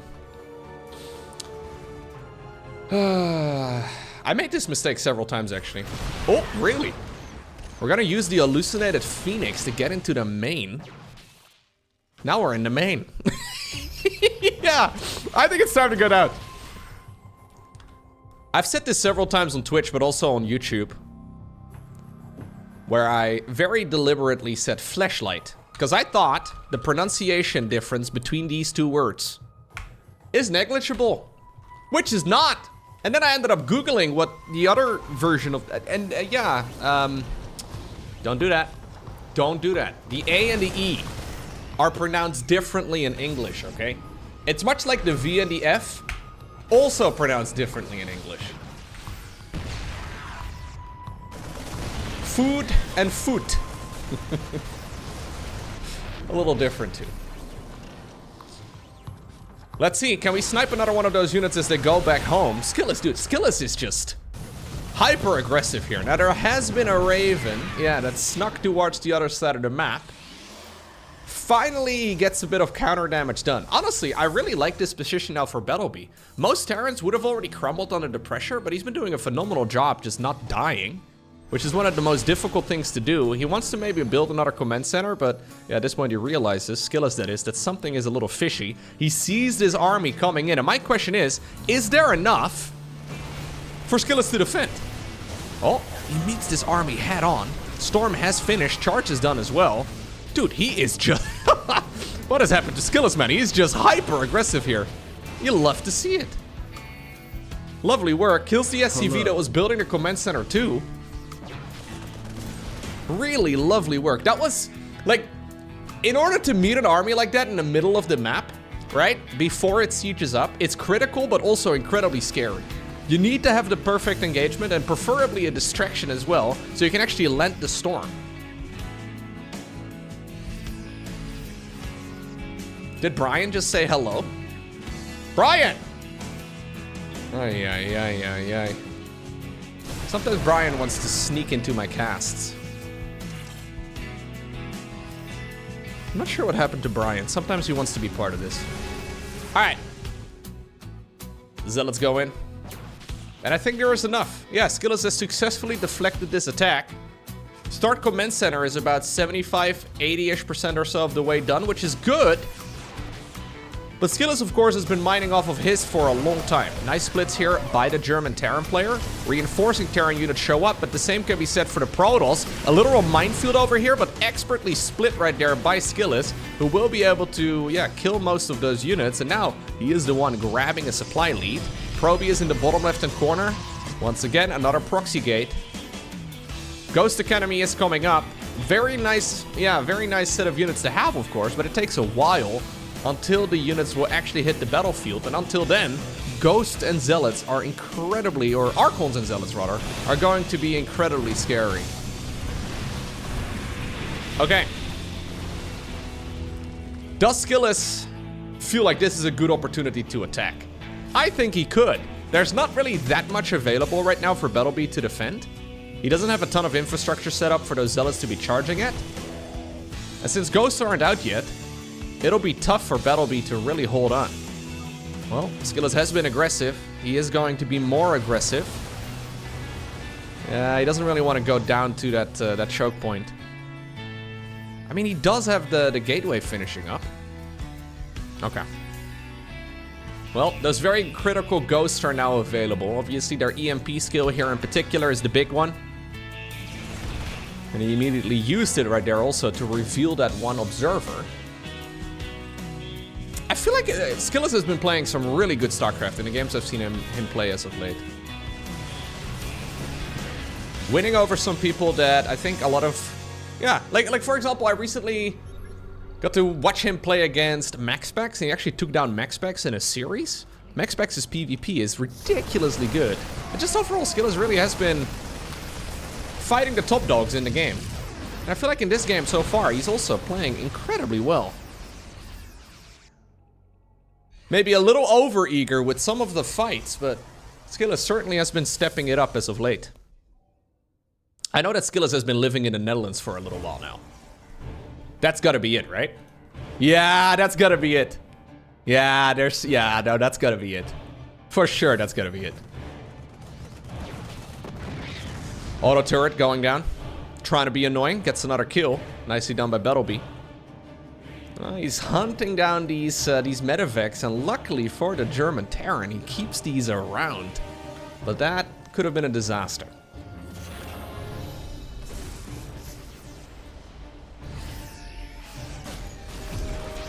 Observer gets popped out of the sky. Extended thermal lens though, only about maybe a third, half or so of the way done. And I don't think we're gonna see Skillous attack before that point, although you know what? If it's up to Skillous, no, we are fighting, dude. Nah, I don't think we're fighting. I don't think we should be fighting. We're fighting? Really? Well, you know what? The Terran's currently in the wrong position. He's fighting the gateway at the bottom of the map. 250 minerals down the drain for Skillous, but an excellent engagement as a result. Terran reinforcements coming down from the main ramp as well. Marauders here are being sniped. The Vikings, though, do get rid of all of those Colossi, and now they land on the ground to put in a bit of supplemental damage. And ultimately, I think he was a little over-eager. Reinforcements have shown up as well for Skillous, but he was forced to warp those in on the other side to deal with that medevac drop that he almost caught in the top right-hand corner. Okay. Nah, I think he got a little over-eager. There we go. Fighting into a very defensive Terran position is always difficult. He thought he had him countered there when that entire Terran army decided to be used against a single gateway, right? You don't really need to send the entire army to kill a gateway, but ultimately that fight was still a little bit overzealous. Right now it's going to be BattleB who will grab the army size advantage. Okay, and he's going to use that to go into a fusion core. Fusion core together with the air weapon upgrades, it usually means that we're going to be going into ranged libs. Ranged liberators are very strong. Personal cloaking coming up as well for the ghosts. +2/+2 is going to finish up at a reasonable time. Keep in mind that this game looked over at about minute 2, right? Like, it looked like this game was over with the first proxy gate. And then the second proxy gate made it look like it was over once again. Yet here we are, 14 minutes into this, essentially non-stop action. This may very well be the time though where BattleB will finally get his wish and slow down the game. Terrans usually enjoy a more slowed down game. They like playing SimCity. I believe Terran players also give all their units names. They're like, hey Martin the Marine, go scout the, the Zelnaga watchtower. I think that's what they do. I have not really played much Terran myself. Every time I've tried, it's gone horribly wrong. For some reason, I've never really been properly able to get the macro cycle under my control with Terran. I've played a good amount of Terran. I've climbed all the way up to Master 1, but it's been... I don't know. I've never felt comfortable playing Terran for some reason. I feel like the micro and the macro, all of it is tough. Especially when you're under so much pressure. BattleB decides to move on over towards the right side of the map.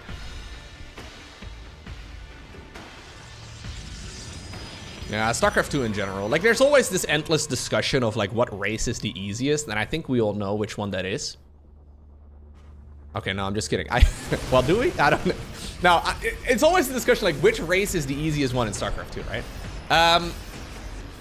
They're all hard. They're all hard. Like, the running joke in the StarCraft world for years now is that Protoss is easy or whatever. It's really not, man. It's, yeah, no.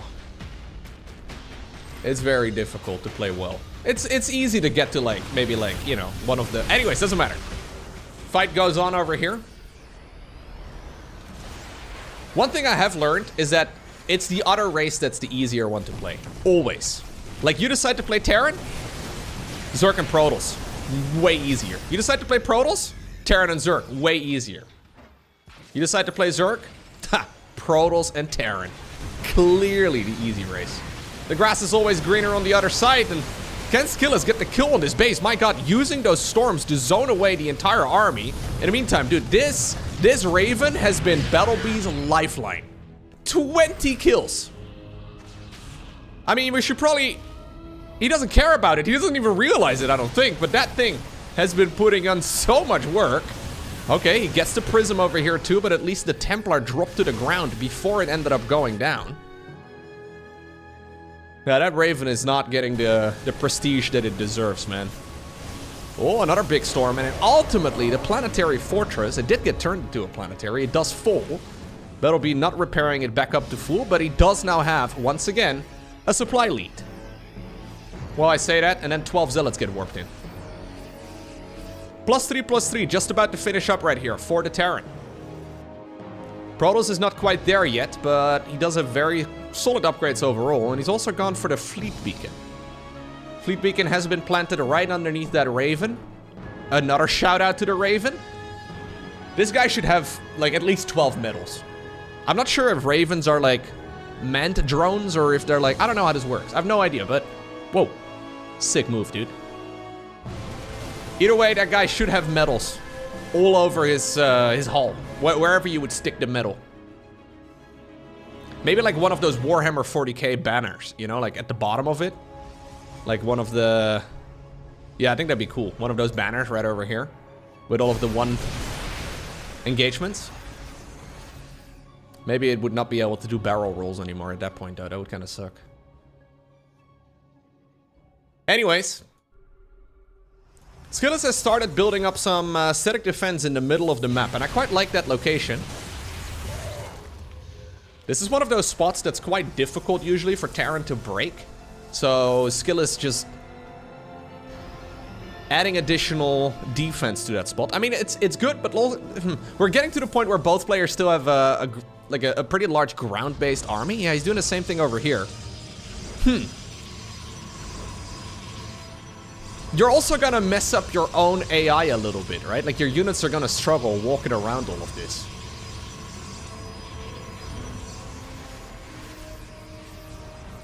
BattleB has sort of been contained a little, but not quite to the extent that Skillous is playing. Like, Skillous is moving around this map. Like, this Terran player is stuck on 3 bases or whatever, but that's really not the case. BattleB doesn't need that much mining at this point in time. I mean, he's got enough. He's got enough mining for the amount of workers that he's got. The mothership will be coming up. Tempest will be here as well to continue the aggression. We do, of course, have the advanced ballistics upgrade already done. Building armor is going to finish too, and BattleB, okay, forced to go up towards the high ground now. He's securing another expansion in the far bottom left. So normally the main resource that's limiting Protoss in the late game is gas. So I think Skillous has decided, I'll just build all of this. Like, all of this costs minerals. I'll just build all of this early. Because this looks like a game that may very well go the distance. Yeah, he's not spending his gas on anything important. He's just spending his minerals, which is kind of fun. I wonder if we're going to see additional command centers too for BattleB, because he's only got 3 orbitals. That's not enough. Every Terran player under the sun knows we need at least like maybe a dozen of them. Okay, here we go. Additional command centers are indeed building. BattleB wants to take control of this high ground. He does not want to be contained.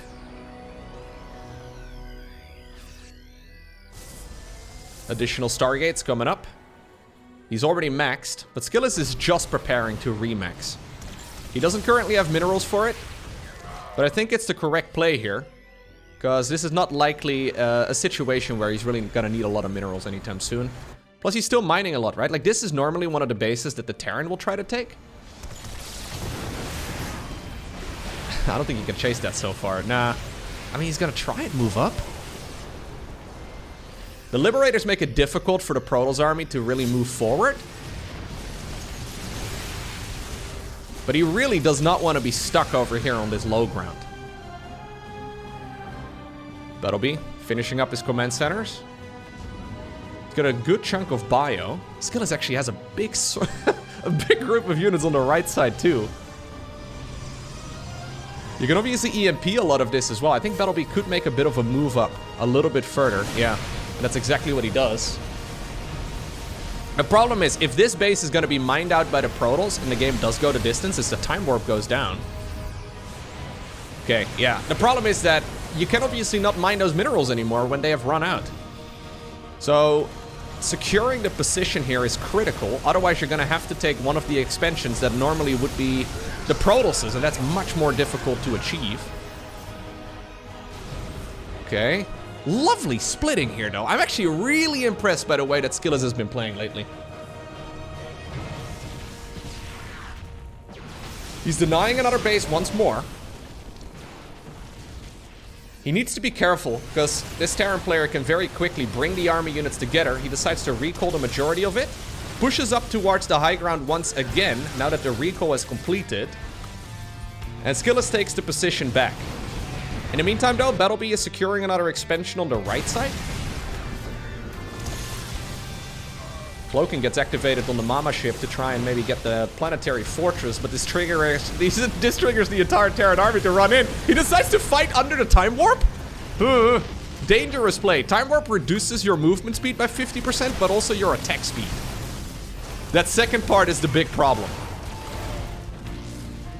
Okay. Skillous kills the base and gets out. Obviously, though, we're now in a position where many command centers will be able to replace that position. Planetary a bit late. And now with the Dark Templar showing up as well on the right side of the map, this may very well be an opportunity for Skillous to take that expansion down. In the meantime, he's pushed his army over here all the way towards the far left. Yeah, this planetary is not going to live for long. Loads of SCVs are dying too. In the meantime, though, BattleB has got this army of the Protoss player cornered. I think that was the last storm for now. Decides to morph them into Archons. 14 SCVs may have gone down on the right side of the map. The Stalkers and the Dark Templar are not yet done. But a similar amount of workers will also go down over here on the left. Okay. An eye for an eye. And ultimately, BattleB finds himself still with a supply lead. This is a difficult game to read, though. Like, we have perfect information. We can look at the amount of supply and resources that both players have. But if you're in BattleB's shoes right now, do you realize that you have the army lead?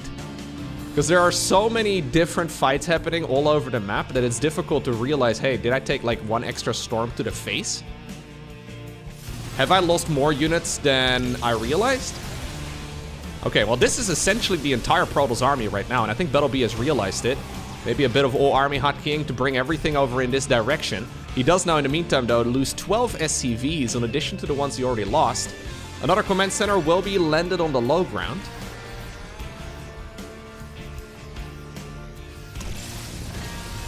The Tempests here are nice. I really do like the Tempest. Yeah.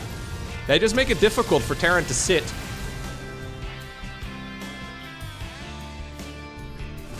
Dark Templar show up once again. That's the 7th time he does decide to do the same trick. Skillous was hoping that maybe Terran was not going to respond, but... Oh, we're going back to Colossi again? Alright. Liberator count, though, is getting dangerous. Actually, it's only 4? Wait, what? 14 libs have gone down in this game. I didn't even realize so many of them got sniped. Not dangerous at all. Big recall towards the right side of the map. The mothership, of course, is dead. So that means that there is no opportunity right now for the Protoss to go back towards the left side. He's going to be able to take down an expansion over here, but at the same time, he's going to lose one on the left. Another eye for an eye, this time in the opposite location on the map now. Okay. So this is a big macro game where neither player really has that many resources, which makes this a very unique scenario. Like, normally 25 minutes in with this many bases mined, we would expect both players to have a massive bank. Army value-wise, look at this. BattleB, 9,000 minerals, nearly 4,000 gas. Skill is currently not maxed out because he can't. Like, he doesn't have enough income at this point to really support a maxed out army that easily. He can do another warp in and get there eventually, but here we go. BattleB hoping that he can maybe catch this entire army flanked like that, but not quite the case. I wonder if the switch into additional Colossi here is the right one. Skillous is taking one of the bases now on the far right side of the map. BattleB has seen it though. Great movement.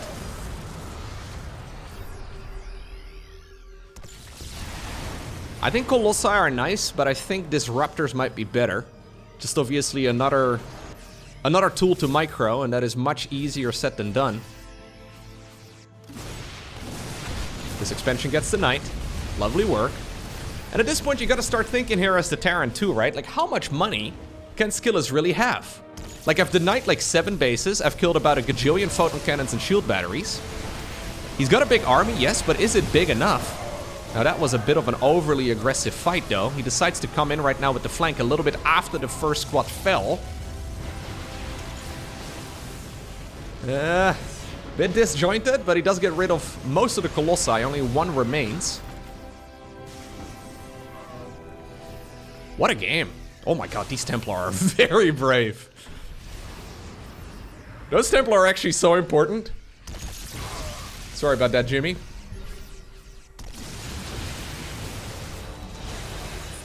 Okay. So just because there's a few Tempest, it's not really even been that many, but BattleB has essentially stopped producing Liberators altogether. He's got 2 of them still available here. Trying to see if he can keep all of this alive.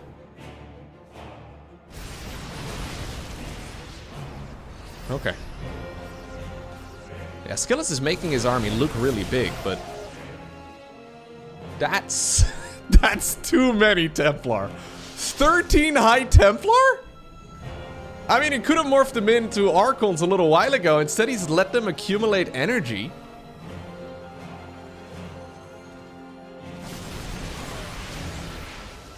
This man can storm 17 times if he wants to, and then still have leftover storms. Dark Templar in the far bottom left though do get the Knight, and at this point BattleB will be happy to know that that expansion has not been reacquired. Skillous is gonna go for the expansion over here now, once more. This one though is mostly unmined. Now BattleB is the one who is also pretty much broke. I mean, he's not maxed out anymore, and he's obviously not entirely sure how much Protoss there really is out on the map. Okay, this is the opportunity though that he may very well be looking for, but how do you push into somebody who has about 30 storms? How how do you push down the ramp? There's literally about 25 storms here. That's a lot. Dark Templar once again going in. Yeah, Skillous is playing some smooth StarCraft. It just feels like it makes sense. Jimmy disagrees, but he's dead, so it doesn't matter. Blink is kind of irrelevant here, huh? Or the supply depot raise, rather, is kind of irrelevant when you have Blink. In the meantime, there's a fight happening over here in the bottom left-hand corner. Vikings coming in as well. Trying to snipe whatever they can, but Storms are good at pushing them around. Few Marines and Marauders are misrallied. Dark Templar, I mean, they are relatively easy to clean up, but they do take a lot of APM. Keep in mind that this is not a game where BattleB really has a ton of scans. Yeah, we still only have 4 orbitals. We have 4 orbital commands. Not ideal. Skillous pushes down the low ground once again. Tempest count is slowly growing. Keep in mind that Tempest can shoot away further than they can see. So the Oracle here is really quite important. Revelation will allow them to shoot at their maximum range. Libs on the right side of the map. Trying to be handy, but trying to be helpful. But Stalker's not quite inside of that circle.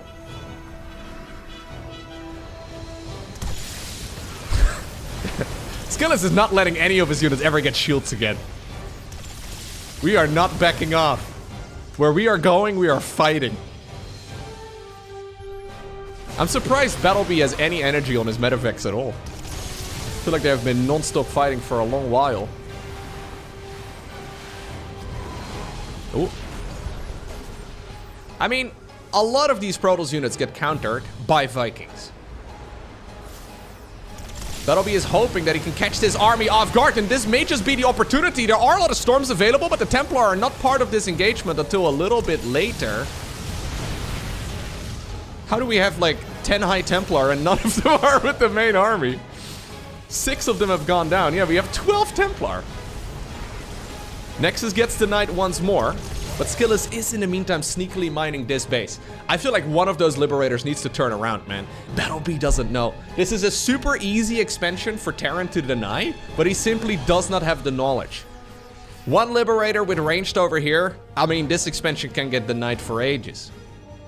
A Tempest can reach it, but Stalkers will have a hard time. Fatigue is also a real problem at this point. Stalkers do get rid of those libs. Stalkers in the meantime down south. Still no Templar with this hit squad of Protoss.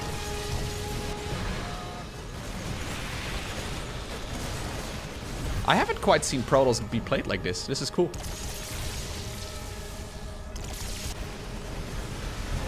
Oh, very well done here by Skillous. He does lose the base eventually. But I'm liking this position for him a little bit better overall. Main problem for both players actually at this point is that they have no further mining. So there's a Nexus coming up on the left. There's a bit of mining happening over there too. There's still some mineral fields available for BattleB. He now decides to go for the base that was previously held by Skillous. I think that's the correct play. Yeah, considering the duration of the game, not really a whole lot of mining has happened. 20 workers for Terran, 30 for Protoss. These are tainted mineral fields that have been touched by the Protoss probes, but apparently BattleB does not care. He believes in sharing the minerals. Photon Cannon actually gets the kill. I don't think this is a very important pylon to kill, BattleB. I really don't think we should spend 20 APM trying to kill a pylon. Killing the observer there is actually nice. Okay. Skillous gets this base once more. This is, I think, the 4th time that he finishes that position. Does he use this as a moment to breathe? Of course not. No, we're not. No breathing allowed. We are going straight into the fight once more.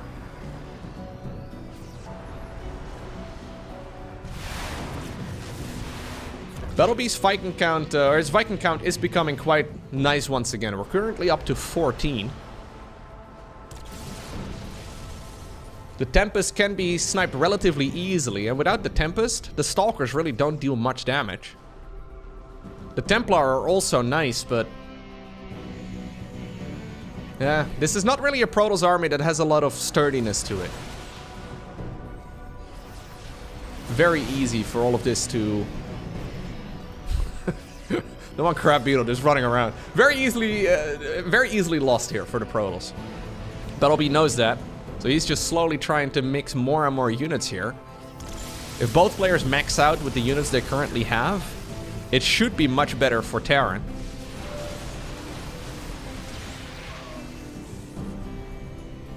Okay. Income-wise, we're basically both mining a base and a half or so. Yeah. I wouldn't mind a little bit more Liberator harassment from BattleB. I feel like there's a lot of locations where Libs would have been very annoying for Skillous. Once again right now on the left side of the map, and previously of course on the right side of the map. I also think you should really try and take down that Assimilator though. Because that Assimilator is actually providing a bunch of vision here for Skillous. Okay, we're gonna drop a couple Marines instead, fair enough. Anything to harass this base.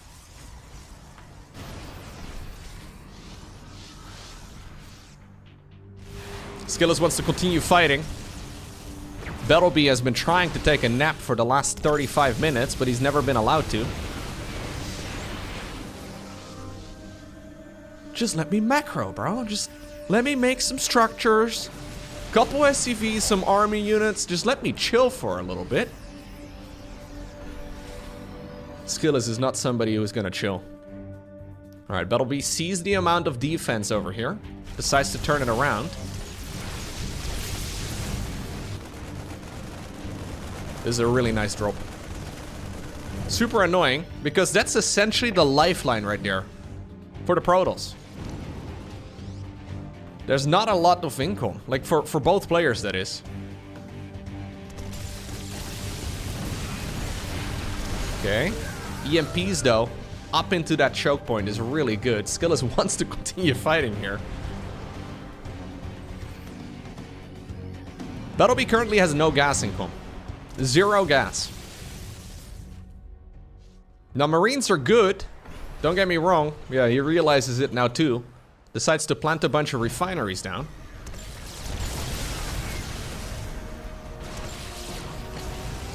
Eight Marines at a time. Storm is good against them, but Marines and Stalkers, I mean, I guess it sort of works. I feel like in this scenario, I mean, there's a lot of overlap, I guess, between the High Templar and the Disruptor. I wouldn't even mind just a few Immortals in the mix or anything else here. Because this is just a Terran army that can accidentally wipe this Protoss force off the map. Okay. Skillous, once again, has got quite a bit of money. He's taken an expansion over here in the far bottom left. There's like... Dude, there's not even that much money remaining here, man. There's like 1,000 minerals in total. I don't think you want to get carried away trying to mine these 4 skinny mineral patches. This assimilator, by the way, still peeping on everything that's going on.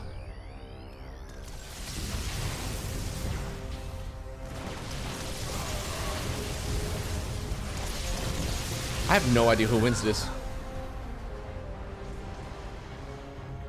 No clue. Resources lost, slightly in favor of Terran. But at the same time, Skillous has also mined a bit more throughout this game. I think I like the army here for BattleB better. BattleB better. Maybe that's what the B in BattleB stands for. Battle better.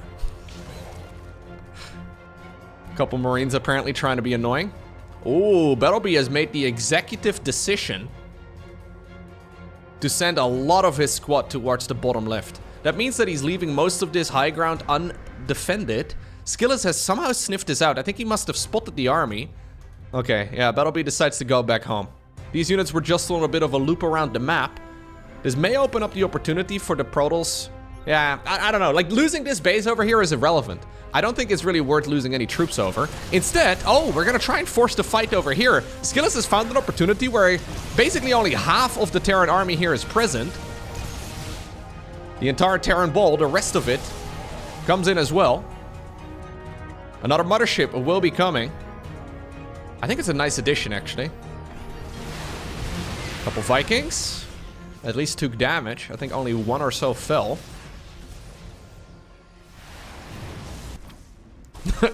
A zealot. Just trying to be annoying. Trying to force some multitasking. It's all Skillous is willing to afford at this point. Ah, this is a brilliant game. Keep in mind that this game started off with a proxy gateway. It really looked like it was over at like minute 4, but here we are. I think losing, I don't know, I feel like BattleB has got somehow, some way this base in his mind and he needs to kill it, but there's nothing for him to gain over here other than position. He's got a couple Templars, sure, he's gonna kill the, whatever, like this is irrelevant, Skillous doesn't care. In the meantime, Skillous has killed an orbital command over here at the bottom of the map. That one should have probably been flying back into the main base. Skillous has also afforded, apparently, the +3. There's everybody's favorite unit, once again, hitting the battlefield. She's gonna join straight up with the rest of these units. The one pylon over here, kind of funny, man. There's a comedic pylon over here. Don't mind if I do, just hanging out. We're gonna go 2 prisms? 2 prisms? Okay. 13 Templars still available. These mineral fields are gonna be mined out. Obviously, there's quite a bit of gas over here for Skillous too.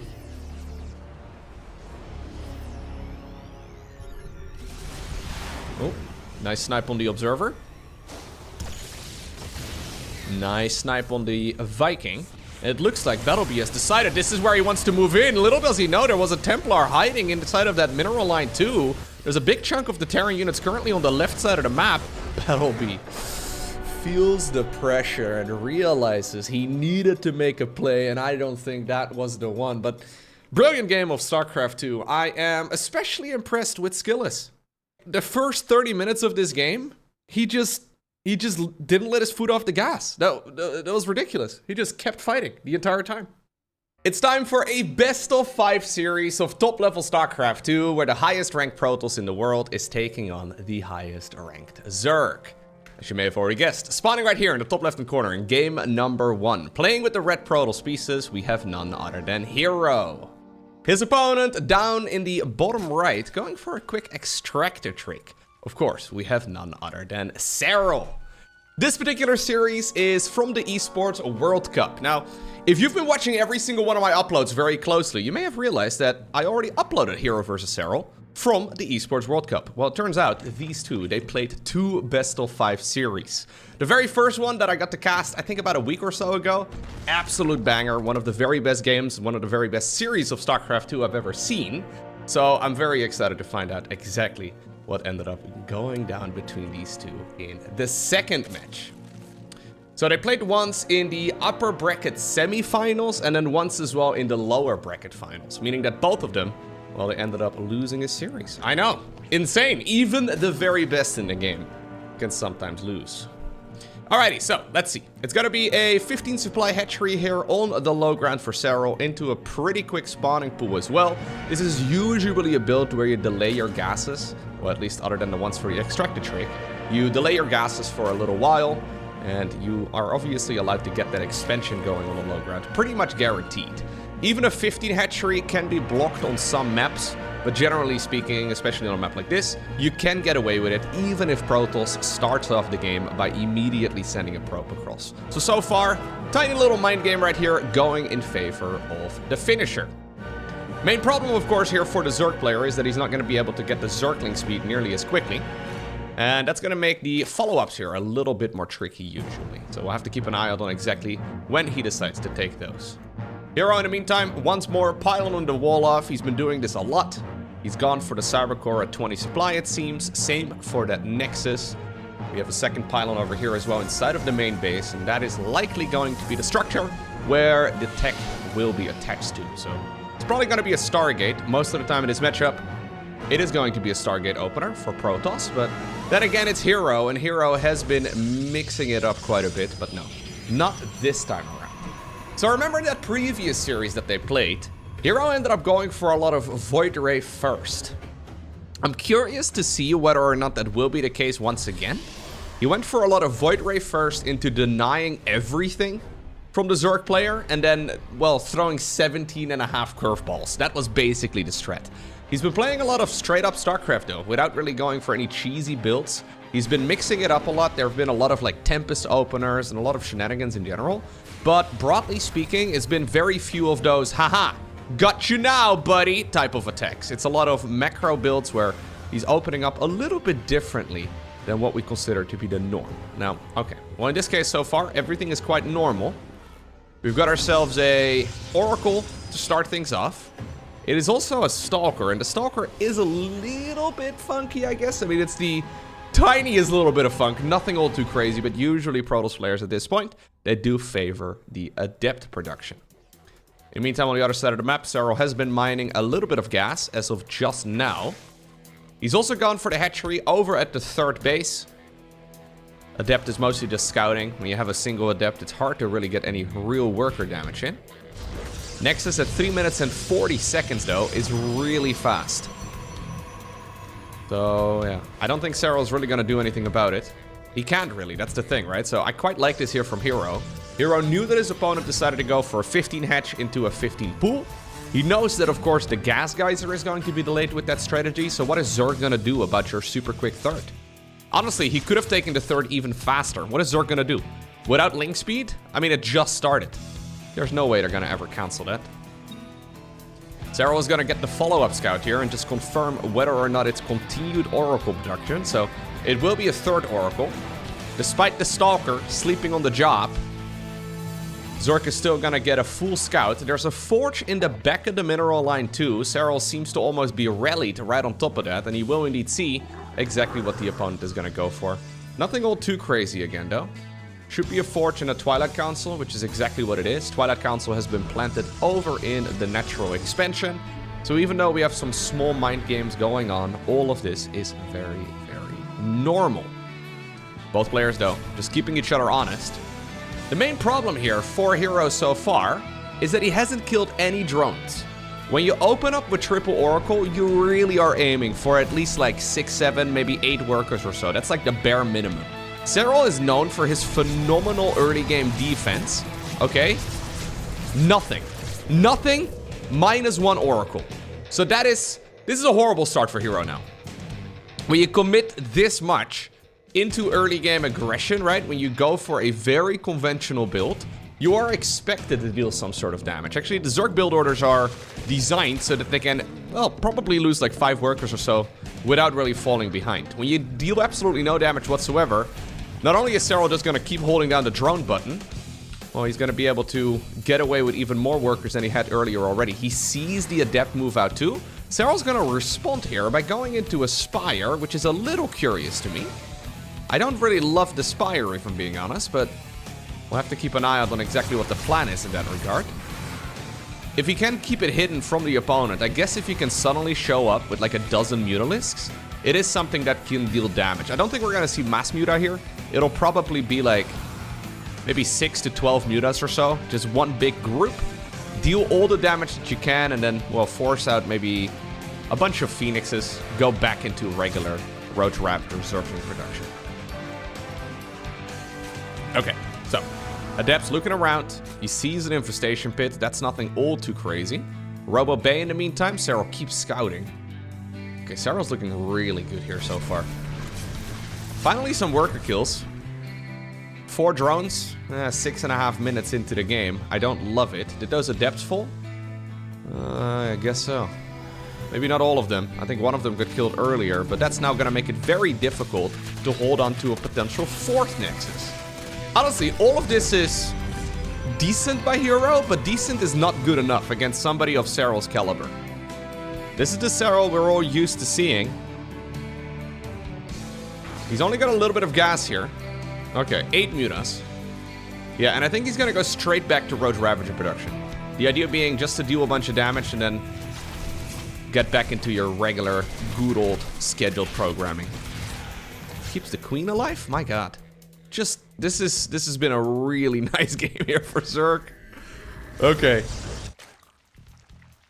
So, where do we go with the Mutas, right? If the Mutas can get some damage in, it's gonna be tough for Hero to really respond.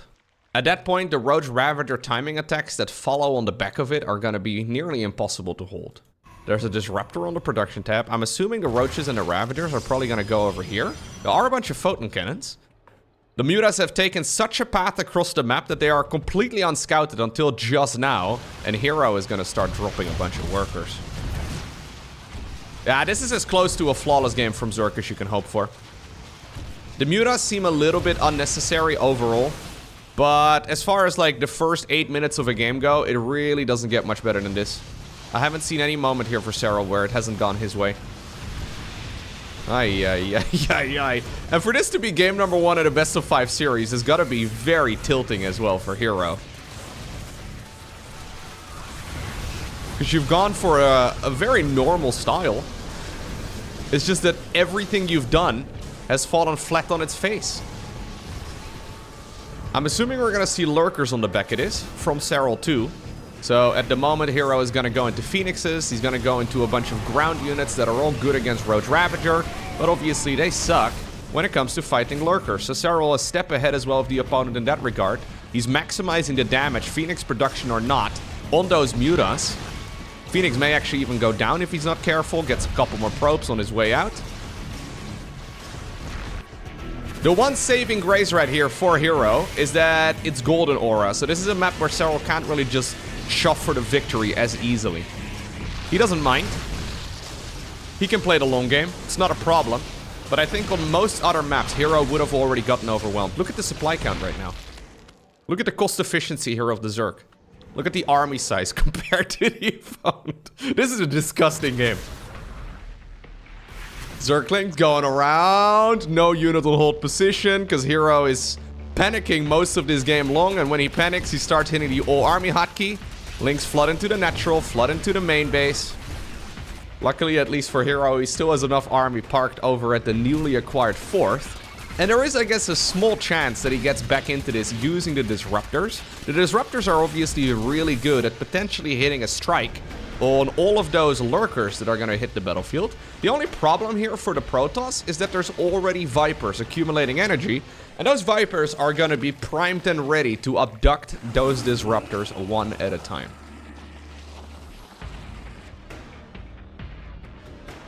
Serral slowly teching up.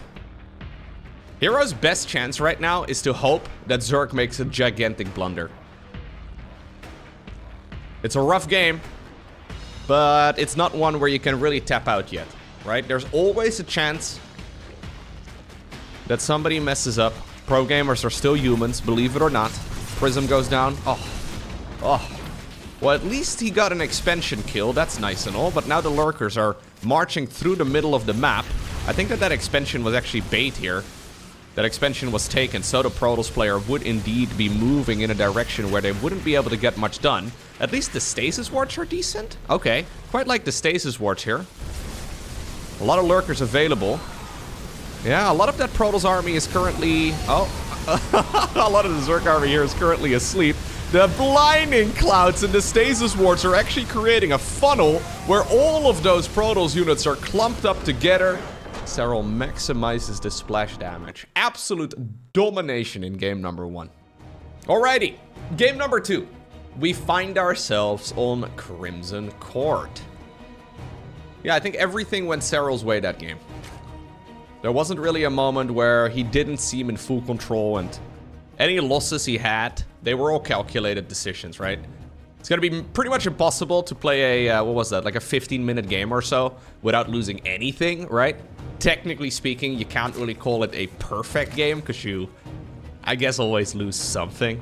Those have happened in the past. I actually remember one from CEST in particular, where CEST went for like a 2-base timing attack and he literally did not lose anything during the entire game. Like his micro on the Stalkers were so good that he didn't lose a single unit for an entire match. I don't think that's reasonable for Zerg, because obviously you have to sacrifice units for scouting. Overlords, for example, fly into bases all the time. Zerglings go around the map. I think for all intents and purposes, that was as close to a perfect game from Serral as you can really have. There may have been minor macro slip-ups too, right? I wasn't watching the entire game from his perspective. Maybe he missed the Queen Ejectors. I don't know. Anyways, it is certainly a rough game though for Hero. So what are you gonna do? What are you gonna change? Well, so far, nothing all too much. 20 supply nexus once again. Well, we're gonna start mining out some of those cheeky mineral fields. Fair enough. Should be a cyber core here as well. Okay, him mining out the mineral field is interesting. Usually though, you go for that one right over there, because an Overlord is gonna be able to see everything very easily if it's on the, well, closer to the Zerg side of the map. Although I guess most of the time Zerg will see it anyways, but it's a good chance Serral's actually gonna get a little peek at that golden mineral line here right from the very start. Yeah. I don't know if I like that too much, although maybe this is a peace offering. You know what? This is kind of a move right here from Hero. He is gonna send the probe holding the golden minerals in its mouth across the map. That from the get-go is right away a bit fishy. Why is it a peace offering? Is he trying to be nice? Is he taunting you? It's hard to say, really. That probe is blinged out fully in gold. It's the rapper probe. Little Probius over here. It's beautiful. Alright, Serral once more will go for the forward expansion. He's become a big fan of this one on this map. I think he actually just doesn't like Crimson Court very much. And he's trying to make the game reasonably playable. But most of the matches I've seen him play on this map recently have been quite dominant too. So this rich Vespian Geyser opens up a lot of early game aggression, where you can just mine a couple drones in there and you can get a ton of Ravagers going in particular. So we'll have to keep an eye out here on what Serral decides to do. He did pull all the workers out of the gas. We don't have a Roach Warren or anything taken yet, but this is a map where you can certainly go for like a Queen drop or a Queen march or a Roach Ravager shove. There's many different variations that make Zerg very, very scary here in the early game. Once more, a Stargate opener here for Hero. It's just a single Oracle for now. Are we gonna do anything weird on the back of this? Okay, straight Twilight Council. So this is gonna be one Oracle. Well, I guess he didn't get anything done with the triple Oracle in the previous game. So one Oracle for scouting is enough? If that's the theory, I don't hate it, I guess, but I do think it's a relatively weak play when you just go for a single Oracle. Like this Oracle also has the cost of the Stargate attached to it, right? So you gotta add to the cost of this Oracle 150 minerals and 150 gas. It is a lot. Did it do anything? Did it pay for itself? Not really. Killed a creep tumor. Forward base has been taken as well by Hero. Obviously, one of the nice advantages of those early game Oracles is that they're the only unit here that the Zerg player can't really touch. So Zerglings, they can't really get much done against Oracles when they're being aggressive. So even though there's only one of those bad boys doing its little dance in the middle of the map, it is still going to be quite annoying here for the Zerg player to deal with. It's going to prevent a bunch of early game link floods at the very least. Very quick blink. What are we going to use the blink for? Well, I'm assuming the idea, since both of them have expanded towards the middle of the map, I'm assuming Hero is going to skip the Robo facility and just warp in reinforcements in this section of the map and then just send them up. Keep dancing back and forth. Maybe use a shield battery or two. Try to get some new shields on some of the weakened Stalkers. And just begin the dance. Oracle looking around. Sees the timing of the lair. It's about 450. 445. We have a Roach Warren already finished. Blink is about, well, maybe 80% of the way done. Yeah, no, I do think Serral's gonna get a scout at this. My god, Serral's so good with the freaking scouting, man. How is he coming in from this perfect angle and sees everything once again? This really is a theme in Serral's Zerg versus Protoss in particular. The man is always fully aware of what's going on. So he now knows it's been a single Oracle opener. He now knows that it's been a quick Twilight Council. So he knows that his opponent is gonna have to go Stalkers. And it turns out he has the perfect amount of workers to fight this once again. 60 drones, much faster third base, of course. It's gonna give him a nice economical boost. Now he's gonna start making Roach Ravager. I mean, he does lose the gas, I guess. That's fine. Queen also ends up going down. Gas can be rebuilt. Not a huge deal. I do quite like it, though, that Hero has decided to snipe it, but we're gonna go straight Hydralisk, too. I think Serral is looking at this. He's like, yo, I think I can get away with this. I should be able to deal with the very first influx of Stalkers using just Roaches and Ravagers. Some Zerglings, of course, in the mix, too. Ultimately, Hydras are amazing against very heavy Stalker-based armies, assuming you have both of the upgrades done. So you do have to make that transition here into the Hydra relatively early, because it takes a while to get those upgrades finished. But that Hydra Den is a very confident Hydra Den, because I don't think Hydras are really an investment that's going to be paying off for like 3 or 4 minutes after you put down that Hydra Den. Maybe 2 minutes. Anyways, it takes a while before it's worthwhile. It's one of those situations where, like, if Serral would have actually felt pressed, right? If he felt like he would have actually been in a rough position, I think he would have, well, skipped the Hydralisk Den for sure. He's even going Infestation Pit, so he's just continuing the dance. Yeah, not respecting the Stalkers very much at all. Or respecting them just enough. Maybe that's a better way to put it. Alrighty, now Hero's got a good economy, of course, now too. He's preventing the Zerg from making additional drones here with this aggression of his. Serral continuously producing army. The only thing that hasn't really gone Serral's way here is that he decided to go +1 missile rather than +1 melee. But he made that decision before he knew that it was a quick Twilight play. So can't really blame the man all too much for that. Zealots going around the site. Transfusion right there on one of the queens. Zerg units are once more split up, and that Zealot run by is not going to achieve too much. Stalkers have their blink on cooldown right now, so some of them are going to find death. Another stasis ward, but yeah. He did add on another Oracle, by the way. I quite like the extra Oracle here. Zergling run by now doing something very similar as those Zealots tried doing. Serral, however, target fires down the Nexus, and this... Oh, no, cancel! Oh, this series, man. Is it going to be one of those? Is it gonna be, yeah, it might be one of those. This is the Serral that we have seen many, many times in the past, where he's making the best players in the world look very sloppy. There's the Disruptors coming up though, and that's nice. Hive is about halfway done, so Vipers once more on the horizon. Lurkers are gonna be here as well in a few minutes from now. But Serral has started up to transition towards Hydras, and a ground-based army here from Protoss. I mean, other than, of course, the Disruptors and maybe, like, Colossi and all that. Hydras demolish it. If you have enough of them, they can do a lot of damage to a gateway-based unit composition. Couple Zealots here, charging around the right. Couple Zerglings over here also trying to be annoying once again, but this time around, not so lucky.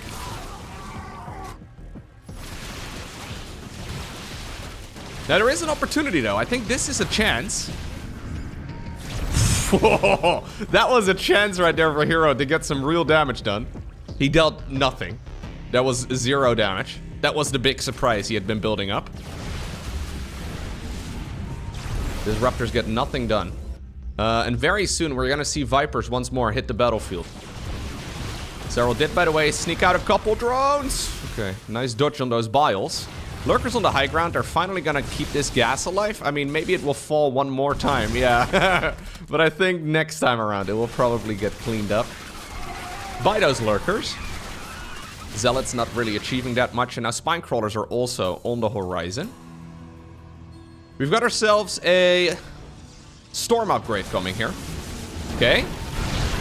Couple Disruptor hits, not bad. Okay, that one also got some work done. Finally, Hero is starting to carve a little bit of damage on the Zerg side of the map.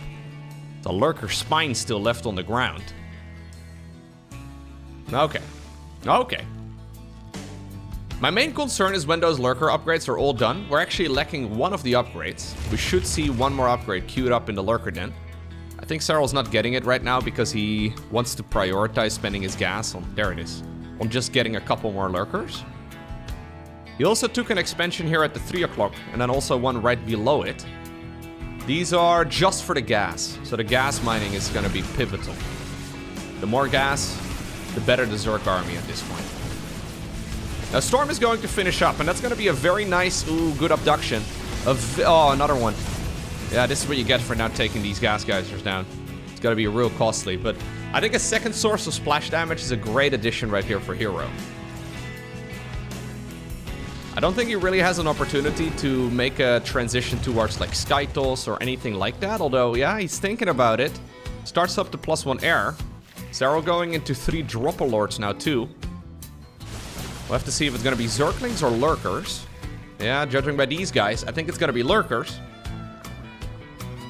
They are going to be moving in. Okay, feedback is an opportunity too on those High Templars, so the Vipers decide to back off. Nematized Carapace is finishing up soon. Lurkers are going to be able to go inside of this. Serral sent the perfect amount of Lurkers too. Very nice. Spire coming up. Okay. And even though I feel like it's a dangerous decision, Hero is making the call to go into a Skytals now. He wants to go and transition into that big late game army. If he can get there, it's going to be amazing. Oh, good feedbacks, good Novas. Keep in mind that feedback, as always, outranges all these spellcasters. I'm a little afraid for the Lurker drop, though. The Lurker drop can put in a lot of work. Ultimately, this fight in the middle is nice. but it's not very important. It's not really fighting for anything. In the meantime, ooh, big Roach Ravager link push right at the front.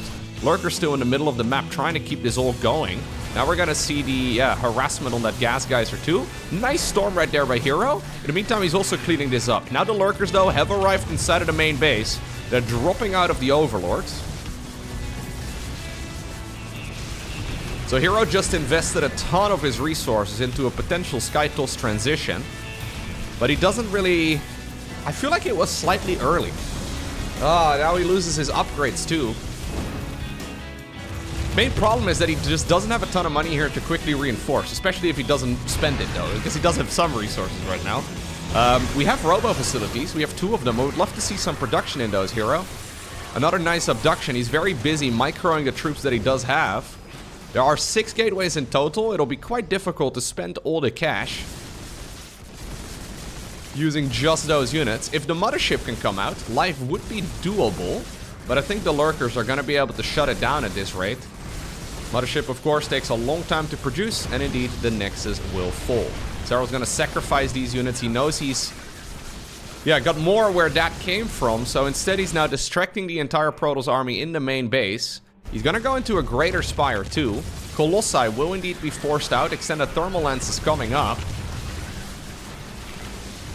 Those Stargates still not really being made... oh, I accidentally abducted a Zergling.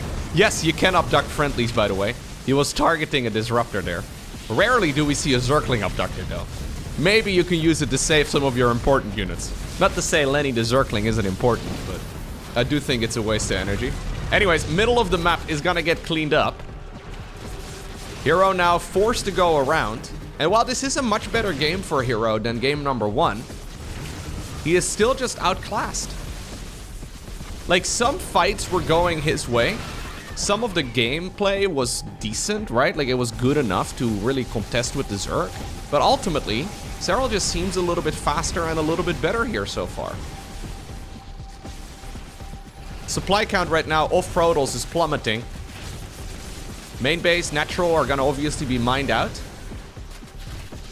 Hydra's once more going down south. The other half of the Zerg army here is fighting the main part of the Protoss. This Nexus is gonna fall one more time. And like a house of cards, all of it is tumbling down here. And when it rains, it pours, man. Serral is absolutely dominant here. GG. Next up, we find ourselves on Oceanborn. Alrighty. A much better game too than game number 1 from Hero, but ultimately still not quite enough.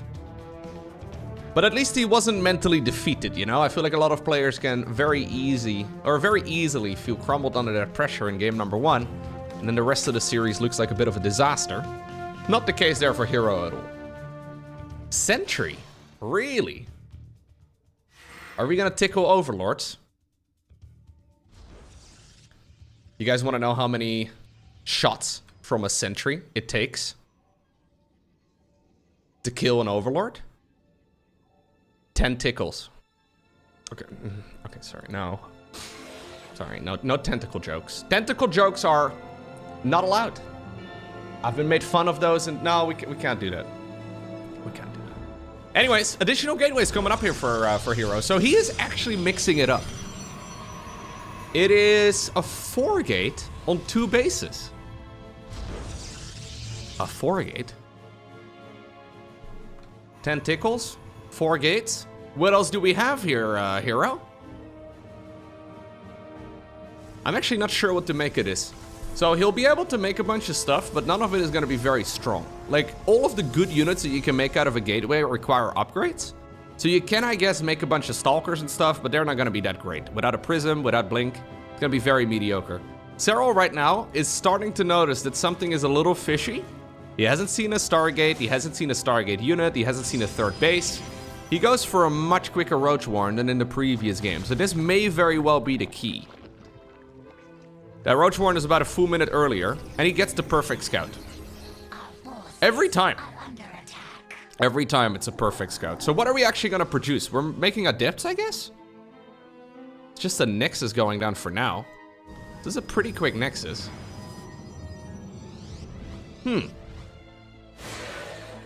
Well, you know what? I quite like this here. from hero, considering he hasn't done any damage with Oracle openers anyways. He seems to be transitioning away from that. Now this is probably...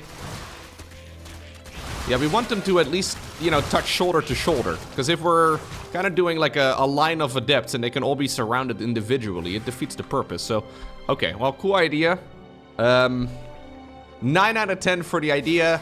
6 out of 10 for the execution so far, hero.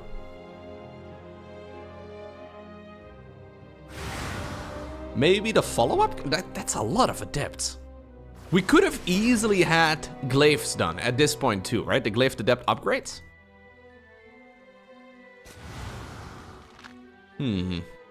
Okay. Well, you know what? What I like about this is that this is kind of a random early game build here from hero, right? He's putting on a bit of pressure, but he's not really dealing damage. But the nice thing is that this is such a quick third base that he doesn't really need to deal damage. If you look at the worker count, it is actually slightly ahead right now. Slightly in favor here of the Protoss player. Because Serral has been looking at this. He's like, well, I've got like, you know, 40-something workers. I need to be real careful that I don't die to like a 2-base all-in that is done with a 3rd Nexus. It's quite difficult here for the Zerg to figure out exactly what's happening. And even though he did get a really nice scout, I can imagine that this is not something Serral has got nearly as much practice against. So he's respecting it enough, but not, you know, not too much. Yeah, he has gone back into the drone production. 10 additional bad boys now on that production tab, and he already has finished the lair. Oh, he's putting his opponent maybe on like a Dark Templar follow-up or something a little bit funky. I think one of those will probably be used for scouting, and the other one will probably be used for... Oh, maybe both for scouting. Anyways, I was thinking one with the army. Yeah, okay, one with the army and then one for scouting. Infestation Pit. Could be swarm hosts. I don't think it will be. I think it's instead just for a fast hive once more. But that would be a really fast hive. Like, that would be a hive before an Evo chamber, which is what throws me off a little bit here. He does fire up a couple overlords. Okay. Maybe it's swarm host. I haven't really seen Serral play a lot of swarm hosts, but there's an Evo chamber coming up. He's looking around. Trying to remove certain options off of the great list of Protoss strategies. Nope, it's just for a hive. That's a very fast hive though, considering the circumstances. Considering this was essentially a 2-base opener from hero with a 3rd Nexus, right? Some early game aggression. To have a pre-7-minute hive on the back of it is really fast.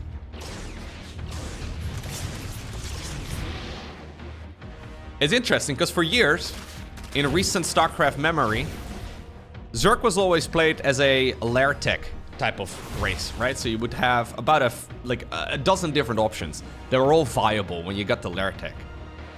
Mutas, Swarm Host, Nidus Worms, Queen Walks, Queen Drops, Ravager all-ins, Hydra pushes, Hydra Link Bane, Roach Ravager, right? Like, all of those options really unlock when you get to that 2nd tech tier. But it seems like all the Zerg players have decided that no, none of that is actually worth it anymore. We are just going Hive, we are just going Lurkers. This is how we do it.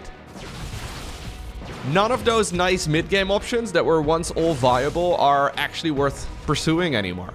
It's a little bit of a shame. I feel like we see, when it comes to like high-level StarCraft, we do see a little bit of variety from Zerg, but I wouldn't mind seeing more of it. Like, we see the occasional Ultralisk play, I guess, but most of the mid-game strategies are all very much so thrown out of the window.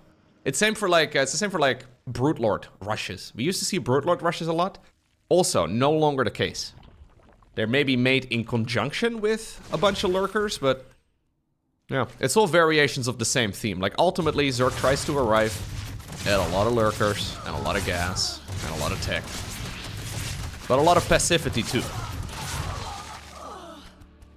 To be fair, a lot of those strategies have been nerfed, so... The Queen rushes and all that. I was always a fan of them. I thought they were fun, but... they certainly have been nerfed quite a bit. Well, actually, it's not even that significant. I think the most significant nerf... Oh, nice force field. I like that one here. Serral's gonna try and pop those force fields, but I think some of these units are still gonna be stuck. Can we do one more? Oh, I missed it! Oh, come on, hero. Alright, anyways. Yeah, the fact that queens can no longer transfuse off creep kind of forced the Zerg's hand, I guess.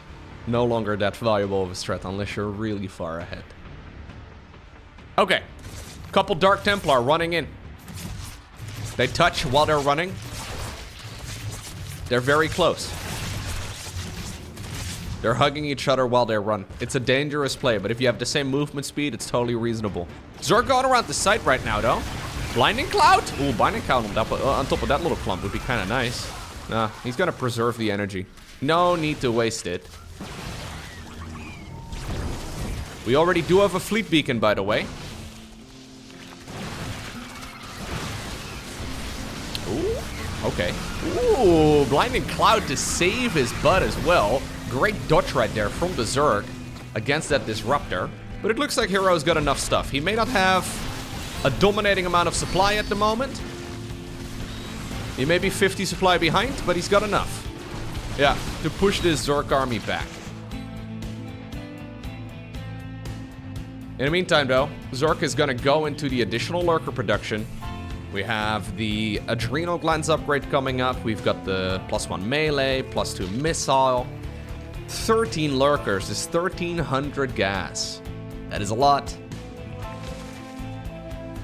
Mama's coming up again, though. Hero's been making a lot of Mama ships lately. Tempest. Ooh, okay. I didn't even notice the Tempest on the production tab. That's a little curious to me. I don't mind it, but... yeah, he's been messing around with Tempest a lot more.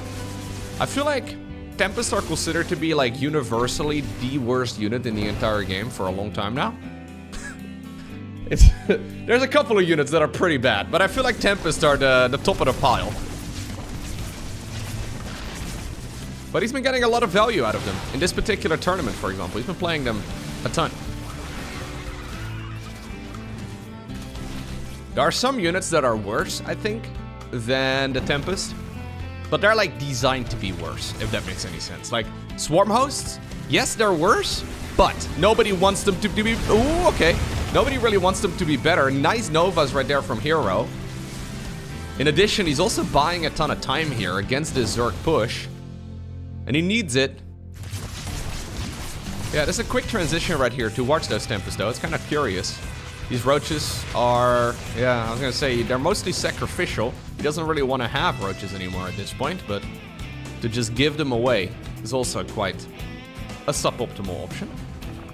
Double Spire here for Serral. One of them is becoming greater. The other one is, well, a minor Spire? No, just a regular Spire. Anyways. I like this here, though, from Hero. So the idea is that we can use the Revelation of the Oracle, throw that onto the Lurkers, and then deal damage with the Tempest from a distance. And ultimately, there's not a lot of Zerg units in this composition right now for Serral that shoot up. Big Zergling run by, at least attempted. Ravager manages to defend, even though it did nothing.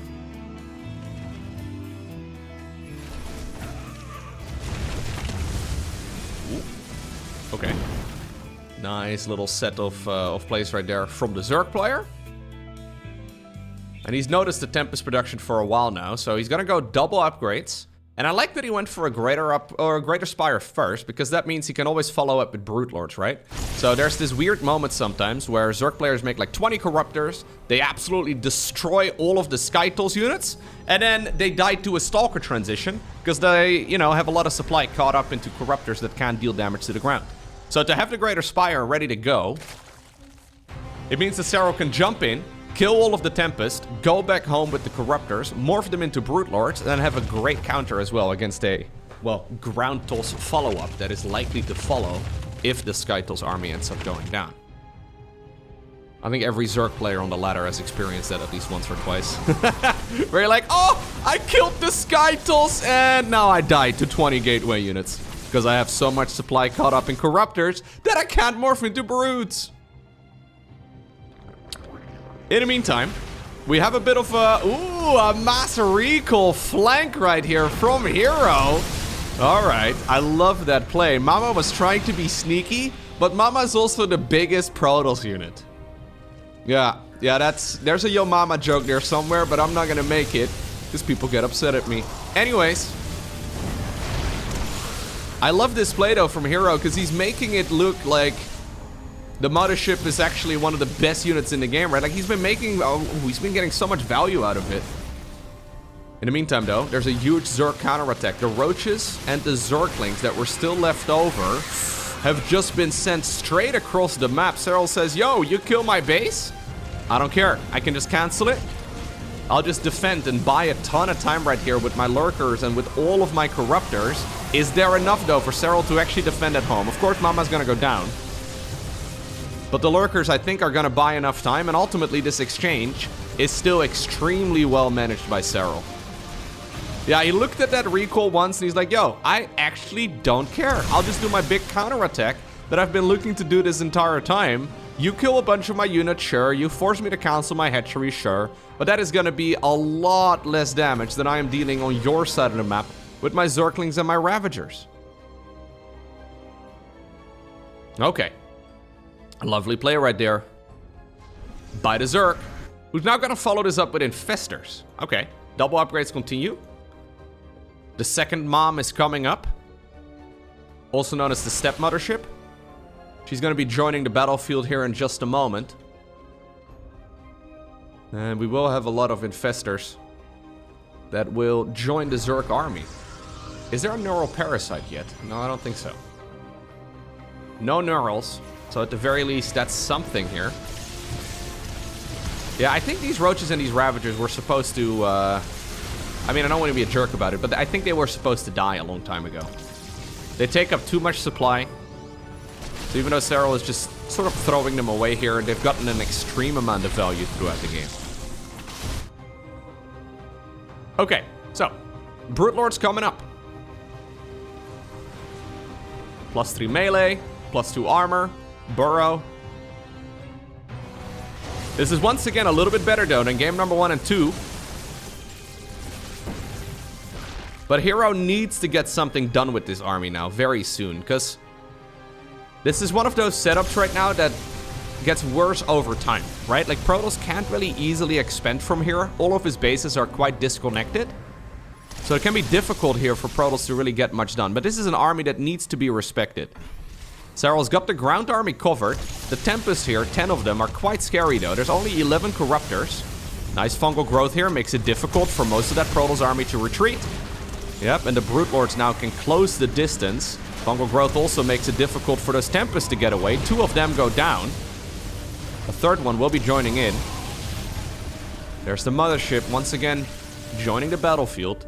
The lost supply from the Zerg here is going to be replaced with additional Corruptors, and well, those upgrades are all just about to kick in. So Serral will be more than happy with this Protoss army retreating back home. In the meantime, there was 1 lurker, 12 confirmed kills. That expansion also in a world of trouble. There has never been a moment in this entire series where Hero has felt comfortable. Serral has just been one step ahead in every way. He's prepared for every move from Hero, and he's been fully aware of exactly what the Protoss player is going for. I mean, the early games have been a little bit tricky, maybe a bit difficult to read, but mistakes like that, I haven't seen them from Serral, you know? Like, yeah, he may have lost a few units unnecessarily here and there, but ultimately StarCraft 2 is a game of mistakes. Usually the player that makes less is the one that ends up winning. We are going to see a big recall towards that Nexus up north, but what is this going to achieve? Now it means that that recall ability is on cooldown now. The mothership is down at the bottom of the map still, so at least there's an easy way for Protoss to make its way towards the bottom left. Serral also predicting that the Protoss army would indeed be engaging in the top right-hand corner of the map next. Recall is going to be happening down south, so Hero's sending his entire army from the top of the map all the way down to the bottom of the map. Has he finally found an angle using the Zerg immobility here against the Zerg player, and finally he's getting something done, I think. Okay, yeah, I mean, he could commit a little deeper, but he sort of expected that Zerg would be more ready for this too. Lurkers in the meantime, though, going after one of the very important tech structures. Neural Parasite on the production tab too. 3-3 coming up here. You know what? Even though there was an opportunity here for Hero, he has been bullied one too many times that he already flinched. He expected that the Zerg army would be here to defend that base. So even when he finally managed to catch Serral off guard, he still did not go in for the kill on that expansion. Okay. Hero's going in for another base though. He's now gonna go for the Flux Veins. Oh, big fungal. Big fungals. Flux Veins together with the Void Ray transition, but ultimately, I've got a feeling that the Zerg army is just getting out of control right now. Extremely expensive. The only thing that it doesn't have is speed. Okay, Zealot run by gets the job done. Fair enough. You know what? If this keeps going on for another couple minutes, life does get better for Hero in the long run, because Serral doesn't really have easy expansions to go to right now. I would imagine his easiest base to get is this one, but that's right next to where Protoss is located. So if this goes on for like another 5 minutes or so, Hero will actually find himself in a very playable spot. For now, I still am favoring Serral here, who's once more going in deep. He has no Vipers here. There is a Viper out on the battlefield, but nice storms, forcing the Zerg player to split up. A recall is going to be used once more, so half of that Protoss army is going to disappear, but it also means that a lot of units will indeed stay behind. The Brute Lords immediately smell blood in the water, and they're going to be using their little children to snipe the leftover Protoss units. Now, luckily here for the Protoss, he only actually recalled to the Nexus that was right next door.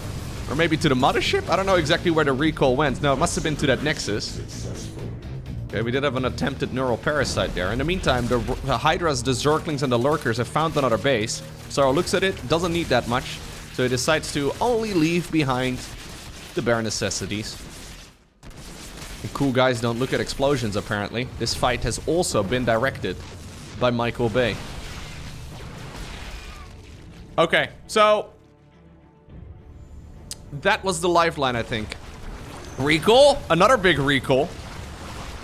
I love the recall plays, though, from Hero. Oh, Microbial Shrouds? Abductions, though. I think there's just not enough stuff anymore. All of this has been going real well. I mean, this is one of the best fights Hero could ever be taking, but Serral's not even killing the Mothership because he knows the Mothership is dead. She just doesn't know it yet herself. Yeah, look at her. Finally, he decided to shift his attention for a little bit, but she wasn't gonna go anywhere. Lurker's still available. Hero needs to effectively win the game with this army that he's got here right now, but there is just no way for him to get it done. Serral is looking incredibly dominant in this series. I would say that game number 3 here has been the most difficult one for him overall.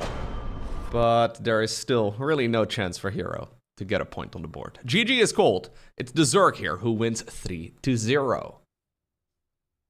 I've been very excited to cast this Best of 5 series for a couple of days now. I've had these replays available to me, but they specifically asked if I could please not go ahead and immediately upload this series to YouTube. I did it for the Serral versus Showtime match, and apparently I published my video before they published the official videos. Sorry, what can I say? I'm efficient. Spotting right here in this Best of 5 series in the top right-hand corner of ley lines. Playing with the blue Zerg pieces, we have none other than Reynor. His opponent down in the bottom left with the red Protoss pieces. We're looking at none other than MaxPax's main Nexus. When it comes to European Zerg versus Protoss, it really doesn't get much better than these two playing against each other. I'm super excited to find out exactly what ended up going down. I mean, this is the Basilisk Big Brain Bouts, which is a weekly tournament that they put on, and apparently they managed to get the big names for this particular one. Reynor, of course, a Basilisk player. He's been part of that team for some time already. Last time around, of course, we had Serral too when I casted that series, I think about a month or so ago. Turned out to be an absolute banger against Showtime, and obviously Serral is also part of Basilisk. We haven't really seen the top-level European Zergs play very much on the new multiplayer balance patch. I mean, obviously, we have had some Zerg games here and there, especially from Korea. Shin has been playing in a ton. We've seen a lot of Dark games as well. As per usual, Dark always plays in practically everything, although he did take maybe like a 2-week break or so recently. Anyways, my point is, we haven't seen Serral play any tournament games yet on the new multiplayer patch, and we also really haven't seen a whole lot from Reynor. I know Reynor has been quite busy, actually. He's been streaming a little bit of League of Legends. Apparently, he's been ranking up quite a lot in that particular game. But I'm sure he's been putting in the work for StarCraft as well. And we'll have to see how good he is against somebody like MaxPax. Now, MaxPax is an absolute god of StarCraft. I mean, steadily improving still as well, which is the most impressive thing. At this point, in my mind, MaxPax is actually the very best player in the world when he is on point. He regularly is just playing phenomenally. Like, he's playing better than Hero in a lot of matches. I think Hero has this ability to just clutch games out. You know, like Hero has this thing where he sometimes falls behind, and then it's like the hyperbolic time chamber in Dragon Ball. Like, he suddenly powers up and he plays twice as good as he did before that. MaxPax is just so stable. Great macro, great micro, great strategic decision making, just an all-round god tier player. So I've got a feeling this is not going to be an easy match for Reynor, but there is no denying that MaxPax has historically struggled against the absolute best of the best in Europe. So obviously against Clem, he goes probably about 50-50 these days, maybe slightly in favor of Clem. They've been going back and forth for quite a while now. He doesn't play all too often though against Reynor and Serral, but the last few times that MaxPax did play against them, it didn't look all too dominant. But I feel like PvZ right now is in a better spot. It is a little bit easier. This is, of course, the new multiplayer balance patch. It is a little bit easier for Protoss across the board, specifically against Zerg. So, yeah, I've got a feeling that this is going to be a very competitive match.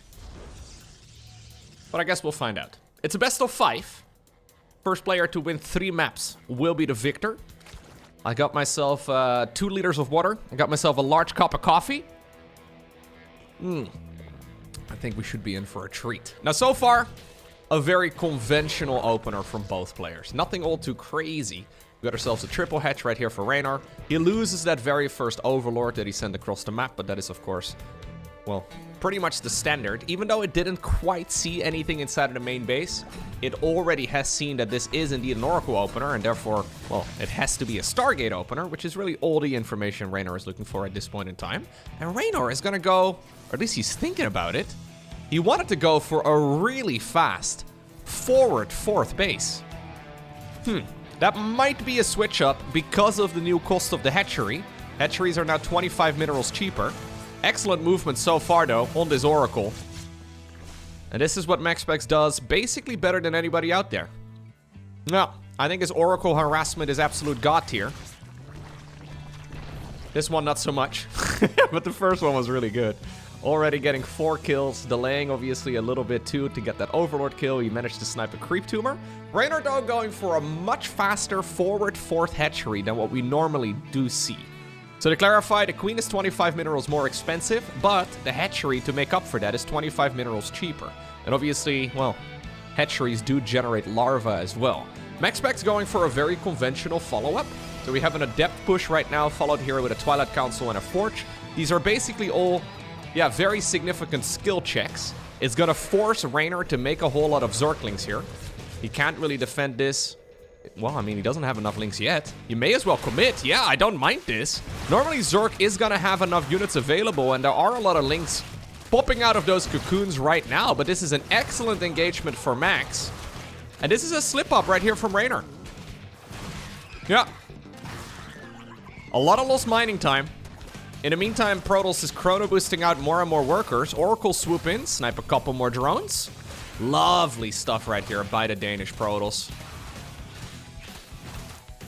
Pretty much a faultless game so far. These are skill checks, right? So you go across the map with the Adepts. You're not really expecting to deal damage, but you're trying to force out units. When you're forcing out units from the opponent, for Zerg obviously, everything comes out of the cocoon. You have to decide whether or not you make drones or whether or not you make army. And when Zerg is making army, it means that they're not making drones. So you're not really even looking for a lot of damage there, but getting 10 drones in total, 22 Zerglings as well. Woo. Okay. it does justify a lot of this early game. 4th Nexus coming up at the appropriate time. We have the upgrades here, researching as well inside of the main base of the Protoss player. We have a shield battery, no, a photon cannon going up over at the 3rd base in case there's like a cheeky little Zergling run by. Ling run bys though are certainly still a viable choice. But when you fall behind a little bit in the early game, these are the type of things that you may have to skip out on. Reynor though is very well known for his Ling run bys, so I really don't mind the idea of making a photon cannon there for base defense. These are unupgraded Lings. So, a photon cannon and a little bit of surface area blocking, yeah. Easy cleanup. Lovely cleanup right there. BattleB coming up on the back of this. So, MaxPax will be going Stalker into what seems to be Colossus. He doesn't really know if it's a Roach Warren follow-up. I don't think he has seen it, although, yeah, he had a glimpse of it. But seeing a Roach Warren doesn't necessarily mean that there's going to be a lot of roaches. If he wants to, he can also go Disruptors. But keep in mind that Disruptors these days are not quite as good anymore because they no longer one-shot Roaches or Ravagers. A lot of Stasis Wards are set up, though. And even though we have a BattleB, I mean, maybe Max can just win the fight and with it the game right over here, man. Like, he is looking insanely dominant. I love that energy usage on all of his spellcasters. Certainly making use of that new Nexus ability. Now, there's no Prism in the mix, so I don't see him being able to really quickly reinforce this. The Ravagers and the Roaches, rather, and the Zerglings are also going to wake up momentarily, so MaxPax regroups just barely in the nick of time, and now we're indeed going to go into a Colossus. Charge on the back of this. One thing I have noticed in all of the MaxPax games is that he is never rushing out the extended thermal lens. This has been the standard ever since StarCraft 2 came out. Everybody always gets the extended thermal lens. It's an expensive upgrade, takes a long time to research. It makes the Colossus a lot better, but apparently MaxPax has recently decided that he doesn't want to rush it out. Big Stasis Ward. Honestly, that one came in clutch, because those Roaches and Lings were ready to, well, do a full wraparound right there on those Stalkers. Reynor not quite popping that one in time with another Zergling. He is going to be able to push back some of those Stalkers here, but I don't think he can really capitalize on this. Look at the work account. 83 probes versus 62 drones. This is a Protoss army that is going to be significantly more cost efficient than the Zerg. Maybe gas-wise he's lost a little bit more, but yeah, Reynor feeling compelled right now to go into the Tunneling Claws upgrade together with the Burrow. So he wants to see if he can stretch this game out as long as possible, but this is not a situation where he's feeling like he's got enough time to transition towards Lurkers and a Hive and all the rest of it. There is a nice little run by over here. Maybe these Lings can force a cancel on a base, but honestly, it's all about holding this main attack. This is an army that's gonna hit like a truck. I do wonder if maybe MaxPax should chill for just a moment though, because he's not quite maxed out yet. And Reynor here has basically been making non-stop army for the last couple of minutes. Still only at 63 drones, which is not that much. Now finally, by the way, a Prism is coming up. Here are those Roaches, trying to see if they can find a bit of an angle. There's a big Zergling run by over at the 3rd base too. Shield battery, obviously no overcharge anymore. MaxPax is thinking about committing on the front, but this is looking like a really nice strategic deviation right now from Reynor. Finding damage over in the natural, finding damage over at the top left, pushing back that main army here from the Protoss too. And this is Reynor basically pulling a rabbit out of a hat. This game was looking extremely tough for him. And while it's still not a very comfortable one by any stretch, he has managed to drag it into a position that is a hell of a lot more playable than it was a couple minutes ago. When you're a base behind as Zerg against Protoss, to be able to come back at that point is very, very difficult. And you know what? He may be able to actually flip this game upside down. I mean, the army at the front, I think this is very defendable here. But there's still Roaches going to town in the main base, still a couple in the natural. There's burrowed units all over the place. Looks like the Nexus over here ended up getting destroyed as well. Reynor, of course, an incredibly fast player. 550 plus actions per minute here on average in this game so far. It allows him all that multitasking and all of that chaos. Usually MaxPax is very good in those situations as well. By no means a slow player. You can see that he did not quite expect it. That was a big gamble though from Reynor, because he sent a ton of army across the map to try and see if he can, well, get back into the swing of things. But Reynor may be doing Reynor things here. Ay, ay, ay. The fact that he's actually making this a game is insane. His early game was so rough, generally speaking at the highest level. It's hard to come back. Okay, okay, okay. Now there is a Zealot run by as well inside of the main base. That Prism, pretending to be an Overlord, but it's hiding behind those trees. A couple of the Zealots also going to town over at that third base. Looks like in the meantime, all of the fires have been put out at home.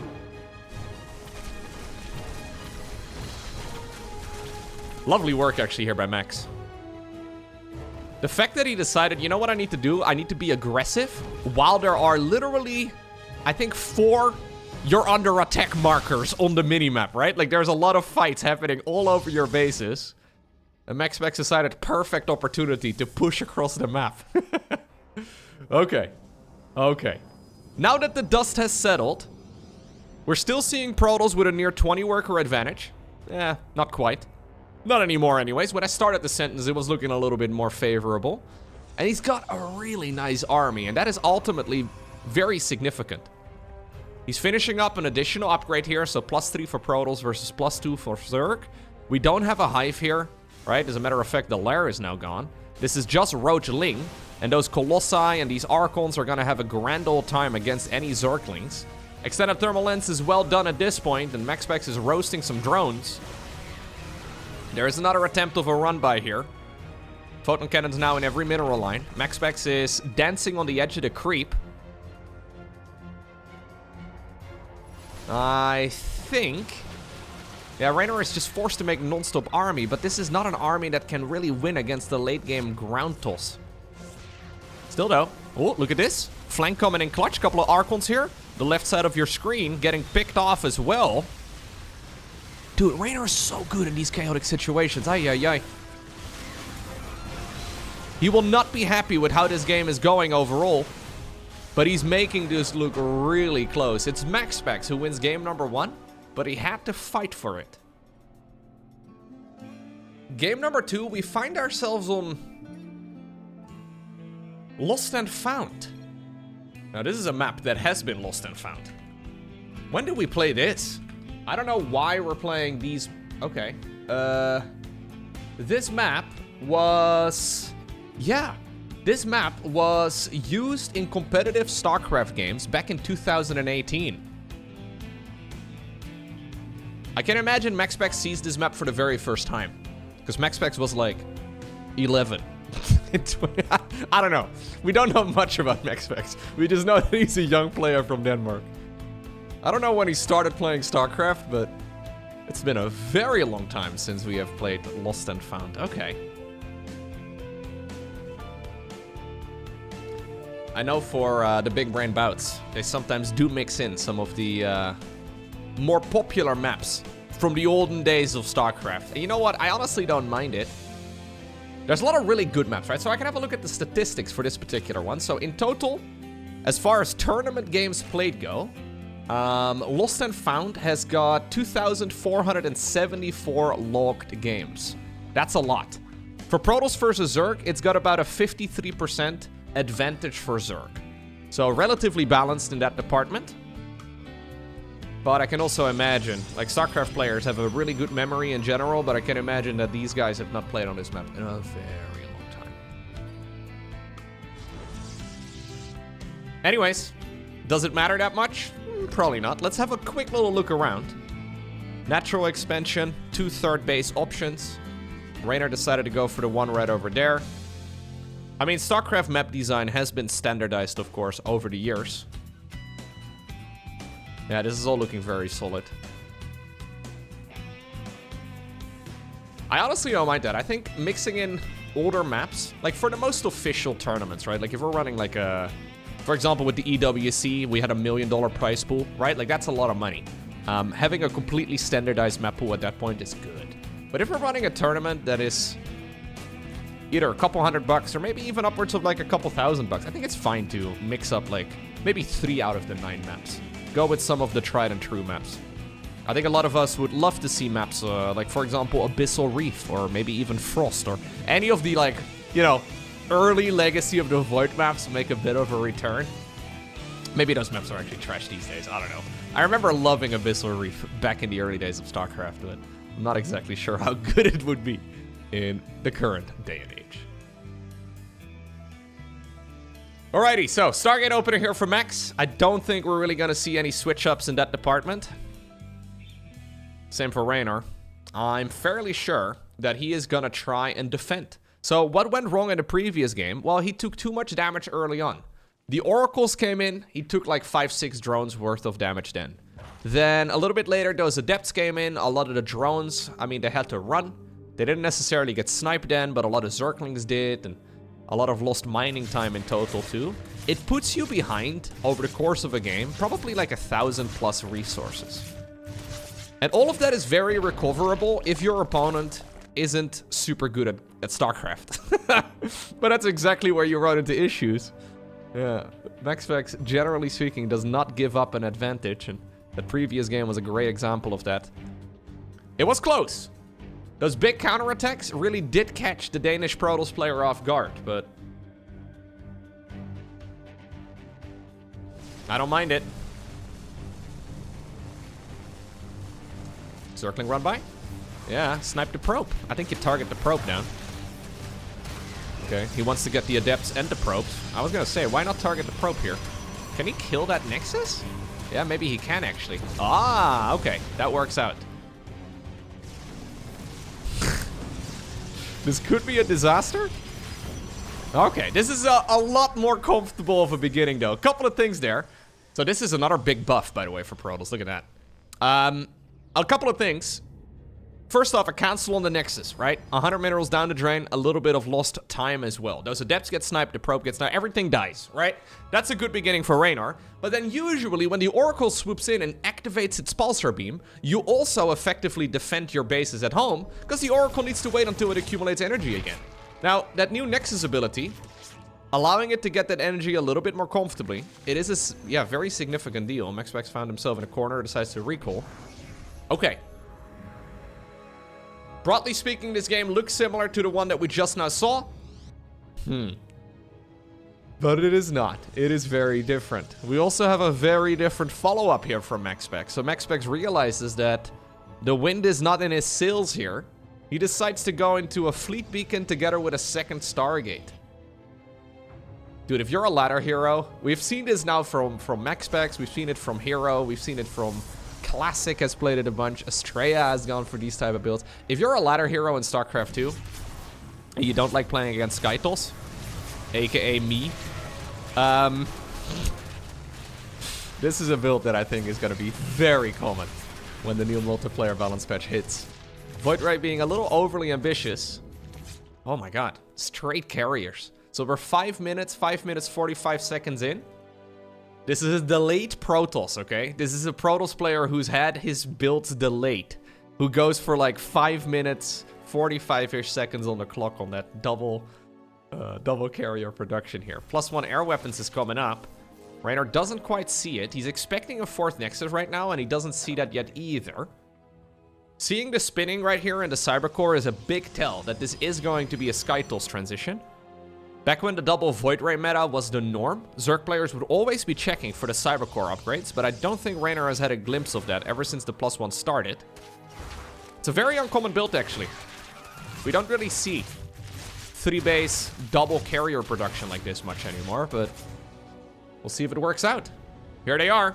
I think you... No, I don't think you moved them across, do you? I feel like it's a mistake to send them out.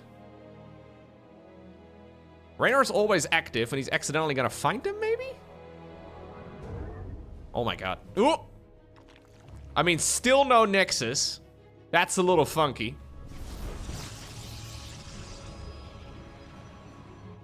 This is actually like a carrier timing attack. What? 2 more carriers are coming up on the back of this. Spore Crawlers immediately uprooted, though, from the other bases. At least the natural and the 3rd, and they're going to be making their way on down to the low ground. Target firing down the queens. Keep in mind that there's not as many queens available these days, because they are a little bit trickier to pull off. Dude, this is just straight up 3-base carrier harassment. He's just killing drones with carriers. This feels gross. I kind of love it, but it's also a bit nasty, man. In the meantime, Banelings! Oh, no. Well, that can justify a game very rapidly. At least the carriers are still alive. 2 more are now rallied across the map. Reynor, though, finding a ton of value. We have that additional energy accumulated there once more on the Oracle. This is expensive, though, for Reynor. So even though, like, he's dealing a lot of damage here, this is not free. 4 carriers is going to be quite tricky, I think, for the Zerg player to defend against. Yeah, that Nexus, or that Zerg Nexus over here is actually going to go down. No, I think you target the base. Yeah, you do. Look at this Oracle, bro. This Oracle has been shooting beams for days. 37, 38, 39. Look how many kills it's a gathering. This is actually a super close game now. Obviously, Zerglings can't shoot up.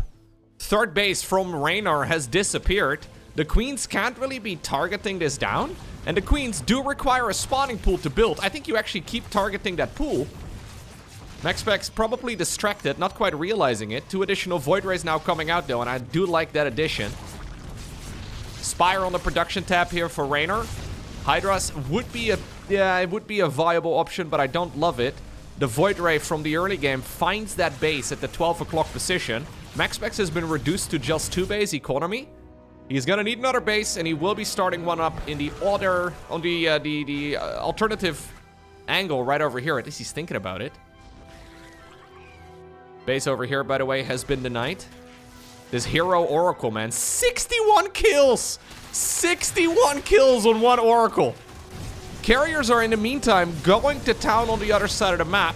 They have been joined by their friends, the Void Ray. A lot of sentries here, too. This is, again, where that energy ability is pretty sick.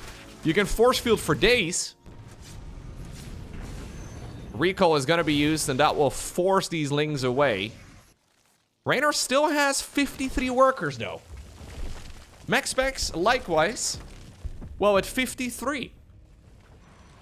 Plus 2 air weapons coming up. That's a banger of an upgrade. If he finishes that one, every single one of those interceptors is going to be substantially more powerful. Doesn't look like a big upgrade, but it's a very, very pricey one. And the fact that Reynor did not quite kill the Cybercore may very well bite him in the butt.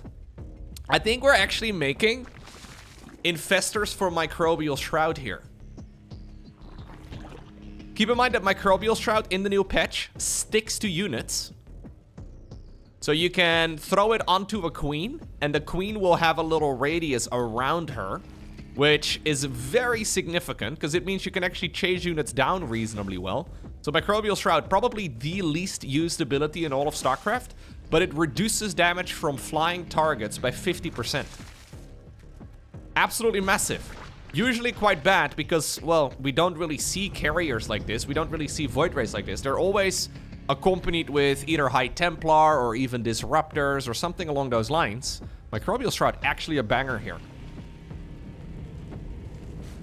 MaxPax feels compelled to continue attacking. Spore Crawlers, by the way, deal more damage now, but they have 300 HP rather than 400. So you can kind of tell that they are dealing a lot of damage, but at the same time, they're also slightly more flimsy. Zealots getting tanked there by the Banelings. One of the Spore Crawlers goes down. There's the Microbial Shroud. Oh my god. Wait, is it chasing anything? Oh yeah. That's weird to see, isn't it? Look at that. So you don't actually target it onto a queen. You target it onto an area still. And then I think units that are going into that area just sort of get that cloud. Zergling run by in the bottom of the map. High Templar, by the way, are coming. Hold position. It's gonna secure more kills. Zealots on the left side do find a bunch of links. Looks like Protoss is gonna win that fight. Zerglings, though, in the meantime, have been denied. And after killing that base, at the 12 o'clock position, the Skytle's army has been recalled. Now, Ultralisks on the back of this is actually a really cool choice. Because Ultralisks will destroy anything on the ground. Ultras generally force out Immortals. But this is not a game where MaxPax can afford Immortals. Not yet anyways. So Ultras are going to kill any Archons. They're going to kill any High Templar, any Sentry, anything else. And then in the meantime, I guess... if you can deny Storm that way... Now, that's a nice stasis. If you can deny Storm that way... It is going to make a very significant difference. Now, they're not out yet. Chitinous plating is a necessity. Without that upgrade, one of the infestors gets sniped, but good fungal there on its way out. A couple of feedbacks as well on some queens. A nice storm goes down. But you can tell here that that damage reduction from the carriers is noticeable. I think MaxPax may have to queue up a couple more. The Mama ship is out, though. Mothership now substantially more dangerous in this matchup. It can no longer be abducted. I've been wondering, actually, about this Zerg unit composition. So, for a small period of time, we did have, like, Infestor Queen Ultra as a relatively viable choice against Skytos. It's never really been tested much because people found out really quickly that Immortals are extremely good against this sort of unit comp. But this is not really a game where MaxPax has any Immortals yet. Normally, there's a couple of remnants from the earlier stages of a match, but not the case here, obviously. So I wonder how effective this style will be. I don't think either player really expected to be playing these unit compositions, but sometimes the game takes you there. Banelings coming in once more. We have a couple of splits here on the Zealots to try and... Ooh! Energy! Lovely movement here, man. He was quick on those Nexus buttons. One of the Lings did slip through the cracks. That is a Zergling with Adrenal Gland, so it deals a lot of damage. Archons will pop the force fields. But here's the Queens, man. The Queens have made their way towards the other side of the map. Reynor is ready to take the fight to the Protoss. Ultras in the front, Queens in the back. Slow push with the creep. This Nexus is toast. No, I don't think he can fight that. Oh my god, MaxPax feels like he needs to. I mean, to be fair, maybe he doesn't have an option. In the meantime, the Mothership, look at it! The Mothership is killing everything on the other side of the map.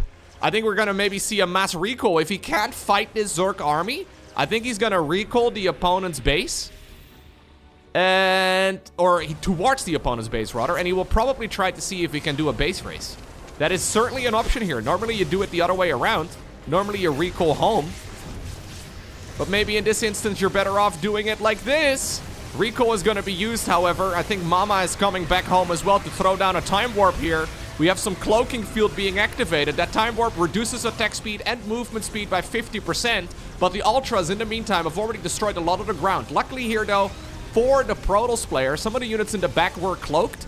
I saw an Immortal going down there. Carrier still up in the air, dealing a ton of damage. Queens cannot transfuse off creep, so they have to step backwards for just a second. I love the addition of the Tempest here. Nexus ultimately does fall. MaxPax now 15 minutes into the game is only on 2 bases. Dude, that was an amazing fight. I've got nerd chills all over my body, dude. That was sick. Ay, ay, ay, ay, ay. What a game. The carriers, though, are chasing this. I mean, I'm thinking this is amazing for Reynor, and I do believe that he is ahead at this point in the game, but he needs to be extremely careful. He's bleeding out a lot of stuff.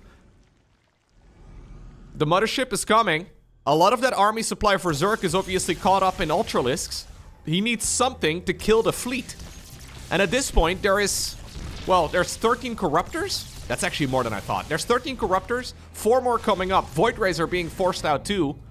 MaxPax not really confident to go for another expansion. Keep in mind that Recall will likely still be on cooldown here, so Protoss will not be able to go home. Parasitic Bomb. Parasitic Bomb is huge. Good luck splitting against this. We're gonna fly it in. This is called the Loko maneuver at the professional level, using that Parabomb to deal a lot of damage against all of those carriers' interceptors. Wow, Reynor, what a game. GG.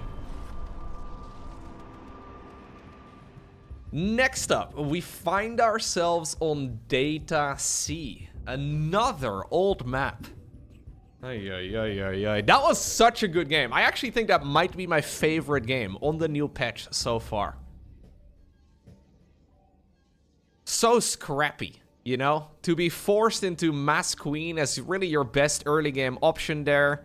Because, of course, you needed something against those 3 base carriers. It was ultimately a result from MaxPax being delayed. So MaxPax losing those adepts at the 3rd base, not being able to really go on the Oracle offensive. the Void Ray not really keeping him safe, and then the cancel on that Nexus, right? Like, all of that forced him to make decisions that he didn't really want to make.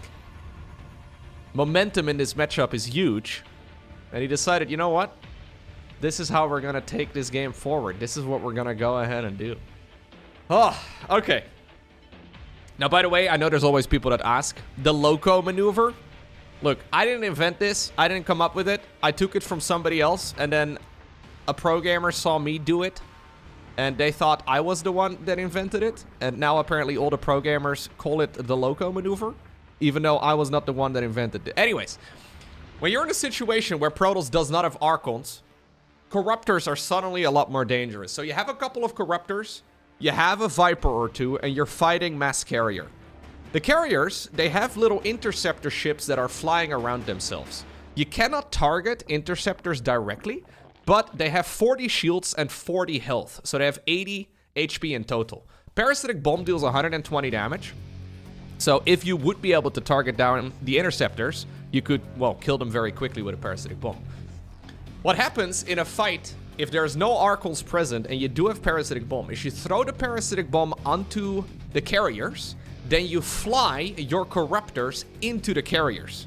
Meaning that the Interceptors chase the Corruptors, and then they take that splash damage that the Parasitic Bomb is providing because it's on top of the Carriers. It's a delicate maneuver, a pretty elegant maneuver as well, and that alone should already be a very large indication that it was not me who invented that.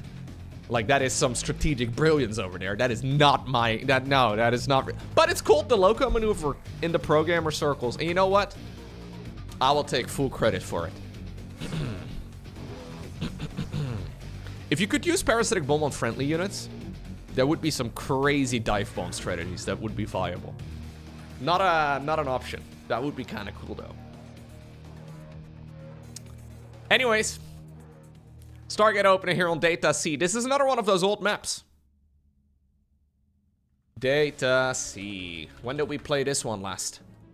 It was earlier than 2018, I can tell you that much. Yeah, this game was last played in January of 2023. So this map was around for about a half year. A little while ago. Zerg versus Protoss. This is a map that has a 52% win rate in favor of Protoss.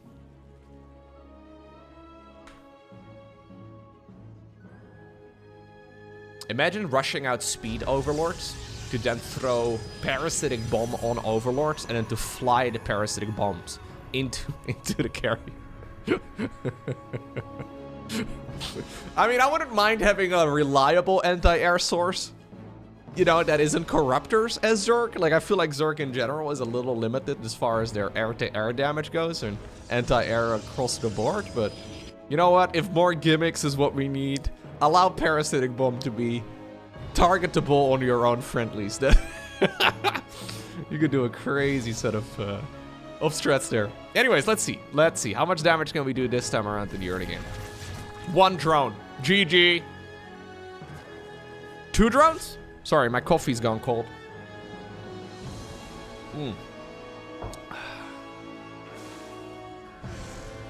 That was such a good game, too.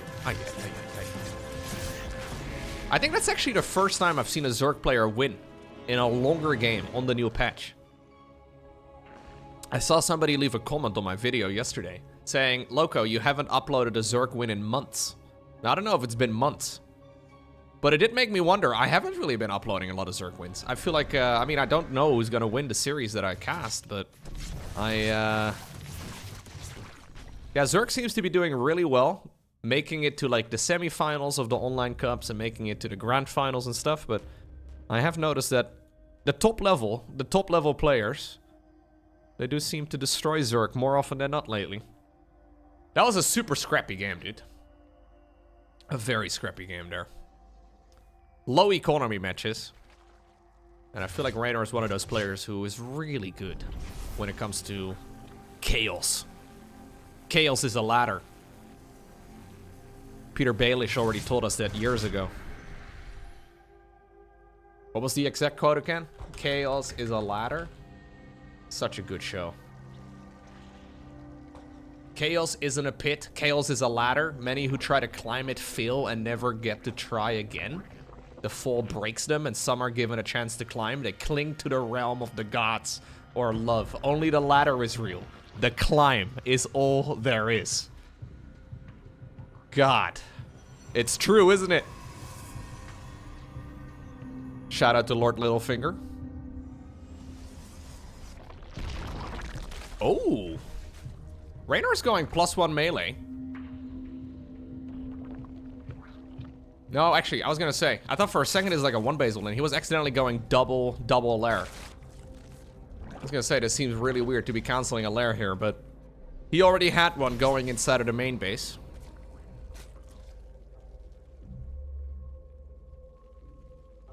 It's gonna be Hydraling Bane here for the Zerg player. He skipped out on the Roachborn, and we're gonna... Okay, we're going straight into the +1. Quick cancel on that 4th Nexus. +1 Zerglings are really good, by the way, in these sort of situations. They're finished right now.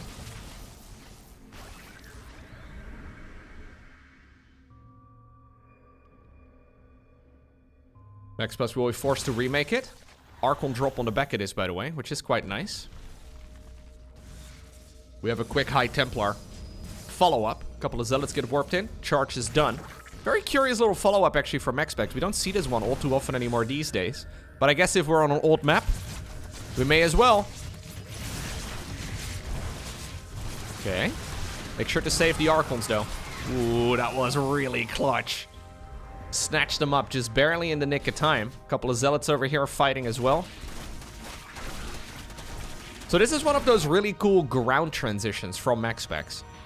It's a quick economy build, but then at the same time, you're going into quick Immortals and quick Archons. Rather than rushing out the Blink research for the Stalkers, you make a transition like this one here. With a quick Templar Archives, and then indeed into Storm eventually.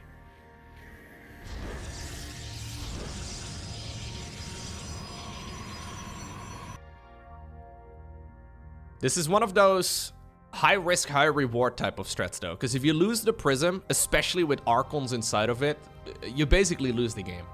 Obviously, at some point, you have a little bit more leeway, but if you lose it early on, it's basically GG. Luckily for us, MaxPax real good at the game.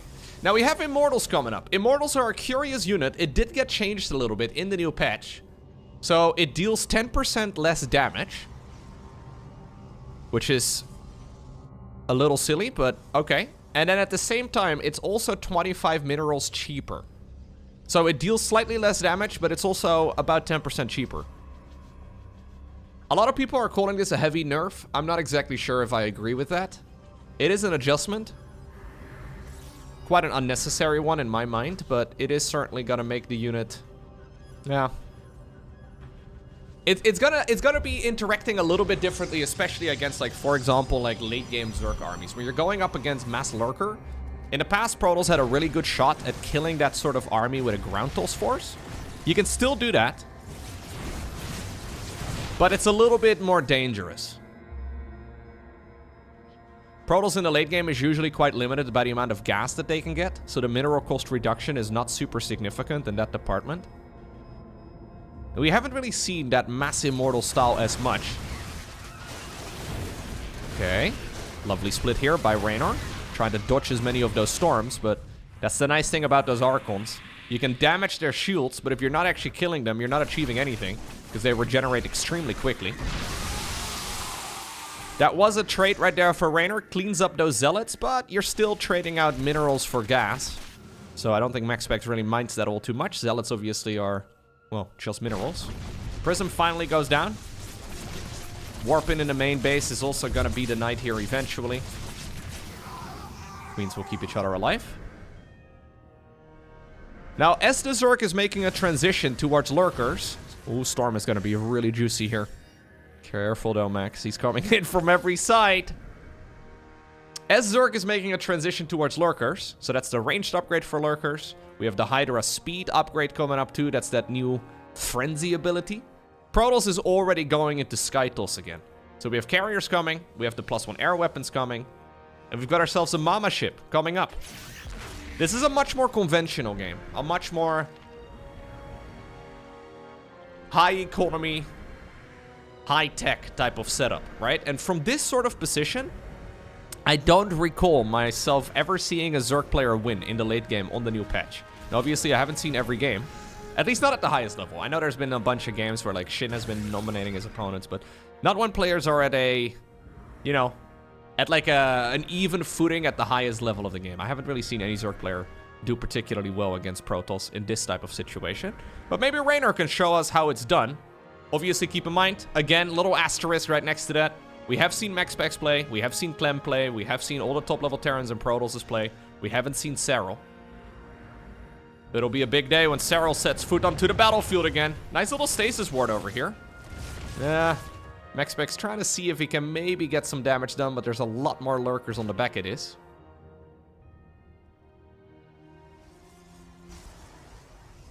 A lot of those minerals, they're being dropped right now onto some static defense. And Reynor essentially has all the bases he ever needs here.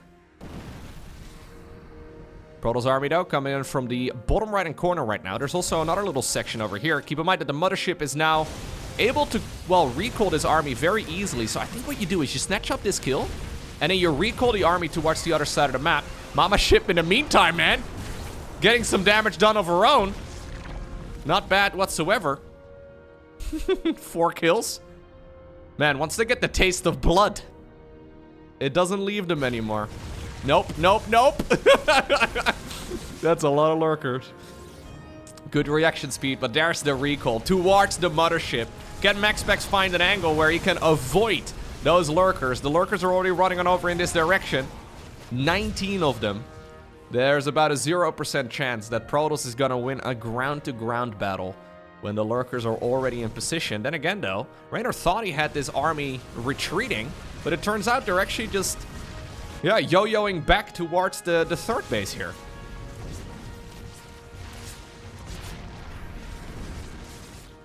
Some awkward positioning here. Yeah, a little bit of awkward positioning. MaxPax will be more than happy to replace any of his lost ground units, because he's maxed out, right? He's MaxPaxed out. He's replacing them right here with additional carriers. And ultimately that is gonna nullify a lot of those lurkers when there's no target for them to hit anymore. +2 air weapons though, once more coming up. I wouldn't mind seeing a second Cyber Core here too for the Protoss player to double upgrade those flying units. Especially against Hydras. Against Corruptors, armor upgrades are not as important.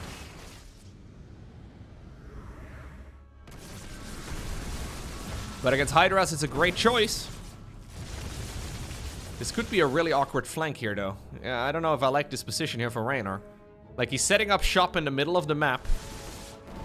It's a flank on a flank on a flank. This is a weird sandwich, dude. Some storms coming in over there. Time Warp is going to be used over there, too. Protoss army still waiting on that high ground. I think you disengage.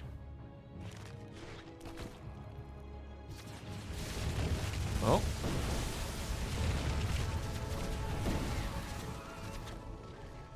Cloaking field has been activated. Keep in mind that those mothership cooldowns are very long. We'll not be able to use it again if this battle is going to take place in the next minute or so. So far, they're mostly tiptoeing around each other. There is, in the meantime, also a Zealot run by at the bottom of the map. That Nexus, that Zerg Nexus, is certainly going to die. But at the same time, maybe this Protoss hatchery is also gonna... Ooh, yeah, it's also going to fall. That's where those lurkers are really good, right? They're zoning extremely nicely.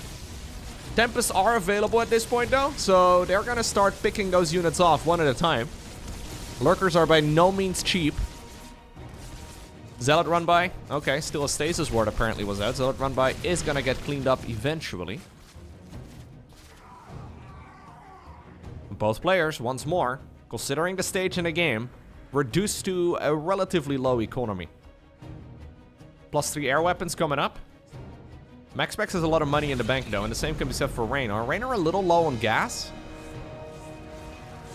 As far as their army sizes go, it is slightly in favor here, I would say, of Protoss, but mostly because Those lurkers are good, but there's not as many targets for them anymore as there were a couple minutes ago. MaxPax trying to see if he can find the perfect opportunity. But Reynor is essentially just leapfrogging those lurkers forward.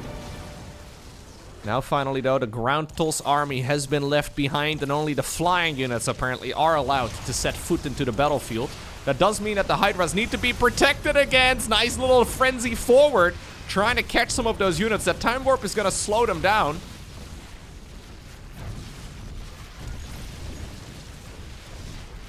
Yeah, I feel like ultimately you do need corruptors. Like, this is my main concern.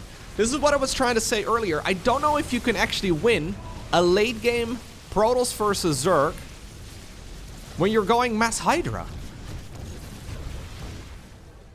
It seems to me that you are forced to go corruptors. If Protoss plays well, you're pretty much meant to go corruptors. Problem is, at this point, if Reynor makes that switch, he's not going to have any upgrades for those flying units.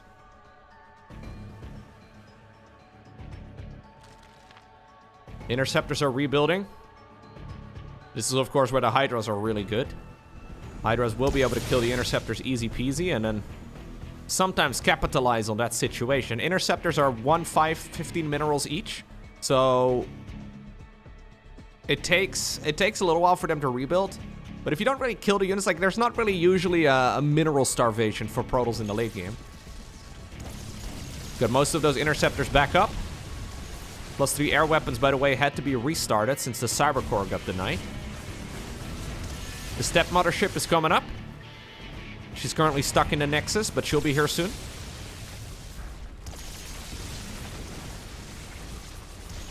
Man, he's constantly trying to, like, go around and zone against those lurkers, but I don't know. I don't know if you can fight this type of army reliably with Hydras. Oh my god! Oh, GG. Sorry, can we look at that again? That Hydra speed is so fast. So that's the new Hydra ability. Look how fast MaxPax was, though, on the storms there. Like, they just dashed in and then immediately got stormed. What's the weather forecast like, Hydralisks? It's stormy! God, I didn't know StarCraft 2 was a horror game. Yeah. Literal jump scare.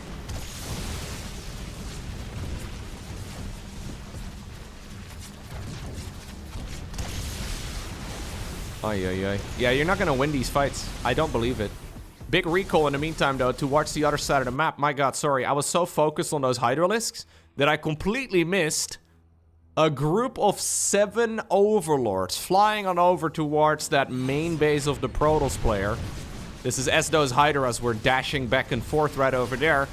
The Mama ship, though, just popped out. And it turns out she's coming in clutch. Okay, Mama ship does fall. I think you recall towards the natural here. That was a very unlucky timing right there for the stepmom. Okay, no, we're gonna recall into the main base instead. He's not too concerned about those burrowed lurkers.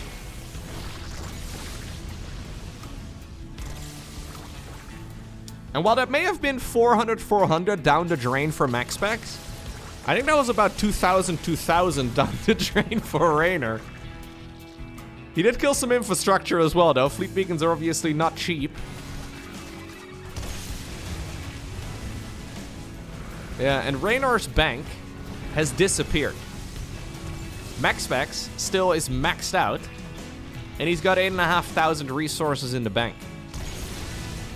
Whilst I do like this approach from Zerg across the board, I think, yeah, against a really good Protoss player, you're pretty much relying on the Protoss to make a mistake. Against a really good Protoss player, it seems hard to win with just Hydras.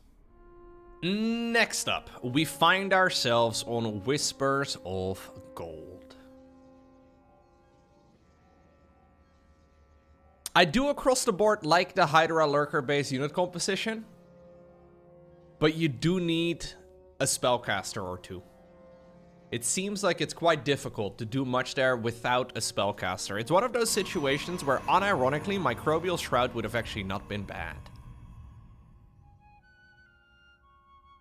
Parasitic Bomb could have been quite useful as well. it just all feels like it's something that requires the opponent to make a mistake. Now that's been a bit of a theme though for Protoss against both Terran as well as Zerg for many years. Where yes, the game is winnable if the opponent makes a mistake. And it seems like on this new patch, the tables may have been turned a little bit. Where now Zerg is dealing with a very similar situation. Where they can deal damage with their spellcasters, and it can be really good, but it does require the Protoss player to maybe be a little bit distracted. Now, we've seen that work well, though, in the previous patch, too, with that, like, late-game mass lurker style, right? That mass lurker, mass Nidus network style from Rogue, where he's just trying to create so much chaos all over the map that those fights are, well, at least one of them is bound to be good at some point. It does definitely reward speed, so I'm sure Zerg players will figure out something.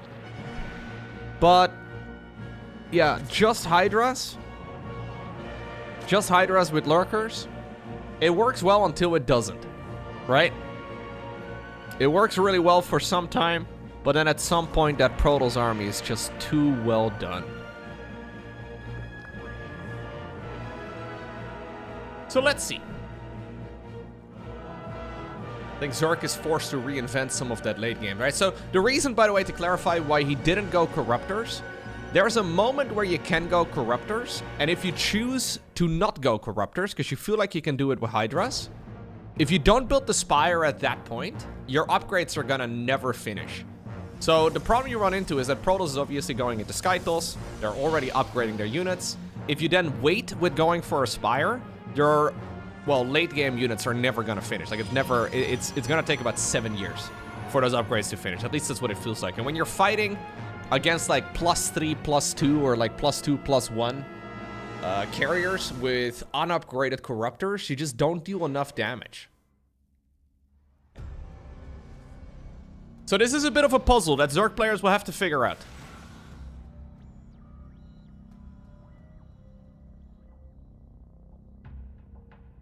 I wonder if you can play that style that we just saw from Reynor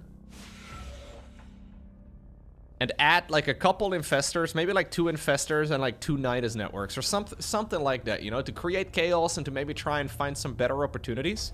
Keep in mind, of course, that Neural Parasite is still a really real opportunity. We've seen that as a solution many times in the past where Zerg players are like, I can't figure out how to destroy my opponent's army. You know what I can do? I can use my opponent's army to destroy themselves, right? Like, mass neural parasite is always something that's in the back pocket of a Zerg.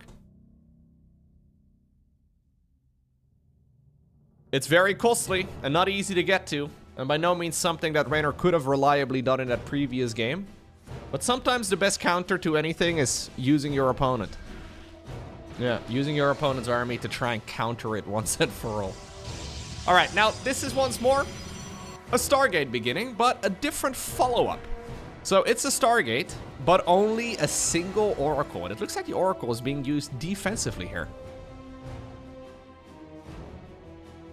We have a lot of additional gateways here. He is going to go for a Nexus at the 4-minute mark. But this is a little bit later than with a regular Stargate opener. And there are a lot of additional gateways now in total. So this is a 4-gate follow-up. We're going into Blink on the back of this too. But he's certainly cooking up something with a gateway-based army. At this point, Reynor should probably realize, okay, that Nexus was late. I haven't yet seen a second Oracle. Something fishy might be cooking up. Now, is it enough, though, to really start making army units? Probably not. No.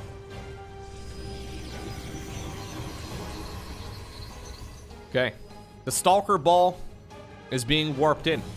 It seems like MaxPax is going for some odd Mass Stalker attack here. Now, obviously, we see Mass Stalker very commonly after a Oracle opener, but generally speaking, it's first like 3 Oracles and then eventually Stalkers. This is essentially hitting off of 2 bases.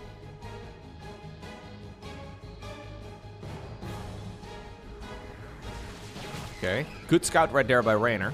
This creep spread over here is also quite useful. Where he's got a bit of additional scout and a little bit of additional vision, right? A little bit of additional scouting, and then at the same time also a bunch of Zerglings here that can potentially wrap around.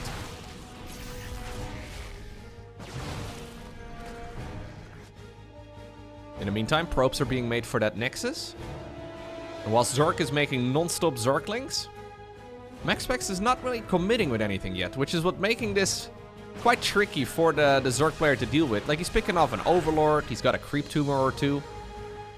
But this is pretty chill, actually, from MaxPax. Like, he's cooked all of this up, and then he's like, I didn't actually want to fight. And he's forcing out all these units from the Zerg player while building up his own economy. Tiny little supply block right here for Max. Should be able to finish up those pylons now. Okay. Reynor has now realized, though, exactly what he's playing against. He realized it a little while ago. He's gone back to droning. But we don't have an Evo chamber yet. No Hydra Den, no Baneling Nest, none of that. It is just a whole lot of roaches and Zerglings. Drones and Queens, that's it.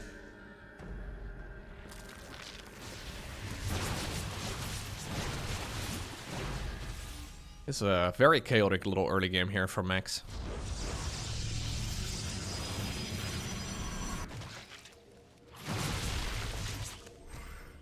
Oh, Zerglings though, coming in clutch. Oh, the stasis ward again! Dude, he has been saved by the stasis so many times. Great television show, by the way. Saved by the stasis. Great show. There have been a few opportunities, though, where if Reynor would have run one unit ahead of the rest of his army, right, and triggered that stasis ward before the roaches got in range, it would have worked out nicely, but in the end, MaxPax is... This is like MaxPax is playing, you know? Like, he's having a good time now. I feel like he's cruising along. He's not feeling like he needs to play one build and one build only. He's actually mixing it up a little bit. Now, don't get me wrong, this is still a really good situation here for Reynor. But it is one where MaxPax here is in charge, right? Like, he's the one that is deciding the pace of the game.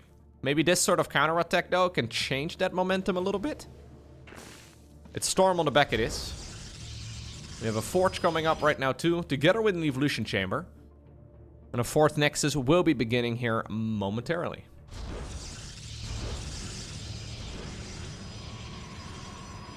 Okay. I've been wondering about Swarm Host builds as well from Zerg. We have seen them, a little bit, but in general, I feel like there's more juice to be squeezed out of the Swarm Host. Overall, of course, it's a bit of a dangerous unit to go for, but we have seen a bunch of Zerg players in these like weird situations, these uncommon spots, make that sort of transition. I don't know if that's something Reynor goes for. But this is one of those uncomfortable spots, right? Like, do you feel like you can go into a hive right now? Probably not. Dodges right here on the corrosive biles, but now Storm is available. Another stasis ward coming in clutch. No shield battery overcharge, though. Oracles fly forward. Archons clump together. They can take a lot of additional splash damage. Dude, those stasis wards have been so pivotal in all of those engagements. The fact that MaxPax is actually in this game, and not just in this one, but also in some of the previous maps, it's all been because of those stasises. Stasi. Stasusis. Whatever the correct plural of stasis is. He's been dealing a lot of damage with it to that Zerg army just by taking them out of the equation for a little while. Using that Nexus ability over and over and over again to get additional energy on those oracles, and they're just buzzing around.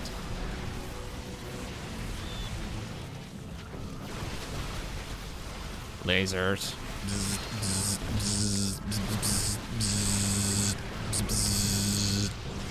Yeah, and ultimately this is gonna be fine, right? I mean, now finally queens are coming in, but this wasn't really intended as a queen march. Brenda was a little bit late. She had to go pack a couple things. Oh god, looks like the gas is still on. They need to go back home. Come on, Brenda, get a grip. Those Ravagers needed you a minute ago. Okay, well.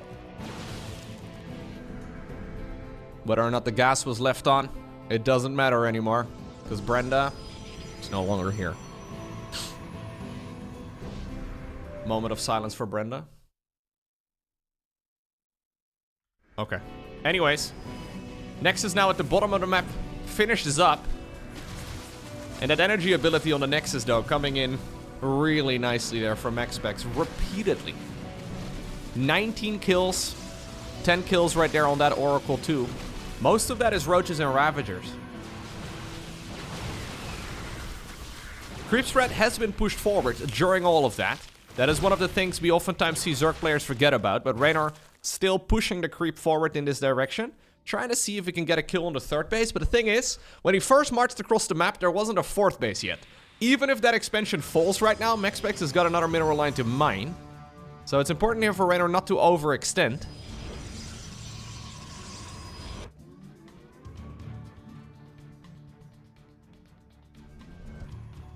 War Prism.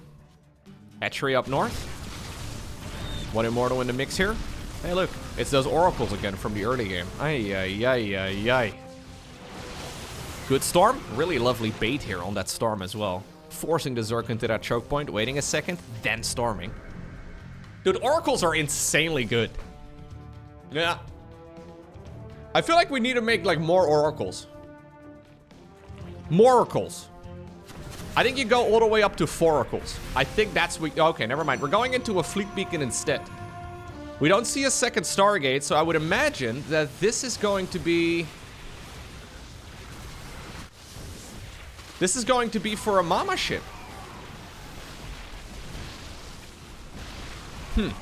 This fight will certainly be won by the Stalkers. Fight up north, also looking pretty good here for the Protoss player. Okay, carriers are likely once more on the horizon. Reynor decides to go into a hive together with a Hydra then. So, no transition towards Corruptors. It seems like Reynor has decided that Corruptors are just not the way to go. I think he wants to go Lurkers again. But this is obviously quite late as far as a Lurker transition goes. +3. We have the +2 coming up as well. In that department, Reynor is quite far behind. Looks like a couple of Zealots managed to make their way into the main base because of the War Prism. A couple Zealots up north as well. But there's the Mama ship. Yeah, so this is just a single Skytools unit, right? I mean, we don't have an additional Stargate. This is just him getting the Mama ship. I think we've seen a Mothership now in like 95% of the games that go past the 10-minute mark for Protoss. Specifically against Zerg. Against Terran, it doesn't seem much changed, but... Against Zerg, it seems like an absolute no-brainer right now. Very cool. Finally getting the recognition that it's been missing all these years. There's indeed the Lurker Den. And, well, apparently now with some additional money coming in, MaxPax decides to spend some of his savings onto 2 additional Stargates. He's currently maxed out. Big blink forward, but I would imagine that any lost supply may be replaced right now with, well, for example, carriers, but Tempest would also be an option. Oh, first shot right there went onto the debris. Zealot run by on the left side of the map. Zealots inside of the main base too from that prism. Storms are going down left, right, and center. Whoa! We even get a couple of collateral drones here. Wow, okay. MaxPax was ready to make a transition. He was going Skytools. The mothership has been invested into 400. It's 300 as well for the Fleet Beacon. He just had 2 upgrades finish up after the game ended. He had thousands of resources caught up in things that weren't even part of this fight yet. And he already decides to tap out. That is... Yeah, I think Reynor is seeing where this game is headed, right? So you can definitely play. I think that's what we've learned from this series. Zerg can definitely contest with Protoss in the late game. But when you're in one of those situations where the game is even, or you're slightly behind, or you're significantly behind, making that transition seems to be really tough. It reminds me a little bit of Protoss versus Terran, where Terran is going Mass Liberator, and ideally as Protoss you want to start making Tempest, but sometimes your best weapon is Stalkers, and then sometimes you just get suffocated by Liberators because you can't stop them, right? You can't really deal with it. It seems like Zerg may also find themselves in a comparable situation now. Very cool series. Incredibly well done by MaxPax.